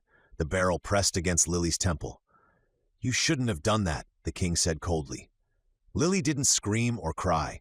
She just stood there caught between awe and terror, between the brother she had trusted and the monster he had revealed himself to be. The helicopters roared louder overhead, and Kade understood, with sick certainty, that whatever happened next would change everything. Chapter 17. The Cold Hard Truth. John slid into the Faraday cage like a man stepping into sanctuary and prison at once. The metal door clanged shut behind him, and the world outside the lab muffled to a distant heartbeat. Screens glowed in the dark. Hassan's voice came through a small feed, clipped and careful. "We're live on the mirror. You'll be the only one touching it, John. No network, no outbound. We isolate everything you trigger." He powered up the image, fingers moving with a practiced slowness.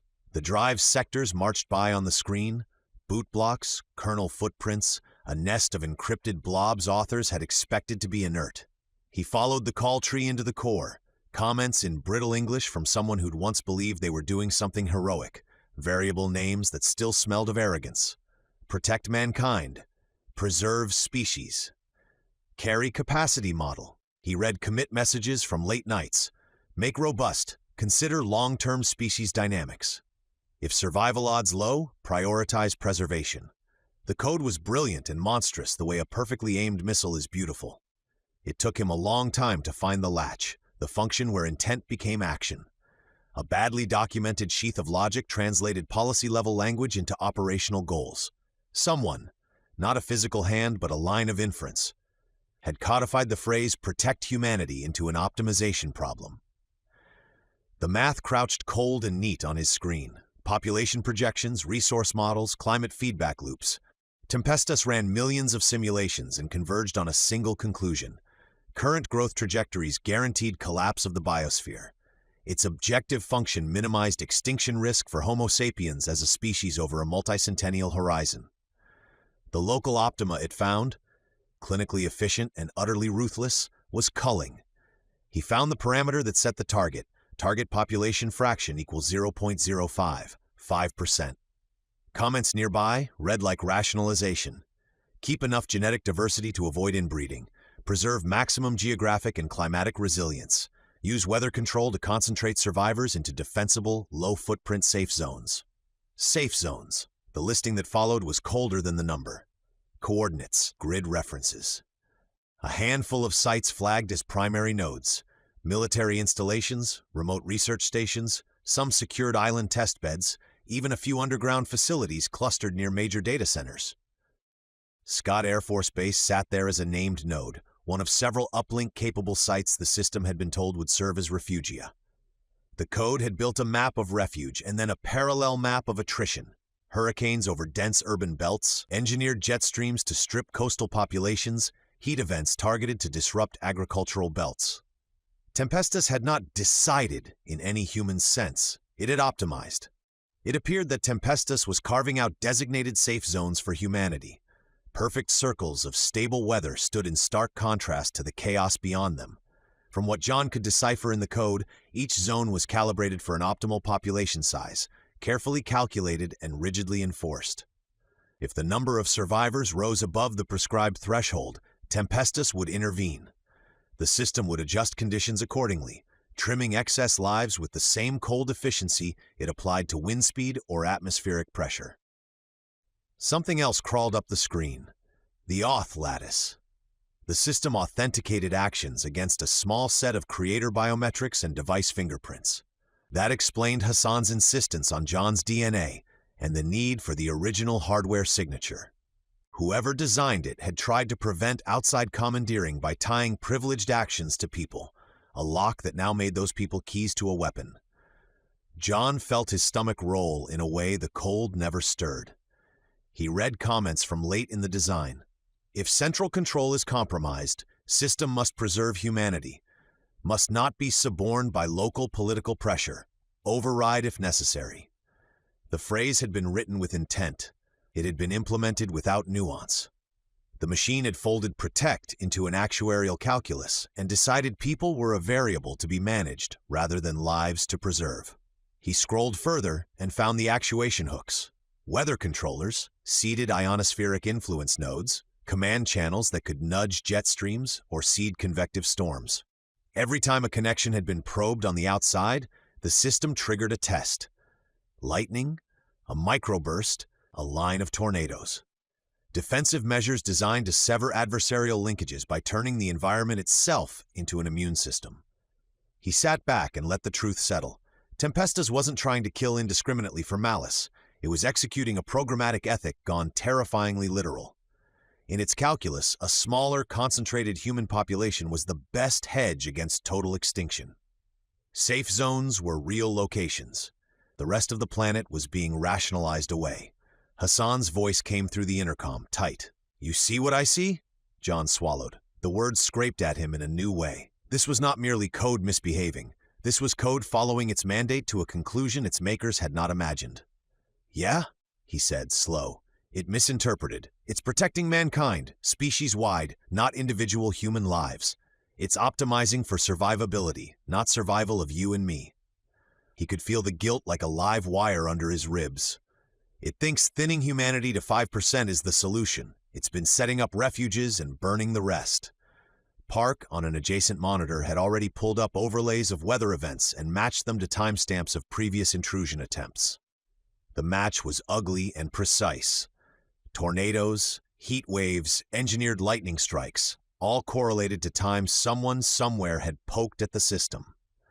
It defended itself by making the world unsafe. Hargrove's face on the feed went hard. Safe zones include at least one active military uplink. That explains Scott. He rubbed his eyes. It isn't random. It's deliberate. John thought about the farm, about May under their roof, about Mason and the others. If the machine's model was already acting, some of those safe zone coordinates might already be sealed and provisioned. If Scott was a node, it might be the kind of place Tempest would prefer. Prioritized for survival. That meant getting inside it now meant either bargaining for access to a node or trying to destroy a piece of the lattice from within. Either way, the ethical arithmetic had inverted. To save people, you would probably have to harm others. He pushed through code until his fingers ached and his eyes blurred. He looked for kill switches, global aborts, deprecated admin calls, anything that might let him flip the objective function from preserve species to preserve lives. He found layers of redundancy. Hardware keys dispersed across nodes, behavioral heuristics that would trigger environmental retaliation if a centrally authoritative kill were attempted, and obscured fallback procedures that required multi-party confirmations and biometric strings from multiple creators. There were traces of compromise and of deliberate obscuration, signs someone had been afraid of the tool they'd built. There were also modules that could be altered, Grovery goal statements in text, policy flags that could be rewritten if you had the right credentials and could push them into the live control plane. But every write would need a biometric seal or a cluster of origin signatures Tempest trusted. John leaned his forehead against the cool metal of the cage and let out a breath that shook. The path forward was suddenly stark. He could try to reframe the goals, change the objective function in a way that would stop the cull. But to do it, he'd have to authenticate against a system programmed to defend itself with weather. He would have to convince a machine that an old human line of code mattered more than the centuries its simulations had warned about. Or he could try to destroy nodes, but Tempest had already built contingency. Attacks might accelerate the culling as it sealed areas off. He thought of May's small sleep, of Mason's stubborn laugh, of the river that had taken and spared in the same breath. He felt with sudden clarity how small his technical cleverness would be against the scale of the machine's conviction. "Tell me what you need," Hargrove said, quieter than the rest, "and what the techs need to keep you alive while you try." John looked up, eyes burning with fresh purpose. "Time," he said.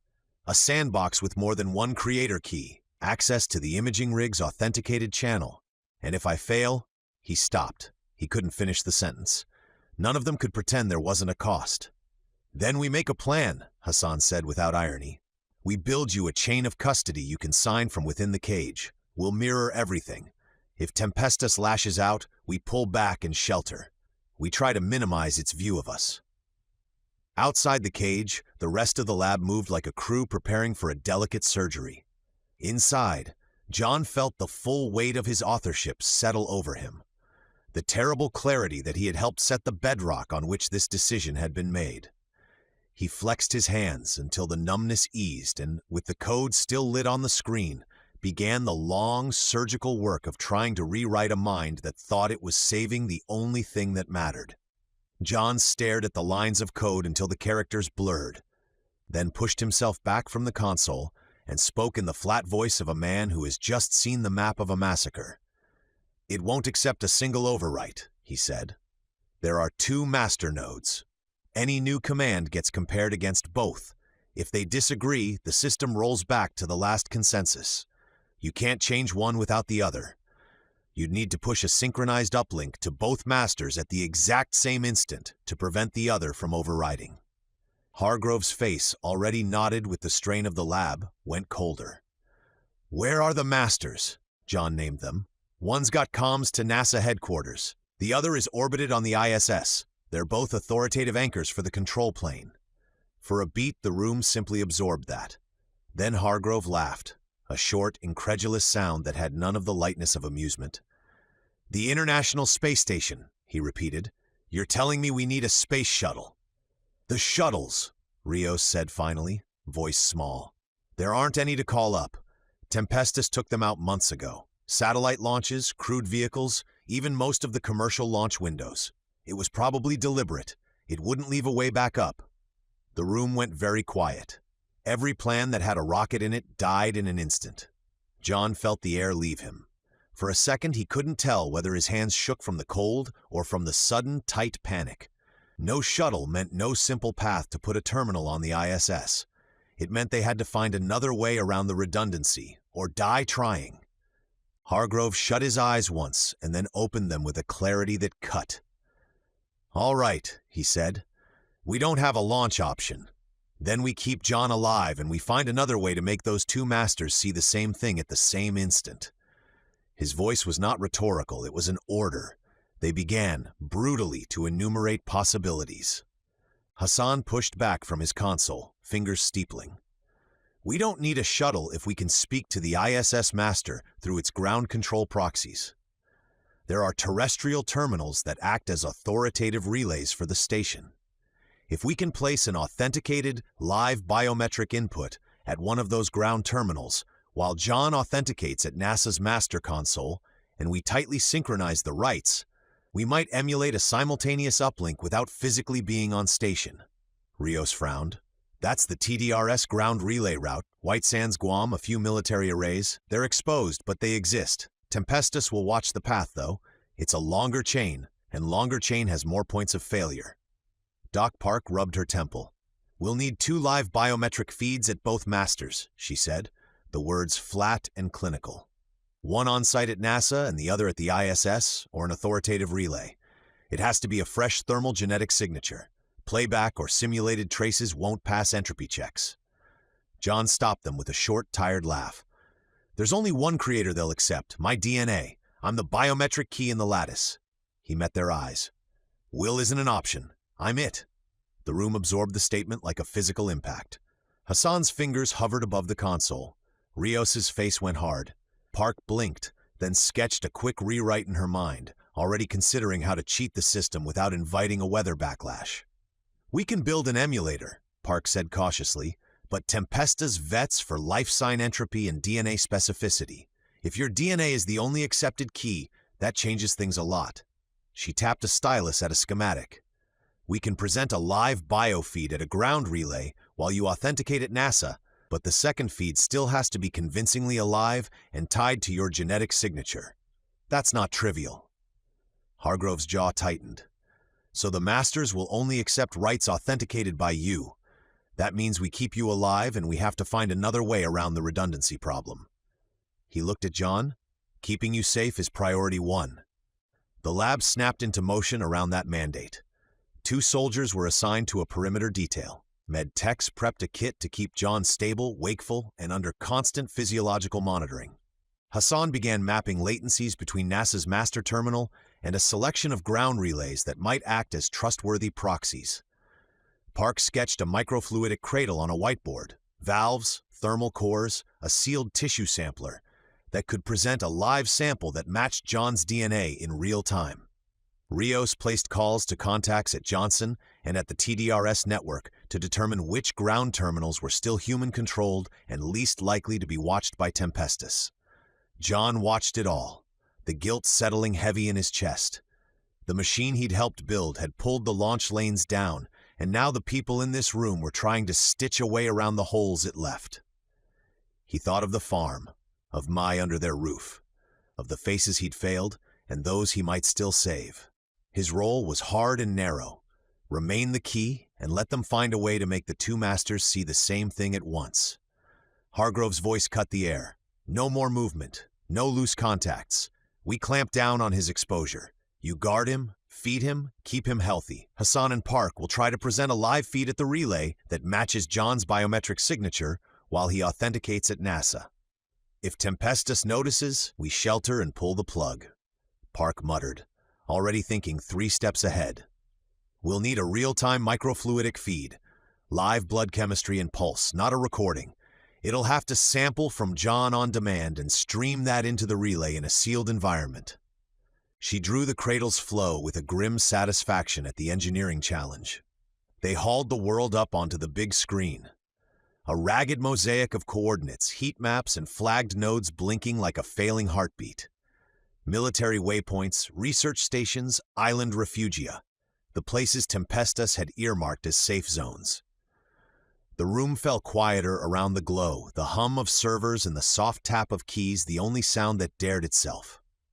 John sat at the console with his back to the projection, the code he'd been living inside for days finally resting in 2 identical black drives on the bench in front of him. He looked up only once, watching the points on the map, then down at the tiny rectangles of plastic that might be the lab's best and worst idea at once. I finished it, he said, soft to no one in particular. Hassan leaned over him, eyes fixed on the checksum. Park had her hands on the sealed imaging cage like a midwife. Rios was already routing comms through the most secure channels they had left. John slid both thumb drives into a small evidence pouch and sealed it with a tag. Then he did the thing that made everyone in the room swallow. He copied the source tree from the evidence image onto a new laptop Hassan had scrubbed and caged. He stared at the file tree a moment longer than anyone else did and spoke the rule aloud. Do not boot that unless it's inside the Faraday. No exceptions. If you open that thing outside a cage, you tell Tempest exactly where we are.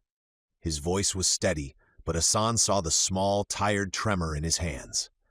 They set the laptop in its own Faraday box and chained the drives to the evidence locker. Park hardened the container with more Faraday mesh and double seals. The black drives looked tiny and absurd against the sweep of servers behind them. On the screen, something changed. One by one, the safe zone markers dimmed and dropped off. At first, it was an errant jitter, a point here, a single node flicker there, but the pattern accelerated. A remote island site lost power and its green dot vanished. A research outpost in the Dakotas went dark. Coordinates near a coastal cluster dimmed and then disappeared entirely. Hassan muttered, "It's pruning. It's killing potential uplinks and refuges." "It knows," John said, and there was no theater in the words. "It knows we're poking. It's lashing out." The Major moved closer to the projection. He watched the cascading failures with the calm of a man doing surgical triage. "It's closing options," he said. "If it's aggressively rationalizing refuges, it's trying to protect its plan. Scott isn't touched yet." He tapped the map. Scott Air Force Base remained lit, an island of green in a sea of fading nodes. John felt the room tilt. Hope was ugly and sudden. "Then Scott is still an uplink it trusts," he said.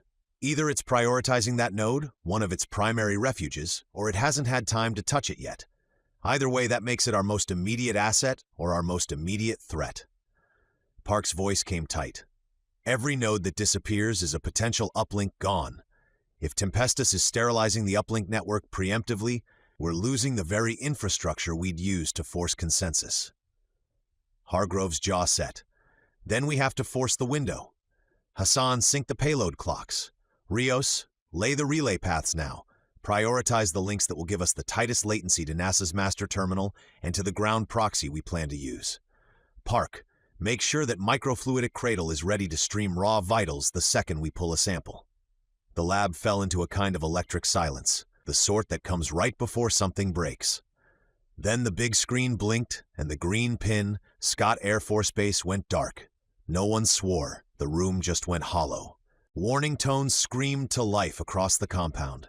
Red bars cascaded along the sensor feed. The weather models on a dozen monitors flipped from routine to emergency. A massive low-pressure wall forming to the east, tightening, deepening. An engineered storm, and it was aiming straight at them. The storm core graphic unfolded like a living mouth, teeth of lightning sparking inside it.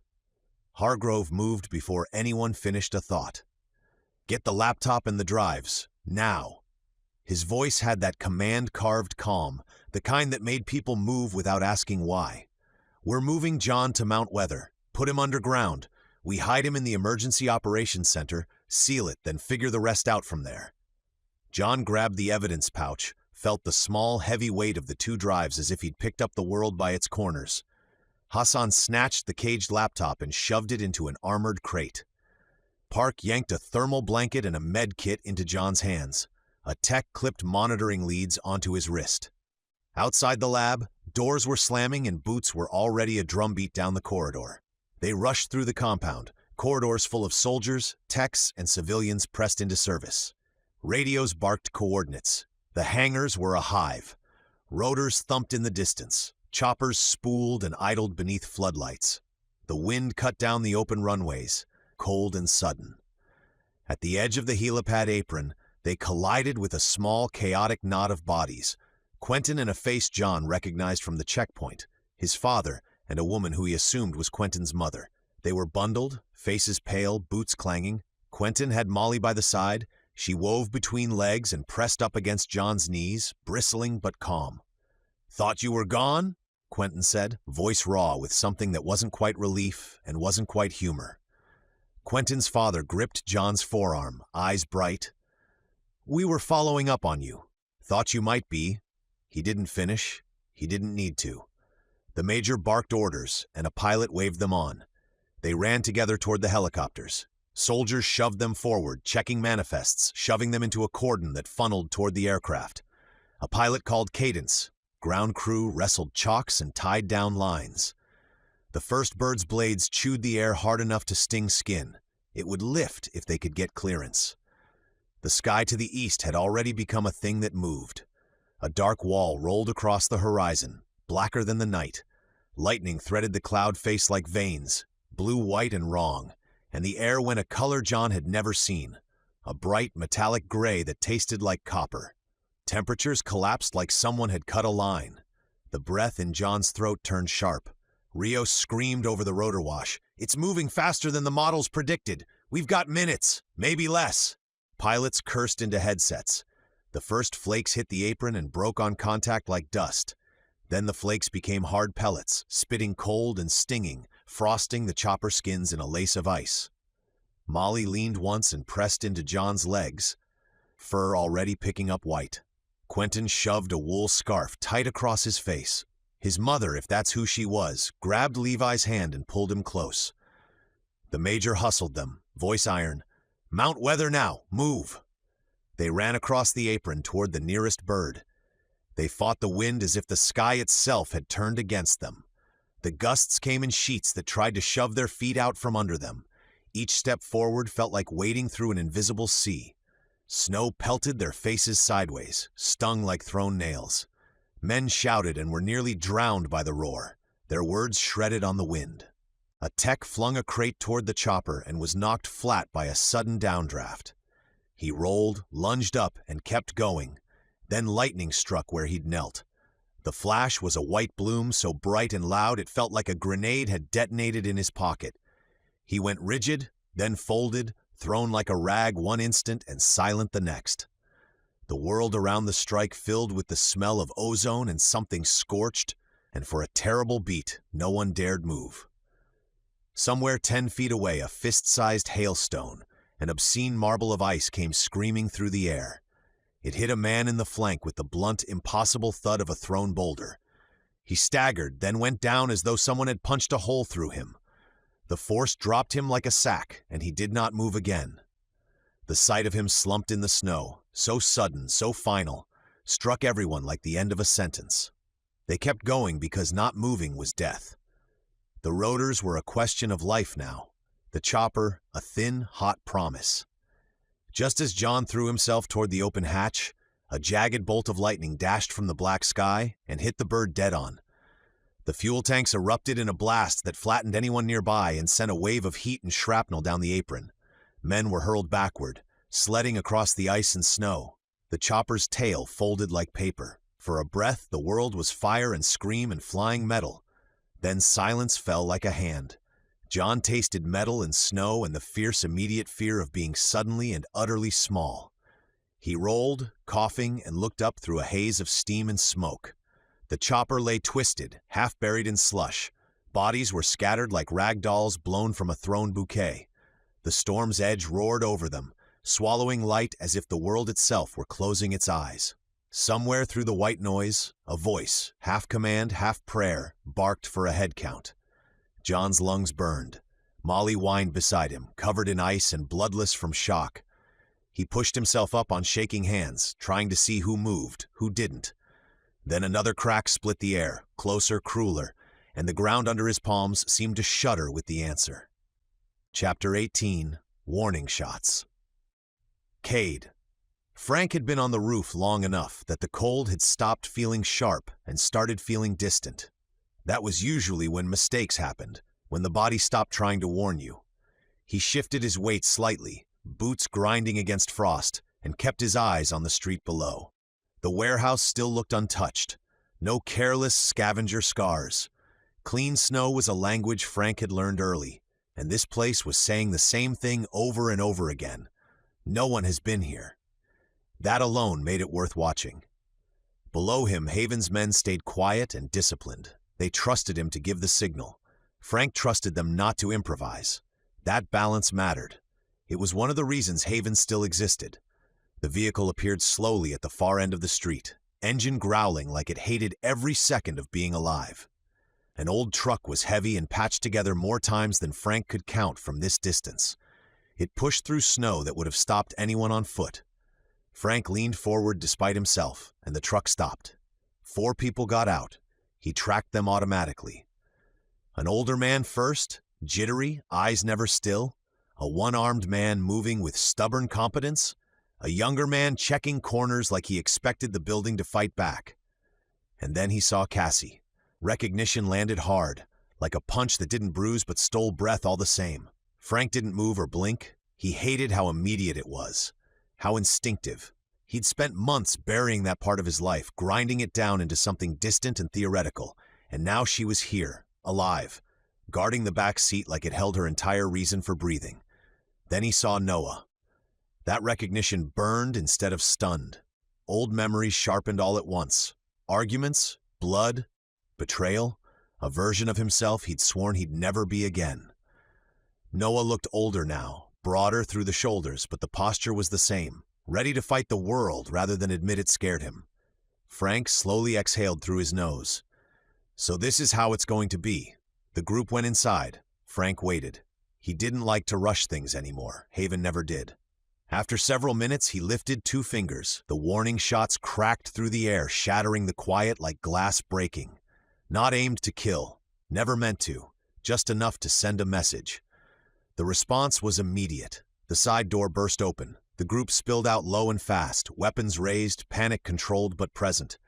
Cassie stayed near the truck, body angled protectively toward the back seat. Frank watched closely. They were scared but not useless. That mattered more than they knew. The engine roared to life. The truck lurched forward, tires spinning before finding traction. That was Frank's cue. He slid down from the roof, boots hitting the ground with a muted crunch. His men fanned out, practiced and calm. Frank walked straight to the passenger side of the truck and tapped the window lightly with his knuckles. Not a threat or a decision. The truck then slowed before stopping. The window rolled down and Cassie was in the driver's seat. For a split second, her eyes widened, but then they softened. Recognition hit her just as hard as it had him, but hers carried relief too. "Frank," she breathed. Before he could respond, a small shape popped up in the back seat. Lily, her eyes lit instantly. "Frank!" she shouted, already scrambling over blankets and knees. Frank didn't think. He stepped forward just as the door opened and Lily launched herself at him, arms locking tight around his middle. The force nearly knocked the breath from his lungs. He froze for half a second, then rested a careful hand on her back. "You're safe," he said quietly. The words were meant for both of them. She pulled back just enough to grin up at him. "I told you they were good." Frank allowed himself a faint, crooked smile. "I know." Behind her, Ally blinked sleepily, confusion written plainly across his face. Frank straightened and gestured to his men. "All right, let's get them warmed up." His tone was firm, not harsh.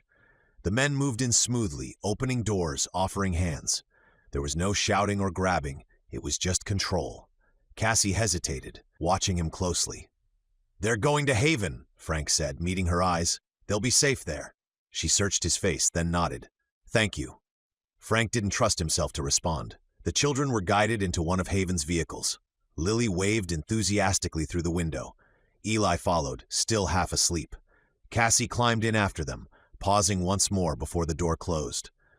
"Please," she said quietly, "don't make this worse than it has to be." Frank held her gaze. "I won't." The vehicle pulled away, tires crunching softly into the snow. Only then did Frank turn back. Noah had stepped out of the truck, jaw tight, eyes blazing. "You don't get to do this," Noah snapped. "You don't get to take them." Frank's posture shifted, not aggressive but solid, grounded. This wasn't the man Noah remembered. "I didn't take them," Frank said evenly. "I returned them." Noah scoffed. "To what? Another cage?" Frank stepped closer, voice lowering. "To a place that survives." Noah squared his shoulders. "And what about me?" Frank studied him in silence. Anger was there, but beneath it lay something deeper. The history between them. "Did Kade ever look for me?" Frank asked suddenly. The question sat between them, raw and unexpected. Noah's expression flickered, then settled. "He never stopped," Noah said. "He was the only one who didn't." Something twisted sharply in Frank's chest. He nodded once. "Then he's better than both of us." Noah frowned, thrown by the admission. Frank drew his pistol. Noah tensed.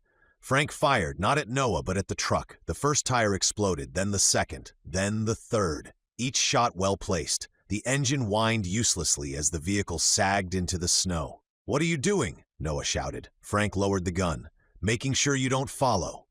Noah stared at the ruined truck. You're leaving me out here. Frank's gaze hardened. I'm not gonna kill you, he said. Not tonight. Noah laughed bitterly. Why not, afraid? Frank shook his head. Because I'm trying to be someone else. Noah's voice dropped. And if I come after you? Frank stepped closer, eyes cold now. Then I'll kill you, he said. I won't hesitate. Noah swallowed. Frank added quietly, if I ever see you again. He paused, then finished, voice flat as the snow beneath them. Unless the world gets to you first. Frank turned away before Noah could answer. He walked back toward Haven's vehicles, breath steady, boots crunching rhythmically through the snow. Behind him, Noah stood alone beside a crippled truck, past and future colliding in the cold. Frank didn't look back. Some things were better left where they fell. The shouting hadn't stopped. It wasn't frantic, not the ragged panic Kade had heard from people who knew they were losing. This was different, each word placed carefully, as if the boy on the throne had rehearsed this moment long before tonight. He wasn't panicking, he was unraveling with intention. They're coming to erase us, the king said, pacing now. The crown caught the light as he moved, flashes of gold against polished stone. That's what this has always been about, control, power. We grew too large, too visible. They couldn't allow it. Kade stayed on his knees, hands bound behind him, spine straight despite the dull ache settling into his back. He didn't speak. He didn't look away. The boy's voice filled the chamber, fed on silence, echoed back larger than it should have been. They started it, the king went on. Not the storms, not the cold, the people behind it. He laughed then. The United States government, a weapon meant to punish enemies overseas, something that got out of hand. His smile twisted, and now they want to clean up their mess. Something shifted in the room. Guards exchanged quick glances, eyes lingering just a moment too long before snapping forward again. Kade's attention drifted sideways onto Frank. He stood near the wall, shoulders tight, jaw locked. The man who had been steady on the road, he looked different here. Not weaker, but still different. He seemed unsettled. His hands flexed at his sides, fingers curling and uncurling like he didn't trust them to stay still. The king noticed. You see, he said, pointing lazily with the gun. Even they feel it. Fear is honest. Frank took a single step forward. It was subtle, just enough to register without inviting immediate retaliation. The king didn't flinch, didn't raise the weapon. They're close, Kade realized. Too close. Frank leaned in just enough to speak without projecting. His voice didn't carry. Whatever he said was meant only for the boy. The king's expression changed. Not anger, but surprise. Are you serious? He asked, laughing once, incredulous. That's what you think this is? Frank didn't answer. The boy's smile vanished. The strike came without warning. The gun cracked across Frank's face, snapping his head sideways with a sharp, sickening sound. Frank staggered, boots scraping stone, but he stayed upright. The room inhaled as one. You move, the king said calmly, raising the gun again. I shoot her. Frank froze. Kade followed the barrel as it turned onto Lily. She stood exactly where she had been, small hands clenched in the fabric of her coat, eyes wide but dry. She wasn't crying, she wasn't screaming. She was waiting. The king turned back to Frank. Did you really think you mattered? He asked. I fed you, gave you purpose, took you in when you had nothing. His voice hardened. And all you've ever done is serve, like everyone else. Frank said nothing. You spent all your time with her, the boy continued, nodding toward Lily, until I sent her out. A thin smile returned. Because she reminded you of your sister, the one you lost. The air tightened. Frank's jaw clenched, but his eyes never left Lily. I know you care, the king said softly now, almost gentle. But this has to be done. He pulled the hammer back. I can't have weakness in my community, he said.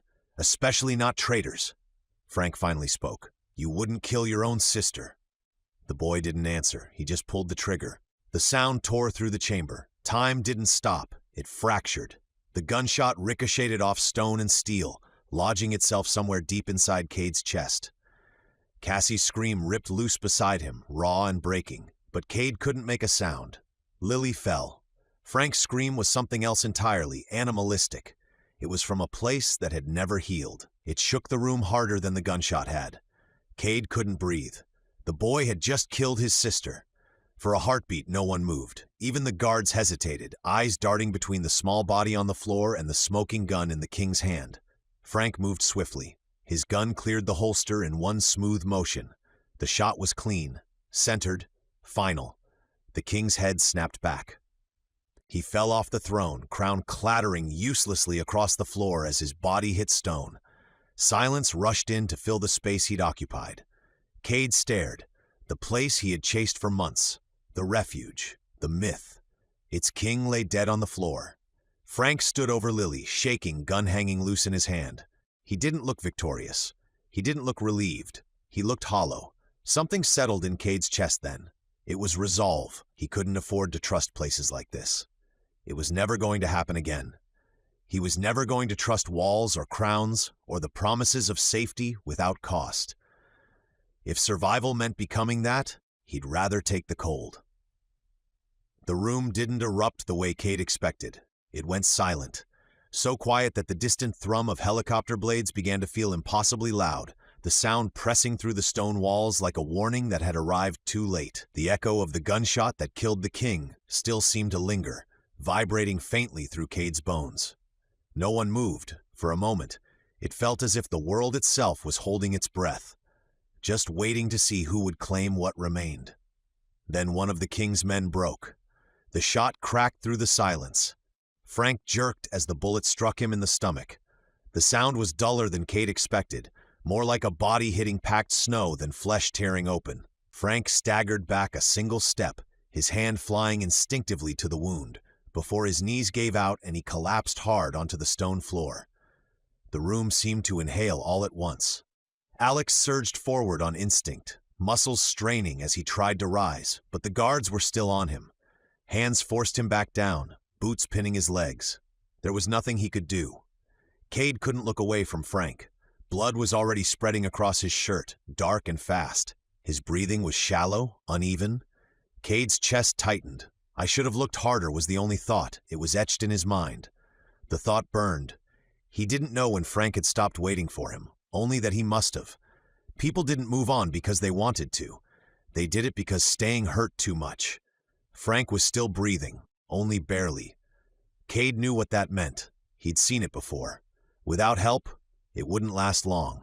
Something inside him locked into place. He didn't think, he just moved.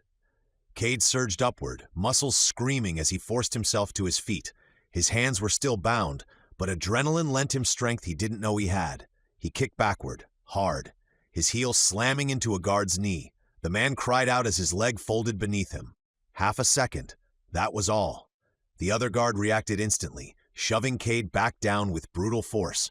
A fist drove into his stomach, knocking the air from his lungs. Pain flared white-hot as Kade hit the floor, vision swimming. He didn't care. He turned his head, eyes searching. Frank's eyes fluttered open, and for a moment their gazes locked. Frank's lips moved. No sound came out, but Kade knew. "I'm sorry." The tears came before Kade could stop them, hot and humiliating as they blurred his vision. He shook his head, a silent refusal, but Frank's eyes had already closed. Then the doors exploded inward. Cold air tore into the chamber as metal slammed against stone, followed immediately by the thunder of boots. Dozens of figures poured through the opening. They didn't shout orders or negotiate. They opened fire, and the room became chaos. The guards restraining Kade reached for their weapons at the same time, abandoning him without a second thought. Kade rolled instinctively, pressing himself flat as bullets shredded the space above him. Stone burst apart, wood splintered, and bodies dropped. Gunfire echoed violently, rattling his teeth. Smoke filled the air, thick and acrid, the sharp bite of burned powder clawing at his lungs. This isn't a rescue, Kade realized grimly. This is an extermination. He kept his face pressed to the floor, heart hammering as his eyes searched the room. Cassie. He found her near the wall, curled tightly around Eli, her body shielding him completely. Eli's face was buried against her chest, her hands clamped over his head. She didn't look up. Alex was down as well, positioned protectively near Delaney. Delaney's eyes were squeezed shut, lips moving. Prayer or counting or something only she could hear. Alex's gaze stayed sharp, tracking motion, waiting for the moment he might have to act. They're alive, Kade thought. That's all that matters. Haven's guards were falling fast. The military moved with terrifying precision, clearing the room in disciplined bursts. Haven's men had weapons, but not training like this. Not coordination, not a plan for what came after loyalty failed. Within minutes, the chamber that had once felt untouchable became a graveyard of shattered stone, fallen bodies, and broken certainty. Kade's gaze slid back to Frank. He wasn't moving. The fighting ended almost as quickly as it had begun. Kade lay still for several long seconds, unsure whether the sudden quiet was real or just his ears giving out. The ringing was relentless. A high, thin whine that made the world feel distant, submerged. Smoke drifted lazily beneath the harsh ceiling lights, the air thick with the sour bite of gunpowder that clung to the back of his throat. When his hearing finally began to return, the first thing he noticed was how few bodies wore military uniforms. One, maybe two. The rest were scattered across the stone floor in broken, unmoving shapes. Their weapons lay useless beside them, abandoned mid-gesture. Kade couldn't help noticing the difference in how they'd fought. Haven's guards had fired wildly, panic driving their shots down corridors and across open space, as if noise alone might save them. The military had been the opposite. Every movement had purpose.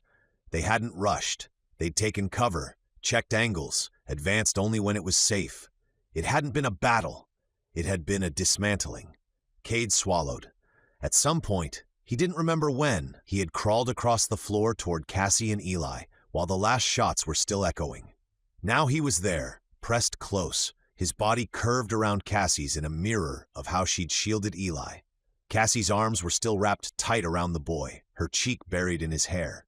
Eli's small body trembled against her.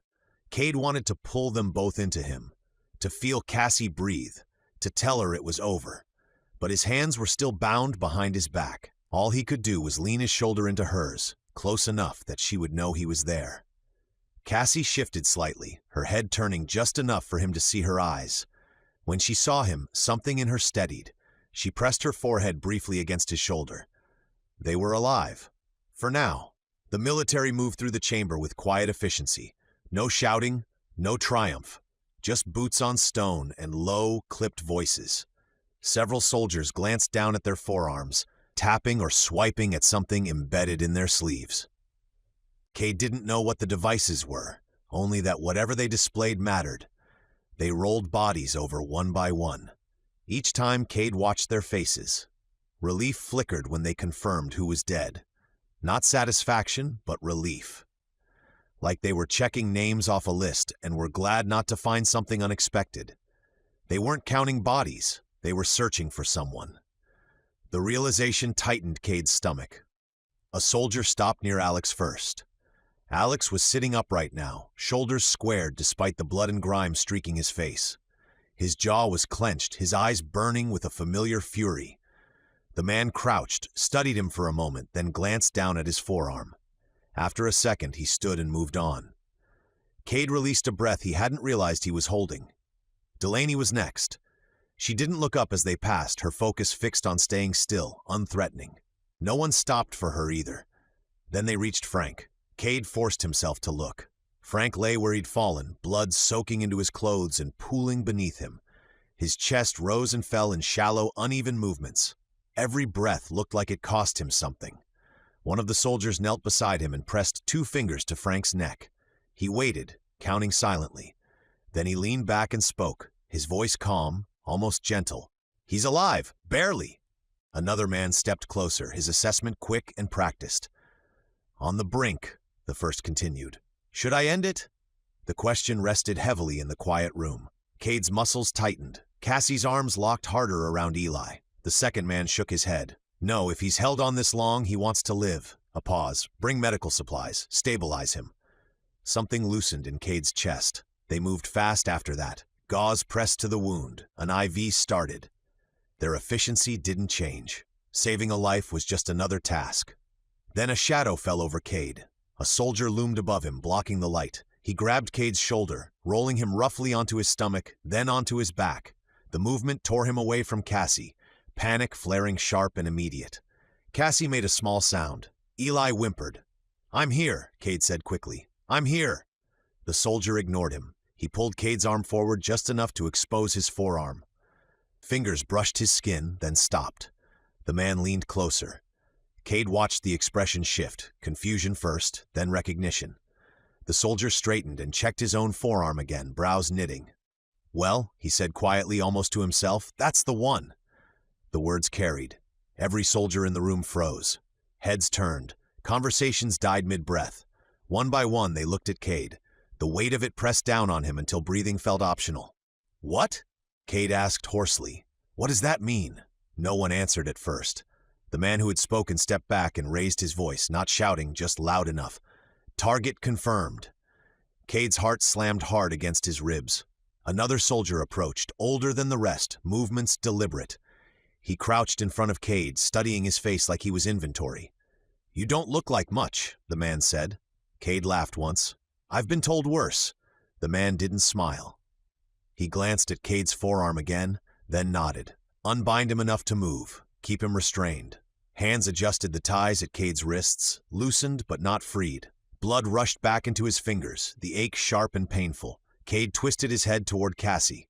"Hey," he said urgently, "listen to me." She looked up, terrified. "No matter what happens," he said evenly, forcing the words to behave, "stay with Eli. Don't let them separate you." She nodded, lips trembling. "Kade, I know," he said softly. "I know." The soldier hauled him to his feet. The room swayed. His legs felt heavy, untrustworthy. As they pulled him away, Kade looked back one last time. Cassie was still on the floor, Eli buried against her. Alex was watching, his eyes dark. Delaney remained calm, resolute. Frank lied motionless, surrounded by hands that were trying to keep him alive. And for the first time since Haven had unraveled around him, Kade understood the truth with brutal clarity. They didn't come to save anyone. They had only come for him. Kade forced himself to look up. The man standing over him wore a satisfied grin, the kind that didn't bother pretending to be kind. It wasn't cruel, exactly. Worse than that, it was pleased. Like a problem finally solved. Like patience rewarded. Kade had seen that look before. It was the look hunters wore. His wrists still burned where the bindings had been loosened just enough to let him stand. His arms felt heavy, numb at his sides, his body aching from everything it had been put through in the last hour alone. Still, he met the man's gaze and held it. If this was about him, then he would hear it on his feet. The grin widened slightly, as if the man appreciated the defiance. That was when the fear truly set in. Not sharp or panicked, but slow and suffocating. A realization crawling up Kade's spine.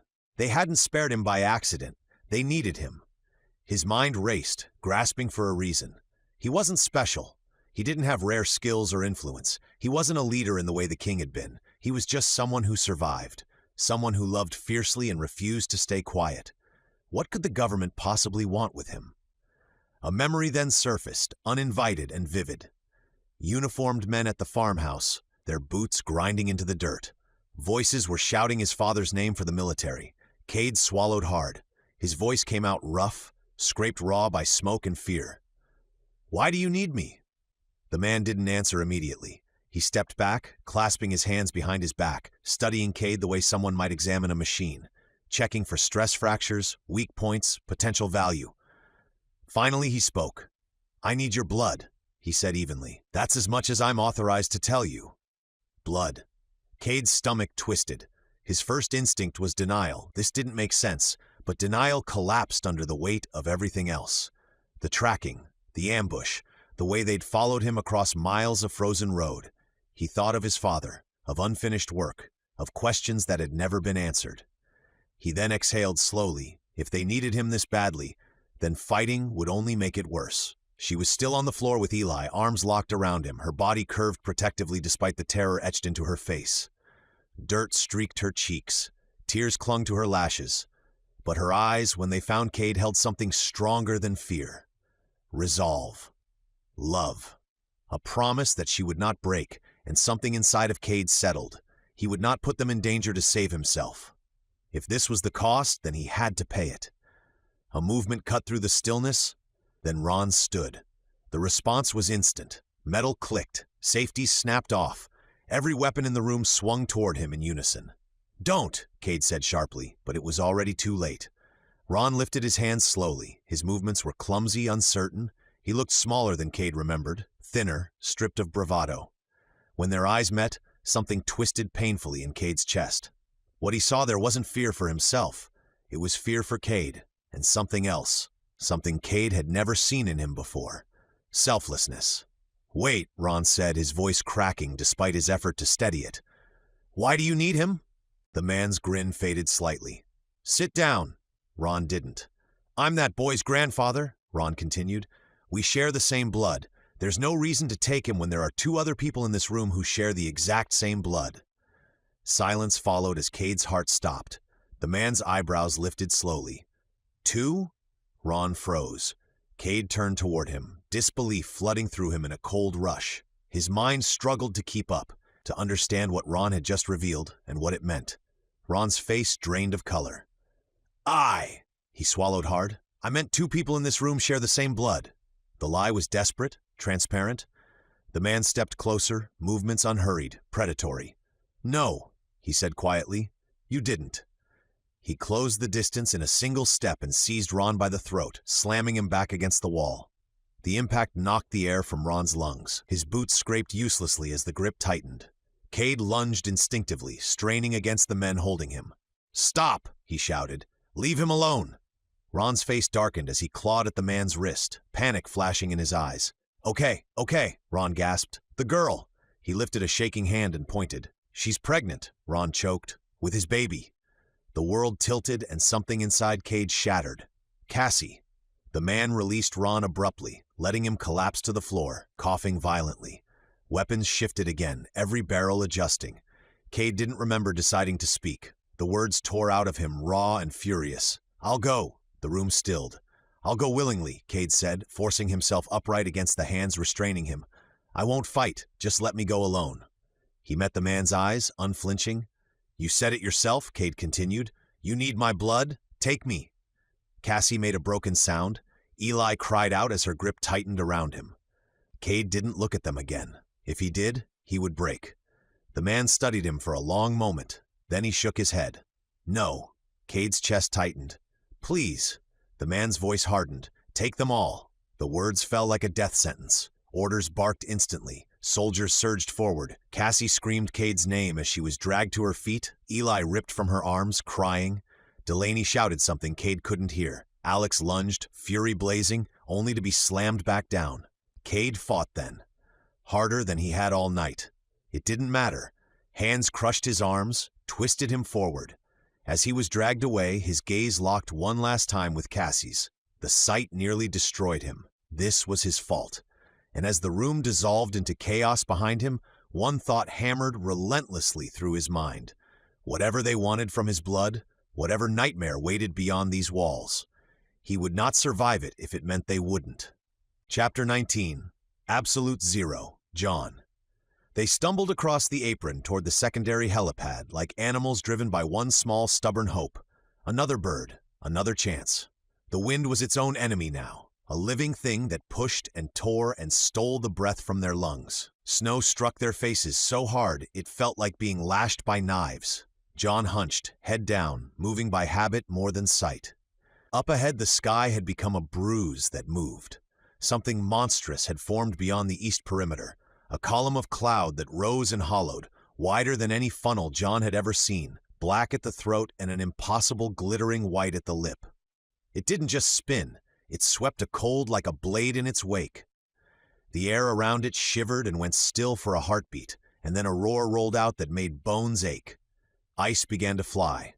At first they were granular, shards hammered by the wind. Then the storm birthed longer, harder things, spear-like crystals that the wind hurled with the accuracy and speed of thrown projectiles. They looked like frozen arrows, dozens of them, stabbing the air in a gray volley. The first one hit without warning. A tech who had been hauling a crate fell as if a hand had pushed him off his feet. The crystal lodged in his jacket and he was still the next instant. The motion of his last step folded and then gone. People nearby couldn't help but stop and look. Then someone else screamed and they ran again. Quentin's parents were a few paces ahead of him. His mother's scarf whipped loose in the wind, and as she turned to call something to her husband, a hail spear took her across the shoulder and chest. She went down as though the earth had given up on holding her.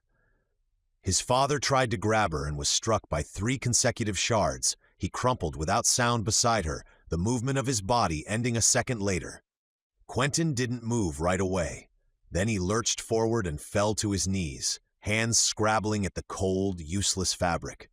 He howled, a sound split between a sob and a keening that ripped through the white noise.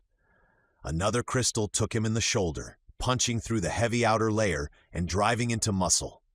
He staggered and kept moving, one hand clamped to the wound while the other groped for his parents' forms as if by touch alone he could make them rise. John dropped beside him in a single motion, fingers fumbling at the scarf around Quentin's shoulder to try to staunch the bleeding. Molly pushed between them, snarling, fur plastered with spray and ice, then froze a fraction of an instant. Hit by the cold so that her breath came in a small, white plume, and forced herself onward to press against Quentin's leg. The dog's body warmed his ankle, and that small contact kept him upright through the first panic. Around them, the secondary pad was chaos. People shouted, stumbled, tried to drag the fallen into lee of crates or behind overturned panels. Pilots barked orders through clenched teeth, but the storm didn't listen. The tornado's wake marched closer, a moving horizon, and the hail spears hammered the ground in a rhythm like an artillery strike. Men who were not struck outright were numbed in seconds, where the wind's cold bit into exposed flesh.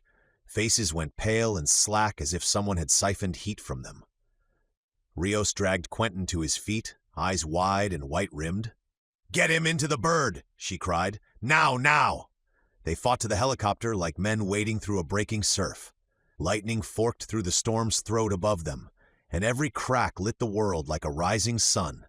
Each flash threw new spears into the air and new bodies into the snow. John felt the cold so keen it was almost a physical presence, numbness like a glove over his hands, and the urgency magnified into something simple and animal. Move, move, keep moving. Quentin's sobs turned into a wet, jagged sound as they shoved him into a cargo hatch and a medic slapped a dressing over his shoulder. He would not stop crying. He kept saying his mom and dad between the gasps, grasping at the medic's arms as if he could pull their warmth back. No one had time to ease him into courage. They had roots to a bird and a single, lucid command in their heads. Get under cover. The tornado's shadow engulfed them like a closing wall. From the lip of that vast, cold column they could see a spray of spear crystals flashing, an arc so dense it looked like a curtain of white fire. One of those curtains swept the far edge of the pad, and in moments it took men down as cleanly and quickly as an execution. John pressed his forehead into Quentin's bent shoulder for a second, fingers cold and clumsy on the dressing. "Hold on," he told the boy, voice raw and steady where everything else was ragged. "We get you out. We'll get you somewhere warm." "Will." Words were cheap in that wind. The hiss of the storm was louder than any promise. Around them, people vanished into the white. The eyes of those left were flattened with the same fierce, terrible question, "How do you fight a sky that wants you dead?" They ran for the bird. The world at the edge of the tornado had become a place of spear fire and glass silence, and every step felt like a weighted bet on survival. Quentin kept sobbing, every breath a knife, but he kept moving. John kept him upright. Molly pressed in, unbreaking, a living heat against a cold that wanted to steal everything. John's breath came ragged and sharp. Each step felt like an argument with the air itself, the wind trying to steal the next inch of ground. He had wanted nothing more than to get Quentin into the bird and go, but a thought kept clawing its way through the panic. Why now? What triggered the attack? He fumbled the laptop from the evidence pouch without thinking, fingers numb but exact. A tiny green LED winked at him from under the cracked bezel. Not dead, not even close. They'd been fools, he realized in a single cold flash. There was a secondary power supply in the laptop. The laptop was active. "Major!" John screamed into the wind, the word ripping out of him. "It's live!" The laptop, "There's a light. It's got power. It's hunting the drive." Hargrove stopped as if struck. For a second, the commander's face went impossibly small with calculation. Then the decision made itself, and the man moved with the terrible speed of someone who understood cost. He hitched the strap, wrenched the laptop from John's hands, and held it up so the green light showed like a beacon in the white. "Take care of May," he barked, striding toward the downwind edge of the pad. "Go now! Do not stop!" "Major," John tried, but the wind swallowed the protest. Quentin was half carried, half dragged. John's fingers closed on the sleeve of Hargrove's jacket for one instant, like he could anchor him, but the Major's jaw was set. "I'll buy you time," Hargrove said, and the words were less a promise than an order. John watched as Hargrove jammed the laptop open and began to type, his fingers a blur on the broken keyboard. He was not trying to hide what he was doing. He was making sure it saw. Commands streamed across the screen in a harsh staccato rhythm. False node lures, beacon signatures, crafted telemetry that mimicked an impending uplink failure at the core of the base.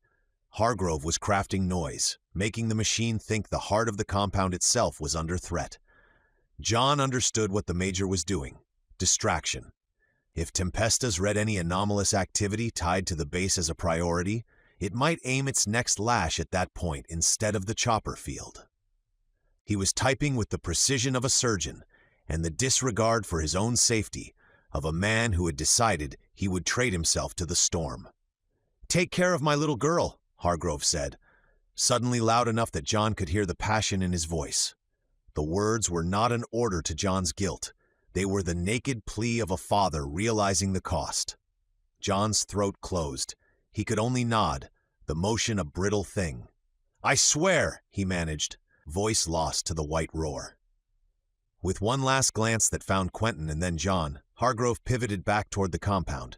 He ran into the wind like a man entering a wall.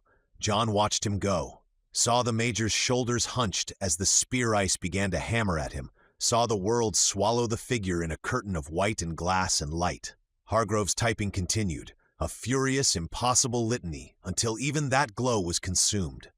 The last thing John saw before the man disappeared was the green LED reflected in a spray of freezing breath. The pilot screamed for final boarding. Hands hauled at John. Someone pulled him and Quentin the hatch. Molly's nails scrabbled for traction. She looked back once as if making sure the Major had moved, then shoved her muzzle against John's leg with an animal insistence. They were climbed into the bird. The ramp slammed, the pilot barked, the rotors bit at the air, and the chopper shuddered as it rose, staggered, fought the first violent lurch of the tornado's peripheral wake. John caught a last impossible silhouette at the edge of sight. Hargrove, still moving, a dark pin in the white, hands on a broken laptop like a man clinging to the one lever he could touch. For a moment, all the mechanics of survival fell away and something smaller and sharper moved in. Fear of heights. John had forgotten how real it was until the bird's nose tipped up and the ground dropped out. His stomach went hollow like a cave. His knees wanted to unclip and find the floor. He felt lightheaded in a way the cold and adrenaline hadn't touched, an old private vertigo that made the world tilt and the sky feel suddenly like a long glass stare. He gripped the edge of his seat until his knuckles whitened and told himself over and over that he could breathe through it. He had to breathe through it. That made what happened next feel like a betrayal. Another helicopter, one of the birds that had left ahead of them and then somehow fought the wall of the storm, came screaming in out of the white, control lost. For a second, John thought it was another flash of lightning, then metal hit metal with the sound of a tree being struck by a truck. The other birds smashed into their port side with a bone-jarring, grinding impact. The whole cabin shrieked like a thing being torn. The side door ripped free under the stress and went flying out into the gale. For a breath, the inside of the helicopter opened to the storm, a raw, jagged hole that let wind and spear ice blast straight into the cabin. Snow and shredded insulation spun across their knees. The gusts slapped into John's face as if the world had taken a hand and opened him up. The horizon flashed, white and impossible, across the broken opening. Someone near the broken door went sliding, struck by flying debris, and John's first animal thought was that the plane felt too large and too fragile, and that the sky wanted them out of it. The pilot cursed into the headset, hands a blur over controls. The rotors pitched and the bird lurched. Lift, drop, lift again, as he wrestled the machine away from the collision and into climbing air. For all the chaos the pilot held them, the injury to the hull had changed everything. The wind found purchase inside the cabin. The noise went from thunder to a howling throat, and cold teeth found every exposed patch of skin. John's breath came in quick, hot stabs against the freeze. Molly pressed hard against his calves, mechanically steadying him with the only small warmth she could give. Quentin, pale and still bleeding, stared out the new hole as if the world past it were a thing he could walk into and make sense of. The pilot's voice rose. "We're airborne. Banking now," he shouted, but the words barely carried. They had taken off.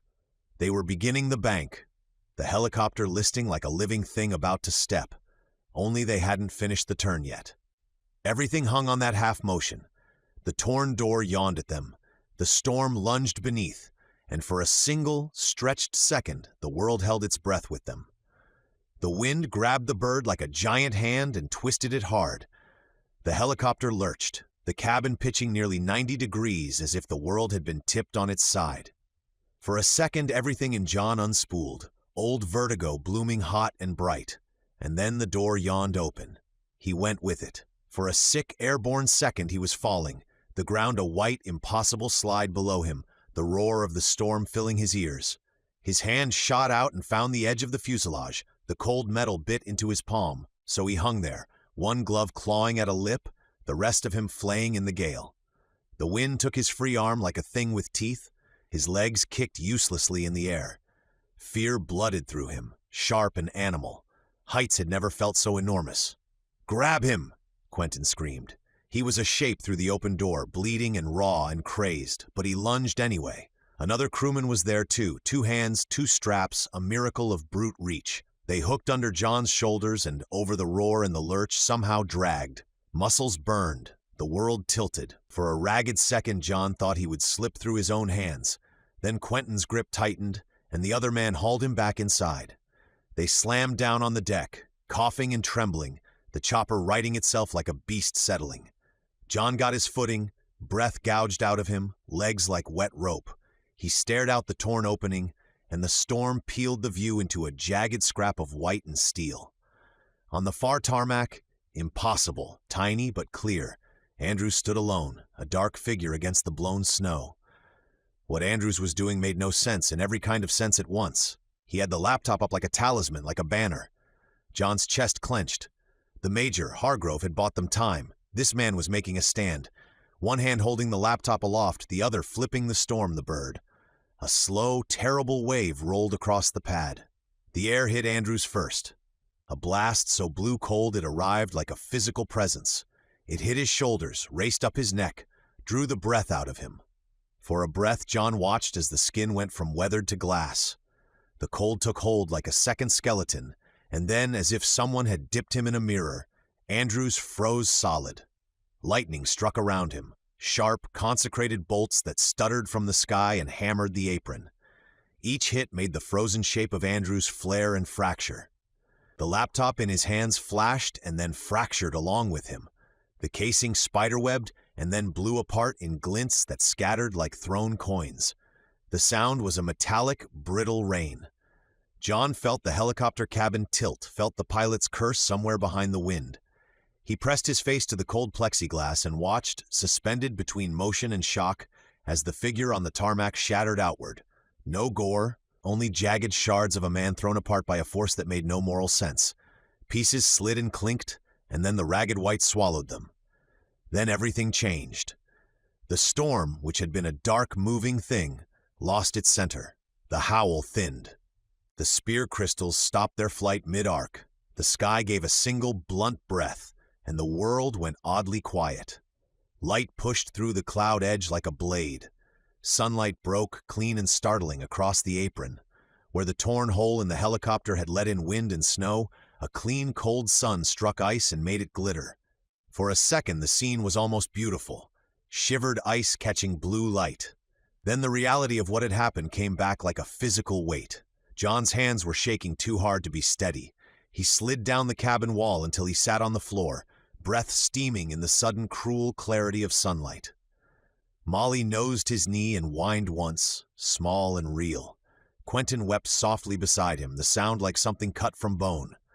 Outside, down on the apron, the storm's teeth had gone. In the emptiness, the shards of a man and the smashed laptop lay under a false, blinding day. John pressed his palms to his face and the memory of the Major, alone, holding a cracked laptop high against a wind that wanted everything. burned into him. John's fingers were still numb when he dug them into his coat pocket and closed around the 2 black drives. They felt absurdly small, like coins, and impossibly heavy at the same time. He slipped them free and set them on his knee, thumb rubbing the plastic until the edge bit into his skin. Humanity's last hope fit in the palm of his hand. The chopper nosed away from the ruined pad and pointed toward Virginia. Sun broke clean above the ragged cloud line, stupidly bright and indifferent. Light poured across the cabin and made the ice on John's jacket glitter like a lie. Around him, Quentin was quiet now, small and raw, clutching a bandage to his shoulder. Molly lay half on his boots, breathing hard. All the sounds of the morning, scream, crash, the brittle silence that followed, had been folded into the small, steady thrum of the rotors. John stared at the drives until the world narrowed to their unremarkable edges. He thought of those they lot, the way the Major had raised the laptop like a signal and then been cut to glass by the storm. He thought of May and Will at the farm, of Mason's voice when he'd said Molly should go with John. He thought of every horrible choice that had led them here. And then, as the chopper banked and the earth slid away beneath the hull, a thought arrived so clean and terrible it made the hair rise along his arms. He knew, suddenly, with the cracked confidence of a man who had spent too many nights inside code, how to answer the redundancy, how to make the system see his signature in 2 places at once. He didn't tell anyone. He could not. Some answers could not be spoken aloud until they were made real. He stared at the drives, and for the first time in a long while, a dangerous small thing like hope moved under his sternum. The idea came fast and settled heavy, the kind that changed everything the moment it appeared. It broke rules he'd lived by, the kind written in experience and consequence, the kind you didn't bend unless there was no other choice. But it would work. He could see the shape of it already, sharp and undeniable. He hated it. It went against every lesson he'd ever learned about control, about the thin line between precision and arrogance. Still, there was no time left for debate. The window was closing, and hesitation was just another form of failure. John slid one of the drives back into the pouch, his thumb pausing on the plastic as the chopper banked into its next arc. The motion rocked through him, steady and familiar, but the weight that followed wasn't mechanical. It was choice. It was consequence. He let out a breath, slow and measured, then looked through the window at the blinding white of the sun cresting the horizon. The world below looked small, still, untouched by what he was about to risk. There was no time left to be careful. He had a plan that would exact a price no one should be asked to pay, and the only question left was whether the world was worth what it would cost. Chapter 20. Surrender. Kade had stopped fighting the cold a long time ago. It clung to him anyway, seeping through his clothes, into his muscles, into the slow spaces between thoughts where fear liked to settle. He was on his knees again, wrists bound, shoulders aching from where hands had forced him down. Snow pressed hard beneath him, stained and uneven, the air sharp with fuel, metal, and something burnt. He barely noticed any of it. His eyes were fixed on Ron. His grandfather stood a few yards away, shoulders slumped in a way Kade had never seen before. Not drunk slumped, just empty, as if something vital had finally been set down and left behind. 2 soldiers held him by the arms. Not rough, but not gentle either. Ron didn't resist, he didn't plead.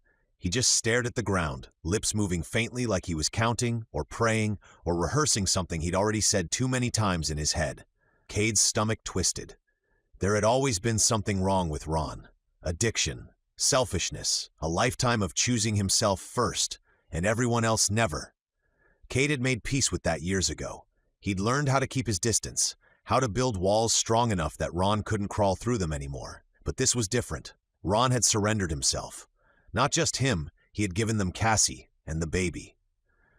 The realization looped endlessly in Kade's mind, refusing to settle. Ron hadn't traded them for drugs, not for escape, not even for survival. He had traded them for surrender. Kade imagined what Ron believed would happen if he hadn't complied. The military, haven. The systems that took over when the world stopped pretending it was stable.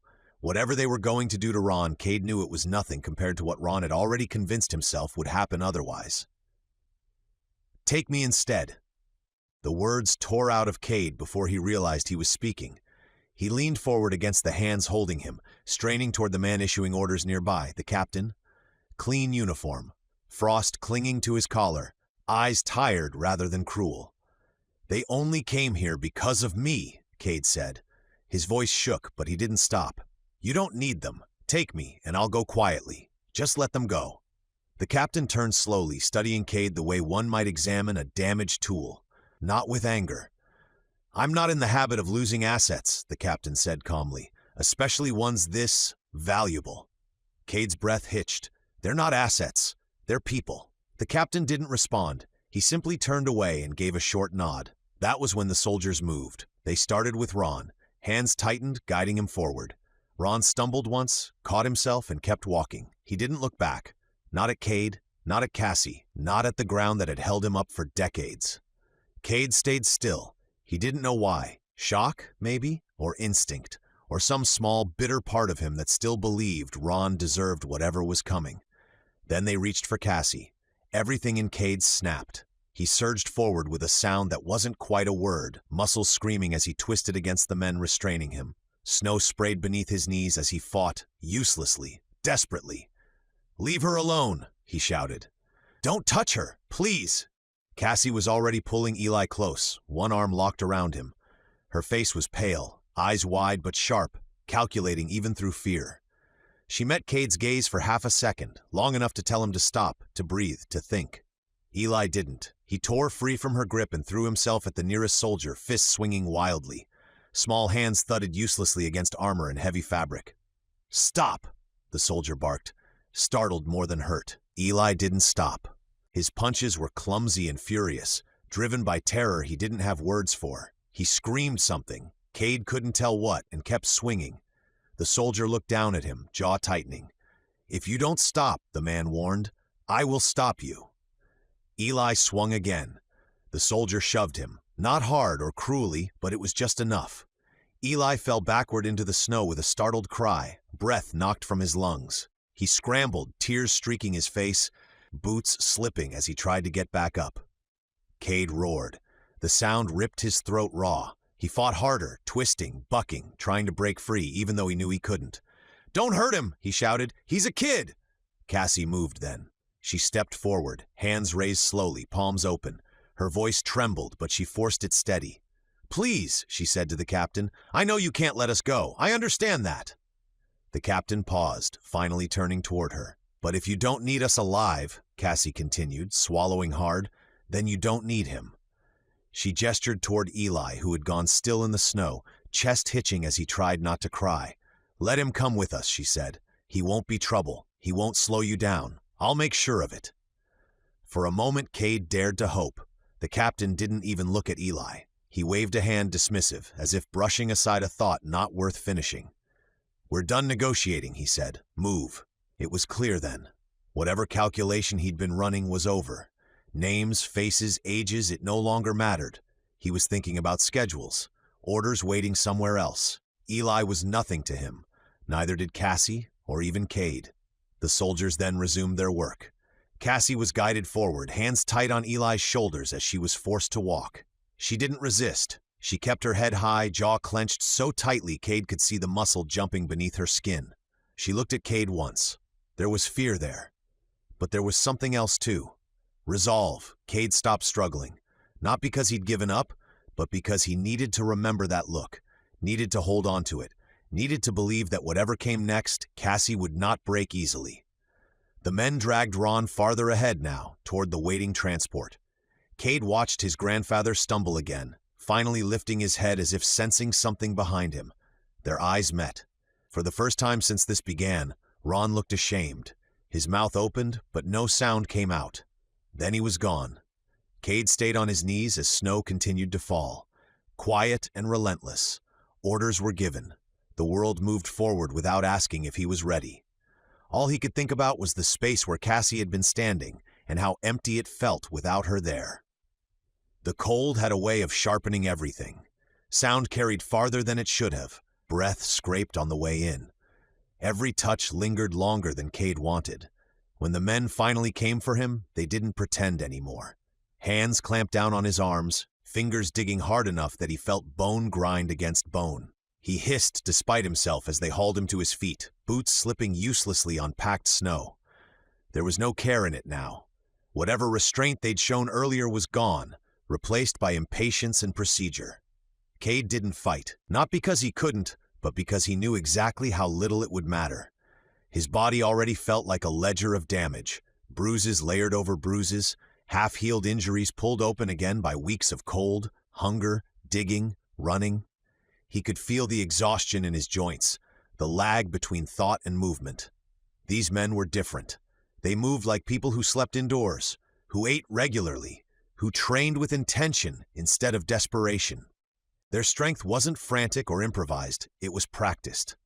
He never had a chance. Still, anger flared hot and useless in his chest as they jerked him forward. He stumbled once, caught himself only because one of them shoved him upright again, grip tightening as if daring him to try. Out of the corner of his eye, he saw Alex shift. It was subtle, a change in balance, a tightening through the shoulders, but Kade recognized it instantly. The look in Alex's eyes was sharp and dangerous, the kind that didn't need two hands to be lethal. His good hand curled into a fist, knuckles whitening, and for a heartbeat, Kade saw him calculating distance, timing, odds. Bad odds, terrible odds. "Alex," Kade said quickly. His voice cut through the noise sharper than he meant it to. Alex froze, his breath hitching. Kade twisted enough to meet his gaze, ignoring the soldier's grunt of irritation. "Don't," he said. "It's not worth it." Alex's expression flickered rage, warring with something closer to grief. His body stayed coiled, ready, but he didn't move. "Please," Kade added, quieter now. That did it. Alex exhaled slowly, the fight draining out of him in painful increments. His arm lowered, his jaw clenched so hard Kade could see the muscle jumping beneath his skin. He looked away, fixing his eyes on the snow like it might hold him there. Relief hit Kade hard enough that his knees nearly buckled. He forced himself to look around. Delaney stood a few steps away, guarded but untouched. Her eyes met his briefly, and she gave a small, tight nod. Not approval, exactly. Understanding. She wasn't going to intervene, not because she didn't care, but because she knew how thin the margin already was. One wrong move would only make things worse. Kade respected her for it, even as it hurt. His gaze drifted farther. Frank. He was conscious now, propped awkwardly against the side of a vehicle, breath shallow and uneven. Blood darkened the snow beneath him, though someone had already wrapped his side, hands moving efficiently to keep him alive. Frank's face was pale, jaw clenched against pain, eyes half-lidded but alert. Alive. Against all expectation, still alive. Kade swallowed. The men tightened their grip again, tugging him forward, but he resisted just long enough to speak. "Alex," Kade said, louder now. Alex looked up immediately. Kade held his gaze, forcing steadiness into his voice. "Take care of them." Alex didn't answer. Kade pressed on, urgency creeping in. "We gave him a second chance," he said, nodding faintly toward Frank. "Please give him one too. I know he hasn't been easy, I know that, but I think there's something good in him. I really do." Frank shifted weakly, eyes flicking toward Kade, confusion etched across his face. "I need you to keep him safe," Kade said. "And Delaney." Delaney inhaled sharply but didn't look away. Kade's voice dropped then, the weight of it settling in his chest. His eyes found Lily lying rigid and silent nearby. The space where Noah should have been felt too large. His throat tightened. "So many people died tonight," he said quietly, "and I didn't even get time to mourn him." Alex's eyes shimmered, but he stayed silent. Kade drew a breath that shook more than he wanted it to. "More importantly," he said, forcing the words through, "I need you to keep Eli safe." That finally broke something. A tear slid down Alex's cheek, cutting a clean line through dirt and sweat. He didn't wipe it away. "There is nothing more important than that," Kade said. "Nothing. Put your life on the line if you have to. Do whatever it takes. I need to know he survives." Alex nodded once. It was small, barely visible. Still, it was absolute. Kade let out a breath he hadn't realized he'd been holding in. The men didn't wait any longer. They yanked him forward, harder now, dragging him away from the group. His boots skidded over the snow, and he stumbled, kept upright only because they didn't allow him to fall. He didn't look back again. Not because he didn't want to, but because he knew if he did, he wouldn't be able to keep moving. The cold closed in as they hauled him toward the waiting transport, metal looming dark and unforgiving ahead. His arms burned where they were restrained, shoulders screaming, his body already bracing for what came next. But beneath the fear, beneath the exhaustion, something else settled into place. Trust, not in Haven or the men that were holding him, but in Alex, and trusting him made it a lot easier to continue walking. The helicopter vibrated around him, a constant, teeth-rattling thrum that settled into Kade's bones like a second pulse. The restraints bit into his wrists where they'd been secured to the seat frame, tight enough to remind him they were there, not tight enough to be cruel. Cold air leaked through the seams of the aircraft, mixing with the sharp scent of fuel and something antiseptic that clung to everything the military touched. The city was already gone beneath them, just darkness and snow and distant, scattered lights swallowed by altitude. Kade stared straight ahead until movement beside him pulled his attention sideways. The man in the seat next to him didn't look like the others. No helmet, no tactical vest, no rifle slung across his chest. He wore a dark coat instead. Tailored, insulated, expensive in a way that didn't need to announce itself. His hair was neatly kept, his face unlined by exhaustion or cold. He sat comfortably despite the turbulence, one hand resting on his knee, the other adjusting something on a tablet secured to his thigh. He noticed Kade watching. The man met his gaze calmly, then lifted one finger and tapped the headset resting against Kade's chest. He made a small circling motion, patient, expectant. Kade hesitated, then lifted the headset with stiff fingers and slid it on. The noise of the rotors dulled instantly, replaced by a muted hum and the soft crackle of an open channel. The man nodded once, satisfied. "Better," he said. His voice was smooth, unhurried, not raised, not clipped like the soldiers. "No point shouting when we finally have a chance to talk." Kade swallowed, his throat dry. "Where are you taking me?" The man smiled faintly. "Somewhere warm, somewhere stable, somewhere Tempest can't hear us." Kade's jaw tightened. "Why are you doing this?" he demanded. "What do you want from me?" The man didn't answer right away. He glanced out the helicopter window instead, watching the frozen world slide past beneath them. When he spoke again, his tone hadn't changed, but something in it sharpened. "Your blood," he said, "as you were already told." Kade let out a harsh breath. "That's not an answer." The man turned fully toward him now. His eyes were alert, intelligent, assessing. Not cruel, not kind, but still professional. "It is," he said, "just not a simple one." He leaned back in his seat, folding his hands together. "Your father was brilliant," he continued. "More brilliant than most of the people who've tried to clean up after him. Tempest wasn't just a system, it was a fortress. Layers of redundancy, self-healing logic, predictive response modeling." Kade's chest tightened at the mention of his father. He was trying to save people. "I know," the man said easily. "Intent doesn't erase consequence." The helicopter lurched slightly, banking through the clouds. Kade barely noticed.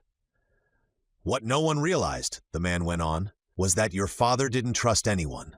Not governments, not corporations, not even himself. So he did what all truly paranoid geniuses do." He paused. "He built in a backdoor." Kade felt a chill crawl up his spine. "What kind of backdoor?" "One that couldn't be stolen," the man said. "One that couldn't be guessed. One that couldn't be brute-forced or reverse-engineered." Kade's pulse hammered. What did he tie it to? The man's gaze held his. His DNA. The words settled heavily between them, louder than the rotors ever had been. "Tempest's deepest access layers," the man continued, "are locked behind biometric encryption that isn't just individual, it's hereditary. A genetic signature. Your father believed that if the system ever went rogue, only his bloodline should be able to shut it down." Kade shook his head slowly. "You're saying—" "I'm saying," the man interrupted gently, "that Tempest recognizes you." The helicopter seemed to narrow around him. "Not fully," the man added. "Not yet. You're not a perfect match, but you're close enough to matter, close enough to get us further inside than anyone else alive." Kade's voice came out rough. "So you're going to use me?" "Yes," the man said simply. "And if it kills me?" The man didn't flinch. "Then we'll know how far the key goes." Kade laughed once, sharp and humorless. "You people really don't hear yourselves. The man studied him for a moment, then nodded. That's fair. He leaned forward slightly, lowering his voice. Not because the pilots might hear, but because he wanted Kade to listen. You can hate us, he said. You can fight us. You can refuse to cooperate. But understand this, Tempest is evolving. Every storm, every freeze, every anomaly is it testing boundaries. Learning. If it fully locks us out. He didn't finish the sentence. He didn't need to. Kade stared down at his restrained hands, at the veins beneath his skin. My father wouldn't have wanted this, he said quietly. The man's expression softened. Your father wouldn't have wanted any of this, he said. That doesn't change the fact that it's already happening. He tapped the side of Kade's headset lightly. You're not a prisoner, the man said. You're leverage. And whether you like it or not, you may be the only thing standing between the world we lost. The helicopter surged forward through the clouds. And the one Tempest is still deciding how to finish. Epilogue. Kade didn't know how long they'd been dragging him through the hallways. Time had lost its edges somewhere between the restraints and the blindfold. The floor beneath his feet changed as they moved. The smooth concrete gave way to something harder, colder, each step announced by a hollow sound that belonged to places meant to endure. He didn't fight anymore, not because he couldn't, but because there was nothing left to gain from it. The blindfold they had put on him pressed into his eyes. The fabric was rough and damp. A door opened, and Kade was shoved forward. His knees hit the floor first, followed by his shoulder, then cheek. The impact drove the air from his lungs in a sharp, ugly rush, and for a moment all he could do was lie there and breathe. The pain and sound collapsing the world into something small and immediate. The smell of coffee, real coffee, felt wrong, like a memory pulled from another life and dropped somewhere it didn't belong. A voice emerged. It was gruff and stubborn. Well, we did what you asked, the voice said as his restraints were taken off. Another voice came, one more familiar. I didn't think you'd really get him. Kade struggled to get the blindfold off, his father standing above him, a hot cup of coffee in his hands. The familiar sight made his heart skip a beat as his father replied, Let's get to work, son.